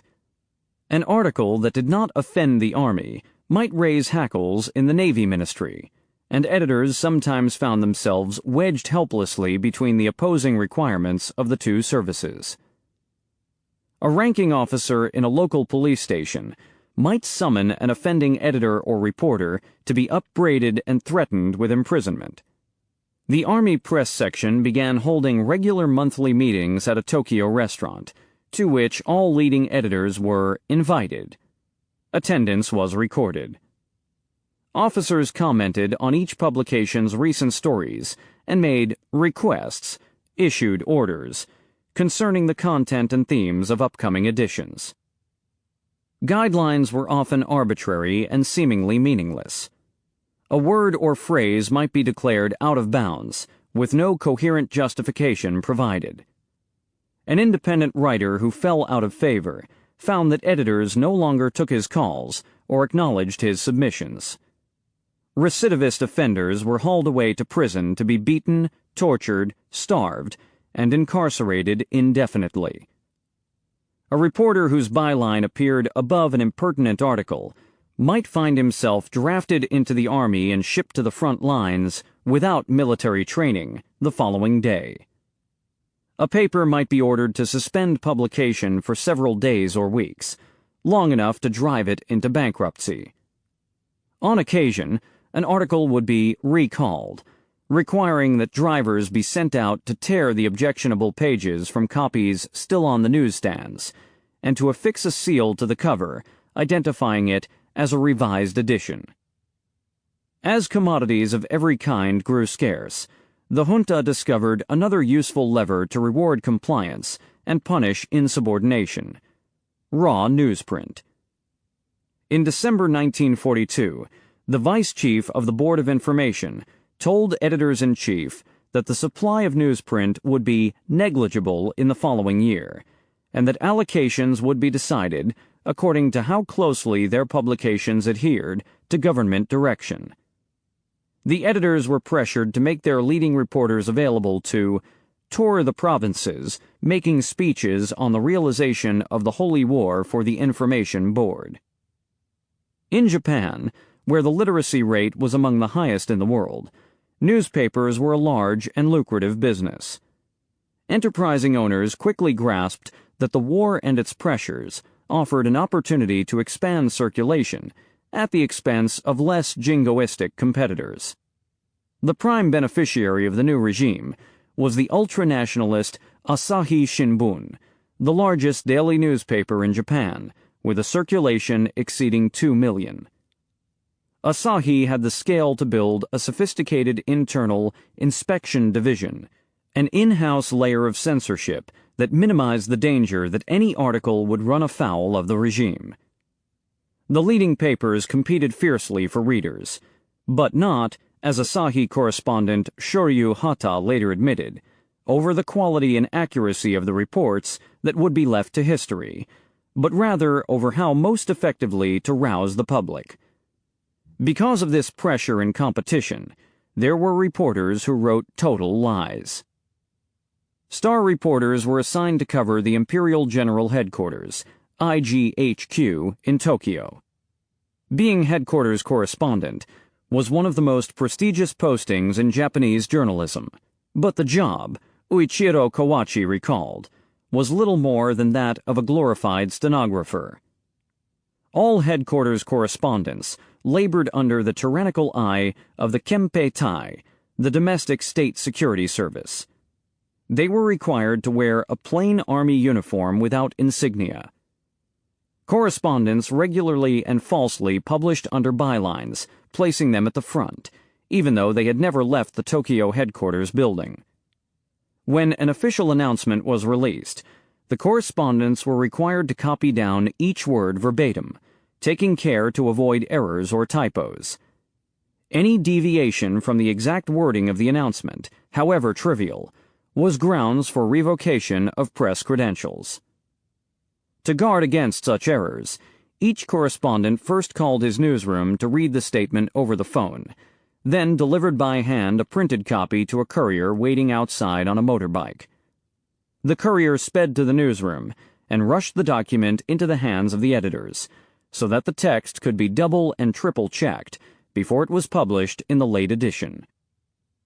Kawachi, who covered the headquarters for Yomiuri, explained that announcements from the Imperial General Headquarters held near-sacred status because they were issued in the name of the Showa Emperor and were accompanied by the imperial seal. Any error in transcription was tantamount to blasphemy. Any reference to the emperor in the pages of a newspaper was required to comply with exacting guidelines. The kanji, characters, for Showa Tenno must be separated from the preceding and following kanji by an extra space. Showa Tenno must not appear at the bottom of a line of text. Instead, a space was to be left blank and the name carried to the top of the next line. Reverence for the emperor, said Kawachi, was behind the tendency of the imperial headquarters to disseminate increasingly blatant falsehoods in the later stages of the war. Since the emperor was infallible, no past declaration could have been inaccurate. It logically followed that all new announcements must confirm the truth of what had been reported previously. Back then, it was inconceivable that the emperor could make a mistake, said Kawachi. He was a god. You couldn't change what he'd said and explain that it was in error. Instead, new lies were offered to prop up past fabrications and errors, until the entire edifice of the regime's authority and credibility began to buckle under the strain. Among the losers in wartime Japan's media industry were smaller weekly and monthly magazines with an audience of scholars and other intellectual elites. Many such publications had been associated with liberal or pro-democratic views in the years before the war, when a more indulgent political atmosphere had put up with some degree of dissent. Chuo Koran, the Central Review, had been published continuously since the 19th century and was one of the nation's most esteemed public affairs journals, with a long record of opposing militarist influence in domestic politics and imperialist adventures abroad. Its past was enough to place Chuo Koran and its staff under harsh scrutiny, but the magazine managed to remain in print, with a circulation of 100,000, by repositioning itself to the right. Shigeo Hatanaka, Chuo Koran's editor-in-chief until he was forced out in 1943, hired military officers to write articles in line with favored themes. He called such contributors his magic shields. Meanwhile, said Hatanaka, the magazine did what it could to carry the torch of liberalism by writing paradoxically, that is, sounding as if we were going along, but only on the surface in an editorial or in a style which might have appeared to be right-wing. At regular monthly meetings with the army, the editors bravely declared that Chuo Koran's mission was to persuade intellectuals to support the war. Their readers, they argued, were too sophisticated to be moved by unbridled jingoism and mechanical sloganeering. They needed reason and persuasion. But that line of argument found no purchase with the authorities. At one meeting, Hatanaka recalled, we at Chuo Koran were practically told to slit our bellies open. They said our way of thinking was wrong. Everyone must put their minds to war, was their slogan. To them, that meant run up the flag, sing military songs, and cheer loudly. Even a nihilistic attitude toward war was wrong. They said they could tell if we were sincere just by looking at the color in our faces. If Hatanaka had hoped for support among his fellow editors, he hoped in vain. His colleagues watched in stony disapproval as Chuo Koran was chastised. He imagined that they were thinking, it serves them right. If the authorities wanted to knock a competitor out of print, so much the better. In any case, an editor who defended a rival might find his own publication singled out for added scrutiny. In March 1943, When all Japanese magazines were ordered to print the slogan, "We'll never cease fire till our enemies cease to be," Chuo Koran printed it inside the magazine, following the editorial, rather than on the cover as specified. This small act of defiance sealed its fate. A shutdown order followed within days. Hatanaka was branded a communist and hauled off to prison, where he was beaten and tortured almost daily for 9 months. In November 1943, all new newspaper subscriptions were banned. Thereafter, only existing subscribers would receive deliveries. Smaller newspapers were merged into larger ones. The giants Asahi and Yomiuri, both militantly nationalistic, swallowed up many of their smaller competitors. By 1944, many more once flourishing magazines and newspapers had suspended publication and shuttered their doors. With a handful of compliant titans dominating the news-gathering and reporting business, official censorship was greatly simplified. Readers furtively complained that indistinguishable government-sanctioned piffle ran in every paper on the newsstand. On the afternoon of June 20th, 1944, as the defeated 1st Mobile Fleet retired north toward Japan, the staff at the Imperial General Headquarters had struggled to form a clear picture of Ozawa's situation. Communications were fragmentary and confusing, but what little information got through was distressing. 2 fleet carriers were definitely gone, and only a handful of planes had returned from the strikes of June 19th. But there remained some hope that the enemy's fleet had been bloodied in the previous day's action, and that a proportion of Ozawa's planes had flown on to Guam.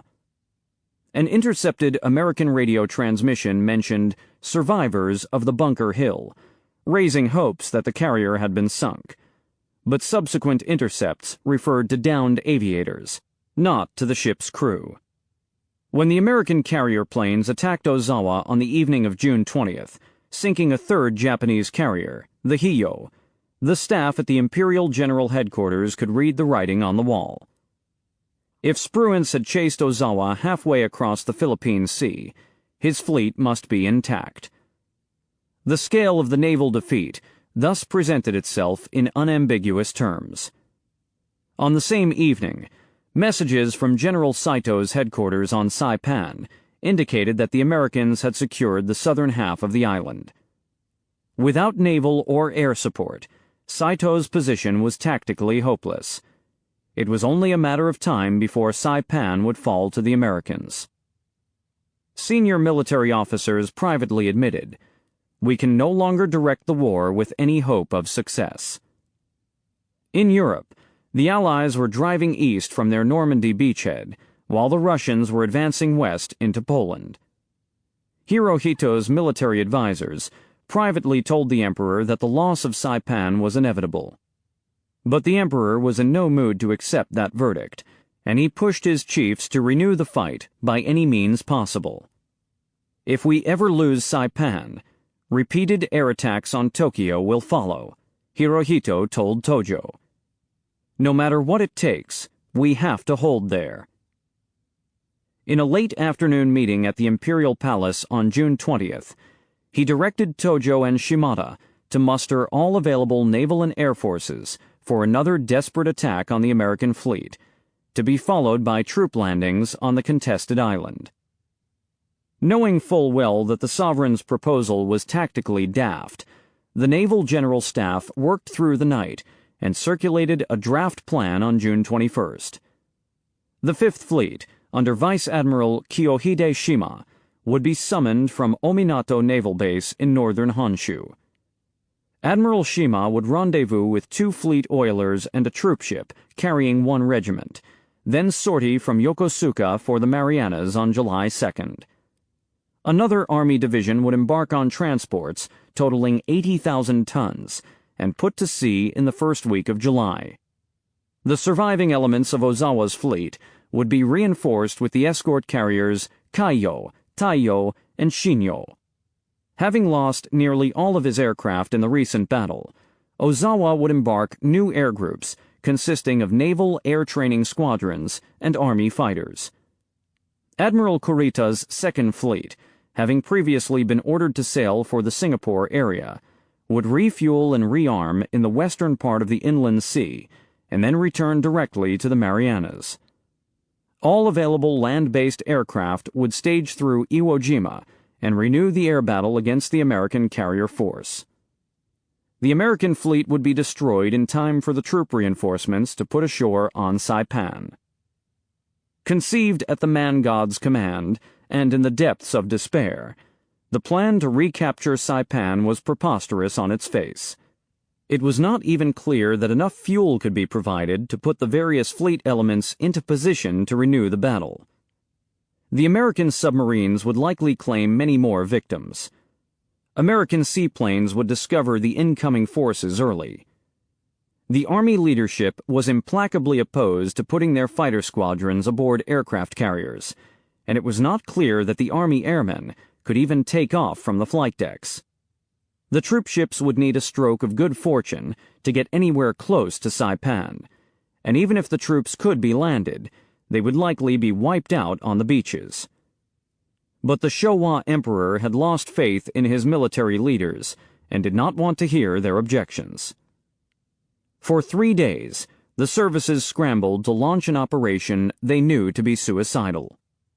On June 24th, Admiral Toyoda of the Combined Fleet weighed in with his formal opposition. That same day, Tojo and Shimada informed the Emperor that there was no hope of recovering the island, and that they had canceled the operation on their own authority. Even then, Hirohito refused to accept that judgment as final, and he convened a larger board of military advisors on June 25th.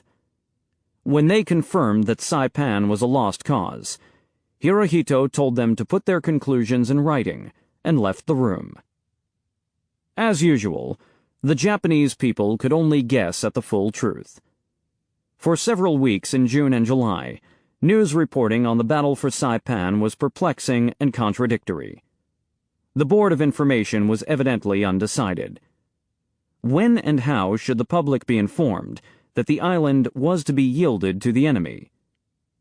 The July 1st issue of Toyo Keizai ventured to declare, "It can be acknowledged that this one island has such value that we will expend all our power to protect it." Prior to the invasion, that opinion had been unimpeachable, but now it elicited an advisory warning from the police. Lacking clear guidance from the government, the newspapers generally resorted to hollow sloganeering in stories headlined, "The Fighting Will of 100 Million Seeths," or "The Establishment of an Impenetrable Defense Cordon and Total Tenacity."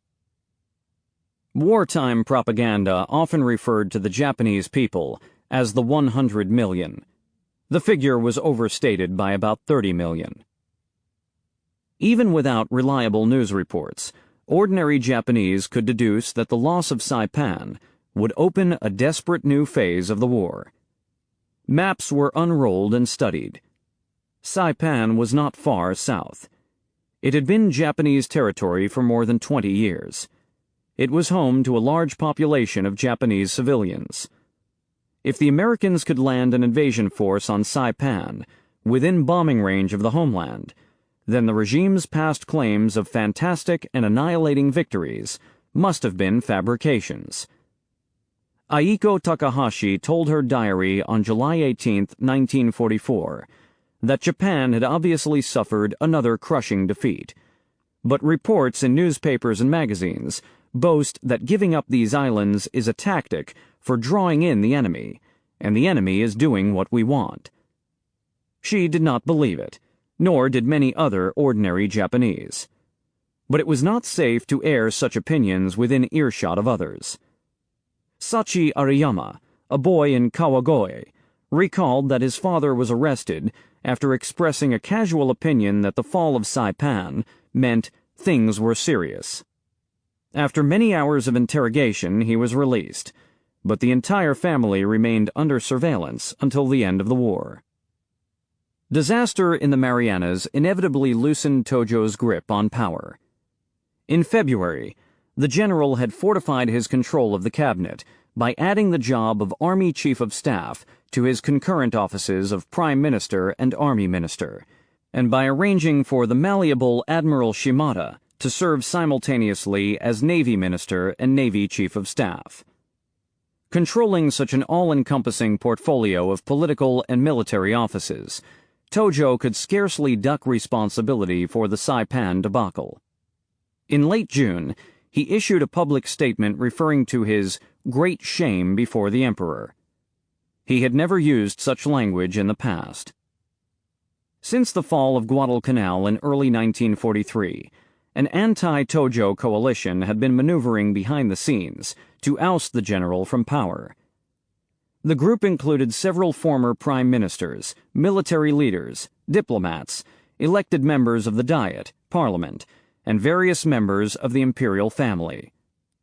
The prime mover was Prince Fumimaro Konoye, who had twice served as prime minister in the pre-war years, and whom Tojo had pushed out of office 6 weeks before the attack on Pearl Harbor.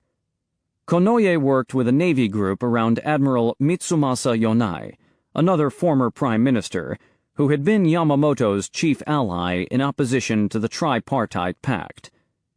Konoye and Yonai built support among a working group of former prime ministers called the Jushin, senior statesmen. Konoye expressed his views to Marquis Koichi Kido, Lord Keeper of the Privy Seal and chief advisor on the emperor's personal staff. Tojo did not go willingly. For several weeks in late June and early July 1944, the opposing factions grappled for ascendancy. According to rumors, Tojo wanted to have his adversaries arrested by the Kempei Tai, but he could not turn up sufficient grounds to bring charges against figures as influential as Konoye and Yonai.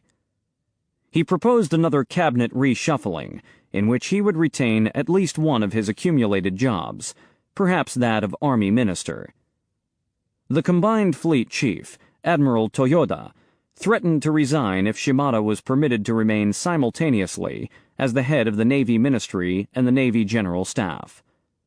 The Jushin collectively declined to accept any offices in a cabinet that retained Tojo.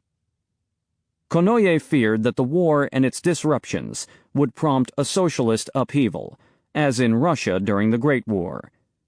His greatest concern was the survival of the Kokutai. In the 1930s, the Army's Kodo, Imperial Way faction, had often advocated collectivist values in the guise of right-wing ideology. For example, by urging a restoration of all industry and private property to the throne, or threatening to rectify economic inequality by direct force of arms. Konoye reportedly went so far as to tell his fellow Jushin that he feared revolution more than defeat. Even if defeated, we could maintain the national structure and the imperial family, but in case of a leftist revolution, we could not. The mayhem prompted by aerial bombing and foreign invasion might bring another breakdown in army discipline, a return of factionalism and assassinations, and a complete disintegration of Japan's fragile political order. The Jushin were determined to be rid of Tojo, and Kido was persuaded to throw his considerable influence behind the cause.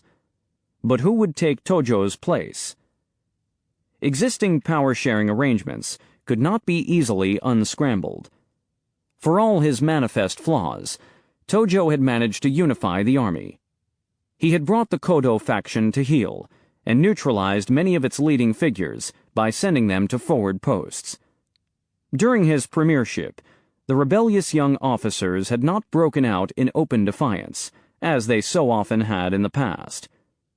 The struggle for primacy and influence between the Army and the Navy remained as bitter as ever, but Tojo had kept the rivalry from boiling over into open conflict. For 2.5 years, he had maintained a brittle consensus within the ruling circle. It was not clear that a successor could prolong the intricate balancing act. Konoye urged Yonai to serve again as prime minister, but the admiral declined, insisting that the army would only accept one of its own. On the same grounds, the Jushin agreed that no civilian should be proposed for the post. A general was needed. Several names were considered and rejected. The man selected by default was Kuniaki Koiso, a retired general who had served throughout the war years as governor of Korea. He was to be little more than a figurehead, chosen only to mollify the army. Yonai would serve as vice premier as well as navy minister, and the new cabinet would be presented to the nation as a unity government with power to be shared by the army and navy. Tojo's position became untenable on July 15th, when Shimada was ousted from his dual posts. Tojo's last hope of a reconstituted cabinet was defeated on July 17th, when the Jushin signed a joint memorandum stating that a partial shuffling of the cabinet will not do. He resigned on July 18th. In a nationwide radio address that evening, Tojo told his countrymen that Japan has come to face an unprecedented great national crisis. Our enemies, the United States and Britain, have gradually increased the intensity of their counteroffensive and have at last advanced into the Marianas. In the same breath, he prophesied the elusive triumph that would save Japan. The situation now approaches when opportunity will occur to crack the enemy and to win victory. That same day, the Japanese public learned of the previous week's mass civilian suicides on Saipan. The Asahi Shimbun printed a translated New York Times story on the deaths. Accompanying commentary in Asahi and other papers co-mixed sorrow with pride. The suicides were lauded as a beacon of hope and inspiration. The mothers who had killed their children and themselves were the pride of Japanese women. Kiyosawa collected other such examples of overwrought and lachrymose sentiments. Courage springs forth 100, 1,000-fold more, a blaze of glory for the first time in history. The essence of a great race shines brightly at the last moment, and thus we are strengthened by this, the true form of Japan. Admiral Ugaki felt a deep sense of shame, but also thought the civilians had set a good example for their countrymen. No people but the Yamato nation could do a thing like this. I think that if 100 million Japanese people could have the same resolution as these facing this crisis, it wouldn't be difficult to find a way to victory. Like Kiyosawa, the Tokyo diarist Aiko Takahashi was disgusted by the harrowing account and refused even to call it bravery. We should have the courage, come hell or high water, to give up the fight. The imperial mandate was conferred upon Koiso and Yonai on July 22, 1944. Together, they released statements emphasizing their determination to foster close cooperation between the Army and the Navy. Behind closed doors, they had discussed the need to take steps toward peace, but in their public communications, they steadfastly resolved to carry on the war with undiminished intensity. The government will firmly adhere to the nation's established foreign policy, said Koiso on taking office, and work for a thoroughgoing realization of the principles of the Greater East Asia, thereby carrying the Holy War to a complete victory, and thus setting the imperial mind at ease. The Koiso government was hobbled from the beginning. Its every move was carefully calibrated to reassure Army hardliners. Insiders would compare the Koiso cabinet to a charcoal-burning car. Like the retrofitted vehicles on the streets of wartime Tokyo, it moved haltingly and often broke down. Koiso was refused a seat on the Supreme Council, and thus was denied a voice in war strategy. Admiral Yonai found himself marginalized. Tojo's allies retained control of the Kempeitai and manipulated politics through the mechanisms of internal repression. Koiso dutifully mouthed the same bellicose avowals and victory forecasts that had been Tojo's trademark. On September 16th, the new leader assured a national radio audience, Japan is preparing to launch a great offensive in the near future to crush Britain and America. Many senior figures in the ruling circle, including Konoye, Kido, Yonai, and perhaps the Emperor, evidently regarded the Koiso cabinet as a transitional government. Getting rid of Tojo was a first step toward peace, but no further maneuvers in that direction could be safely attempted until conditions had ripened. What was needed, according to various opinions, was either a smashing victory or a catastrophic defeat. In late June, Kido had asked Foreign Minister Mamoru Shigemitsu to prepare a plan to seek a diplomatic settlement with the United States. The most likely route was to ask Stalin's government to act as a mediator. To this end, Kido warned Koiso to be scrupulous in avoiding any action likely to antagonize Russia. But all the senior government figures agreed that the rank and file of the army would not countenance a peace initiative until it was obvious that Japan was utterly defeated. When and if such a moment came, the emperor must be persuaded to end the war on the strength of an outright imperial decree. Hirohito clearly wanted to find a way out of the war, but he remained convinced that an acceptable peace could be negotiated only in the aftermath of a major victory. I wanted to grasp the chance to quickly conclude a negotiated peace after striking a crushing blow on the enemy someplace, he said in his post-war soliloquy. Then, with America staggering, we would have been able to find room for a compromise. Steeped in the history of the Russo-Japanese War, determined at all costs to win his Battle of Tsushima, the emperor could not bring himself to admit that his nation was already defeated. Critics have faulted Hirohito for failing to intervene sooner to stop the war, but there was never any realistic prospect of a negotiated peace. Terms short of unconditional surrender would not have enticed the Allies, while even the most dovish Japanese leaders assumed a diplomatic settlement must maintain some version of Japan's Asian empire. As for the militarist junta, terms of peace had been offered by two military experts in a broadcast by Domei News Service 3 weeks before the invasion of Saipan.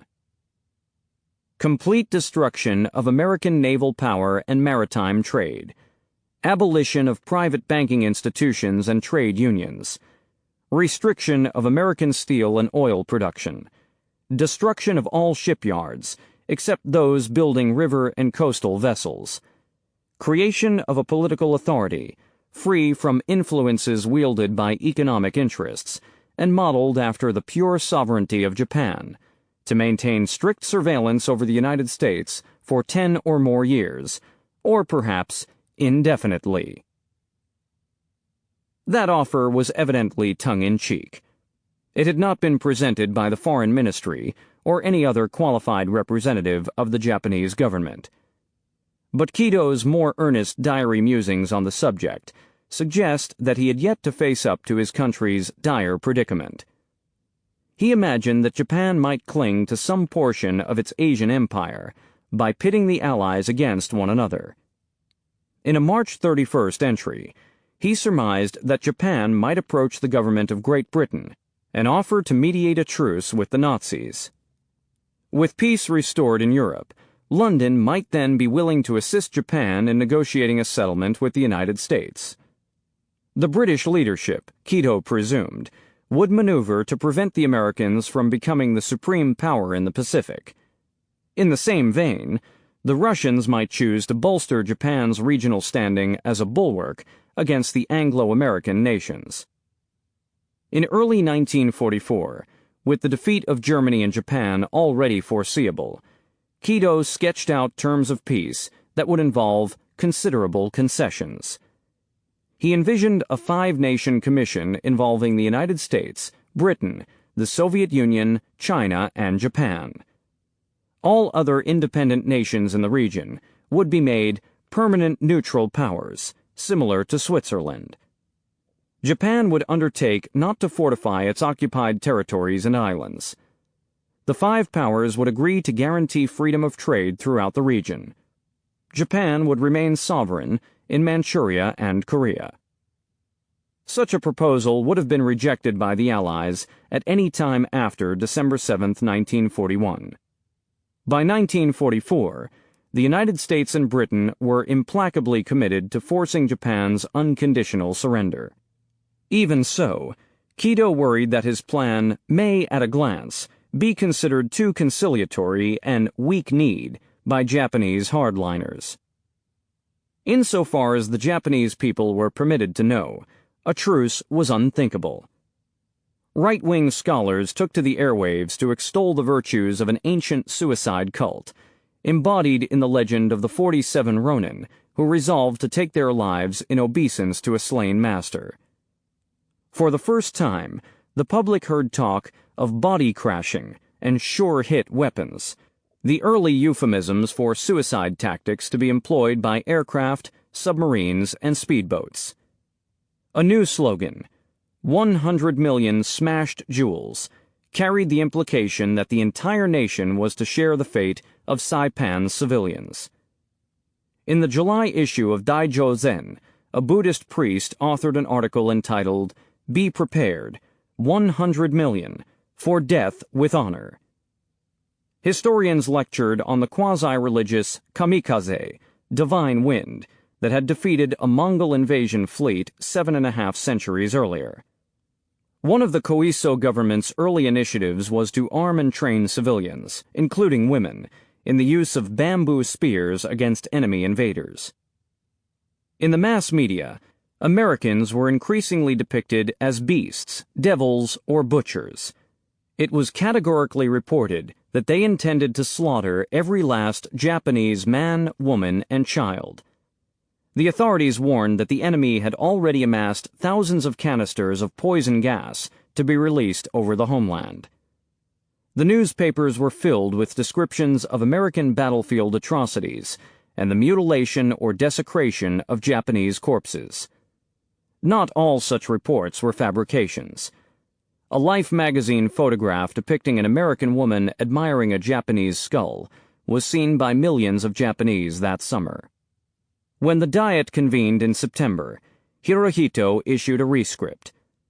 Today, our imperial state is indeed challenged to reach powerfully for a decisive victory. You who are the leaders of our people must now renew your tenacity, and, uniting in your resolve, smash our enemies' evil purposes, thereby furthering forever our imperial destiny. The samurai philosopher Miyamoto Musashi had written about the challenge posed by an adversary who, while appearing to be beaten, still inwardly refuses to acknowledge defeat. In such cases, a swordsman must adopt a tactic called knocking the heart out. This means that you suddenly change your attitude to stop the enemy from entertaining any such ideas. So the main thing is to see enemies feel defeated from the bottom of their hearts. You can knock the heart out of people with weapons, or with your body, or with your mind. It is not to be understood in just one way. When your enemies have completely lost heart, you don't have to pay attention to them anymore. Otherwise, you remain mindful. If enemies still have ambitions, they will hardly collapse. The Pacific War had entered its endgame. But another 1.5 million Japanese servicemen and civilians would die before the heart was knocked out of the men who ruled Japan. As overseas shipping fell prey to American air attacks and submarines, the Japanese economy fell to pieces. Rationing grew more stringent. Skyrocketing inflation led to price controls and a burgeoning underground economy. Shortages of food and household goods grew critical. Everyone went hungry except farmers, who prospered by selling food on the black market. White rice was the immemorial emblem of Japanese prosperity and bliss, but now urbanites could rarely get any of it and had to make do with unhulled brown rice or other inferior substitutes, such as sweet potatoes and barley. Women bartered their wedding kimonos for food and wore the rustic khaki trousers called mompe. Trees were cut down on streets and public parks. Street lamps and iron railings were removed for scrap metal. Bells were taken away from temples and shrines. The public water supply was often interrupted, and the public bathhouses were usually closed.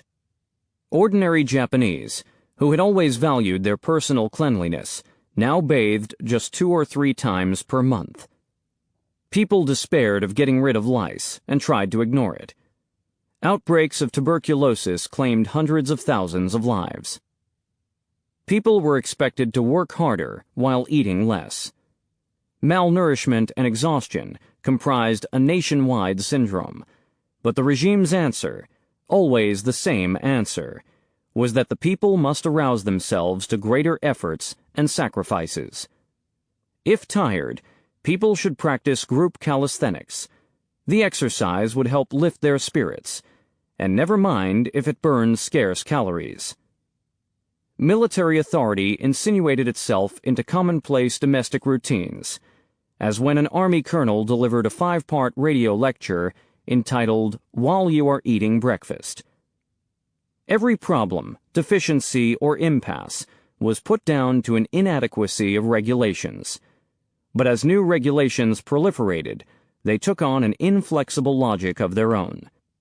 Kiyosawa, who read widely and kept detailed notes of the drift of official propaganda, detected an increasing tendency to blame civilians for Japan's production shortfalls. Gradually, there are emerging from the government arguments that attribute war responsibility to the productive inadequacy of the home front. Open dissent was seldom heard in wartime Japan, but undercurrents of resentment and unrest grew steadily more conspicuous as the conflict wore on. Local officials and representatives of community councils often behaved like petty tyrants, and ordinary citizens suspected that they were diverting extra quantities of rationed food to their own kin.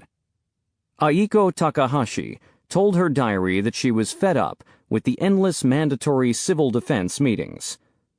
The community council big shots put on their pompous clothes and their pompous faces and strutted about with a pompous number of people. Officers of the Kempei Tai, looking for evidence of foreign influences or leftist sympathies, barged into private homes in the dead of night. They pulled books off shelves, upended desk drawers, tore down pictures, and did not even deign to remove their shoes before entering a tatami room. One often heard wartime rumor referred to an old man who was determined to obey all rules and regulations. He ate only his official rations, refusing all food obtained by his relatives on the black market. For his scruples, he starved to death. Ordinary people were prepared to suffer hardships and deprivations, but they expected their fellow citizens to bear the same load. Many commented bitterly on wealthy families whose domestic servants were engaged in work that did not advance the war effort. Affluent women escaped participation in the despised air defense drills by sending maids in their place. Class antagonisms were channeled into acts of vandalism. Tires of private automobiles were slashed. Rocks were thrown through windows. Intruders broke into upscale homes and wantonly destroyed the furniture and housewares. Rumors of official corruption or special privileges for the wealthy and well-connected evoked a cold fury. It was widely known that the military was active behind the scenes in running the black market. Policemen and military authorities penalized ordinary citizens who traded illegally for food and other goods, but protected malefactors in their own ranks. Law courts and prosecutors were intimidated into backing off. Expensive restaurants were shut down by decree, ostensibly because of food shortages, but then reopened as military clubs where officers ate and drank heartily while being entertained by geishas. Hiroyo Arakawa, whose family ran a bakery in Tokyo's Fukagawa district, recalled that soldiers and policemen often helped themselves to goods from the local shops and refused to pay. This saying circulated in wartime Japan. In this society, there is nothing but the army, the navy, the big shots, and the black market. It is only fools who stand in line. Anonymous gestures of defiance triggered paroxysms of repression. Sumio Ishida, a local policeman in Shizuoka Prefecture, recalled that someone in his district began mailing unsigned letters to prominent political figures. The letters were filled with sentiments such as, "Please stop this war as soon as possible. Japan will lose this war for certain. Aren't you aware of how difficult the lives of the Japanese people have become?" Ishida's entire precinct was mobilized to catch the perpetrator. Plainclothesmen staked out mailboxes 24 hours per day. The police took handwriting samples from hundreds of citizens. A months-long investigation finally led to an arrest. The perpetrator was a 53-year-old woman whose son had died in the South Pacific. The war ended before she was brought to trial. Too many, the war seemed to tear at the seams of an ancient and sacred social contract. Whatever superfamilial bonds had once held Japan together threatened to rupture. The nation had always taken justifiable pride in a low crime rate, but the war brought a sharp increase in petty property theft. Handbags and briefcases were snatched on overcrowded trains. Shoes left in the entrance halls of restaurants or the vestibules of private homes disappeared. Thieves reached in through kitchen windows and took food off the stove as it was cooking. Foremost thief nation of the whole world, complained an April 1944 headline in the Mainichi Shimbun. Authorities wrung their hands about juvenile delinquency, diminishing respect for elders, and a breakdown in Confucian ideals of filial piety. Farmers, observed Aiko Takahashi in January 1944, seemed to take malicious pleasure in their new power over the city dwellers. They hold the key to our lives, food, and sit in the kingly position of lords of production. By selling on the black market, they are enjoying extraordinary prosperity. Urban evacuees were treated harshly by rural families. Children from the cities were forced to live in sheds and survive on scraps from the host family's table. After observing these patterns of behavior, a young girl in Niigata became disillusioned with the disgraceful qualities in our people. They had become a herd whose humanity had been shorn from them by war. Direct defiance of authority was impossible. Spies were everywhere, and the Kempei Tai was quick to arrest anyone suspected of holding left-wing or anti-Kokutai views. Children were encouraged to inform on their parents and teachers. Libraries were compelled to produce lists of titles loaned to every patron, and the police combed those lists for clues of who might harbor foreign sympathies or unacceptably liberal tendencies. The regime created an atmosphere of omnipresent paranoia. Traitors and infiltrators were said to be everywhere.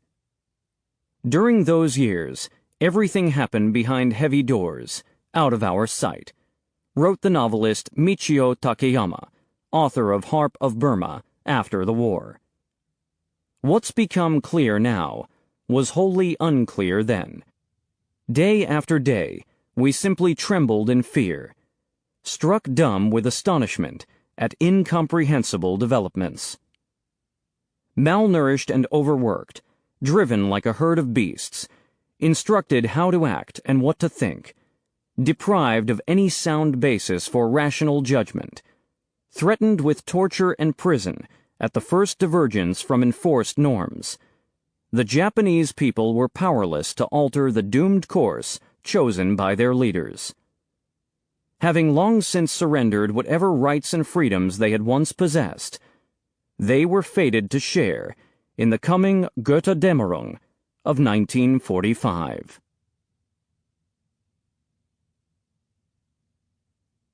The End. This is P.J. Oakland. We hope you have enjoyed this production of The Conquering Tide, War in the Pacific Islands, 1942 to 1944, by Ian W. Toll. Recorded Books offers a wide selection of bestsellers, classics, histories, and more, so look for us at your public library or on download sites online. And thank you for being a Recorded Books reader. Audible hopes you have enjoyed this program.